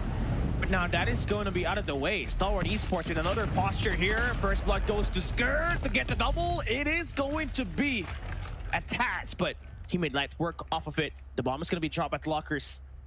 And Stalwart, hold that one hostage. Beautiful read for the stat of Stalwart Esports, but slowly but surely Kagendra making the more out of the recovery, but at the same time, Shut Up finds Fran out. That's just gonna be Me6 once again and Tricksters to clutch it up. Bomb's gonna get trapped right around at A bomb site. Tricksters and Me6 too far away to play off those trades. And if Tricksters decides to push up, has to meet Shut Up on the other end of this bridge. I think Shut Up has the clear angle. Yep, they meet. No shots. Yeah, the reflexes these guys have are just 60 seconds to go by with a 2v3. I mean, you need to play for a pick. You also gotta pick that bomb up. I mean, if you do want to get that, you gotta slide in to get this kill. The nice timing there. He hears the sound cue, immediately gets away. Now you're relying on number 4 Trickster to make a huge play right here. But Me6 is buying time. Trickster should be able to get that attack now, but it just took him so long. Trickster, 37 seconds to play around to pick up the bomb and plant it. And Stalwart already hears it out. And they know what to do. They're just gonna turn things up a little bit, passive. Clear 4. Top side, spray down. Will not be able to get the kill, but the information's right there. Should be enough for Skirt to hold on to and get this kill. Easy, done and dusted. 5-2. Oh, they're just running around. That's not how you play it. You pick up the bomb, stick to a wall. No, you go pick up the bomb, stick to a wall, wait for a guy to be baited out. That's how you play it. You don't go around because you still have a bomb nearby. But it's the breaks of the games. Here we have it, round number 8. Shut Up and Clove finding the first 2 kills. AG on the train tracks, just going rogue. Fran able to get at least some shutdowns, but everything is just ending up so fast. And on the first 20 seconds, Fran probably thinking what happened to his teammates. Well, they got shot down. They're gone. Send out to the next round. I mean, this is the Star Wars Esports that you just don't want to go up against with. Aggressive one. They are just steamrolling the players of Kagendra. Fran's gonna be, you can roam around the map all you want, but can you get the shutdown? Nope. FDX finds the flick. And it's gonna be them getting the last and final round, chaining this one to like a 4-round win before we switch the sides. Here we go, FDX and the squad of Stalwart Esports. I know for sure they're just gonna be barging in towards any sides. Yeah, let's see if they can do something about those first spots. Tricksters needs to step up, man. I mean, 2 kills on the 8 rounds. You're expected to be one of those best players, best snipers in the arena, but it hasn't fully translated at the moment. Stalwart gonna be able to put that bomb down at the B side. They got someone holding down elevators that will catch all of the players through mid-map across the map. Reef going to be the first one to engage to see what happens here. Oh, great shot for a set of Tricksters. Should be giving an opener here for the rest of the crew to make the push. Ow, back, play, finds the cut. Fran as well with a care. Ram gonna try to go for the spree for the retake. Tricksters in the process, finds one. Shut up now gonna be all alone to flush it up, missing 2 of his shots. Finds the connection on the 3rd, but the double challenge comes in, and Kagendra finally puts a stop to the momentum of Stalwart Esports. And finally, some presence, some vitality that we got here for Kagendra. I mean, they started it with that sniper play, right through train tracks. They got that one guy, get the first peek onto FDX, who was holding down the elevator. They had some guy with a sniper on the rivals to check down all the players coming through the booth. And when they had that happening, Shut was the only guy standing, and they were able to beat him up. Kagendra looking a bit more aggressive here this time, with Reef being sent out to play the trade. That will equalize the first blood. Big spray down, and Fran beats Al right to it. Stalwart Esports are offense looking quite sloppy here, I must say. Could it just be better defense here for the set of Kagendra? Regardless, we're getting obliterated. Shut up, Scourge's gonna be alive. Trying to find a means to get the flex. Shut up, finds the kill. Beautiful shot. Scourge as well, top side. Gets the kill as well. Now gonna be all equalized. 2v2, make it a 2v1 as Trickster shuts down Shut Up. Now it's gonna be Scourge, all Filipino, all alone. In a 1v2 up against 2 Indonesians, Al and Tricksters. I mean, this guy is the 2021 Eastern Finals MVP for Blacklist International Ultimate, right? Let's see what he does. It's just gonna be pretty passive. I mean, he does have that bomb. Now it matters where are you gonna position yourself right after this bomb gets planted. I mean, the admin building looks pretty good. If he has a sniper, he can go all the way through bridge. I feel like that's the play for him. He might just be expecting the guys to be at the arrivals or through departures. Now he sees the train track attack for Al. I don't think this is a nice position for him. You're just kind of opening the spot. Trickster is going to be able to spray him down on the high ground. What do you think about that play? I think that could have been an admin building play for him. He had the high ground. To be honest, yeah, I mean, that spot right there where he went to on the bridge is only for snipers. And clearly, even if he had a sniper, I'm not too confident with Skurd on the scope, so could have played that one pretty perfectly. I think he had a better chance if he played CQB, but enough to be said, can't cry over spilled milk no more, so on to the next round. But 2 in a row on the defensive side here for the set of Kagendra. They've been able to take this one through. Now, leaning towards the play for a retake instead as they give off a free clearance here on his B bomb side. Oh, they still got the player on their rivals, and that's missing. And Shut Up needs to sort him out on this retake right here. A lot of attacks coming through train tracks for Kagendra, and Clove just shuts down Al, one of the key playmakers out on this close range, and Scared utilizing the head glitch, and FDX actually finds the counter on the guy holding down the trains. And that is going to be a nice counter, but can they still win it here if you're Fran? It's a 1v2 situation. Shut Up just gets a great view of that guy. That's an easy shot for him. Talk about the massive change on the post-plant setup there for Stalwart Esports. They knew that they were getting banged on the train, so they sent out FDX to hunt that guy down. Yeah, beautiful readjustment there for the set of Stalwart Esports, and I think they found the rhythm here. I mean, it's still going to be together, doing the same old format. I think they just have to be more cautious here for the side of FDX to wrap around. Shut Up going to be extending here. Meeseeks gets the call with a sniper in hand. Can't do much up against an Odin. Now clearance comes in. Player 3, Reef, not going to be wasting any time. Playing towards Ticket. Shut Up, holding his angle down. Yep, pop up. Walk into the crosshair. Tricksters, get down. FDX finds an Owl. And it might just be a clean wipe here. Not unless Fran can find one. The rest will not connect, and it's now going to be 8-4. Match point advantage here for the set of Stalwart Esports. You know you're in trouble if you're doing the same exact thing all over again and it's not working and you're still trying to force it. Stalwart Esports has already gotten that read on that setup from Kagendra. They took down the guys on trains. It was pretty much the setup that they did all throughout the games. And here we got Kagendra just going in aggressive, out with a double, going in for the triple. Almost a 4-piece for him, but here comes Kurt with his own 3 kills. And what a sudden explosion of eliminations. That will be one by Kagendra. Not afraid to take the fight, even though there's only 1 round left for Stalwart Esports to win. That's the Kagendra I like. Play this one aggressively. I mean, they're more of an aggressive tone in regards to the team. So, it's going to be the way to go. But now they're going to be allocating the same old play here for set of Kagendra. It's only going to be player 3, AG, running away for dear life, but he gets trailed down by the side of Fran. But the rest of the squad of Stalwart Esports going to be located towards A. FTX hopping up. B6 gets the kill. Numbers depleted away from the set of Stalwart Esports. Ooh, nice shot there for Scared to extend out, get some rotations on the rivals. They got some mid-map presence. Like they're trying to make this play work from Clove. And that's the angle here for Al. He's not going to give shot of that 20 kill again. Fran finally able to step it up.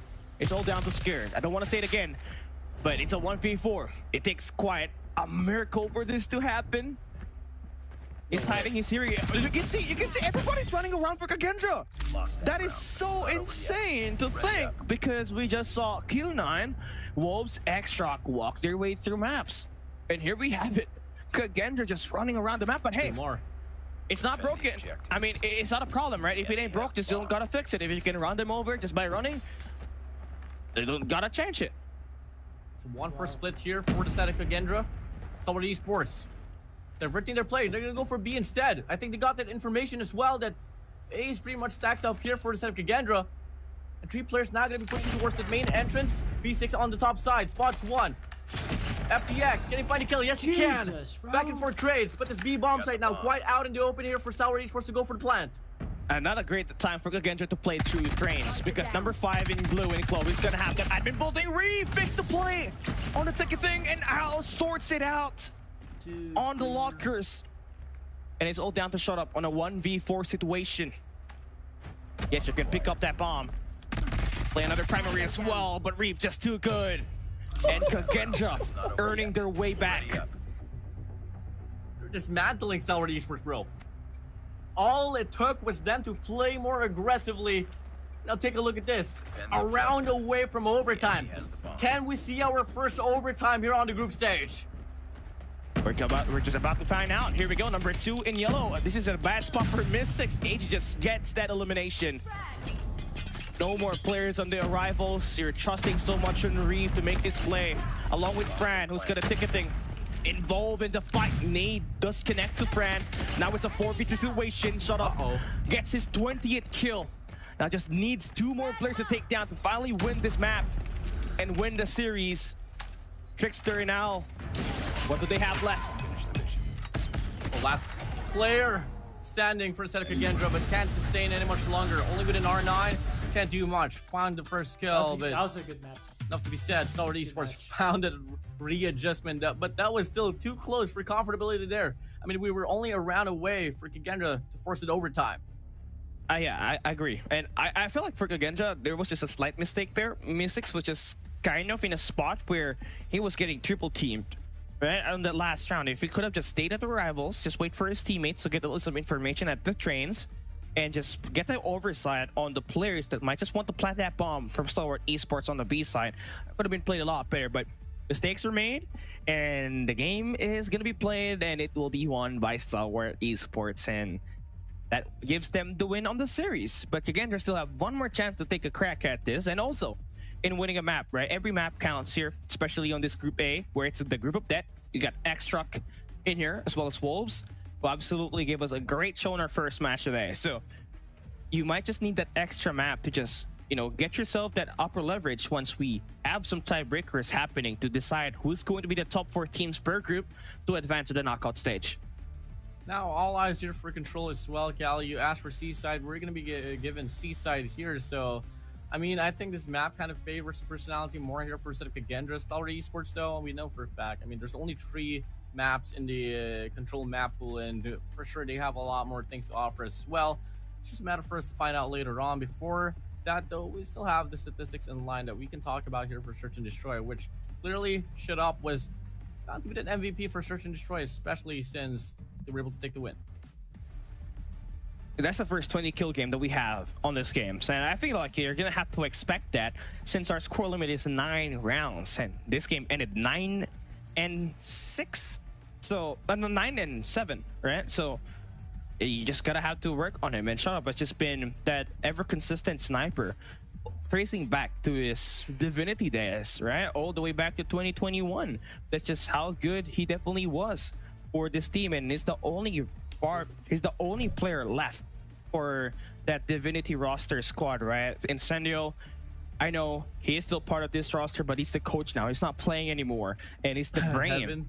And he just set this up. I mean, Heaven is not here anymore. Yeah, exactly. I mean, if you want to talk about like Divinity Days, you want to talk about like Cord, Wildrilla, Heaven, yeah, those OG players, man. But long dusted. But I mean, for the set of Shut Up, I mean, he's a pretty ancient player here for the squad already. But you really need like one person to bag up that experience and could possibly make the call. And I know for a fact, I mean, Shut Up is one of those guys that you can just like bond with and build up a lot of chemistry. And he is pretty knowledgeable as well. And to the bank, Search and Destroy put up a really great impact for the squad. And he's just able to shut down, and if it's not FDX, it's Shut Up that's able to shut down Trickster, and I believe that was the secret recipe in just saucing this team up, especially in the first half where it ended 6-2, right? You gotta have to be incredible in finding those first bloods if you are Stalwart Esports, because you're basically just putting 2 players at an incapable way of just dominating, because they have always been shut down at the start. Combine that shutdown from Trickster and the underperformance from Fran on the first half, where he had 1 kill, I believe, on the first 5 rounds of action. You really had so much chances of just putting everything in your hand, and it was just a capitalization that they never failed to take. Most definitely, man. And you know, looking at like Stalwart Esports, your system is pretty spot on, man. And if ever, like, let's say they don't really have like a proper entry to like a certain round, you kind of expect to see, you know, them actually being able to adapt to and what to exactly do. You saw that earlier where Gendra was really doubling it down towards the bomb side, and they tried to have a default formation as well towards A. I think they had like a 1-4 split. They sent out FDX there to go for the flank with the sniper, and they were able to win that round as well, all because of that minor readjustments that, you know, the whole squad made. And also for Stalwart Esports, you gotta admire the way that they had some mid-game adjustments, especially when they were the ones on the attack side. You saw it when they were able to plant the bomb. At first, it was Kagenja that won that retake with the opening coming through Thrains. One guy holding down Bridge and one guy named Mystics holding down Arrivals. And they quickly got that read and immediately was able to find that shot down. At the following rounds that they were able to plant the bomb on the B side, FDX, he was able to wrap around and get the vision on the guy holding down the train tracks. He got shot up, just getting the beat down onto Mystics, as well as the guy like Skur to shut down Reef, as well as Owl, who's holding down the ticketing booth on the mid map. You know, like with them actually just going for aggression here for Kagendra, if only they kind of decided to lean towards that type of pace, maybe till then we could have seen a much more different storyline. But once again, they were put to stale, and it's just unfortunate that, you know, that they weren't really able to force it over time, because I know for a fact that we're longing for it. But in regards to the killing department, Stalwart Esports rightfully dominates them here, having a +8 in regards to this, and moving over to the KDs. 1.15 here, Cali. And Shut Up has got to have at least a 3.0 KD here, or a 2.0 KD, because he's just been everywhere. And majority of the rounds, he was able to win 1 or 2 gunfights. And speaking of the devil, Shut Up, ending up with 20 kills and 8 deaths with a 2.50 KD rating. You're probably gonna think, why is AG with a 0.46 KD? That is a terrible stat line. Well, if you watch the game, it was reconnecting every round. So it was like kind of a 4v5 situation here for Stalwart Esports when he was not around. Well, makes the both of us, I guess. Well, it is all okay. I mean, at least at the end of the day, they were still able to take the win. Regardless, Kagendra wasn't able to make the most out of it. They lose the series here, but since we are in the group stage, we still have another game in line. That is going to be Control Seaside. Now, Cali, we've gone through over Hardpoint. We've gone through Search and Destroy. Let's talk about Seaside more. Yeah, but before that, let's take a look at our MVP. Stalwart Esports Startup finally gets his first MVP of the season. And this guy is the only player actually part of the roster of AMT that won the CDFI 2022, if I'm not mistaken. The first of its kind, where we just had Garena versus China. And it was definitely an AMT win up against Q9. And I love it that Startup has ever been consistent when it comes to playing Search and Destroys. And I kind of expect him to just be that highlight maker, but he does the job. Very consistent. He's like a stamina simpleton, if I say it in bike terms, right? He just do it if he wants to. And the thing about like Shut Up as well, especially in on-site events, this guy doesn't drop performance at all. In fact, he's one of those players that really excels playing on-site. We saw this the last time where they were able to qualify for the World Championship, where Hello. his stat line just remains to be up there, while the rest of his squad does tend to suffer quite a lot. But that's only one narrative here in line for Set to Shut Up. Hopefully, we get to see more here from him, as well as we move over to Control, because this guy, it's truly a blessing to watch him play Call of Duty. I agree, and one of the living legends, honestly, for Arena, but one of the will have to go down to the Hall of Fames at some point, right? And now that will conclude our first two match. It's technically Stalwart Esports that has already won the series, but we're gonna have to play another map because we're gonna play all three maps. And speaking of, we finally get to see a new map be played for today's group stage. Seaside will be coming right up next. Stalwart Esports and Kagendra. You're gonna love this play because this is an R9 specific map. So you're looking at Clove going up against Owl on that R9 matchup. Who's going to be the better close range player? We're just about to find out as we enter this Control Seaside. Well, operators are gonna be identical here, pretty much the same.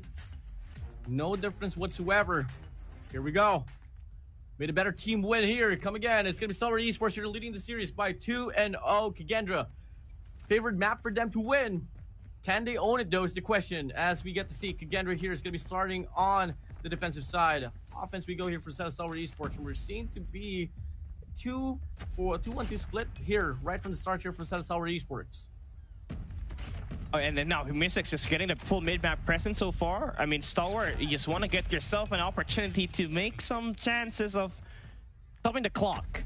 And that's what Age is just trying to do here, but Mystics gets that right read. And here's the thing with Kagendra.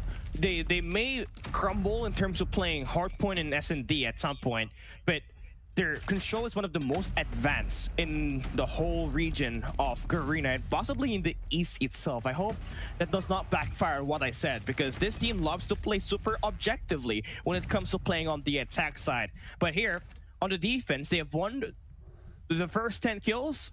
Stalwart trying to make a play on the B side, and they will be able to shut down Fran on 3D. Massive spree here, first set of Fran, finally gets taken down. Kagendra looking to get an opener here on his B control point. Last player to take care. It's going to be Clove out already. And the cleanup comes in here on his B control point. Stalwart Esports progress shouldn't even be mentioned anymore. Look at the life count here, Cali. 23-11 already. Kagendra can just play for the KDs, and they could be able to close out this game. I mean, this round here on Seaside. My friend, it's just, I think it was another KRM. So a double setup that you got here on the heavy side for Kagendra. Very interesting knowing that it's Fran that's been winning the gunfights with that shotgun. Owl is on 0 so far. Truly abysmal for him, but Kagendra, they're gonna take whatever it can do to just get this win right here. But it's still doable. If you are Stalwart Esports, you can just win this fight up against Owl, and you can 5-stack this A side. Then you get an extra time, but you gotta be perfect from here now. What he said, looking to come into reality here, Cali. I mean, look at Kagendra here. They're just dominating Stalwart Esports. 2 more lives remaining. AG, shut up. Make it AG only now to clutch it up. Should be a round given already for Kagendra. That was a clean one there from them. And it's just gonna get a lot better, man. You're just about to watch one of the best attack side here. If Hardpoint is Elevate's best game mode in Garena, Freestyle is the best S&D, Kagendra is gonna be the best control team I've ever seen. But again, I just hope I'm not overhyping them. I hope it does show here. Because they got Mystics. Mystics has just been super consistent with that claw right there. And look at that. This is what I was saying. The objective-oriented capture attack on the offense. That's gonna try to capitalize by that will be capitalized by Kagendra. They send out 4 players to approach at A control point. They get the clearance, leave 2 behind to go for the capture, and extend 2 as well for that map control. I mean, that's exactly how every coaches would love to see their teams play in control. And look at this. Not much of a casualty happening here on his A control point. Kagendra already on the prowl for the capture. They get it done. Time extension granted. Life count on towards them. Okay, nice shots for Shut Up. I mean, he's just punishing these 2 players spawning. Not good for Mystics, as well as Owl. Not bad. Not bad for them. Shut Up, just getting himself a great hide and seek up against 3 players. Finally gets sorted down. Against a Trickster with an R9, spawning in, sliding in, and will not get anything more than 1 on that shot here. Kagendra forced to play reset. Mystics does have a Predator missile to play around, so he's taking his time. He wants to get as much as information for his team to plan out what kind of attack they want to do on the B side. Play this one patiently. Stalwart Esports. Looking to get some control here on towards the B control point. You got Scourge here watching the back alongside this long lane. Clovis is going to be inside while Gendra is longing to make some presence here to work out on this mid map. Looking like they do have 1 player sent out already, but it's just going to be too overwhelming for them to get the break. Now, Stalwart Esports here going to be on the lead. Kagendra whipping out. Sparrow is out for a set of Owl. They look to get the breakthrough, but unfortunately, they're still not able to put up the influence, not until now. I mean, this is it, man. You gotta have to trust AG on this. This is a full-blown attack at the back. The backstab works for AG, good for 2. Switching it up, but there we have Owl still having a bit more bolt on that Sparrow to win that gunfight right there. FDX showing hands, and they will deny that push coming in from Kagendra. They're back at spawns, and at Stalwart Esports, they got 2 operators available and online. They might just look to try to end this on this defense. For 11, we see more here for Kagendra, or are they going to give off this round here for Stalwart? And clearly, FTX going to be extending here towards the right side of the map. Should be able to get the clearance on this very lane to help his teammates solidify what's going to be the proper combo. Reef is extended, going to go for the spawn trap, and his teammates are going to be too far away to help him get out away from the spawn trap. Oh man, this is not good. He's about to have a great time dying, I suppose. Spawn out. There we go. It's a 1v2 here. It's just bad because Al has got himself an R9. All it takes is to connect that 1 bullet, and Reap just needs to get his own bullet. So if you're Stalwart Esports, you want to counter that by playing Spawn Trap too. And there you go. A couple of your players go down. You're able to punish the Spawn Trappers from Kagendra. And FDX gonna be able to take that round win for the squad. Just need to sort out these last 2 players remaining.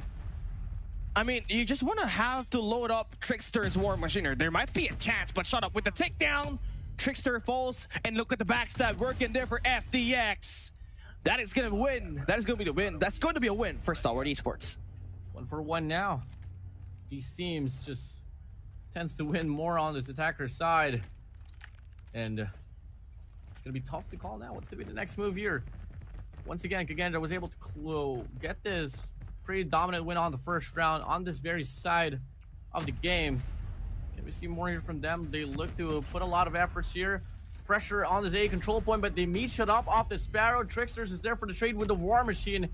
They quickly get the clearance here on his A control point, but Trickster's going to be all alone, so all he has to do is hold his angle down and then try to work himself through that mid-map as well to try to help that B control point out away from Stalwart Esports. I mean, you're just trying to play objective here. That's the goal for Stalwart Esports. It doesn't matter if they're losing out lives because they won the first 5-kill metric. Now it's just all about extending that clock to another minute. Then we can have our time to maybe spawn trap or even just go and capture the A side objectively. FDX on a 5 spree trying to build up to an EMP system. This guy's frying. Brings out the Predator missile, and Fran will stay alive. Unfortunate there for FDX, but at least he's got that information relayed out to his teammates. 22 to 20. 21-21 now. 22-19. I don't know exactly what's gonna be the numbers looking like, but one thing for sure, it's gonna be a back and forth battle here. AG, War Machine gets denied. Spots one before he goes down. Now what's left to be fought for is this A control point. Me6 does have this claw. He can whip it out anytime, but picks up the KRM. FDX gonna be right around, shuts him down. Big clearance coming in now from the side of Kagendra. If ever they can win the next few waves of gunfights, they should be able to get a lot more better map control to take this round away from them. Oh, what a snapback to Reef. Not only good for one equalizer. Stalwart Esports can just straight up slam this, but they want to get some mid-map presence. They're extending out number 4 in yellow. That's shut up. To go down Church. Maybe go for their own spawn trap here. Mystics, they're going to be able to maintain those attacks, but Shut Up has already earned himself the chance to attack the enemy base. But Mystics able to stop that push so far on this winery. That's going to equalize the life count in this round number 3, where you have Kagendra on the defensive side. You have taken down Shut Up on spawns, but AG is still here, running loose, going rogue. Finally, Al gets the start out, but FDX, he's just been the bane here so far for the past 2 rounds, and he cuts them off easy. At least takes those 2 players down, and Kagendra, they're going to be a few man behind on that A site. Then you can go in for a multiple angle attack for Stalwart Esports. Now gonna be a 3v5+1 on the life count here for Stalwart Esports. Kagendra here. Lost. What to do? Isolations comes in now. Gonna be a 5v3. Still pretty doable, but they need to move in quick. AG holding that angle down with a KRM, shutting them down, and Clove is out with an equalizer, but the nade comes in. The double child comes true. And it's gonna be Stalwart Esports now here on the lead. That was a good play though. I feel like I have cursed Kagendra playing this good show. I feel bad, but it's just Stalwart Esports playing better, man. It's the difference here is that they find so much value off of their flanks. If not AG on the B side, it's FDX cutting across on the courtyard. And that's just been the difference so far. And the reason why Stalwart Esports has won back-to-back. AG's gonna whip out this War Machine here. A lot of mid presses to be found over, but Kagendra has a different intention. They want to go for the B control point instead. And they do find the first 2 players here right around the perimeter. And they're pretty much a segment away to get this captured. That's going to be a really good start here for instead of Kagendra. I mean, Me6 right here is just kind of playing his life, but he does hear the sound cue there to take down Shut Up. Now they're able to push up towards enemy spawns. Kagendra playing a bit more objective here. They want to quickly get into the A site, but Clova waits them. He finds the first, but not good for the second. But AG there for the quick, tight trade. He has 1 more player to take down, and they're just all across. Reef a little bit better there. And the spawn trap is working for Kagendra so far. That's delaying the push for Stalwart Esports, but they only got 1 member inside of this A control point. So they don't really have a lot of moments to make the play here at the time. But now that they have made their way in, reinforcements and the cavalry arrives, Stalwart Esports brings out their operators to knock them down. Yeah, lovely breakthrough here for the set of Shut Up. Getting more control here instead of the control point. Pushes up, finds 1 more, but the trade comes in here for a set of Reef. Stalwart Esports still down by the life count. But if they can remain consistent here for this very wave, maybe till then they can take this round away from Kagendra. It's not too easy at all. Still, they waved him off now. They get the clearance. They go for the cleanup.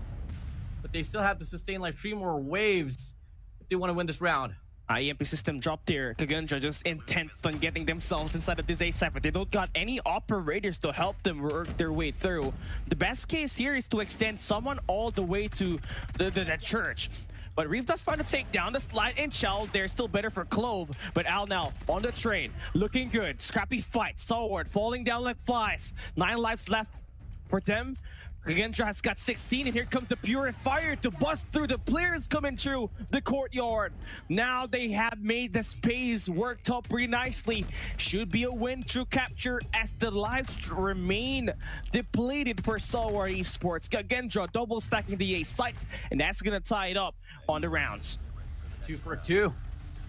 The intensity is slowly but surely rising here, Cali. I mean, yes, for sure, Kagendra is pretty good in control, but Stalwart Esports not doing too bad in regards to holding up. Come again. Here we go. Next round gonna open up. It's now gonna be Kagendra's turn here to play on the defense.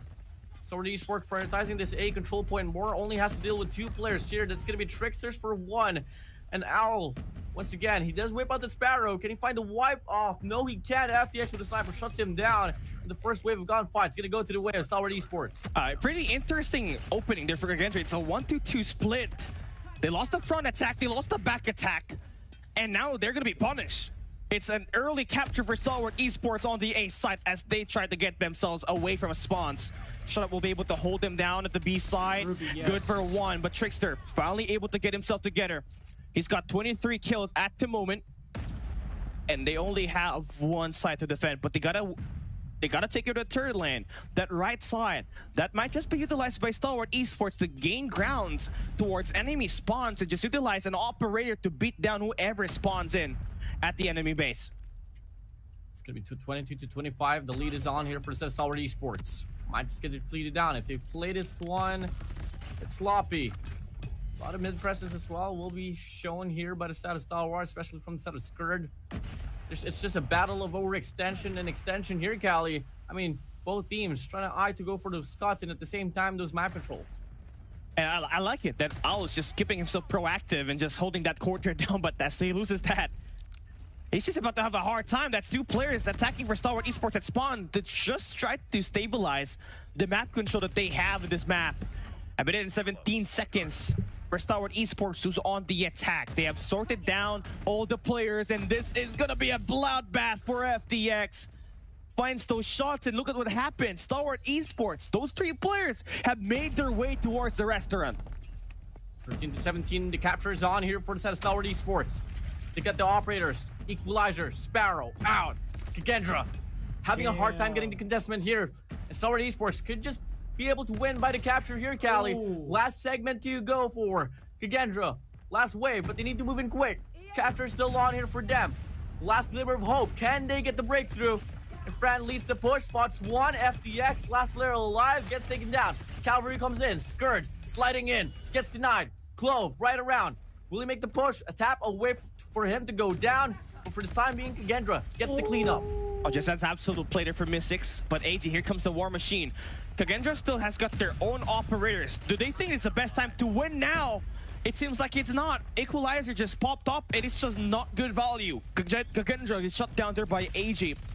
And last player standing is Fran. It's going to be a win through capture for Stalwart Esports, drawing closer to winning this map and ending up with a 3-0 in the overall series.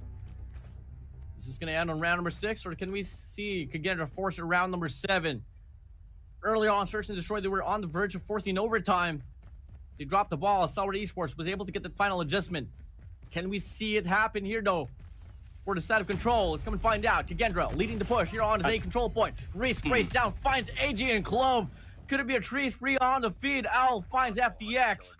They quickly extend for map control here, Callie. And like Beast, they just swarmed at A side, and now they're doing time quickly. A triple stack on the A side. But Stalwart Esports, they let go of that A side to focus more on getting the attack at spawns. But Mystics gets the right read on that. Thus, you know, there's still one more that's able to break free, able to cut loose, and that's going to delay the rotation from the A to the B side. 25-25 now. Bit of recovery here, found to be over for Stalwart Esports. But they got to worry about this nuisance of Frando. Just extending quite a lot on an A control point, but for sure, A is not going to be the topic anymore. It's still going to be prioritized towards B. They're looking to funnel through here on the staircase, and they're going to go for the barge. B6 leading the push once again. He does get taken down, but in the process spots one. 21-21. Stalwart Esports having a lot more presence here on his B control point. And it's all because of FTX laying it out so far here from the back lines. I mean, you just need Al to stay alive for Kagendra, but he's going to get read on by Shut Up. On the 3, the imp system is going to be activated here once again. You got 3 operators available for Kagendra to make that break happen on the B side, but they're going to take their time, which is going to be the best case scenario. So you do have the live count, definitely not in anybody's favor. It's kind of just a 50-50 battle here. It matters where you want to take that hit first. They want to take control of the guy at spawn, and they want to just slow the pace down for AG. But it seems like they're not going to find value off of that. Shut Up will be able to make the attack successful for Stalwart, and they'll be heavily defending the B side. And look at him overextending with a Sparrow, looking for more kills. Great extension here for them. Great map control, leaving Kagendra with no option at all, rather than to just meet them up front. clearly the trade's just much more better here for the set of Stalwart Esports. 9 lives to reap away. Stalwart Esports, take it away. They're about to close this one out here already here, Callie. Yeah, I mean, it's just rough. Look at this. All 3 lanes covered by Stalwart. And everything is just gonna have tight corners. So you pick the wrong corner, you're gonna die. Scared with the claw. It is just an overextension waiting to happen here. 4 lives remaining for Kagendra. Lives are depleting. Reef and Fran is the last 2 guys remaining. And Stalwart, I mean, they can play around here. They might they can go over some executions. They can play around, but they choose business. They're gonna be standing on it. AG with the War Machine that confirms the kill. Stalwart Esports completes the map win. That's going to be a 3-0. The second sweep for today.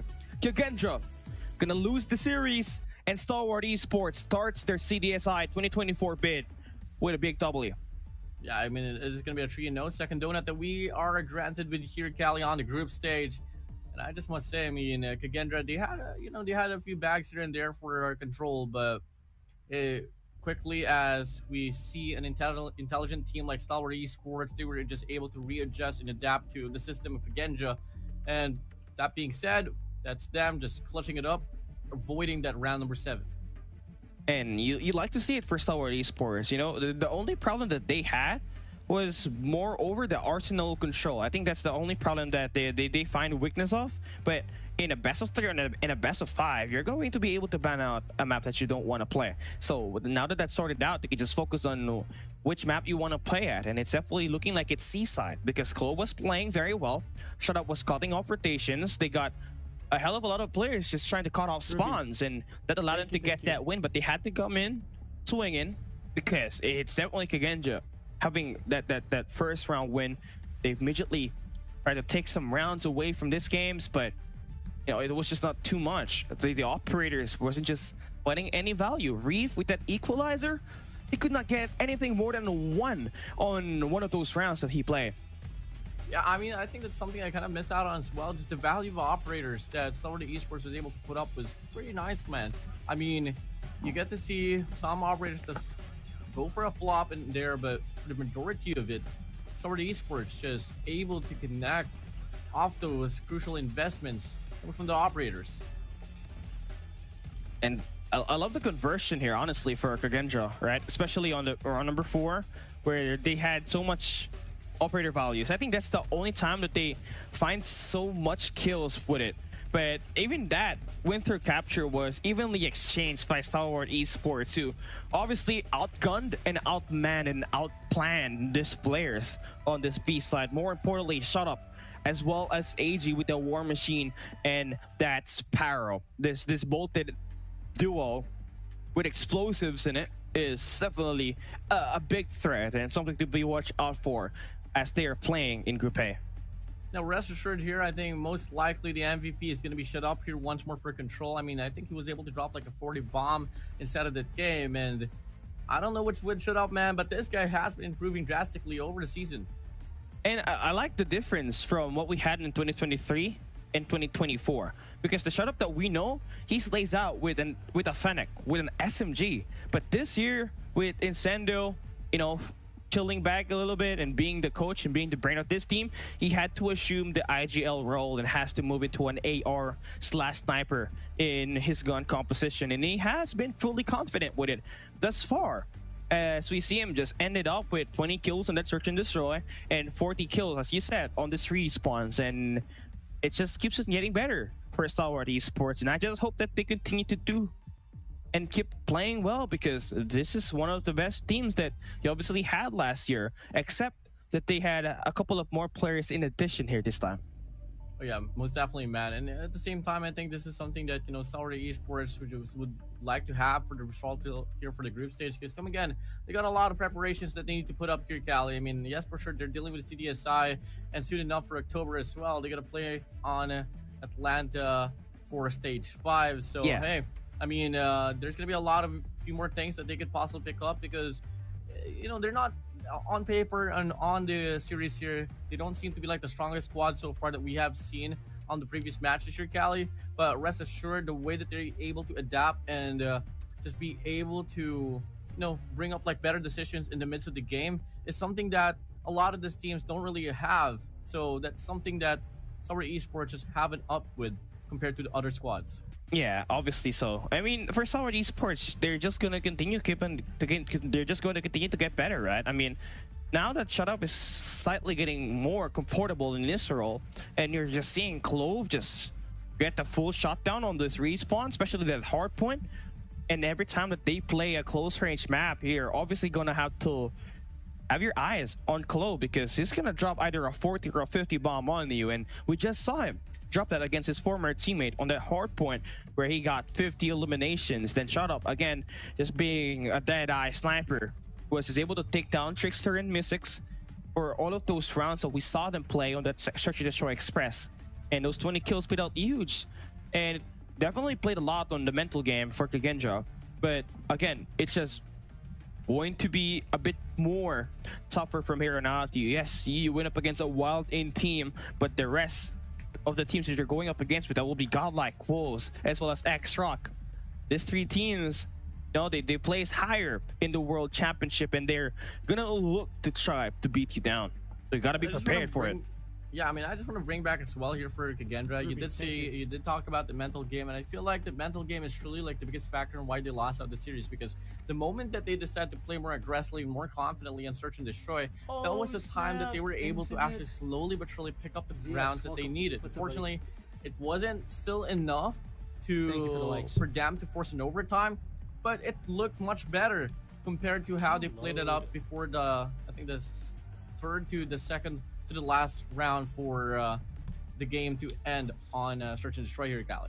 Yeah, for sure. And if those just watching right now, we just finished our first 3 games, and Stalwart Esports was able to win 3-0 up against Kagendra. This will be the second donut of the day, and coming right up next, obviously it's going to be Team Vitality going up against SPG. That is going to be a banger of a match. It's going to be absolute cinema with a fully reloaded SPG squad up against the #1 Indian team in Team Vitality. But right after that, obviously the much awaited game, we have to save the best for last, right? X-Rock as well as Godlike will be set for our final game of the day, and these 2 matches that we're gonna have, Warden, it's gonna blow our mind even more. Exactly, bro. Godlike, X-Rock, this is something that I kind of like have been dreaming to see already for, you know, for a possible series. And fortunately on this group group stage day #1, we are granted with this very series. So better make sure you guys have your snacks ready. Gotta ensure that you all will be able to see the action that will be panning out. Is it gonna be the same old Godlike that was able to dominate a lot of the show for the world stage, aside from, you know, the grand finals up against the Wolves? But for this time being, though, let's talk about the statistics in line now that was accumulated here for Seaside Control. 150 to 149 of the kills, so you can definitely tell that Kagendra, they're hanging in there. It's just that the objective, a whole lot better for Stalwart Esports. There were like 2 maps, two games on the attack where one was ending through elimination, the other one went through capture. And you already know Stalwart Esports, they're gonna have a 40-piece chicken nuggets for Shut Up, a 1.25 KD form and a 1.43. And it's going to be the best player for this squad back-to-back games. On the flip side for Kagendra, Mystics, I gotta say it, he's been pretty consistent. And despite not having to play for Kagendra in stage 4, it doesn't feel like he's almost left the game whatsoever. But our MVP back-to-back for today, it's going to be Shut Up, taking the Search and Destroy as well as the Control, dropping a 40 bomb. And yeah, I just hope that this kind of performance continues to pull through up against the top Chinese teams as well as the #2 Indian team in the world right now. Now we take a look at the ratings here as well. Obviously well given, since Shut Up was able to get 2 MVPs in a row. Shut Up pretty dominantly. He's going to be up there on the leaderboard straight, Cali. Now, Cali, you know, we had Kagendra, a Wilden team. We have another Wilden team up next, and it is going to be Vitality. I don't really want to title them as the Wilden team because they absolutely deserve their spot, even if they didn't really go through the Wildens, because they were able to dominate the show from there. And they're going to be up against 10 Point Gaming, which is a team that serves kind of like as a filler for the CDM region, but there's a reason why that they were directly invited to the group stage. They're not the best out there, but they have Oh, it. It's just you're that underestimating. You're underestimating SPG Warden. You're underestimating this squad. I mean, I've seen something that happened on Yeah. the background, so there's still some fundamental mistakes that happens. But if ever they can work on it for the series, then maybe we can see them play through. But that's for you guys to find out after we have the short break. This is CDSI 2024. We'll be right back.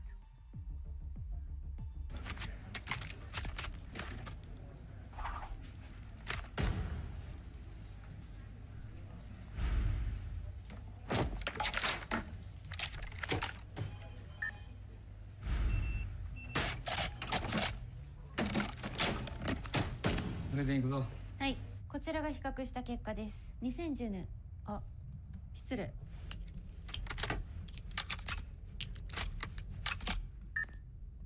かっけー。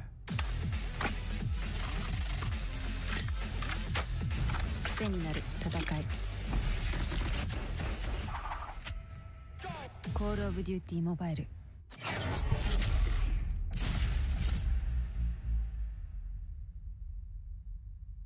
We gathered from all around Malaysia. This is Jom Cod N. Over 70 players showed up to immerse themselves in a day jam-packed with activities. Exclusive merchandises and prizes were given out to players throughout the day, and players also had the opportunity to interact with the Garena team.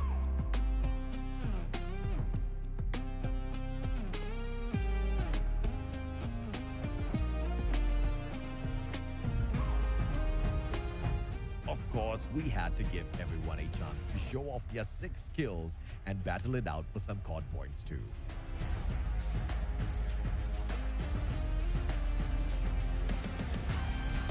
The energy was truly explosive, and we hope you, the COD community, enjoyed your time at Jump.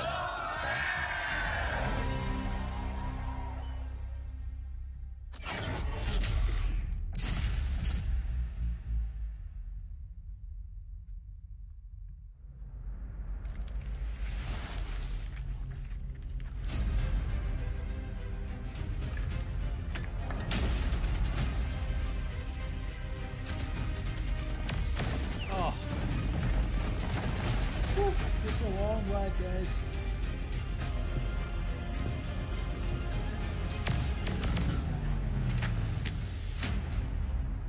We still got 2 more teams playing, or I mean 4 teams technically.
Mission live or die, watch a bullet flying by, go run for your life.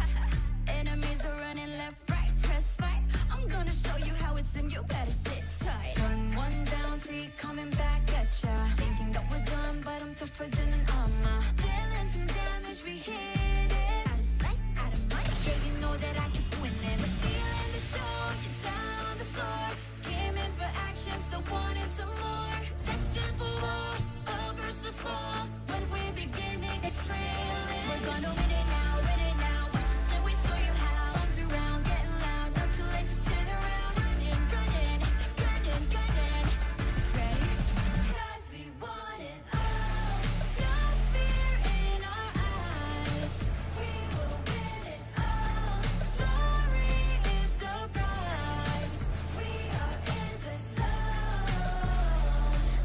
the bone. We want it all. Legacy and soul. We are in the zone.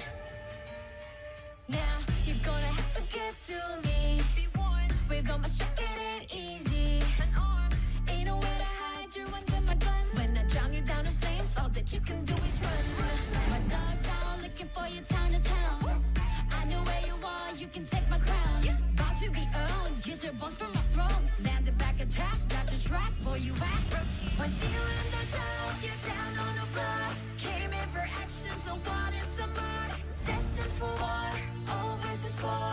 When we begin, it gets real. We're gonna win it now.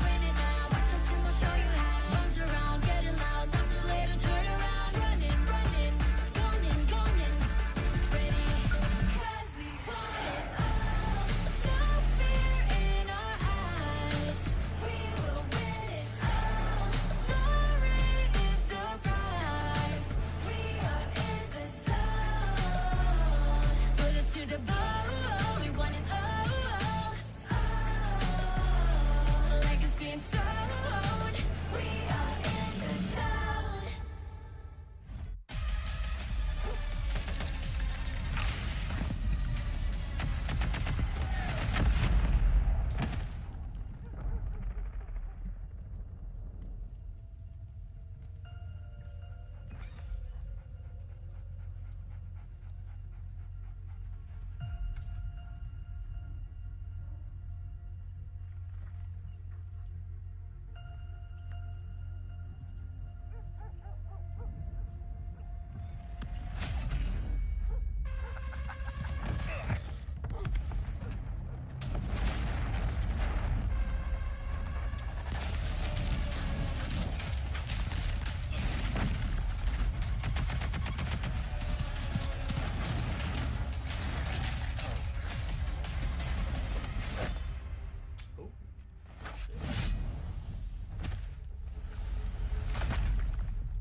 Treachery, betrayal is disgraceful. But to blindly follow, that's a recipe for true evil.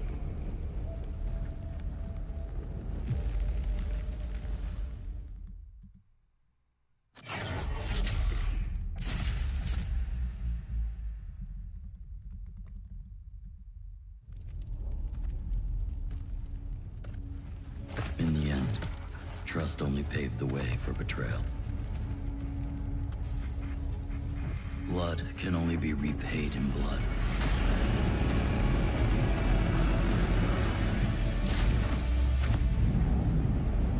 Turn hatred into bullets. Strike fear in the enemy. Become death.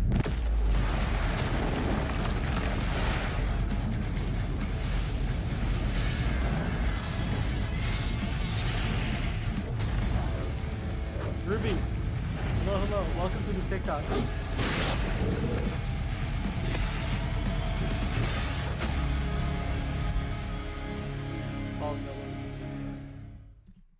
Oh my gosh, I can't type. I'm so sorry, Ruby.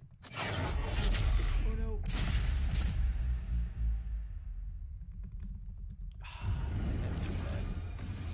Ruby Santa Ola Senorita.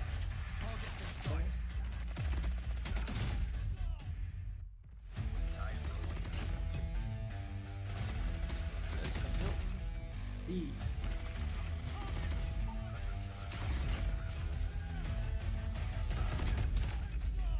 We've been live for 9 hours, damn.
はい、こちらが比較した結果です。2010年。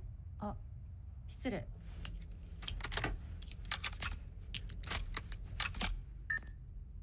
かっけー。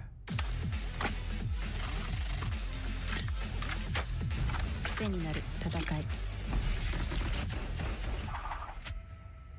コールオブデューティーモバイル。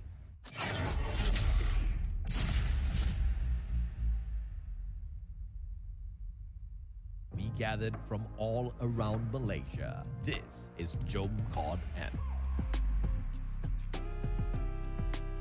Over 70 players showed up to immerse themselves in a day jam-packed with activities. Exclusive merchandises and prizes were given out to players throughout the day, and players also had the opportunity to interact with the Garena team. That's pretty cool.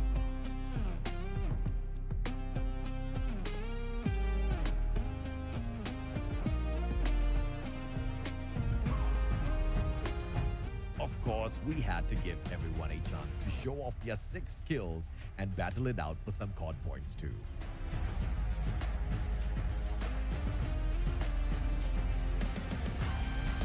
The energy was truly explosive, and we hope you, the COD community, enjoyed your time at Jom.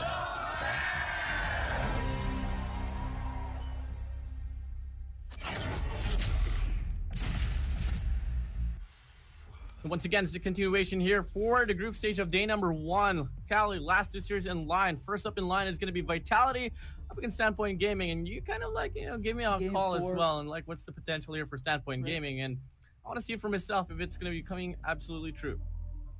I mean, SPG has been fully locked in and reloaded. They have new rosters, they have new players, and they're gonna be able to beat a lot of these teams in this group. And more importantly, knowing that they got MTG Carl in this roster, they have completely revamped their respawns, man.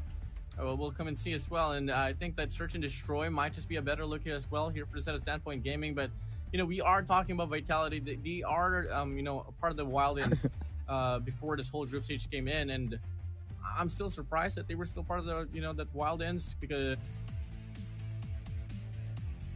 let's come and find out if they have what it takes to go up against Standpoint Gaming. Got C1, Bird, Goosing, Nan, and Carl. And those just to say, this team is nothing. No, man, they got Goosing, one of the top prodigies that came out this year for SPG and the CDM region, and also the new roster that they got, right? Nan and Carl.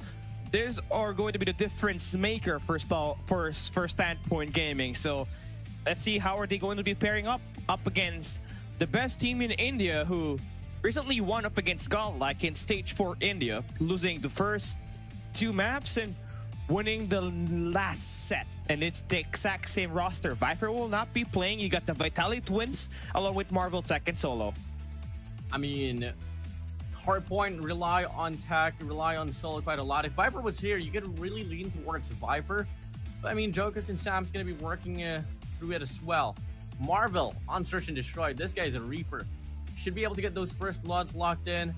I mean, this whole squad for the set of Vitality should be more than enough to take down the players of Standpoint Gaming. But now let's take a look at the map bans. Coming out, first ban in line.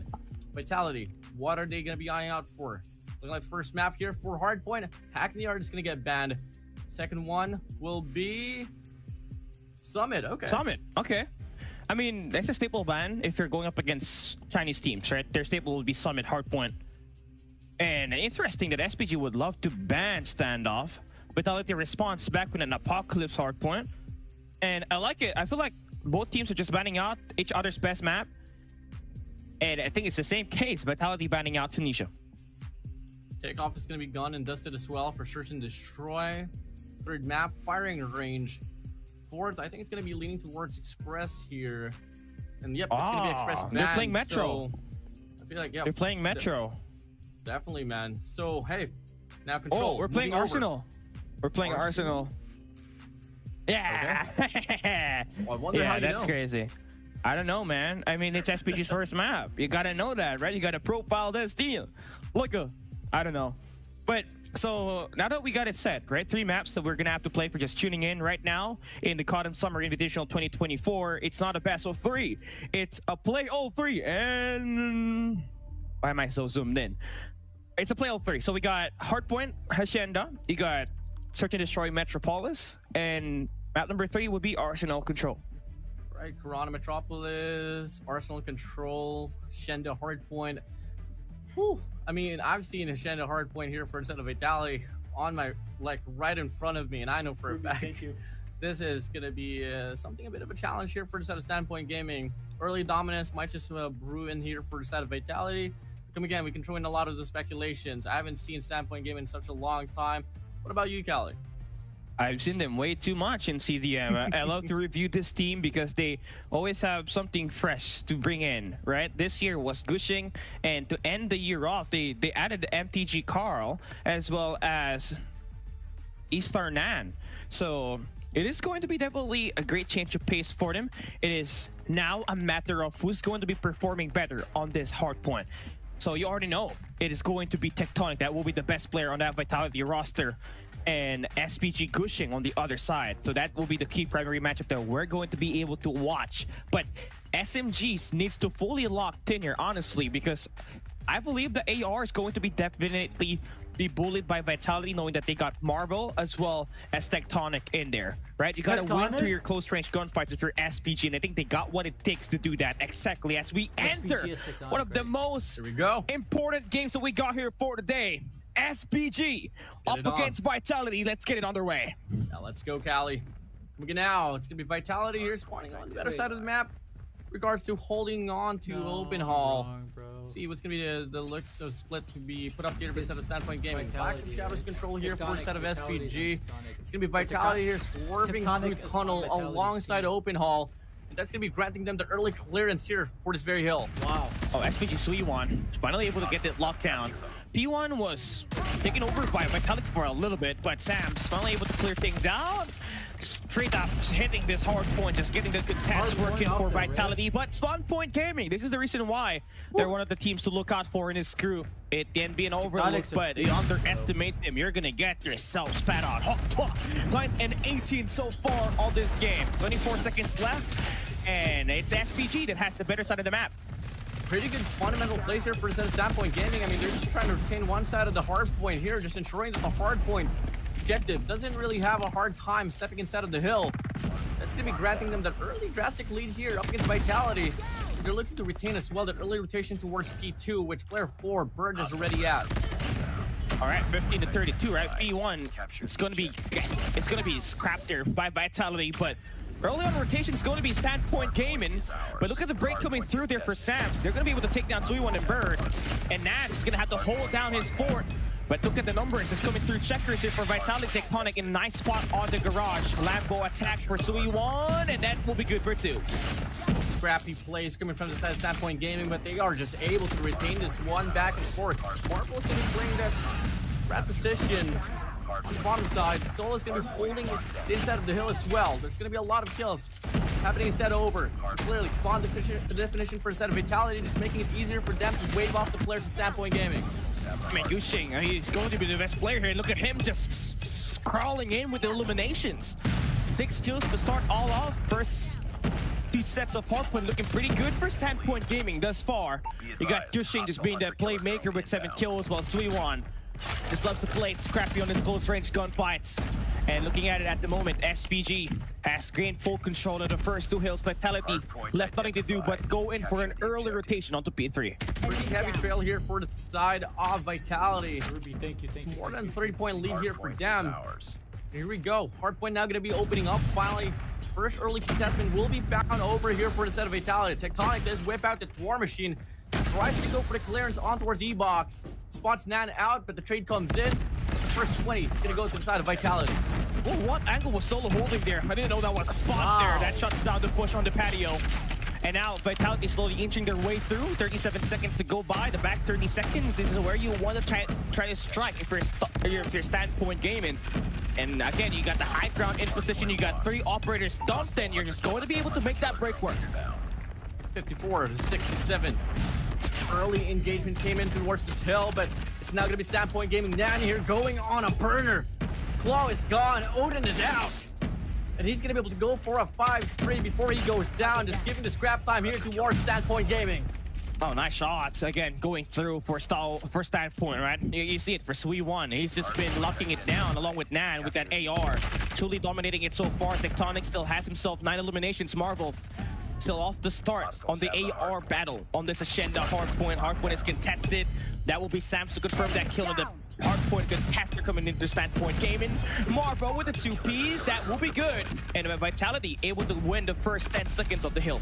Better spawn positioning here for the standpoint gaming. With the lack of open hall control, might just be the burner here for them. Sam's now, Flaw is out, runs out of ammo. Fennec is in. 72 to 87 here. Standpoint gaming now going to be put to stale. Tail time starts to click in. And it's now going to be standpoint gaming here trying to break here simultaneously from left to right, and they get it done. Clearance comes through. The cavalry arrives. Vitality loses control. And this is what we're talking about, right? The SMG. That's going to be how you try to break Vitality at the moment. You try to ruin them with the pacing in this matchup. And that's been done by Guching as well as Sui1 at the moment. But again, cannot underestimate this team once again. SPG going to be able to make this hard point scrappy. Last 5 seconds. Will continue to be back and forth. It's a seesaw. But the lead is not that much. If you look at it, right? There's a 14-point lead that Standpoint Gaming has in this current gameplay. Now we're heading back into P1 reset. Coming from a standpoint that I haven't been able to see SPG play quite a lot, and I've seen Vitality dominate this map. Pretty impressive that they're just able to retain this lead away. God damn. 104 to 81. Vitality once again scrambling across the map here. They got a lot of open hall control, but gotta choose one side here so far, and they're just lacking it.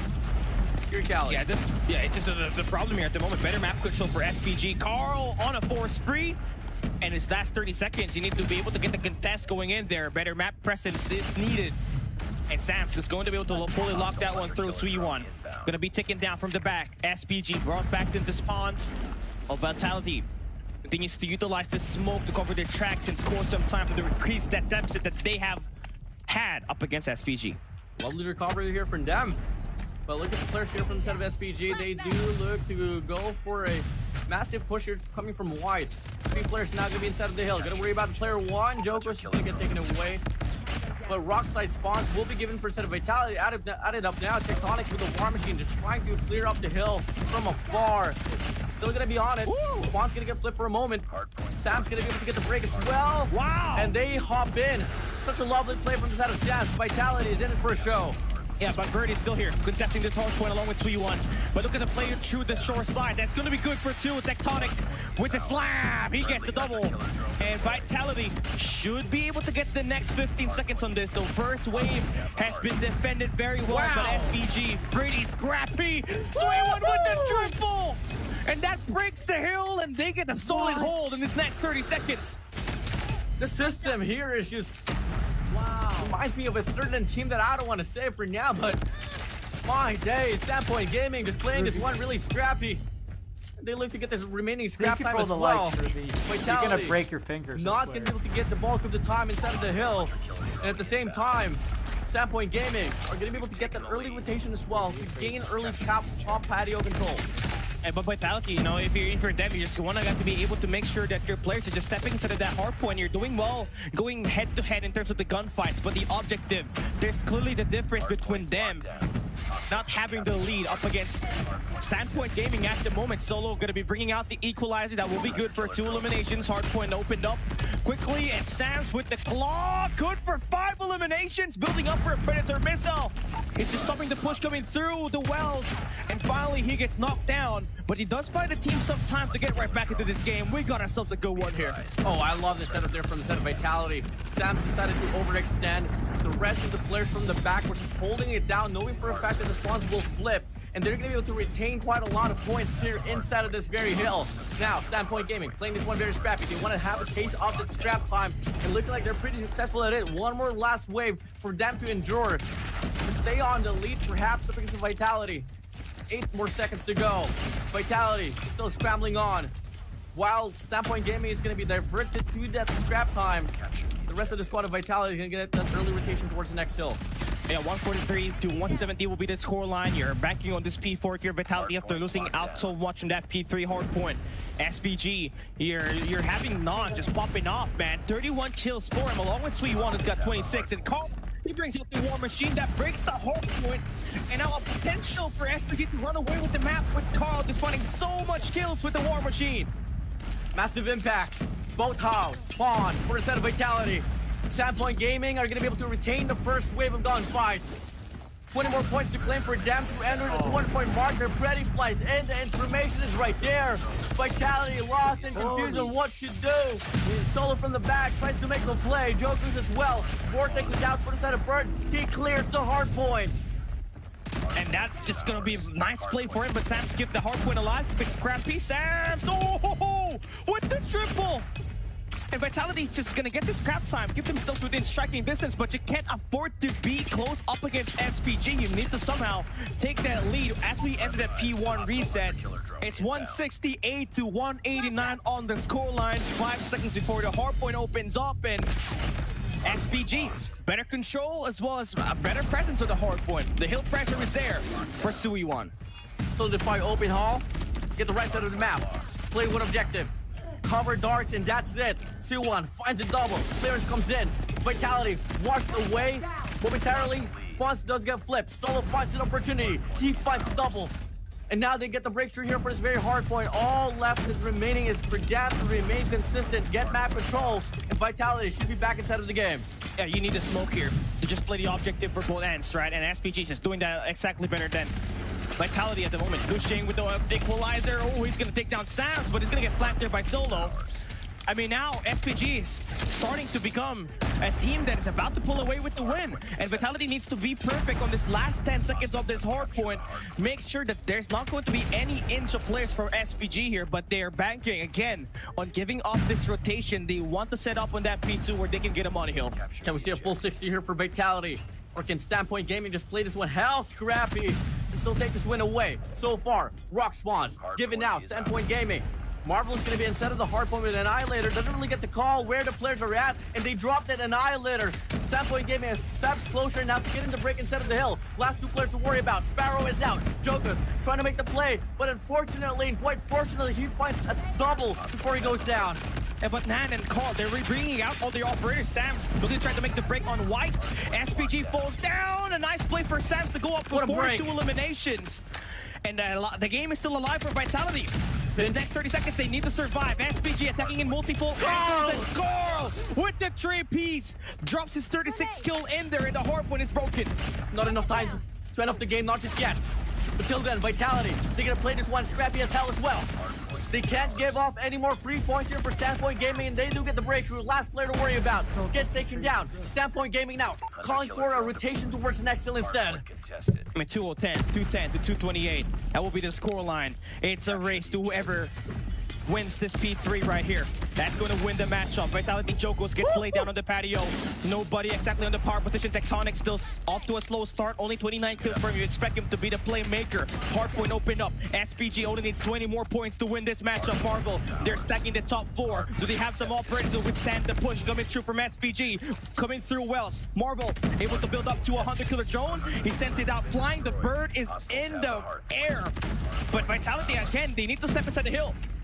Spawns are scattered. Vitality still holding on. Standpoint Gaming pushed up now towards the right side of the map. Metal spawns. E-Bot pushing up. Patio control. Hands down. Give it to them. 4 points to trail down to get to the equalizer. Vitality doesn't have the positioning though to hold on to the hill consistently. Definition is out. Standpoint Gaming. Last 10 seconds for them to claim to take this away from Vitality. I mean, SPG, they're shutting it down very well. Tan with the double kill, and that is going to be 8 more seconds left. 246 points for SPG. They're able to stop the push. They can win it here, but it seems like Vitality is able to hold on for a little bit more time. It ends here. No, it does not. It's a race to that P4. Who's going to have those operators available? Vitality, they're going to be in there with Solo with the equalizer. Do they have what it takes to win this matchup? SPG, they got their equalizer locked in for Gushing. He's going to be on the flank. He finds 2, gets the triple. Ace! And to clean out the hard point. SPG with the 234 win.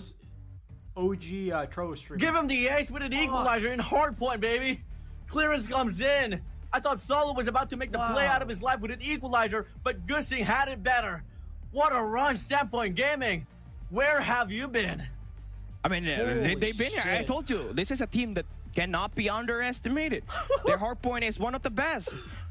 they're just like Pocket Elevate with a better search and destroy. But if you compare these two together, obviously Elevate's gonna have the better hard point.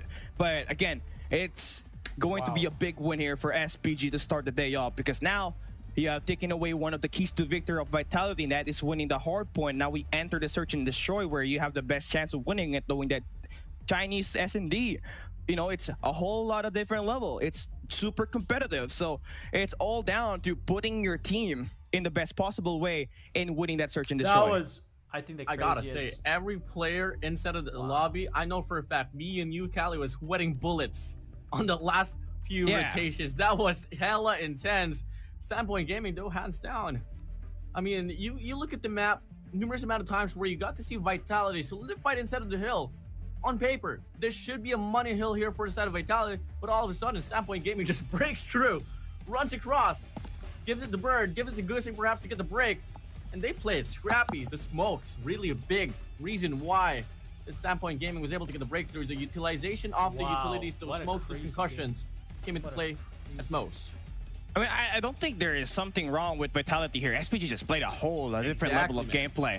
That P2 hard point, especially off the start, was just setting the tone early, right, for SPG. You saw it when they had that 20-point, 30-point lead. They were pretty much taking care of it, right? They were just trading hard points.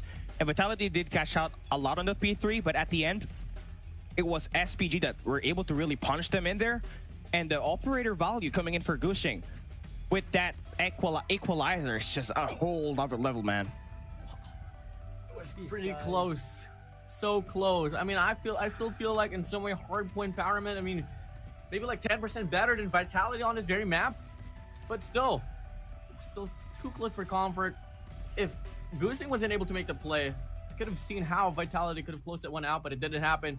Gonna move on to the next. Search and Destroy and Control. We still have 2 more game modes to talk about between these 2 squads here, Callie. Yeah, most definitely, right? And for Vitality, again, you just need to survive this S&D. That is going to be the hard part about this, because we all know how Standpoint Gaming played their S&D.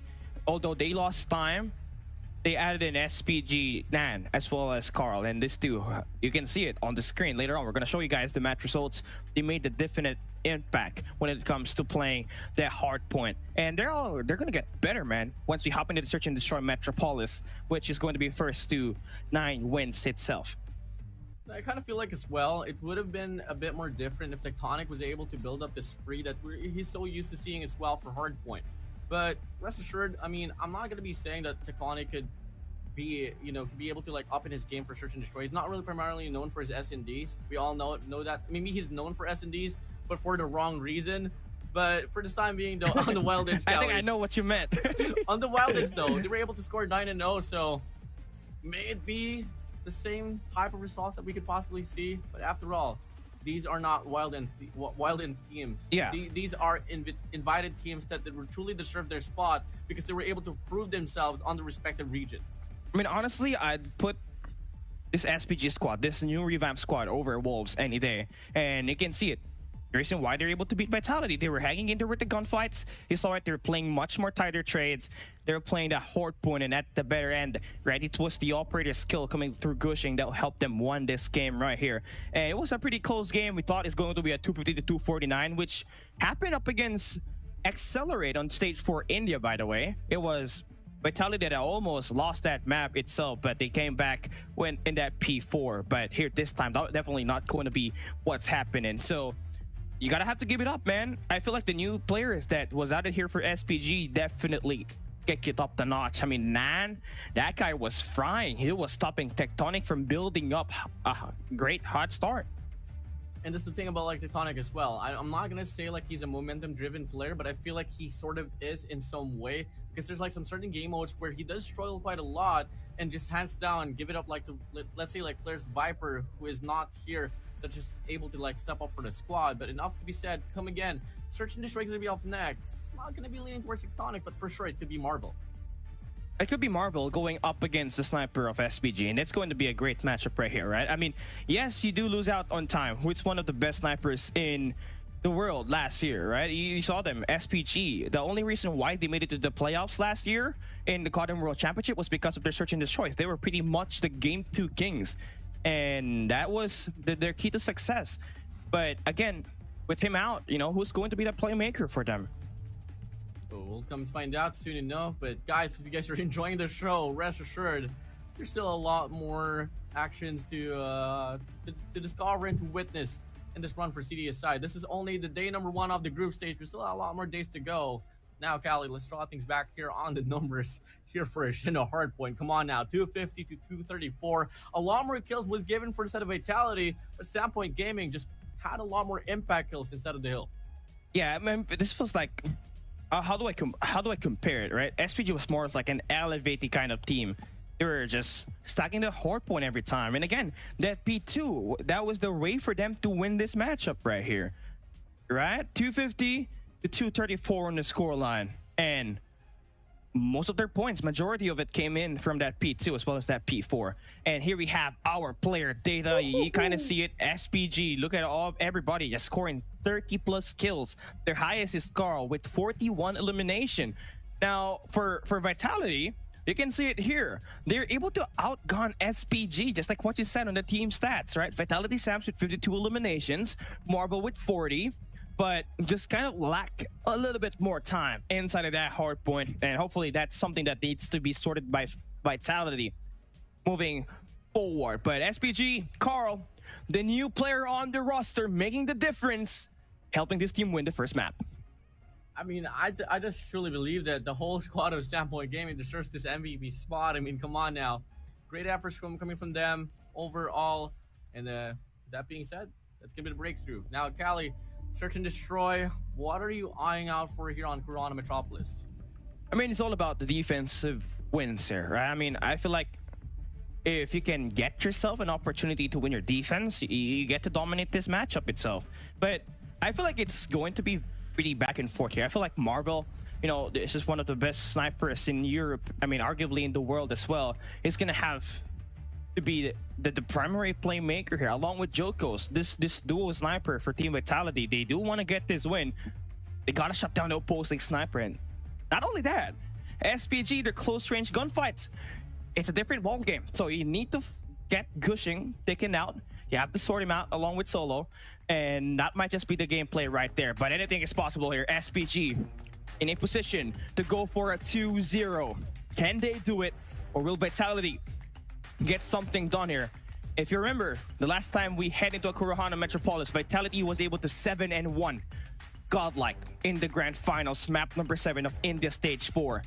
So, do they have the magic miracle to help them get this win on this map, or will SPG run them over? Let's come and find out. Yeah, let's get it on, man. Here we go. Vitality gonna be starting off on the defensive side. Sandpoint Gaming. Let's give it a dictation looking like here on the first round. Looking like they want to play this default. Very classic here for the CDM teams. Looking like they just want to isolate every lane, just hoping to see some aggression here for Vitality, which is something that doesn't really happen here, Callie.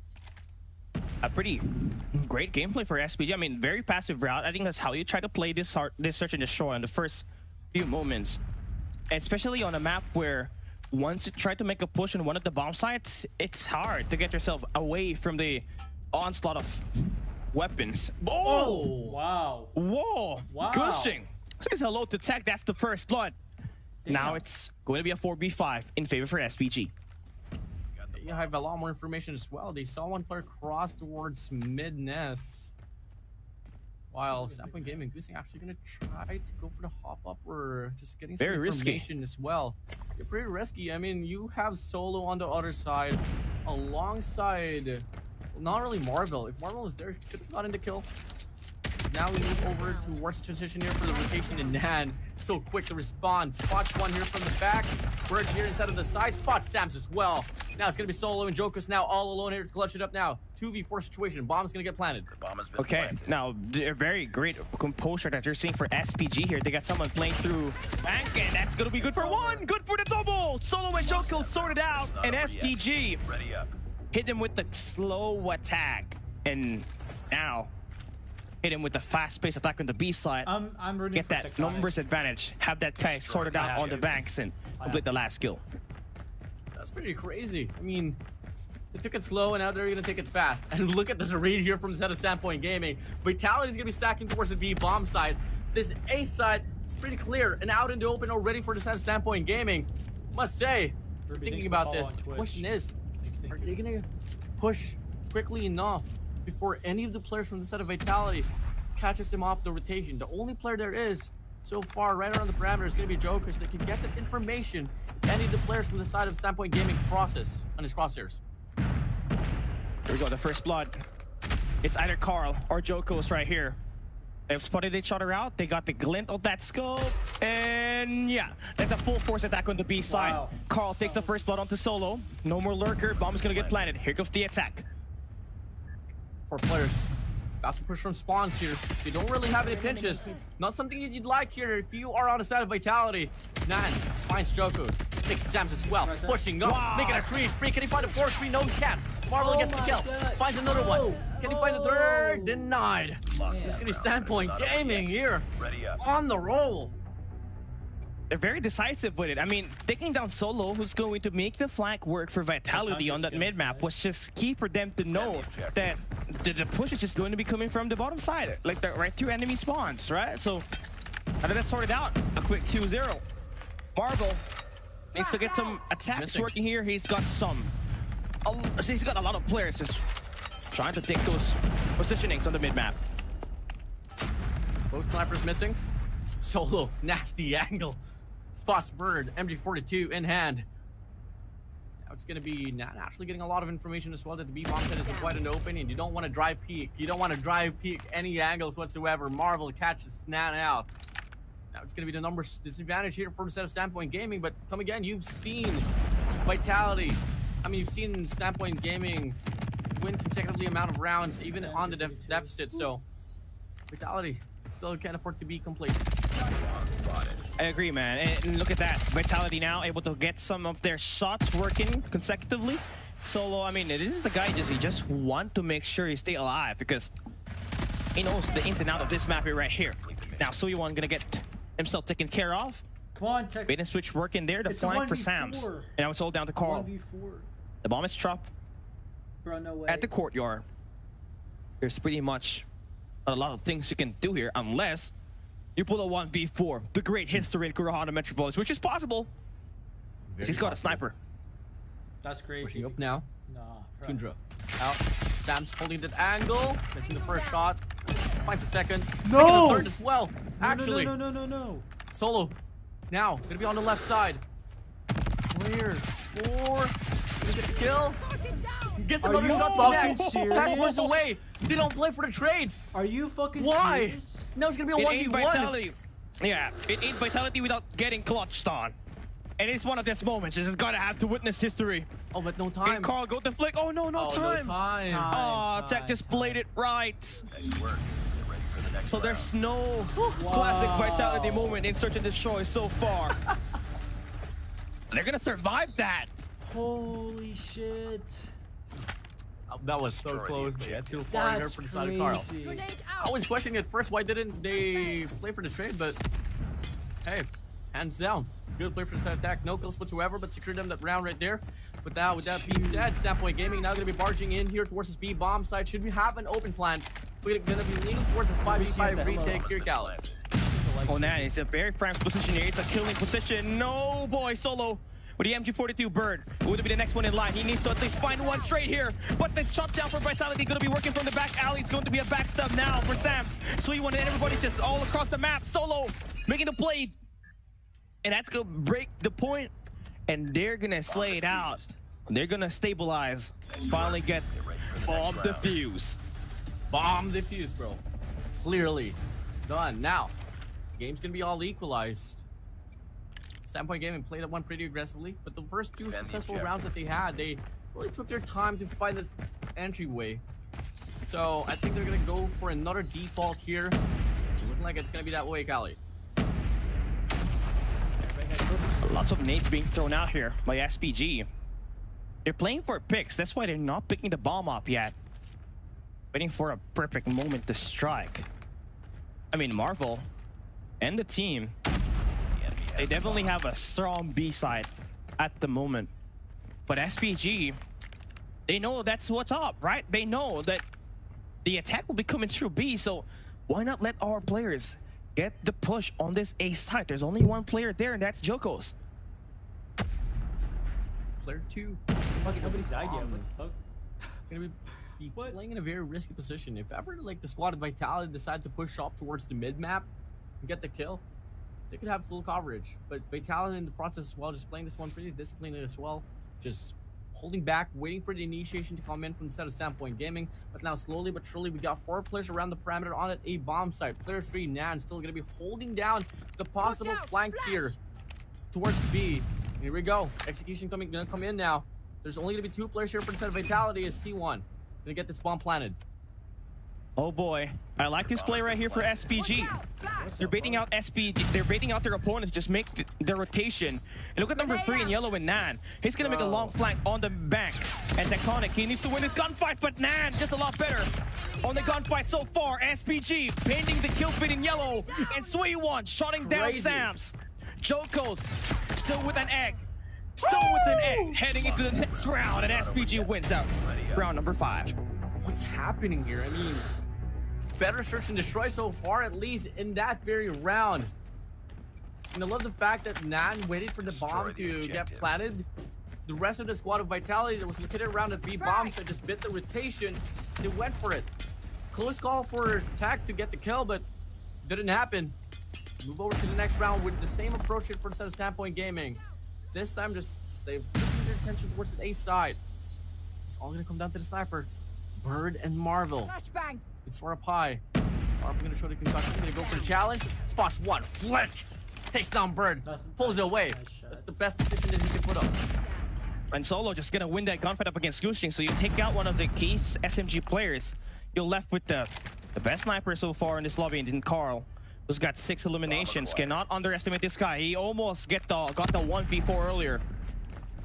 And Nan, who's been playing a little bit better now compared to Tectonic, who's got 1 kill at the moment. SPG has the bomb in hand. And Sui1 just rotating around. Oh! No scope. Hit him with the no scope. Can we see the double? 1 slide is all it takes for him to win that, but Solo. MG42 has been annoying SPG so far. Time is ticking out. 50 seconds left. The bomb gonna get dropped in that banks. Nan should be able to get this read right here. Fix the corner, and that's gonna be a right read to take down Sams. 1 more. That's Marvel on the flank. Time is ticking. Nan needs to move in quick. Has to pick up the bomb towards Courtyard. And he's trailing Marvel. I mean, he knows for a fact Marvel's gonna be there, but not precisely the location. Oh. Now, the squad of Vitality gonna be here. It's all gonna come down to timing. Can we see a massive spray down? Spots 1. No Spots 2. Marvel all alone. Bomb is dropped towards Courtyard. He can go for the plant. 10 seconds left. He And Marvel's gonna wait it out. He's gonna wait it out. He's lagging behind. He cannot get there in time. Nan. Oh, man. My freaking God. Look at the flank route here. It matters. I think he may have heard Marvel already. No, he doesn't. He's checking everywhere. Marvel pushing up towards B lane. It's only gonna take 1 shot with a sniper. He spots him. Hit marker. No way! He got hit marker. Pistol is out. No. Go for a challenge. Nan with a clutch. 1v4. Oh my God. Gosh. And again, it's not Vitality without getting 1v4 or 1v3. Destroy the objective. And SPG now. Yeah, Nan. The new players are definitely doing most of the banging here so far. Vitality trying to make some response work. They got Nan just still undeniably uncontrollable. Woohoo! Has On the hot screen. hand, cannot get the kills. Done. Tectonic finally wakes up, but not enough. Marvel making the plays, but he gets shredded down by Bird. It's all down to Samson. A 1v2. A minute and 30 seconds left. He got plenty of time. 1v2. All eyes on you, Sams. You guys have been clipped on by the set of Standpoint Gaming already. Play workout, spots Bird. But the reach out from the set of Goosing shuts him down. Trades comes in. Spree continues. Momentum is on for the set of SPG. And that's how you play it, right? That's how you dominate, right? Just win the AR battles. The snipers are definitely up there for SPG as well, with Carl, as well as Bird. Now here we go. It's going to be Sams and Solo responding back, very aggressive. Just 15 seconds passed by and they're already trying to push enemy base. But Nan, oh boy, this is the guy you want to stay alive. It's a 1v5. It's a 1v5. You gotta respect that guy. Calm But down. Marvel, whew, We've had Yeah, enough shut him already, down. Standpoint. We've had enough. Calm down. But man, talk about Solo. I mean, I don't remember JD calling Solo Enforcer, especially with a J358. That guy was able to open up the round with a pistol. That was pretty impressive. Now, here we go. Switch of sides. Standpoint Gaming now going to be on the defense. And it's going to be Vitality not hesitating at all to go for this B push. oh man, Nan is just unstoppable right now. No one has been able to stop him at the moment, and the game ends in just 17 seconds. What a massive beatdown. SPG. Nan Masterclass. Defend the objectives. Gets the spray down on the left. Damn, Slides in bro. towards the right. Another spray down. Converts. The cavalry comes in. The rotation is quick. Vitality, they never learned. They want to go for this B-bomb side once again. Can they have a better approach? Sam's finding the first kill. Nan finding a double. Marvel is there for the trade. Gonna be a 3v3 now.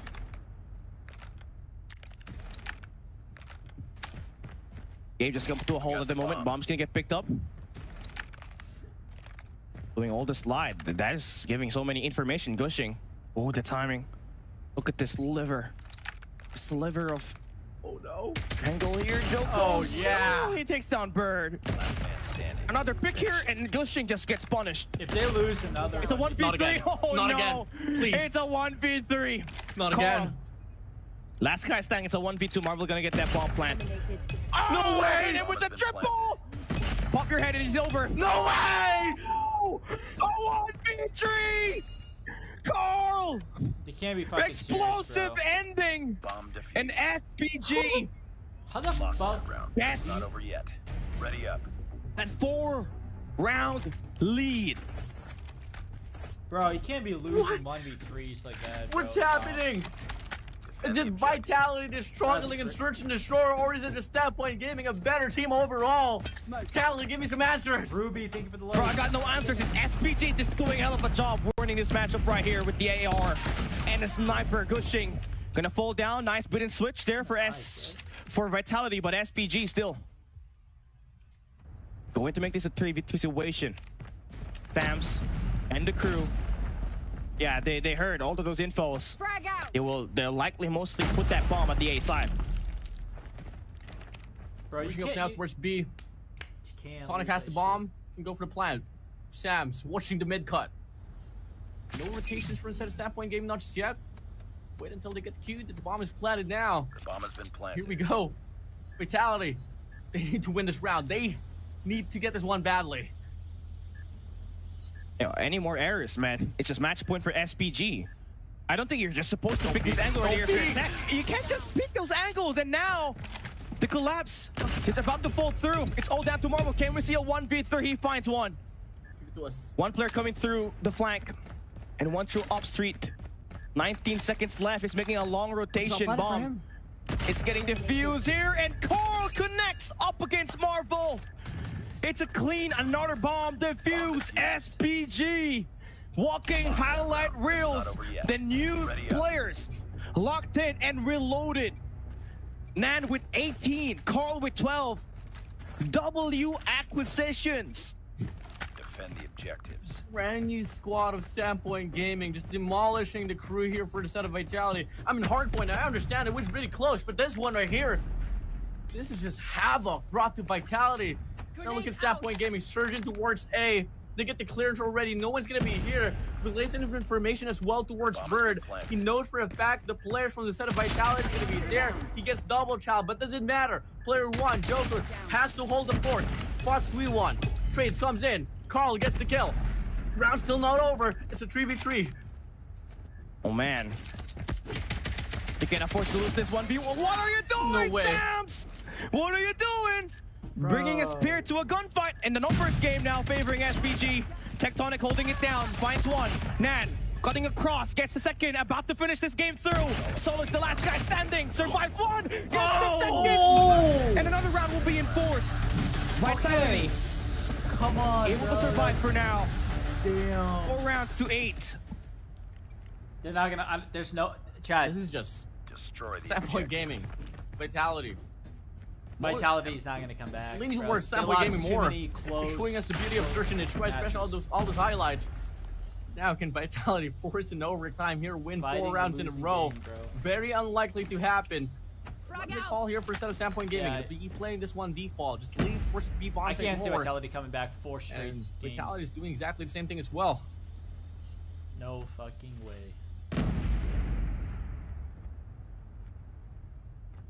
We're waiting for where the wind will blow here. That's definitely a strong B defense coming in for SPG. Nate's just getting thrown out all over the place. And you can see it here. SPG, they are in line. If this push goes into that B side, it's a guaranteed bloodbath. Marvel just kind of open in the mid-map. Oh. Yoko spots the barrel. All it takes is for Bird to rotate around, but he's not gonna get anything on it. Eliminated. Here comes the first blood though. Marvel takes down Bird.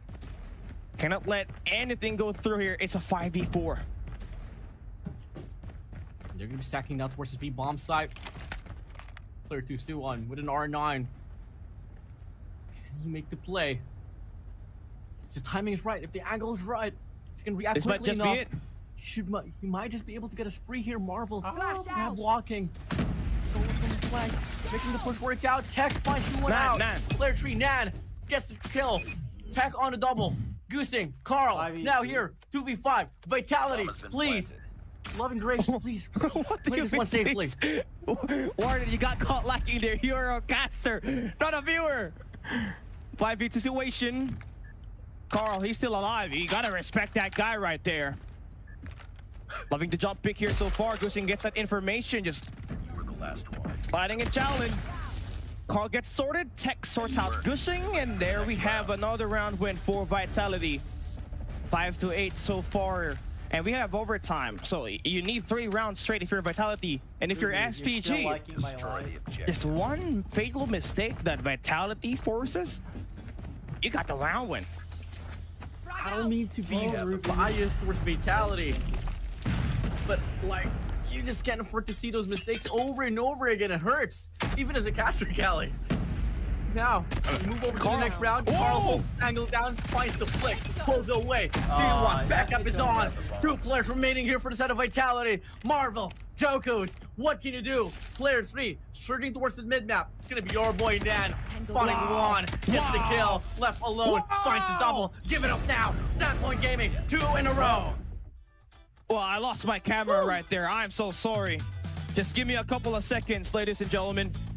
We're gonna get this one sorted out real quick, but again, that will be a nice win coming in for SPG. And I told you guys, this SPG squad, it is never to be underestimated. They have got what it takes, obviously, in winning all of this matchup right here. And you just gotta really lock in on that hard point. I believe that hard point was the best chance for a team like Vitality to win this matchup right here, because that S&D is pretty much definitely gonna be won by the Chinese teams. And yeah, that's going to be our matchup. And man, I Right am on back. time. Right on time, baby. But the Right game on has already time. ended. That's now 2-0. Series won by SPG. And Vitality now looking pretty off, right, for today. And you kind of saw it in that hard point as well as that search and destroy, especially them just being owned by Nan. The guy was just frying with that AR. Nobody was able to get that straight up against him. Nobody really getting anything done when those rounds pass and they're fully stacking that B side. I know for sure. In the next few search and destroys that Vitality will be facing, if they're gonna be up in the numbers, they're gonna have a bit of PTSD runs coming in for like possible upgrading clutches here, Callie. I mean, I think like the way that Vitality can fix their mess here on search and destroy is that when they have the numbers advantage, compress just a little bit more, just to be able to get the trade much more quicker. Because I don't even know like how Nan is gonna be able to get those multi-kill opportunities alongside with Carl as well. When they're using low fire rate guns, they're just giving them, the players of Standpoint Gaming, a lot of room and time to reset those gunfights. I agree with you on that. Again, Nan was just, again, not looked over upon by Team Vitality. I think that's one of the fatal mistakes that you can do And it didn't happen not once, not twice, man. It happened so many times, bro. And it's not just even a thing. It's frustrating if you are a Vitality fan, obviously, because you're being cut down by only one play, and that's just Nan with that Odin. And you gotta have to give it to him, right? He had a new place to hatch his potential, and here he is able to dominate. Well, hands down, 7 Point Gaming already winning the series here on game number 2. We move over to Control, and just give me a bit of a recap as well. What are we playing in Control map here, Callie? Yeah, we're playing Arsenal Control, right? It was SPG that banned out Seaside, and it was the banning of Raid that. It was a ban for Vitality on Raid, so we get to play the proxy map, the map that is left standing, and that is going to be the Arsenal Control itself. And it definitely caters to the playstyle of the ARs once again. If you can get Tectonic lined up for Vitality, if you have Nan once again hitting shots just like that Kurohana Metropolis, it's going to be a mind freak once again. He scored the highest kills by a player in CDSI group stage. We saw earlier shot up with 20 eliminations. This time around, I believe it was 25 kills on this S&D, and it barely even reached the 9-7 scoreline that we had for Stalwart and Kagendra. This was just like, what, 13 rounds of action? Definitely one for the books here for Nan. For sure, man. Now, whew, Control, Arsenal. I'm half-hearted about this. I mean, you already get the call as well. What maps the 7 Point Gaming is going to be trying to lean towards to. Seaside is going to be out. They don't like to play close quarter combat. Raid gets taken away because Vitality. I think they're pretty aware now that 7 Point Gaming is pretty dominant in regards to those ARs. But Ruby, unfortunately, the map pool for Call of Duty Mobile, Ruby. 2 maps are really based on those long gauge engagements. That is Arsenal and Raid, and Arsenal is going to be the map to the way to go. And unfortunately, for this time around, for the set of Vitality, the player that they got to shut down is wielding an AR, and this guy, Nan, has been having the time of his life here so far. Yeah, I gotta agree with you, man. And now we take a look at our team results first on this Search and Destroy. It's SPG that takes the win, 55 kills to 44. And yeah, it is going to be a 1.25 KD for them, definitely a lot higher compared to Vitality with a 0.8. That's going to be pretty nice for a win here for SPG. Definitely something that we were kind of expecting, knowing that they had a full re-roster, right? They dropped time. They did not have Guagua playing here today. It's all about the new players, Nan, as well as Carl, who were the playmakers for SPG here. At the moment, Gushing was not performing very well. He had 7 and 9 deaths with a 0.78 KD. But look at Nan right there. 23 kills, 9 deaths, and a 2.56 KD ratio. That's even higher than Shut Up, who had 2.50 earlier up against Kagendra. Are you kidding me? 2.56 in Search and Destroy. We're only here for the side of Nan. And yes, for sure, Goosing, Bird, C1 didn't really have the most impact as like Carl and Nan, but at the same time, what more can they accumulate if Nan and Carl is just accumulating the skills? At the same time, I did see a few kills where Bird, Goosing, and C1 were able to claim. May just be 1, may just be 2, but it all went to impact. Now, MVP in line here for Search and Destroy. It's going to be your boy with an Odin. It's going to be a 2.8 rating with 23 kills here in line, and his first MVP here for Search and Destroy. And yeah, that is going to be pretty nice for SPG. Now we're going to be hopping into our Control match. And if you guys are tuning in, this is still our 4th game of the day. After this map number 3 ends, we still got Godlike up against X-Rock. Yep. And that's going to be another banger of a match. Another Chinese team versus India region squad, right? So I wonder what's going to be the outcome of that matchup right there. I feel like it's going to live up to the hype. I feel like X-Rock and Godlike is going to have a great time, and everybody's going to be fully watching. But again, Control is going to be the map right up next here. It's going to be Arsenal, and Arsenal is one of the best maps that you can play with a sniper. And for both squads, it's Marvel for Vitality. Then you got SPG, who's the sniper for them? I believe it was Carl, right? SPG Carl. So that's the matchup that we're looking for in the AR. In the sniper and on the AR, it is going to be Nan going up against Tectonic, and that's going to be the matchup that we'd like to see. Can we see a 3-0 by SPG, or will Vitality at least win a map that will give them at least a 2-1 split, a gentleman sweep in this matchup? Let's go and find out the operators here, Warden. Yeah, I mean, it's going to be identical in regards to the operator composition here, so there's not going to be no sense of who's going to be able to get an advantage here and there. I mean, all of these teams tends to have the same operators for control, because they know exactly what's the best ones here. Now, coming in, here we go. It's going to be transitioning towards the game itself, Cali. Standpoint Gaming, they're going to be leading 2 in a row already, while we're on the verge of seeing Standpoint Gaming take this one through. There's a rivalry between Tectonic and Nan now, and so far, Nan has had a better day coming like from the first 2 game modes, man. I mean, Carl was the MVP in the first round on the hard point on Shender, right? I mean, Nan just followed up with a better...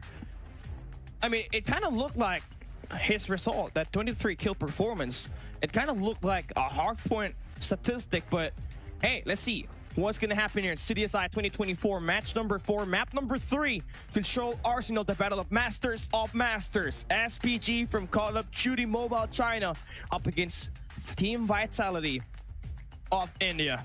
Map number 3, round number 1 is good to go, and it's Vitality starting on the defensive side. Let's go, let's go, let's go. Standpoint Gaming. What kind of offense can we see? I'm most likely going to be leaning towards more of an aggressive tone here from the set of Standpoint Gaming. Looking like they want to allocate more pressure here towards this B lane, which only Marvel is going to be located there, so better watch out. Here we go. Nades, concussion flies through.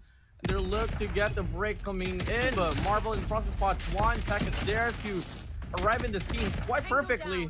The first 3 kills are going to go to the side of Vitality. And Bird, again, looking like he's going to have the vents playing. So see, again, it's the ARs that's going to take you apart here. But Sam's able to find some good extensions so far. SPG finally able to break free from the doorways, and now they're able to push up on the laboratories. Now it's going to be 26-24 on the live count. And Vitality don't be playing here. Lose so far. Still going to be a very close one here, but we're seeing a bit more map control now being brought over to you by Vitality. Marvel holding the vent side down with a sniper. This should be a lockdown here for them. While in the process, the rest of the squad of Standpoint Gaming is going to look to get a break here towards this A control point, but they got to worry about Marvel still on the vent side. At the same time, Sam's lurking, rotating towards window to try to possibly offer a pinch. Here we go. SPG Carl, they're doing time. They're pausing the clock. 28 seconds left. Vitality so far seems like they're just scrolling around, making a formation around the attack. It's the vents and the windows that SPG is trying to aim at the moment.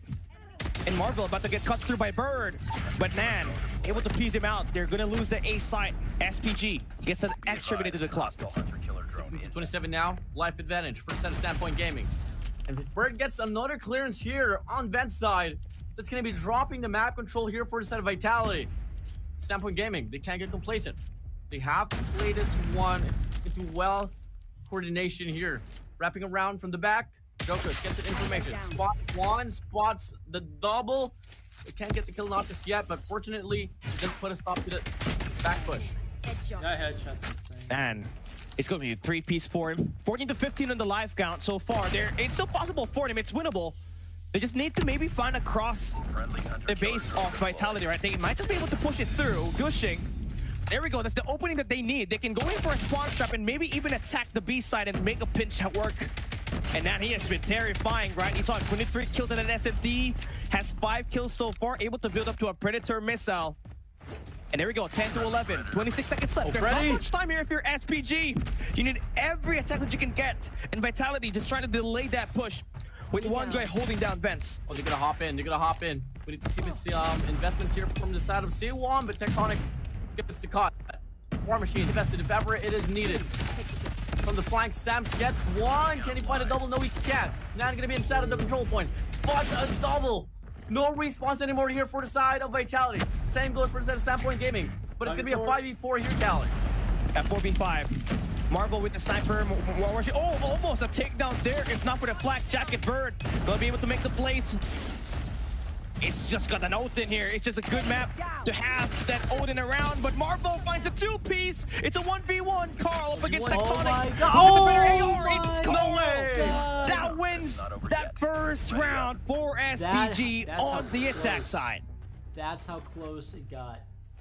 I'm so surprised about this, man. I mean, really great start for Set of Vitality. Holy But shit. Standpoint Gaming really persevered themselves through that A control point, get the time extension, and was able to put up enough gunfights to lower down the life count and get an equalizer. That's Now here we go. Next round gonna come up next. Standpoint Gaming has 4 operators that they can play with.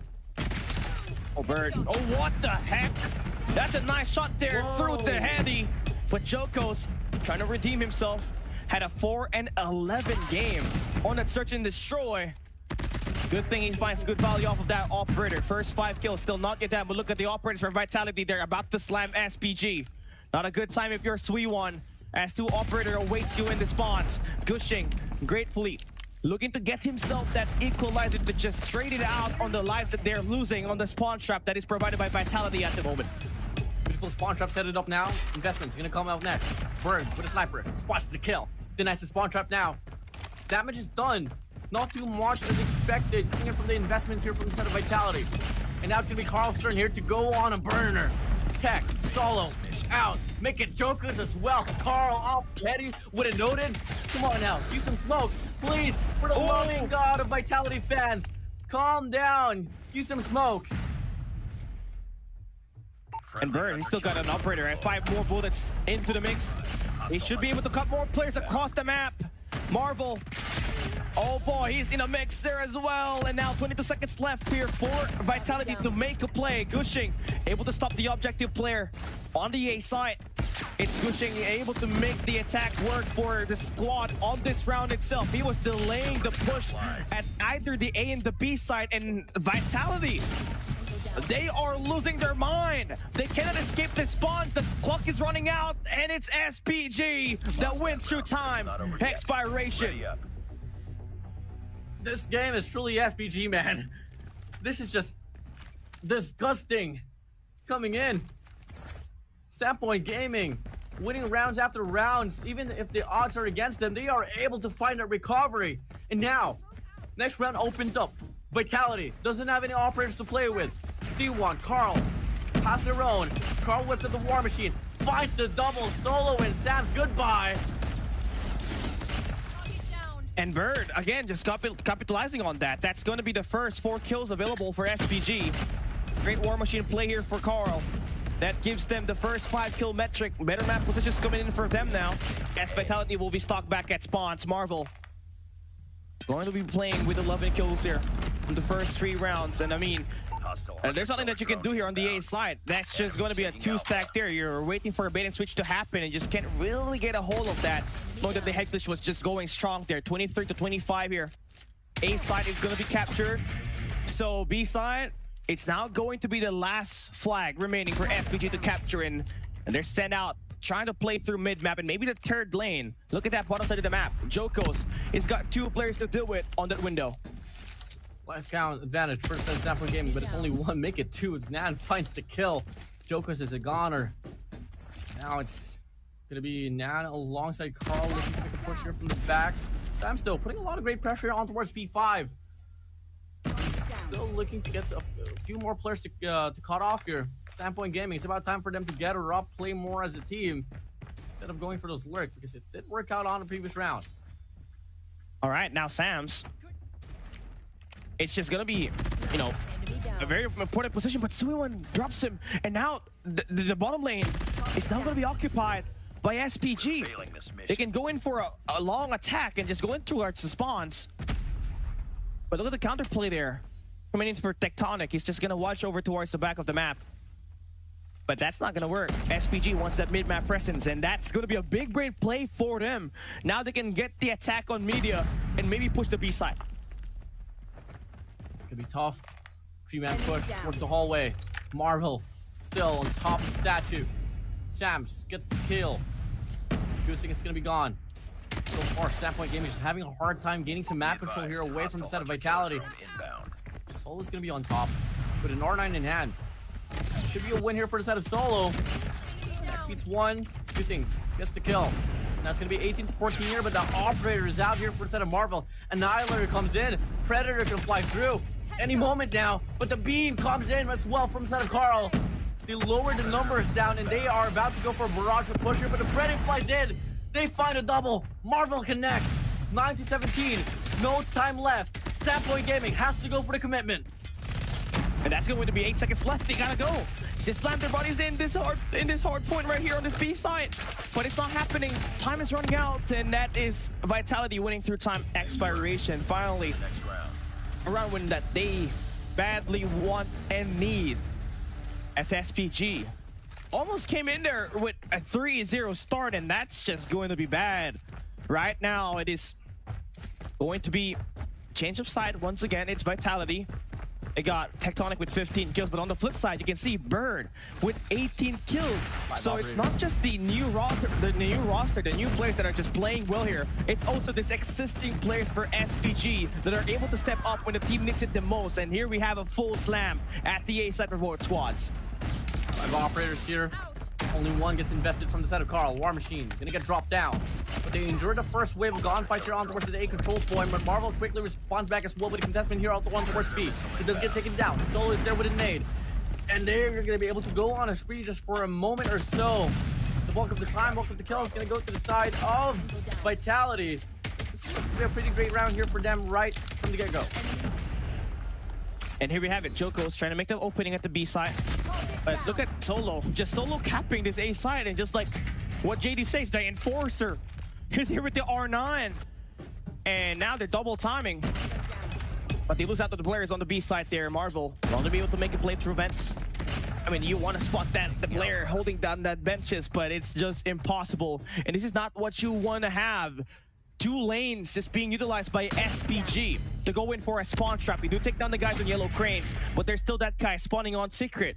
Number 5 in Carl. He was the detriment. He was the guy that was stopping your attack on the first round. So you gotta be able to break through from that before you even try to capture that B side. 8-16. Lives depleted here for the side of Standpoint Gaming. Vitality might just be able to go 2 in a row here if ever they can retain their map control that they're showing here. Joko's gonna be pushing up towards vents. Player 3, Tech, on the A control point. It's just a matter of the waiting game now. All gonna come down to the proper execution and the pickoffs here, Callie. Man, oh, nice shots for him there. Just trying to utilize those off angles and just not expected there by Vitality, and he drops a triple. And they're back at spawns. Number 3 in Nan. He's still gonna be waiting for Cafeteria. He wants more of this heat. He wants more of the gunfight. And he extends out to find 2 more eliminations. Make that another triple. 6 in a row, building up to a Predator missile, but he finally gets sorted down. 11-9 on the live count. And Vitality now about to face the wrath of the Predator missile. Information there for SPG. And they're still tracking the spawns. Vitality cannot escape the wrath of SPG. This is not looking good. Not too good here. 78 here, Callie. Reset comes in. Player 5, gone rogue. Wolf, Sams. Rotating here from the back, but he needs to move in up the impact here for the squad. Look at the front side attention here for the set of Standpoint Gaming. All gonna come down to the snipers. Coming in, Jokas finds the kill. Sam's on the lurk. Spots the 1. 3 players goes down here for the side of Standpoint Gaming. And a really good wave comes through. But now, Vitality, they need to move in quick. They need to go for the cap. 3v5 situation. 5-2. Oh, Tectonic. Oh, Bird. Oh, no, he's a flightless crowd. And Carl. Let's get taken down. Now we're equalized. It's 2-2 now in the series. Core line on this map number 3. You are on the side of Vitality. You'd want to take 1 game before the series wraps up. Come again. Yeah. Next round opens up. 3 for 3 operators available for investment here coming from both squads. Vitality, Standpoint Gaming. Gonna go for a big old barrage here. Gonna be a 4-1 split for both teams. And we're gonna be seeing 3 operators invested for the side of Vitality, 2 for the side of Standpoint Gaming. Wow, and look at that. And the bulk of the kills is gonna go to the way of Vitality. Carl just needs to sort out the angles. Just could not put that pre-fire on the window. That should be a hard set for him. First 5 kills goes to Vitality. And look at the map control that they got on mid. Laboratories locked in pretty much. Joko's I mean, this guy had it rough, but look at him. Able to bounce back at least, has 18 kills. The Vitality Twins is just going to make the push work here for now. Look at the shots here for Nan. He's going to go back to the vents. He's going to hide through it. And the wall bang. I didn't know that was an angle as well. And Sam's just going to fall down just like that. And Suiwon going to be able to make that rotation and also pull down the A side, stop that clock, and do some time. Efforts being put up here on his A control point. Player 5, player 2, and player 1 from Set of Sampling Gaming. Just getting the clearance here on his A control point. Vitality now holding back, just looking to possibly just play around that B control point instead. That's really the proper read. Extending Sam's to go for the cut on towards B5. But if you look at player 4, I think they know exactly that Sam's just pushed up. But Solo is going to be right there, right around as well. Bird does get taken down. Now looks to get the trade, but the Fennec overpowers him. The Treep 3 here for a set of Vitality.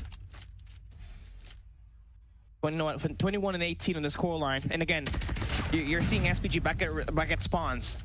The A side has just been an easy capture for them so far, but when it comes to playing the B side, that's where they kind of struggle. So something needs to change here. Maybe a play through spawn trap that has not been working for them very well for like the past 4 rounds. Maybe this play from Suiwon when he takes down Tectonic on the bottom lane. That should be the opening that they can get to be able to win this attack right here. And he does take down Jokos. Do they want to overextend here? Because now Vitality is in a very difficult spot. You can go in for a high ground advantage on this generator room and just go in for a massive eliminations. But seems like Jokos makes the play, stop that bottom lane, and I'm just gonna have to focus on the cafeteria where you got Tectonic able to slam Carl for the beat and switch. Oh, lovely trades coming in here for the set of Vitality now. On the verge of possibly taking this round because time is drained away here for the set of Standpoint Gaming. They don't really have any options aside from to go for a frontside push here. They do get a few kills, but the trade's still spot on. The clearance now coming in now. Vitality, Tectonic, gonna be on hold. On the bench, actually. If the timing is right, he can go for the pinch. The investment comes out, though, from the side of Standpoint Gaming. Nan goes on a spree. He finds a double. Tech sprays down, denies the claw, and gets a triple in the process. Wow. That just stops the push once again. SPG's back at spawns. They're single-linely pushing this one column right here. This one row. They just want to get this thing done. They just want to get inside of the hill. The clock is running out, and they still lose another time expiration. Vitality able to stabilize once again. And you can see the pattern here for SPG when they're on the attack side. It's always the A side that they're able to capture because Vitality gives it away and just focus on that B side. And SPG just could not make that break free. I feel like they need to get someone to play that attack on the spawns to distract those players from Vitality to be able to make the adjustments and win those attack sides. And now we switch sides. This time, SPG on the defense. Very different look here for the side of Vitality.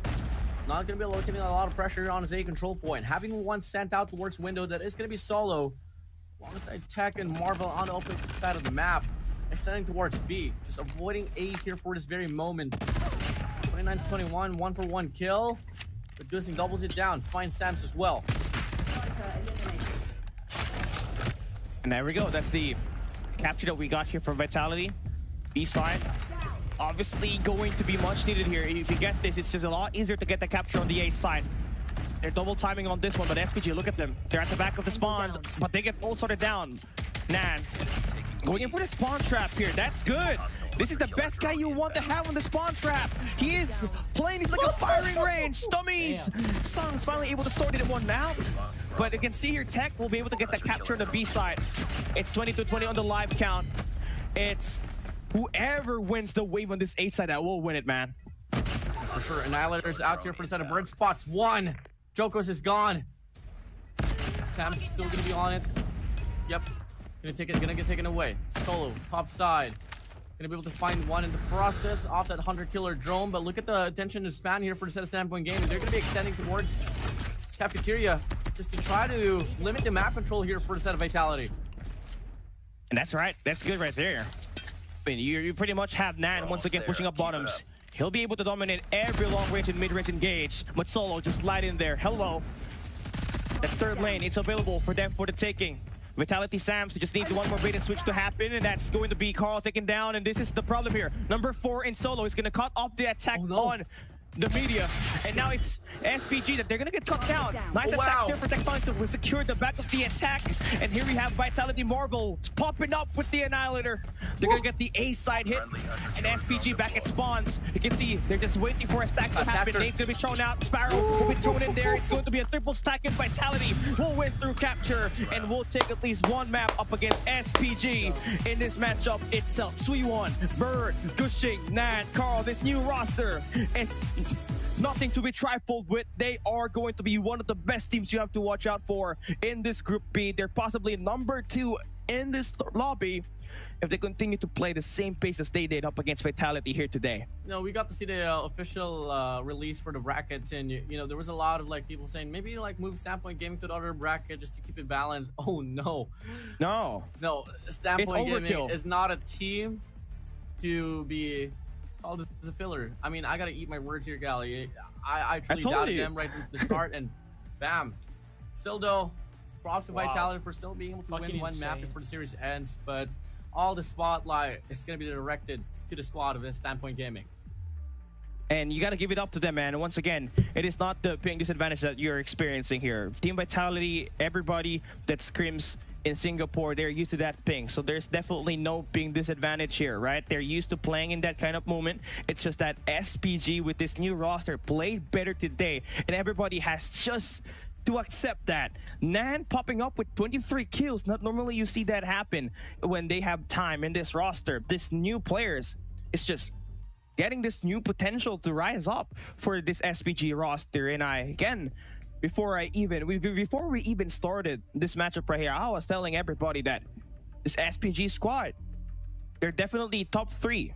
I'm giving them that top 3 spot at the moment with their current roster, with Wolves being that number 4 because of how good technically this team really is when it comes to winning this respawns in Hardpoint and the search and destroy. So take a look at our highlights in here, man. Vitality, I mean, for first 2 rounds, they were off to a was rough able start. to take this win. Yeah, they were, and I feel like for SPG, they could have run over with a 4-0 here, Warden. But Vitality was a little bit better once we had the reset on the 3rd round, where they were back at the defensive side. They were able to give away the A attack and just defend that B side at all costs, and it worked. 2 rounds that they won on the defense all had to come down to time expiration. SPG could do nothing about it, and I think that's one of the strengths that Vitality has in their gameplay. The way that they can have that one stronghold on one of the sites is just definitely something else. One factor here for me, honestly, is the way that Standpoint Gaming was just able to play on their pace there, Callie. I mean, extending quite a lot. Nan, especially. This guy was able to zone out a lot of the lanes, all because of his confidence there, trusting his own mechanical gunfights. And it's just, again, I gotta agree. Gunfights was the key factor here. I mean, that's what happened in the Search and Destroy. Nan, I gotta bring it up again.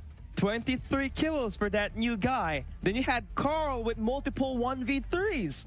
So it definitely was SPG that came in here today looking more ready in winning this matchup right here. And if you are to take a map up against, if you are to take a series, again, this applies to all teams outside of China. If you are to take a series up against this top 4 teams from the China region, you gotta be able to win hardpoint and control. Yep. Right? That's your keys to victory. You gotta be able to fully lock in when you play that first map and just expect that the map number 2, win or not, lose it or not, you know, it's just going to be a bonus map for you.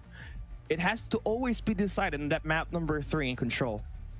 Oh yeah, for sure, man. And you know, it's a well-given factor because all across CDM, I mean, we all know how dominating they can be on Search and Destroy. So if you can't really win your respawns, it's not going to be the best of shape for you on the series. And this is not only applicable for best of 3. This is also, man. Yeah, and again, Warden, you are currently being a robot. I love this. I know. It's a pain, right? But it's all right. I mean, things like that happen. It's currently stormy here in the Philippines. So if you live in the Philippines, make sure you stay safe, stay dry. And for everybody that's just watching right now, we just saw SPG, the number 4 team in China, able to take the win up against India's number 1 team, and that's going to be Team Vitality, and they just came in ready for the day and just win the match itself. And now that concludes our series. We're hoping that we get to see the match results, the team and the player individual statistics, and also our player ratings as we wrap up this 3 maps itself, because I want to know who was that game changer between these 10 players that were playing in this matchup itself, and how do they pair well, right? Do you have Carl up there as number 1? Do you have Nan under number 1? We'll come and find out. Just gonna have to wait and see.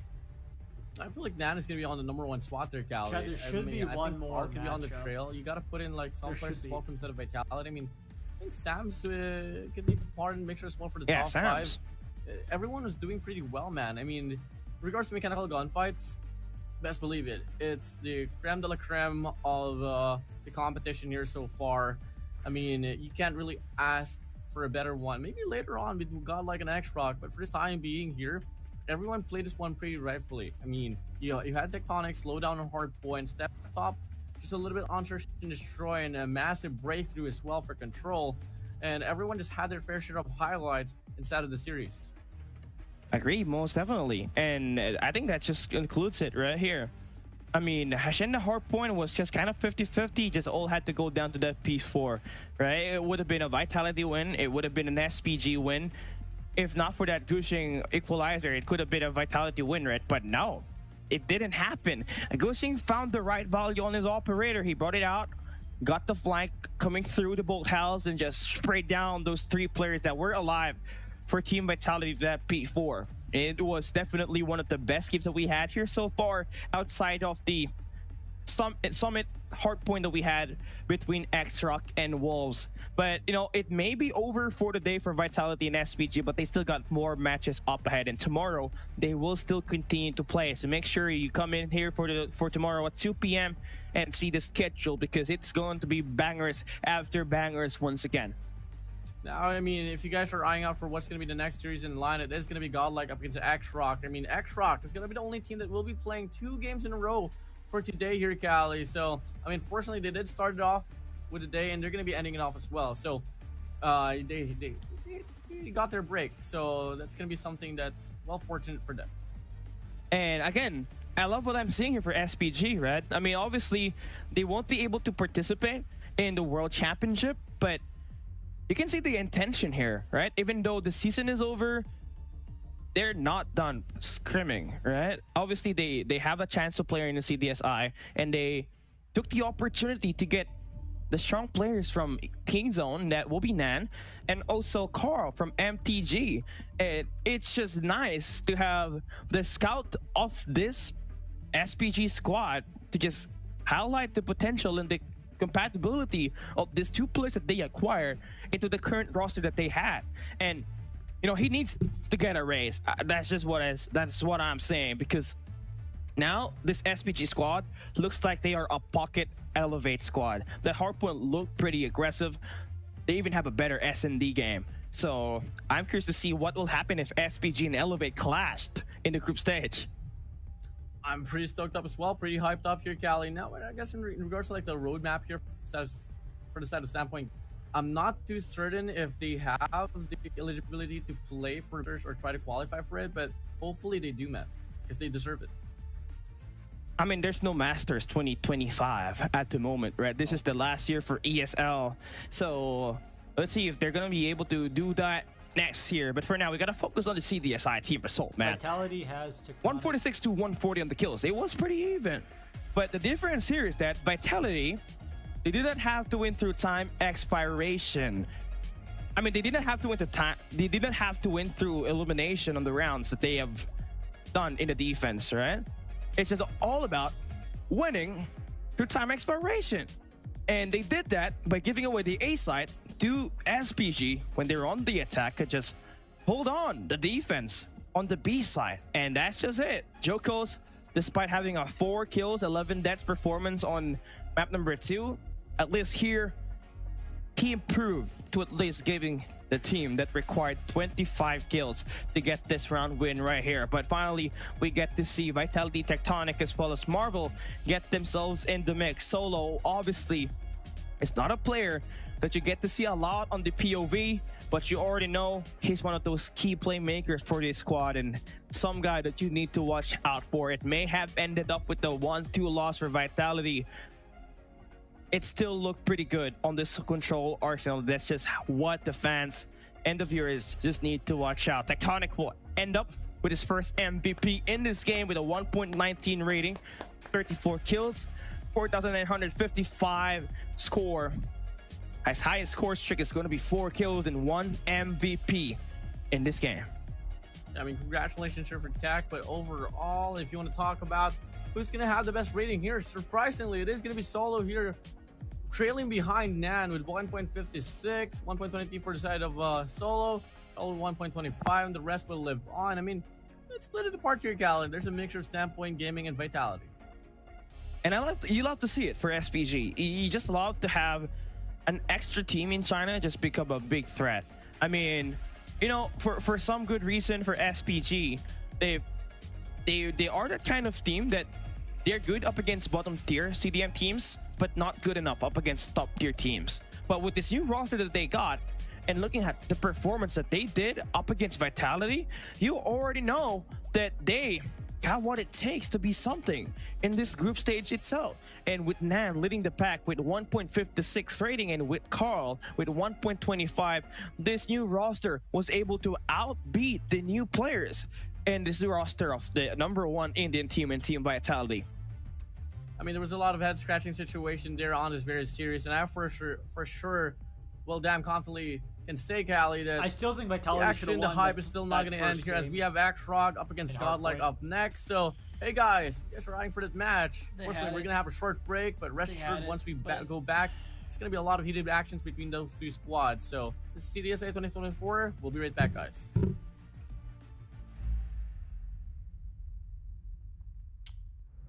One more matchup coming up, guys.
Mission live or die, watch a bullet flying by, go and play your life. Enemies are running left, right, press fight. I'm gonna show you how it's in, you better sit tight. One down, three coming back at ya. Thinking that we're done, but I'm tougher than an armor. Dealing some damage, we hit it. Out of sight, out of mind, yeah, you know that I keep winning. We're stealing the show, you're down on the floor. Gaming for action, still wanting some more. Destined for war, all versus four. When we're beginning, it's thrilling. We're gonna win it now, win it now. Watch us and we show you how. Arms around, getting loud, not too late to turn around. Running, running, gunning, gunning.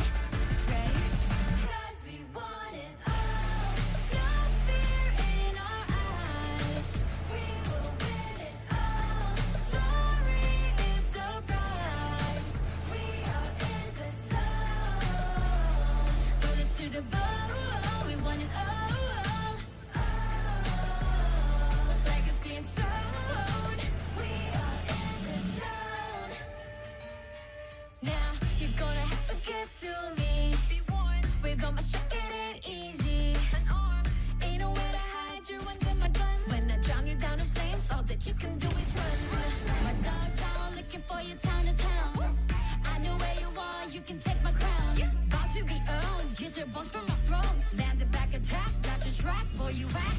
When stealing the show, get down on the floor. Came in for action, so what is some more? Destined for war, all versus four. When we begin, it gets real. We're gonna win it now. Watch us and we'll show you how. Runs around, get it loud, not too late to turn around. Running, gunning, ready. 'Cause we want it all. No fear in our eyes. We will win it all. Glory is the prize. We are in the zone. Put us to the bone. We want it all. Legacy and soul. We are in the zone.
Treachery, betrayal is disgraceful.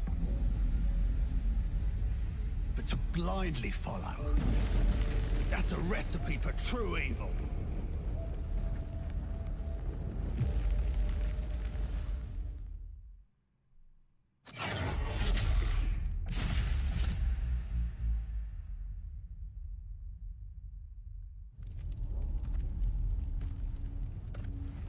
In the end, trust only paved the way for betrayal. Blood can only be repaid in blood.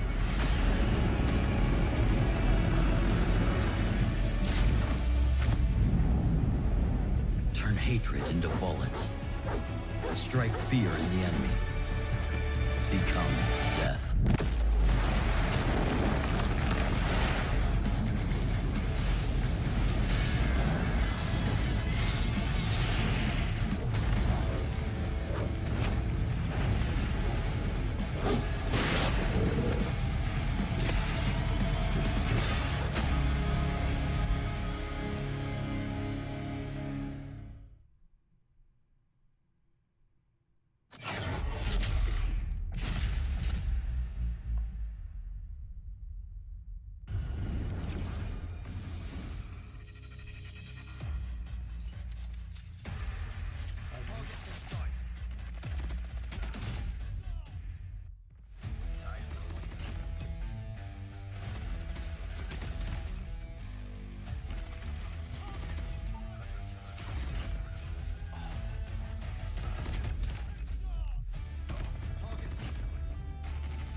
プレゼン行くぞ。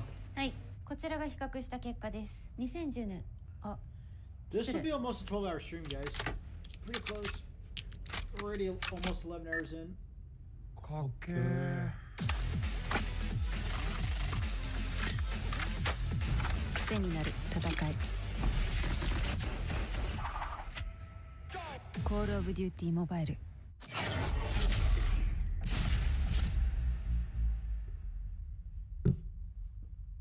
We gathered from all around Malaysia. This is Jom Cod N. Over 70 players showed up to immerse themselves in a day jam-packed with activities.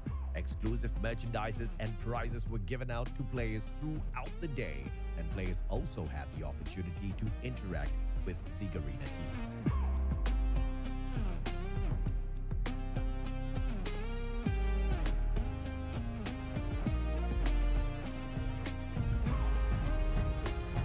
Of course, we had to give everyone a chance to show off their sick skills and battle it out for some COD points too.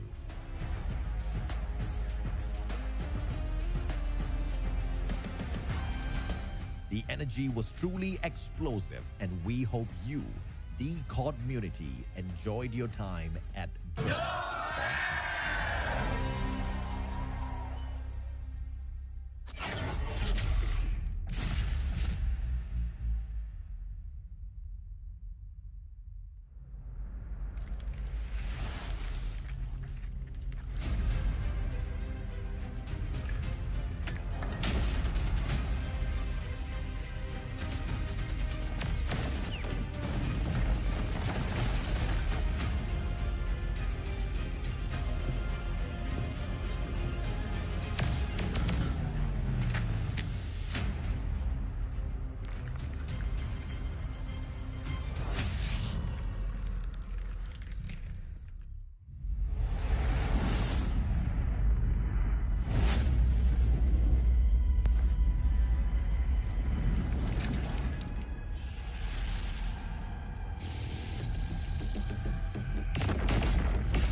It's time for the main event of the evening. It's the #1 team in China going up against the #2 team in the world's last year in Godlike. It's X-Rock, man. You're about to go down on this 3-map action. It's about to get better here. All the fans, make sure you let us know down there in the comment section who you guys are supporting. And I'm already seeing a lot of Indian flags, and there's so many Godlike supporters in the chat. Do we have X-Rock squads? Supporters out there, just let us know down there in the comment section. Once again, this is our final day, final game of the day. It's Khaled down here with Warden, and we got ourselves a thriller of a match all throughout the start of the match on game #1 all the way to our finale, where we got ourselves an insane fight waiting to happen.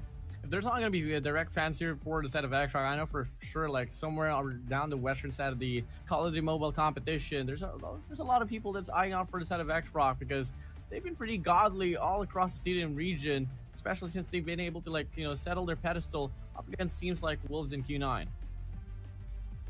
And obviously for X-Rock, they got the win already up against Wolves earlier. It was a 2-1 win. They won the Respawns, Hardpoint Summit, as well as the Control Raid. And they did lose out on that Search and Destroy up against King and Fang Nian with that sniper battle that they just lost out. And Anzai waking up and choosing violence. Obviously, it was a win by Wolves and that Search and Destroy Tunisia. But they got a chance to make sure that they climb the ladder and secure a top 2 spot after all in this matchup right here up ahead, up against Godlike, who we know is the epitome of India pride, man. I mean, going in to the World Championship last year, nobody really expected them to be at that top, but they defied all the odds, and the Cinderella story came through, and they're the winningest Indian regional team in the history of esports in India itself. So they're really part of the Hall of Fame already, but do they got what it takes here as we enter our pre-round matchup? Right, it's going to be Rusi, Chuan, Nono, Sunuo, and Ma here for the set of X-Rock. I know you all know already these players. Saw them earlier up against Wolves on the first series here for today. Now we move over to the composition here for the set of Godlike, which they don't even need any introductions, Cal. You know who they are. I mean, Ma, back-to-back can be feeling watch, man, but look at Godlike right here, looking aggressive, man. Learn, Prevail, Trunks, Abyss, and Skull Guy. He definitely does have the visit to play the playoffs, so I guess this is the Godlike squad that we gonna be playing with. I don't think they have Neutrino in playing. I don't know what the reason is, but this is going to be an interesting roster that they're gonna be pulling out, because it's the first time I believe that we get to see Neutrino out of the team in a major competition, and to do that up against X-Rock, it's going to be a tough blow, but maybe this is going to be the counter to this ever-surging X-Rock squad. Let's take a look at our map bans and picks. Yeah, it's going to be Godlike taking away Apocalypse. X-Rock's response back with a Shenda Hardpoint. First set of hardpoints said and done. Standoff is going to be the third map. Summit? And the fourth, is it going to be Summit? I feel like it's going to be Summit. No. Oh, it's a Summit. It's going to be Hackney Yeah. or Band. Some map to go.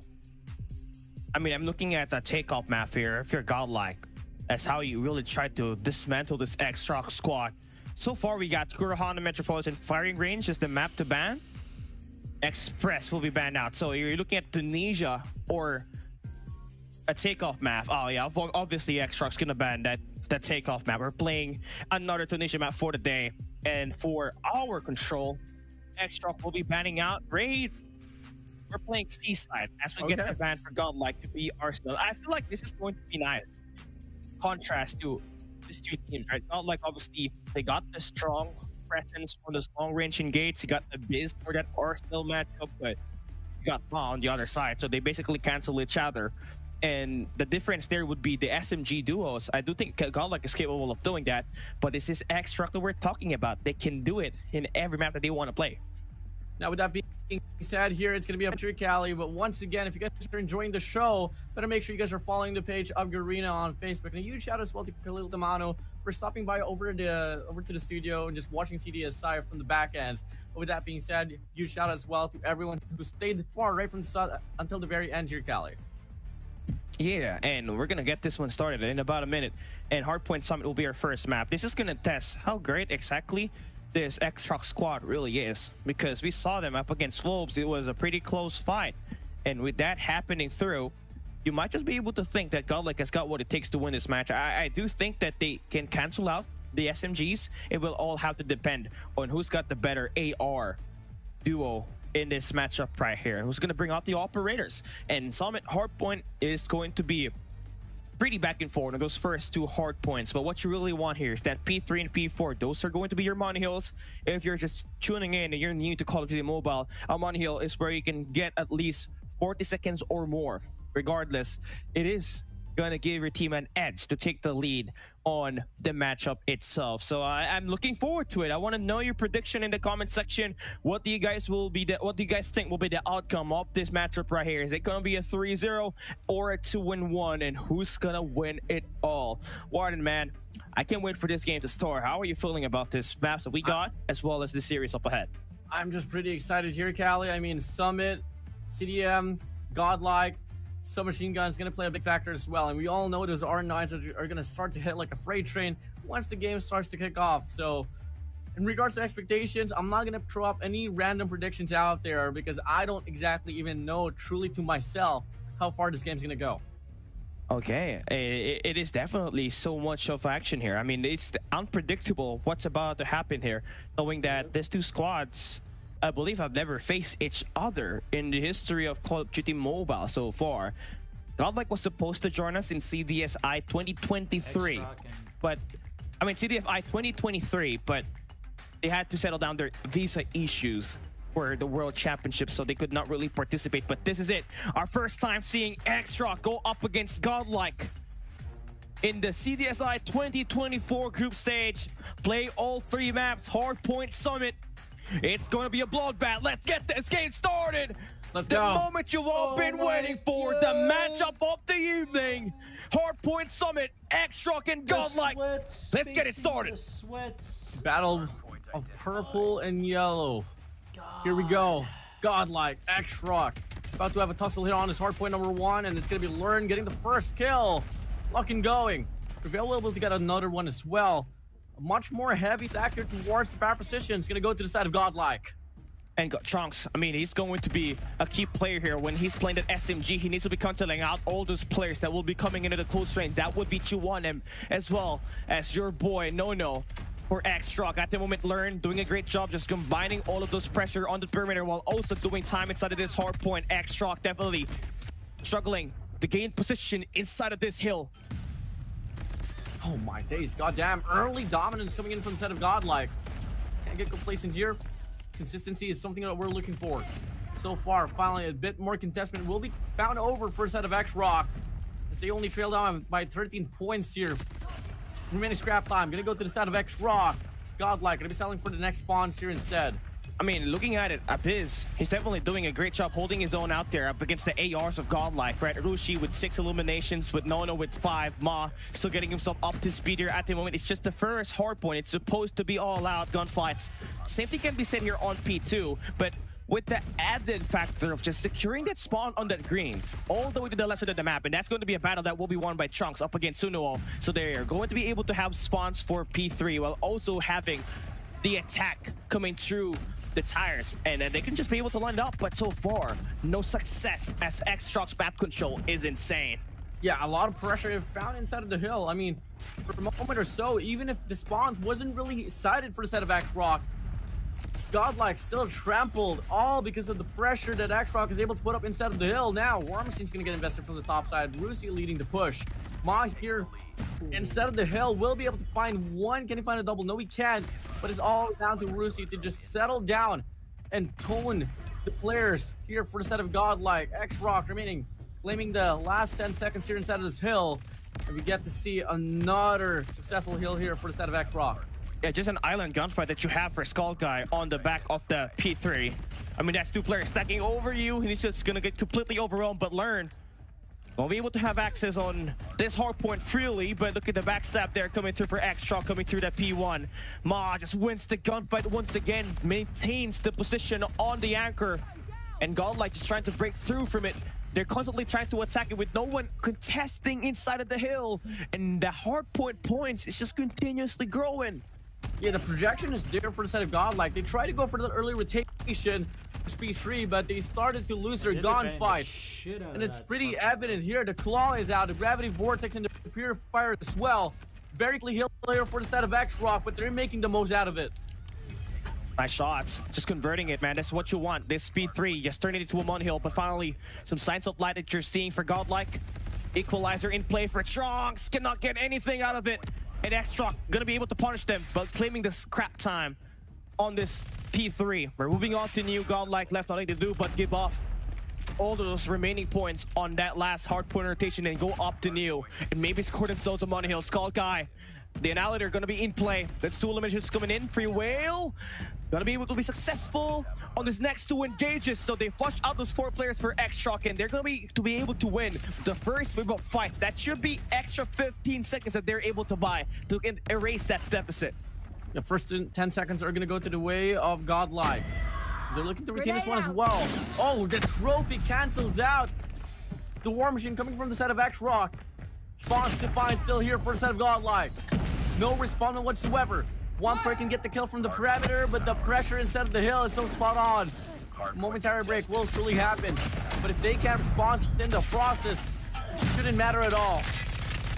Godlike Learn, I mean, this guy, he's definitely living up to the name, right? Getting all of the skills, but again, X-Rock, they're just so fast in those retakes, but finally, some signs of life for Godlike. They could not get anything on the P2 and P3, but look at that, P4 attack for them. Now they're just 30 seconds away from taking that lead, right? X-Rock Still gonna maintain to play for scrap, and I think that's a new thing. That's a new fad about this X-Rock squad. And all of the Chinese teams, they have learned how to play scrap and how important it is over time. And if it can get at least 5 to 10 seconds on the next 5 hills, that's obviously 25 to 30 points that you can get extra. Warden. 126 to 85 now. Godlike still going to be on the trail. X-Rock getting a lot of time inside of the T1. Learn going to be holding computers down, but Nono is the trade. Finds a double on the feed. A lot of kills are just granted and given here for the set of X-Rock. Godlike not going to be able to find any contestant whatsoever. And it's all because of just the well-held on power positions by the set of X-Rock. It's this close range B1 that's always the problem here for Godlike. You would think that they're going to be able to bear it up very well because he got free whale with that R9. You got Trunks in there, arguably one of the best SMGs last year, but he's just really not up to speed at the moment. 12 kills for Trunks, uncharacteristic for a player of his caliber. And X-Rock is just capitalizing on this. This B1 turned into a monohill, and no, with the equalizer, just shredding everybody up. Let them know it. Who's the best team? It's X-Rock at the moment, 172 to 85 as we enter P2. Oh, EMP available. No goes for the investment. The Predator flies in. He still has the Hunter Killer drone. 2 operators here for a set of X-Rock. Can go for the investment as well to try to get the break as well as soon as we move over towards this hill. So far, Godlike. Claw is out for a set of Prevail, holding the mid-surge down. It's now going to be True-One's turn here as well to hold down the fort with a Claw, but he gets taken away too early on. Oh man, look at that. Trace has just been too tight. I mean, Godlike can slay it out, but X-Rock always finds the better out of his attacks. And look at this swing by Sunuo. Good for 3 eliminations. The Fennec definitely something. Not underestimate on this close range gunfight. It's been that way for so many years. And it's now at 200 points to 96. I mean, if you're Godlike, you gotta go past 100 points for now to avoid this P3 money hill to just third over, and we might just see ourselves the first 100-point club. I hope that's not happen. Godlike needs to flip this spawns, but Chu1M there for the shutdown. Hardpoint open up. You got Godlike double stacking, but they'll fall down. Double chow coming in. Prevail has to make the play. R9 picks up the BP50. Not gonna be the best choice. Bees, Skull Guy with an Annihilator spots a double one from the mid-map, but it doesn't really matter. X-Rock winning the first wave of gunfights here as this hardpoint opens up. One player, Learn trying to wrap around. Operator. Can he break through and get the bin? Double stacking on front, finds the break. Finally, no 100-point clubs that we're seeing here. Godlike, they're able to flip the spawns. That's what you want. You get this back 30 seconds. You're still within the game. Just gotta have to play it perfect. Or even less errors as we enter this next couple of hard points. You need this last 30 seconds. You need the next 60 on that P4 where it's gonna still be a monohill. It's all about the positioning game. Godlike finally able to win some fights, able to stabilize, but it gets harder from here on out. It's a long hill climb as we enter P4. It's not even a hill here, Cal. It's a mountain that they gotta climb. 27 points left to be claimed here by a set of X-Rock. Playing the scrap time down to the T, and at the same time, having 4 players already located towards the next hill. War Machine is going to be out. Rusi spamming the hell out of A-Long.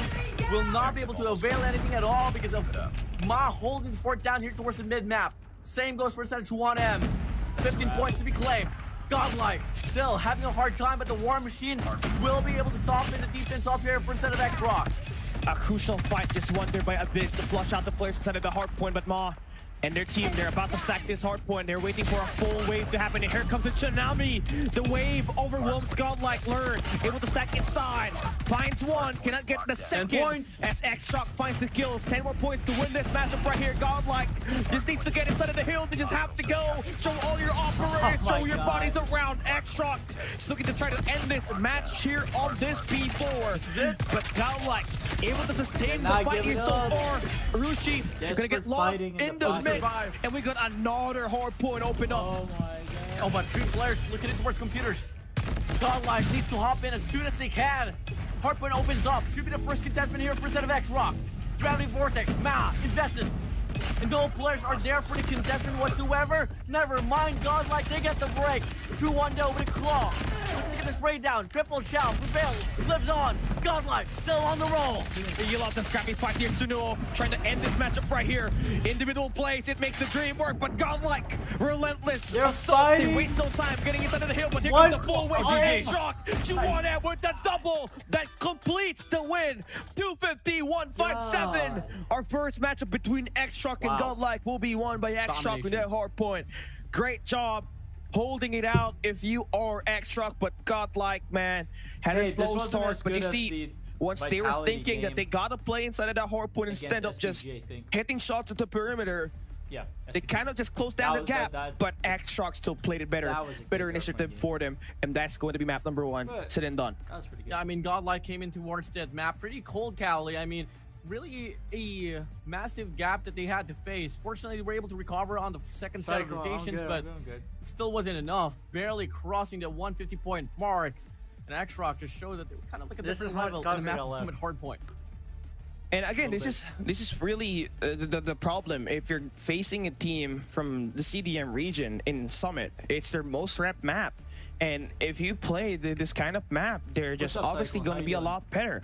There's a reason why, you know, they love competing around it because it's pretty default. P1, P2 going to be scrappy, but P3, P4, once they have the best rotations, once you got the early setup, that's where just kind of stack those 60 points.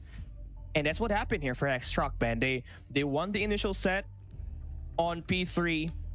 They converted it up until P2 reset. And it's just a huge lead that Godlike had to bounce back from. Pretty good lockdown there for the set of X-Rock, and come on now. I mean, you take a look at the first set of hard points. It was 112 to 38. We opened up this till. Godlike was able to retain just a little bit, but the breakthrough came along once again for the set of X-Rock coming in. And I'm not so certain how to feel about this because hardpoint, yes, for sure, it seems like one of the strongest suits out there here for the setup, but wait till you see their search and destroy as well here, Cali. Yeah, I mean, it's just going to be completely a massacre. I mean, looking into this matchup, right? But highlights, you just have to go through it. Rushi, he had himself a great game. He had at least 40 before getting this game done. I mean, Godlike, I think the highest that they had was like 31. But if you look at the other side of the team, there was like 2 players with 40 plus kills and everybody was on 30 at minimum. And this is how impactful this gunfights as well as the objective has been for X-Rock and why they are a team not to be trifled with. Gotta have to bring 120% if they're gonna try to drag them on a hard point summit. And I think the only team that can beat them there is either Wolves on this group or Elevate on Group B, right? And it makes absolute sense because this is Elevate's best map when it comes to playing Hardpoint itself. But that's going to be something that we're going to be saving in the knockout stage if ever these two teams ever advance. But still going to be a great job for both squads playing on the first map. It's still far from over. The series ain't done yet. The Search and Destroy will be coming right up next, and this is going to be a perfect time to really get a big bounce back. If you're Godlike and you lose out so much, it almost felt like it was about to be a 100-point Cloud Warden, but luckily it ain't it. They woke up, and it was the Godlike. The last few moments on the hard point, it was the Godlike that we know.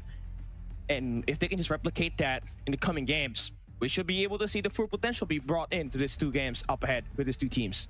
Oh yeah, truly, man. But you know, Godlike, they're ravages in Search and Destroy. They've Chat, had by a the pretty way, you guys are watching impactful run in best SND fucking on the teams last in year's this- World Champs. So, I mean, These are the best I teams still have in my eyes on multiplayer. them, but at the Like- same time, we are talking about X-Rock here. Way, That like- is, you know, if they're strong in Hardpoint, best believe it or These are not, just their the Search best and teams that Destroy exist can in be the world. absolutely the same thing mean, as yeah, well. different Even could be regions, but, better. like, We don't exactly know. It's these just are all going to come the- down to the these are the compatibilities top- between squads after squads. There's not top really a fair teams share facing- calibration that we can talk about. That's crazy, dude. X-Rock only has been able to go up against Wolves before this. It's basically so the NFL. let's just come and find out. There This is is the still, NFL you know, of some NBA. glimmer of hope here for the set of Godlike, but they need to double it down to Search and Destroy and It's nice to transition see to control right Tectonic, afterwards. though. I mean, you can really understand the struggle here an for a OG, squad like Godlike, content creator. looking into the roster that they had entering this matchup, right? They don't have Neutrino, They didn't who we know win, is one of the but they best won one out AR of the last year. It was 3, one of the top players, top 1 in KD, all throughout the Cotton World Championship 2024. He was flying, I believe it was a 1.46 KD right there. And with him out, it almost looks like they are a completely new team. There's definitely no... I know this team scrims a lot every day, heading into the tournament time, but nothing beats the chemistry that you have with Neutrino. And I don't know why he's not playing here for Godlike, but one thing for sure, it does kind of look like Godlike just got outbeaten through experience on the roster. The team chemistry definitely a little bit better for X-Truck here this time. I gotta agree with you on that note. I was eyeing out for Neutrino all across the World Champs last year. He surely was able to pack the punch for the squad. Moving over now to the statistics in line here, it's going to be 169 to 141. It's not too far apart in regards to the killing department, Cali, but it still played a pretty big impact. Now you take a look at the individual stat line here. Obviously, you have to eye out for Rusi, dropping 46 kills, 27 deaths, and 8 assists with a 1.70 KD Wow. and 1.32 rating. I mean, crazy shots there for Rushi. Or no, though. He's got 42 and 23 as well with a 1.83. I feel like it is the X-Truck we know. It's just the way that they get things done. But for Godlike, it's definitely uncharacteristic for them. And you do have to understand that they had to have some struggles entering this matchup right here. So X-Truck able to capitalize on that.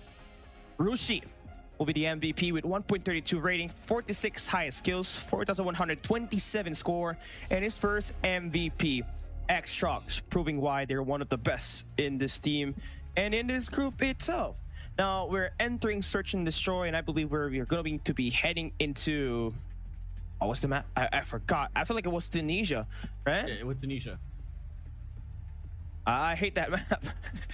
I've had too much of it today. Well, you I guys are don't new, think hit the follow you're button. gonna be the only one that's gonna be hating this map. You force X-Rock in a map of Tunisia, and the rest assured, I mean, it's just CDM and Tunisia all over again. Yeah. So, Godlike with this roster getting experimented on, I'm not so exactly certain how to feel about this, but it's not looking too promising for me. But I've seen this squad do wonders, and if ever they want to prove that statement, has to be now want to win off the series. X-Rock already won their series beforehand. It's now going to be Godlike's turn here to be that trial here for a set of X-Rock. Here we go. Tunisia. Search and Destroy. Not going to be starting, not just yet, because S&D, baby. you guys, S&D. you know, Yeah, we wanna just keep you on ensuring your that you guys toes. are aware that, you know, We want to keep you on your toes. I like Callie's. Callie's a good Cali broadcaster. the Rizzlord. I'm not rizzing, man. I'm just giving you guys away. We all know that Tunisia is a map that X-Truck lost up against Wolves, so maybe that's the logic behind the map being open on this best of 3. I mean, you do get to ban 2 maps on Hardpoint and S&D, but there's definitely intentions here. If you're Godlike, you try to open Tunisia, which is going to be your best case, but you gotta replicate what Fang Nian as well as King did on the Search and Destroy, where they combined for 27 kills in total. 13 for King, 14 for Fang Nian. So can a beast do that? Can learn, have what it takes, right? So there's definitely going to be great dynamics that you're gonna have to see here as we enter this matchup. So I like what I see, man. All right. I mean, for sure. Oh in my regards to, God, like, the running through Woody, for Search and Destroy once again, Cali. Can we see the type of aggression that we were so used to seeing here for the side of X-Rock? I mean, for the side of Godlike, they do like to play off those defaults and hold those formations down. And one thing that I really like about them is that they can really set those crossfires up pretty nicely. So it might just be counteracting in regards to like how the nature works for these two squads.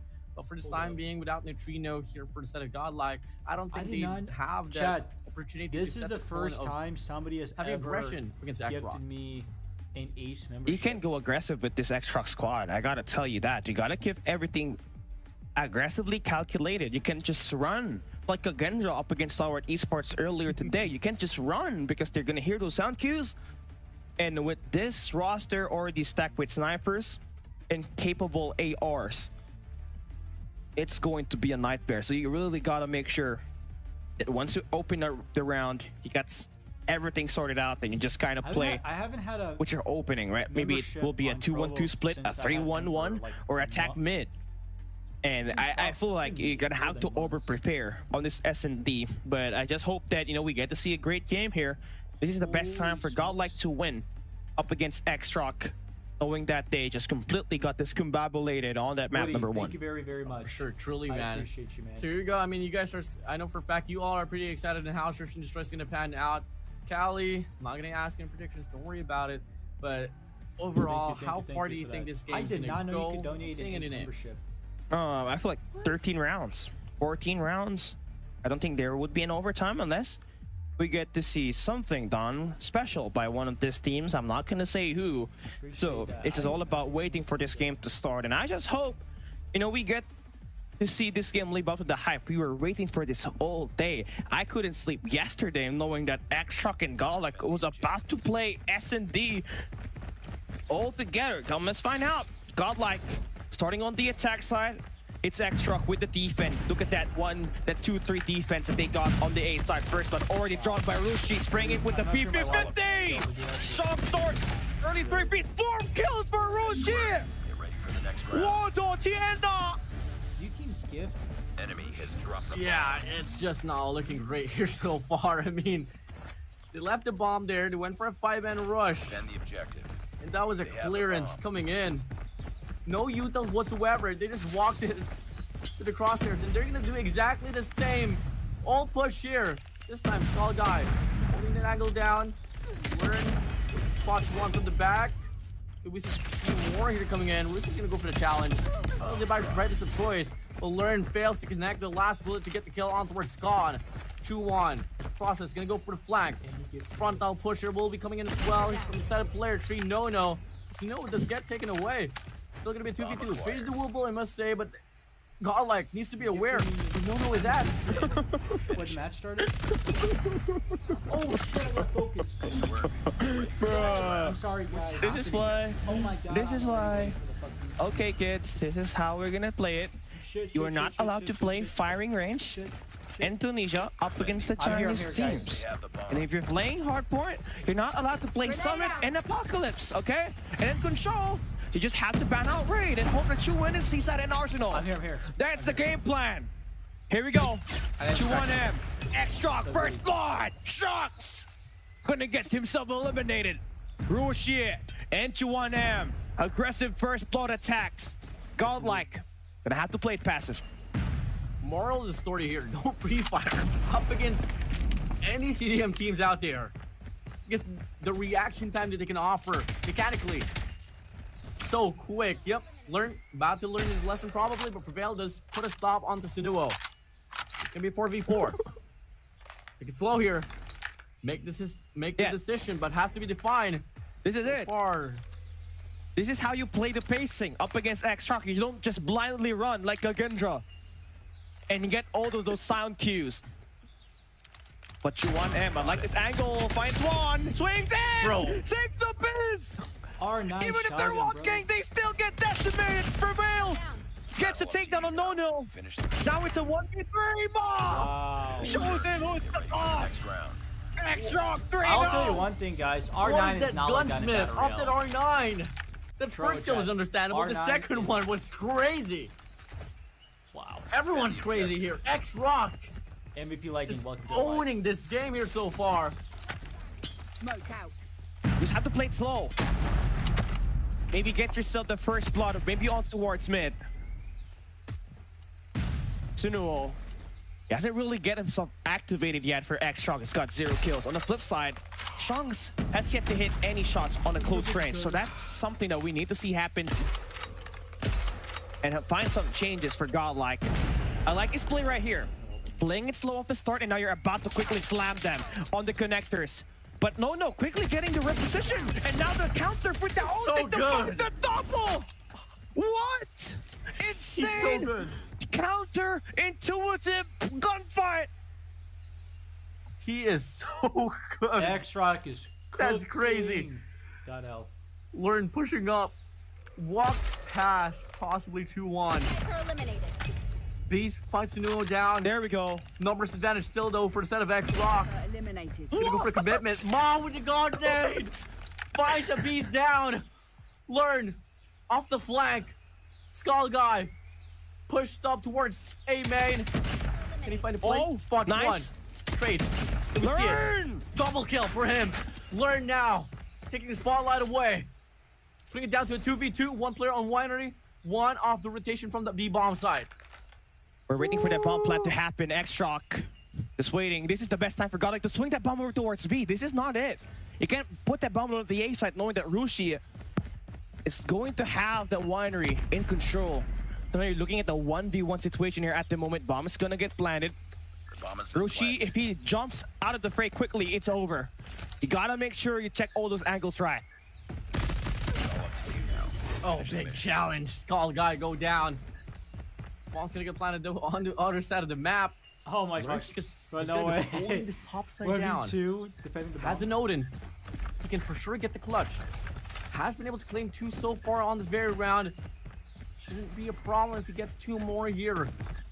All the fans of Godlike, hold on to your horses. Can he find a clutch? That's the bomb. Top side, planted for open. Time is ticking by. X-Rock runs out, straight out comes in. Wow. Finally, Godlike claims their first round, all because of Learn. You gotta have to give it to Learn. He won 4 gunfights on that last round. So we're not seeing a 9-0 here. Destroy the objective. That's what you need, especially for your IGL. Wow. Extreme map awareness from him. Played the time, bought the time, win that gunfight. Now we're switching it up. Once again, they're attacking the A side. Damn. Smoke's covered up pretty nicely. They're starting to slowly get in the pacing of what X-Truck wants to play here. So, it's all about converting now. Take your time. Find that perfect execution. Drop the smoke.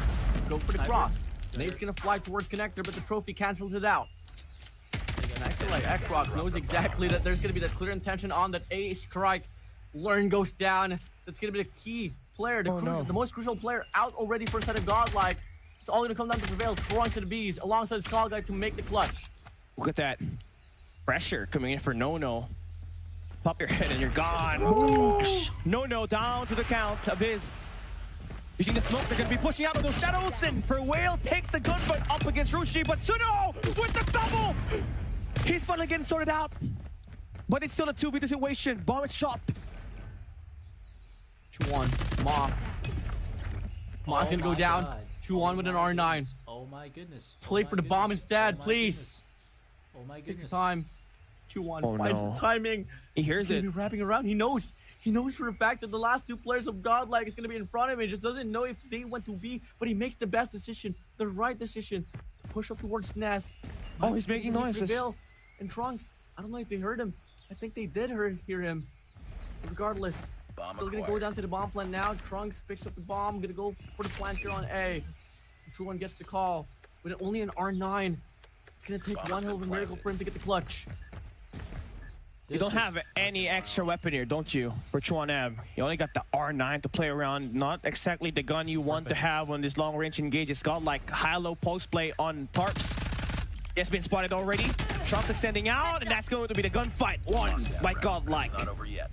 And you see the decision there, honestly, for Godlike, when they had the A side opening, they did not immediately plant that bomb. You saw them overextend towards boxes, and they were able to invade the connectors. And Godlike was able to piece out one player, made it a 1v2, get the A bomb plant, and just win that. Oh, big challenge for a Beast. Big shot, big kill. Ma, X-Rock, eager to get the trade. Player 5 Sunuo is going to be coming from the bottom side. Checks out spots Prevail. Come again. You just have to anticipate and expect that every corner, every angle there is, there's going to be one player from instead of X-Rock that will be holding it down.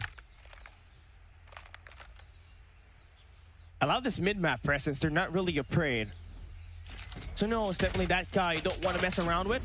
No, he's making his presence known. Just sliding in, sliding to the DM. Hello. Let me raise you up a bit. Thought like taking their time. They're gonna back away. I mean, where do you want to take this if you're Godlike, Warden? Anywhere.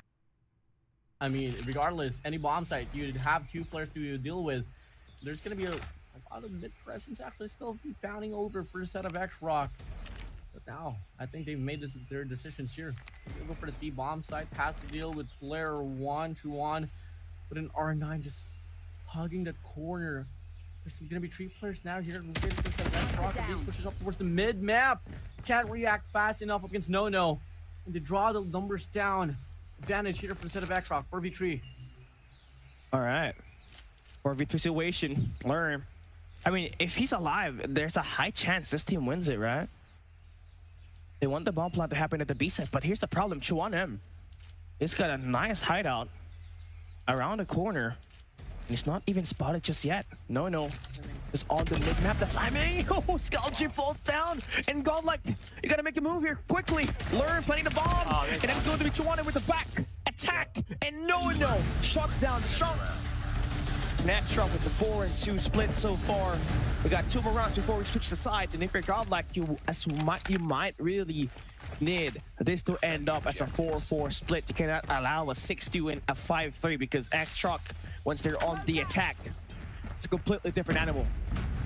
It sort out the whole narrative of Godlike losing to Wolvon the last year's world champs. It's really China that is the bane here for the set of Godlike. Come again. Still going to be 5 more rounds here for X-Rock to claim to take this game away. A lot more chances here for Godlike, but they need to double it down. They can't afford to lose more here as X-Rock is feeding off from the momentum. 4 and 2 split, a minute 27 seconds left here. Tunnel, loving this flank right here. Spot Skull guy. He's gonna take his time, finds a better angle. Hello! I'm gonna take him down. Here comes the onslaught for Godlike. They are desperate to trade numbers. The 3v4 situation that they got. Bomb is dropped and Ma. All it takes is one jump to get that guy's info. Prevail cannot play anything more than that angle. Duck your head, Prevail. Duck your head. Not unless you want your head splattered on the wooden floor of Winery. He only has an R9 as well. Not really the best weapon. 4v3 again. Point attack here from the set of a bees, but True One shuts it down. And since cool Prevail has an R9, he can't really get the trade from afar regardless. All he's gonna come down to Trunks to try to make the play, but unfortunately got caught off guard by the set of No. And it's just gonna be Prevail all alone. Ma gets the kill. 5-2 now. X-Rock building this dramatic lead. Oh man. I mean, where do you even start to piece out X-Rock? I mean, they always have the 2-1-2 split. Defend the objective. On the defense, right? They always have No playing not the balcony, but the connectors. He's always that guy that they're willing to send out just in case an aggression on that mid-map does happen through. But here we go. X-Rock Urushi finds the first kill off the God Learn. Skull guy finds the first blood traded. They gotta pick up that bomb. The A side has been pretty wide open, but look at this nades that's being thrown out. They gotta watch out for it. Throw those strobe systems and those smokes. We need to plant that bomb. We need to defend up against X-Rock on this retake. Lovely setup here for the set of Godlike, but look at the players of X-Rock. All 4 of them are gonna try to wrap around. Oh, God. Like, oh my, Player like, tree, like ants, Trunks. like ants, they're swarming. Player Tree Trunks. I don't know if you can go on a sprint. This could go terribly well or terribly good. But so far, it's just gonna be a trade. Not too bad, not too shabby. 20 seconds left on the clock. X-Rock, they need to move in quick. And I love this angle here for Skull guy. He should be able to spot down those players on the winery, but Nona still wins that gunfight. 12 seconds left. Chuan makes the opening on the shadows. Farewell, last guy standing is on the angle, but Ma completes the kill. And they have enough time to defuse that bomb. And look at that 6-2 split right there for X-Rock on this Tunisia S&D. X-Rock's. Well, there's a reason why you have to ban out Tunisia as well as firing range against these Chinese teams. They're incredibly quick-witted with it. Only CDM teams can 3 CDM teams in this map, bro. One thing for sure, Nade connects. Sanoa finds Trunks out, forcing an early 4v5. And that's going to be scrambling the rest of the squad of Godlike to just play around B. Finally, B's decide to disengage towards its side, having more mid coverage here towards Connector perhaps, while in the process, X-Rock, they're still holding down each and every lane, just waiting for the aggression to come in, and it might soon enough happen here on this B lane. But in 22 seconds left here, and you really have to watch how X-Rock plays the attack side here. Godlike, a bit of a strong B posture that they got. And this is the slowest attack that we've seen in this Tunisia's by far.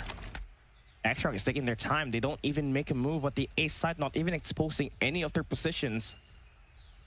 But you have to take care of yourself if you're no number 1 in yellow and learn. He's got a great angle on the other side of the flank on the red, but he still gets read on by No. It's a 5v4 now. It's a 5v3. No takes down learn. Trunks falls down, and now the attack at the B side will have to be held down by Skull Guy at the B's. It's over, bro. Oh, precise shots coming in. Skull Guy all alone in 1v5. He hopes for a miracle. He tries to go for another spray off from No. It doesn't connect to the rest. Now it's going to be X-Rock here, only a round away from match point. Godlike stale on 2 rounds here, Cali. Bruh. I'm just so lost for words here. I mean, it's not the strat, it's the gunfight that's just heavily accurate here. Especially for the snipers and for No, who's got 13 kills. Ma with the nade takes down Trunks. I like this attack for Abyss. That should confirm 1 kill at least. But it doesn't hit. Suno is just down to half HP and he's still back up and running. Abyss finally connects. Takes down Sunuo. Equalizes a number. 4v4. All equal. Moth to go for the shot down. Calls one player's gonna be hit marker. Connection off at Odin as well. Truwan's now gonna be on the trail. Looking for a bees. He disengaged. Now they try to get more coverage here on this A bomb side alongside B. So A and B is covered. Put it down now. Bomb's gonna get planted. The bomb has been planted. It's gonna be a 3v2 situation here, Cali. Look at the timing. Look at the timing. Oh my! Ma, Truwan shuts the players down. Match point already for a set of X-Rock. Yep. I am just lost for words. Destroy the objective. And this is just as clinical as it can get in this Tunisia, man. And Godlike, I mean, they're doing well, holding their own. But the trades is a lot tighter. Permission is just on a different level here. X-Rock just camping on the God Gardens. And Chuanem still wins it along with No. Stunts. Left connect everybody. Ma spots the feet, gives him a stand kill lag. Is down for the count. 4v2. Oh, learn. Nice shot. Haircut there for Chuanem. It's a 3v2. We see more here from the set of Godlike. Or is this the end? X-Rock, they're just scorching through the map, looking for the last 2 kills. They want to end it badly. Bomb's gonna get dropped. Front. Anticipating that the players of Godlike is gonna be there. We got the bomb. X-Rock, Brucey does go for the pickup. A lot of mid presence will be shown over here. We'll see. Coming in now. Once again, it's gonna be a 3v2. I'm sweating just by watching these quite guys. a lot. And it's gonna be X-Rock now gonna go for commitment here on this B-bomb side. Frag out. Here we go. It's really tough to have a numbers disadvantage here, but you gotta deal with what you can have, right? I mean, you can still have learn, play the distraction on top yellow while you send out Godlike Skull G to go and wrap around the back of the map and maybe take down Ma, who's holding down the entrance at red. But 38 seconds is left here. Just gonna try to barge your head into this all the way to the top yellow. And you're gonna have to watch out for No. He is going to be that main player that has got what it takes to dominate, along with Rushi with 10 kills. Skull Guy has now pulled the trigger. Now Godlike is gonna expose their location. X-Rock knows where they do want to take this hold. It's Ma. You're gonna have the sniper. Just make the lookout here. Support is in. No. About to swing through. Fights one. Rushi gets the 2nd kill, and that is it. X-Rock 2-0 with a 9-2 scoreline on this search and destroy. Nobody has managed to defeat a Chinese team so far in S&D. And that speaks to the caliber of level. That speaks to the caliber of competitiveness that they have in Search and Destroy in the region. And there's a reason why they're the best. They played 3 Search and Destroys on the best of 5. Map 1, Map 3, Map 5. And all have to be played in 9 rounds of action. So that's going to be the case right there. More reps for them. Obviously, more angles. There's a lot of variability that they're able to memorize compared to the usual 7-round win limit that we have in the current World Championship format. It was just sheer dominance, man. I mean, this is an alarm call as well for every team that is on the world stage that could possibly go up against X-Rock. we got the Swiss states locked in, and there's a lot of teams that is bound to go up against this very squad here, Cali. So I'm pretty excited on what's more to come, not just for stage here, for group stage and all across the run here for CDSI. Come on, man. I mean, a lot of actions packed here for tonight, and it's only the first day. It can't get better than this. Yeah, absolutely. And here's the thing, right? This is something that everybody, not just the Eastern team, but the West, have to take into consideration. They gotta watch out for these Chinese teams. The top three, that's Wolves, Q9, and X-Rock. You know, at any day, if they want to win the World Championship, they're gonna win it. And looking at it this way, the 2023 World Championship has been won by Wolves. The Mobile Masters 2024 has been won by Q9. Now, who's that final team that hasn't won any championship yet at the world stage? X-Rock, baby. That's X-Rock right there. You already know that they're hungry to get themselves validated and get the trifecta. Obviously, that's a trifecta for the Chinese region, but also for X-Rock. They have won 6 major tournaments so far this year, right? Including the banner that they won up against, you know, the team that they made at the grand finals back when they were representing the OIG. So they have a high chance actually to just go in for a grand slam this year, but it's too early to say. This is just day one of the competition. And much like what we saw from Team Vitality earlier, they lost to SPG, losing Hardpoint and the SNB. But maybe this time for Godlike, maybe they're the better control team, right? X-Truck will look to try to take them on in Seaside. So I hope that we got what it takes for them to have a great game in there. Definitely, and man. But yeah, I mean, so far, it's just all gonna come down to the reset. Now, there's like this thing that I always have in mind for CDSI, especially for the teams that qualified for Stage 5 here, Cali, is that do you want to go full out and let your place be out there in the open, or are you just gonna do enough just to take the win? Obviously, some teams out here are playing this one here passionately to ensure that they get the bag here for CDSI, and most likely there should be a revamp that could happen as well for the set of X-Rock, especially in regards to their place once we move over to Stage 5. But that's just looking too much in the future. You know, for now, they gotta get through CDSI, they gotta get through every other teams out here on the group stage. But clearly, with the tone that they're playing right now, there's a lot of promising factors that they can offer into competition for Call of Duty Mobile. Indeed, definitely, man. And you know, the best part about this for X-Rock, you know, they have a very talented team this year, but they have already are out for the hunt to find their next best player on their academy team.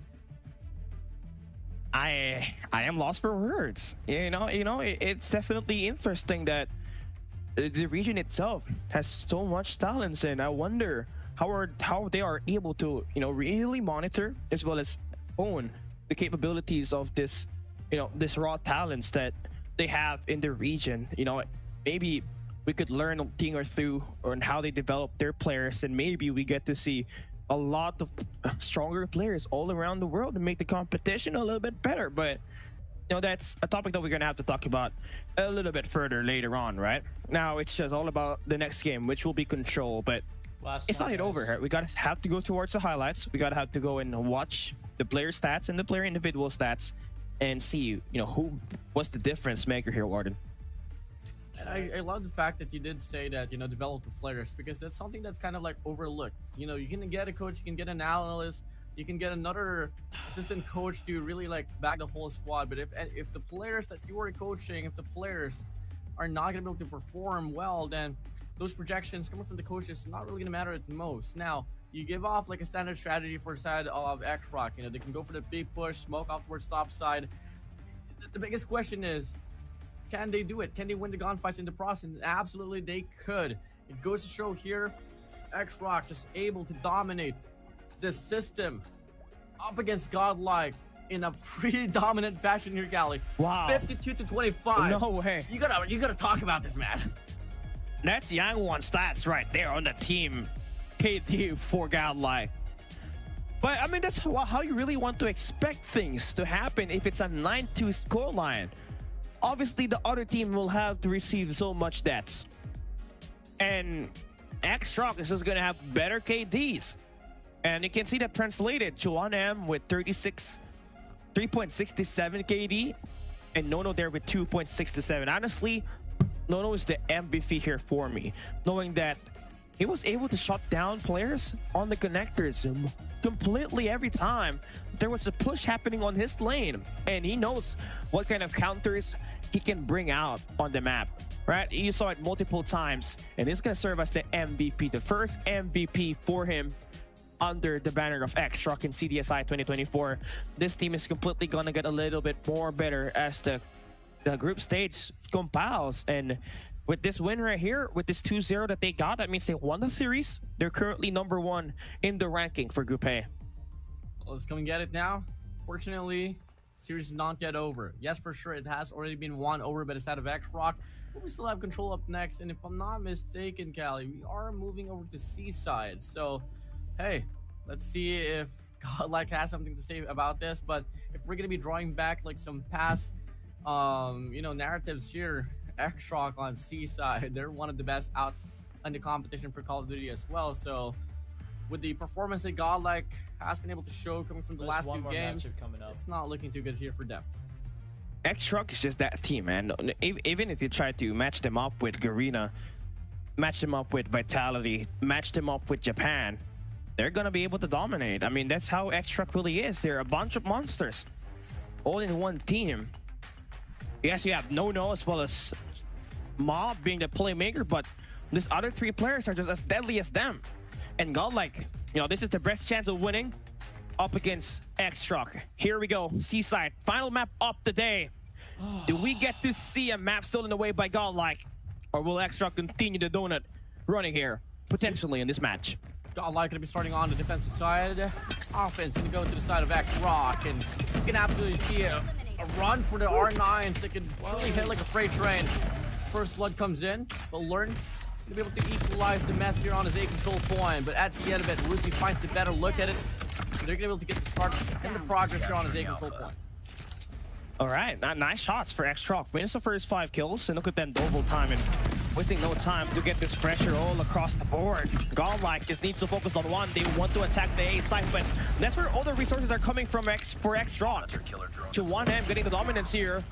And there we go, A site just about to be completely captured for X-Rock, and you can see the transition from the A site to the B site quickly. Luckily for Trunks, he does take the fight up against Ma. That will make it 24-19. Every gunfight's come to a halt, but look at X-Rock, full mid-map presence. 18-24 here. We move over now towards the B control point. A set and dusted. 2 minutes left to be played with here for a set of X-Rock. They're just waiting for the mid-search to come through. Once they get the clearance, they could absolutely go for the pinch as well here from the front. Until then, it's going to be another contestant here instead of the hill. And just able to dominate the scene here on Seaside control. Hey, this is what you want, right? 1M, 5 kills for him.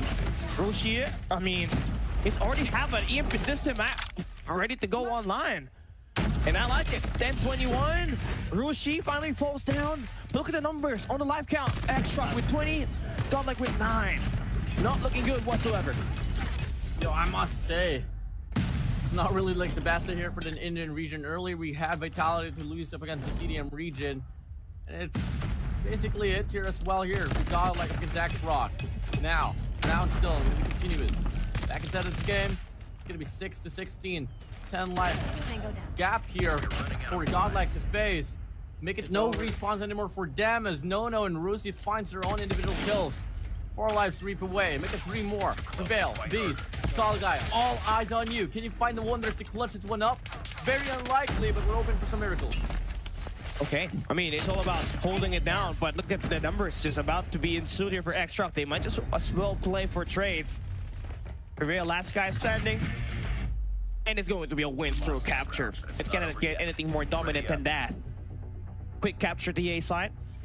Extend out for a little bit. Get flushed down from a couple of players, but still earn your way to that B side using that mid-map presence. Get that capture, and Godlike had no chance to win that. Down for the count, and they had one only player remaining to hold that B side capture. X-Rock boarding in here on his A control point with 3 players locked in. While Godlike has a different story to tell, they want to go for the B control point instead. 3 players looking around the process. It's only going to be No here for set of X-Rock that can deal with the frontside push. 2 players still from set of X-Rock. One with the War Machine that is going to be Rooster leading the push as well. And they look to get the clearance here from this mid-map. All right, man. Prevail. Ooh. Finally, some shots fired for them to escape spawns and do some time. Seems like the B side is where we're gonna see X-Truck just fully let go of the capture and just extend that live and a clock to a minute. And it's just going to be a slow-paced out. If you're Godlike, this is your best chance at actually winning this. Number 3 in blue and trunks has an opportunity to rotate around courtyard and make a pinch play at the A side. And when that happens, there's a high chance you pull away with the win through capture. So this is very winnable for Godlike at the moment. Yeah, you love to see that early capture for a set of Godlike, and now they're transversing here with the War Machine as well on as a control point. Should be able to get the clearance, but the question is, can this sustain the next few waves? No finds one up front. True one as well. R9 distance away, but it doesn't matter. Now they quickly hop inside, back inside of the control point. A Beast gets tagged up off 2-1. There should be a punch later to come up as well here from the set of Mob, but for the time being, instead of the hill, 2-1 is slaying the competition. It's almost got his claw almost available for use. That should be able to stop the next coming wave for Godlike if he does get that extra kill. But they're waiting. That's a full strong A plus 1 player defending tanks from mid-map. What's that angle? I didn't even know that was an angle right there. The more you know. Oh, man, I am learning so much just by watching these Chinese teams play at it. And X-Rock now has the lead. The numbers seems like equally tied up. Godlike, here comes the push. Prevail leading with the claw. Sprays down, spots Mob. There's going to be a player right around. It's going to be Sunul finding one here on the right side. Left lane occupied as well. Godlike now enhancing their break here. They got an Annihilator to play with if they already want to go for the investment. But Learn decides to whip out his Sparrow, and they should be able to zone out this A control point and go for the capture. Woo! Oh, wow! Wow. Clearance comes through. 3 kills right there. 5 more players to take away for the set of Godlike, but they also might just be able to win by the capture. Claw out. 2-1. Can he get the kill? Back and forth battle. Still not over. The clearance comes through. X-Rock sustaining another wave. It's basically 5v5, but +1 on the respawns here for the set of Godlike. Wow. 2-1M. No, they're still able to hold it down. And they have operators. Bro, that might just stop the pushing from Godlike. Skull Guy needs to get the best out of this. Annihilator coming into play. 6v5. 6v5. It's possible for them to win this. And look at the positioning. Number 4 in Abyss is going to get that flank. This is a multi-angle. This is a pitch play. And Skull Guy just only needs to confirm one to make the push confirmed. Sunul, though, finds one. Mao with the kill up against Skull Guy. That shuts down the Annihilator. Now it's a 3v3 situation. Time moving quick. Ma holding this one with Annihilator. Halfway through the duration. Prevail. Look to make the push off the R9. Doesn't check the right corner, but instead Prevail just walked in quite freely. But Juan knows exactly where he is. Gets the hit marker on the first pump, but the second is next. Unbelievable, 2 rounds in a row. That's fucking crazy. I mean, Godlike played that one well. You saw it. They were pretty convincing when holding down the B side. Abyss was really popping off, but honestly, Skull Guy's Annihilator getting shot down early, it was just such a huge blow for them to find an opening at the A side. Now we switch sides once again. X-Truck back at the attack. No. 12 kills. That S&D MVP gonna fall down here for the moment. East side will be stabilized by Godlike, while X-Truck, look at them, just relentlessly pushing that A side. Godlike can't just afford to give this free control point away for a set of X-Rock. They get the time extension, they can win off those gunfights, and just enhance and just try to go for a spawn trap perhaps. And look at this call. No. Learns, gets the raid, spots the double that was lying and longing to go for the spawn trap coming from the set of Godlike. They clear up that A control point, they get the time extension, and we know for a fact, high percentage break on the control points. X-Rock shouldn't have any problems for this round as well. Here we have it, man. 24-26. Loving the mid-map presence. It's a 2-2-1 split that you got on the defense. Just trying to counter the attack from Courtyard. That's the case here. Number 5 in Suno getting that pinch play maneuver happening. Prevail will fall down. It's going to go back at spawns. And you're slowly gaining grounds here if you're X-Rock. But Godlike, I mean, you're just going to have to stick with what you have at the moment. Waste that clock down. You have a great defense to the B side. Just need to find someone on the mid-map to take down, and that's going to be Abyss. Fighting the shot onto Nono, almost a double. But at least you find those trades, and here comes the push though for X-Rock. What a shot from Rusi. One player on the right corner, actually gonna go for the flank instead. But Trunks gets red on. Prevail, staircase. One kill with an R9. Except the J258 for the range, but won't be able to get anything at all. Time. Only over a minute left here to be played with for the set of X-Rock, but they're slowly but surely getting the kills to start to get some contestment inside of the hill. Capturing Bravo. 16-20 on the live count, and X-Rock there just extending out. They want the win through capture. They're delaying every push that will be coming through from the left side of the map. They're letting Godlike filter it out and attack on the mid-map first. And that second segment will be done. X-Rock can they win it through capture. Here comes Godlike. It's a 4-man stack. Prevail attacking, pushing through, takes down Suno. And they get the clear out on this B side. X-Rock will be back at spawns. Rushi again will able to have the full mid-map presence, but Skull Guy there for the takedown. 11-15, just one segment for X-Rock to finally take this round. Oh, the War Machine's gonna be out. This is gonna be huge. Abyss finds one. Abyss finds two. 2 on Suno gets resetted away. And now it's gonna be X-Rock just falling back for a moment, just waiting for the War Machine to run out of duration. Small guy gets 3 as well. He pushes up, gets 1, pulls back. Perfect plays coming in. Now the lives all equalized. 30 seconds left on the clock. X-Rock, the pressure's on. Chokes this, bro. I swear. 29 seconds left, man. I mean, this is the best time for you to win if you're Godlike. You're denying X-Rock that much-needed capture. And the time is in your favor. Godlike versus the god of goddamn. It's definitely that. No.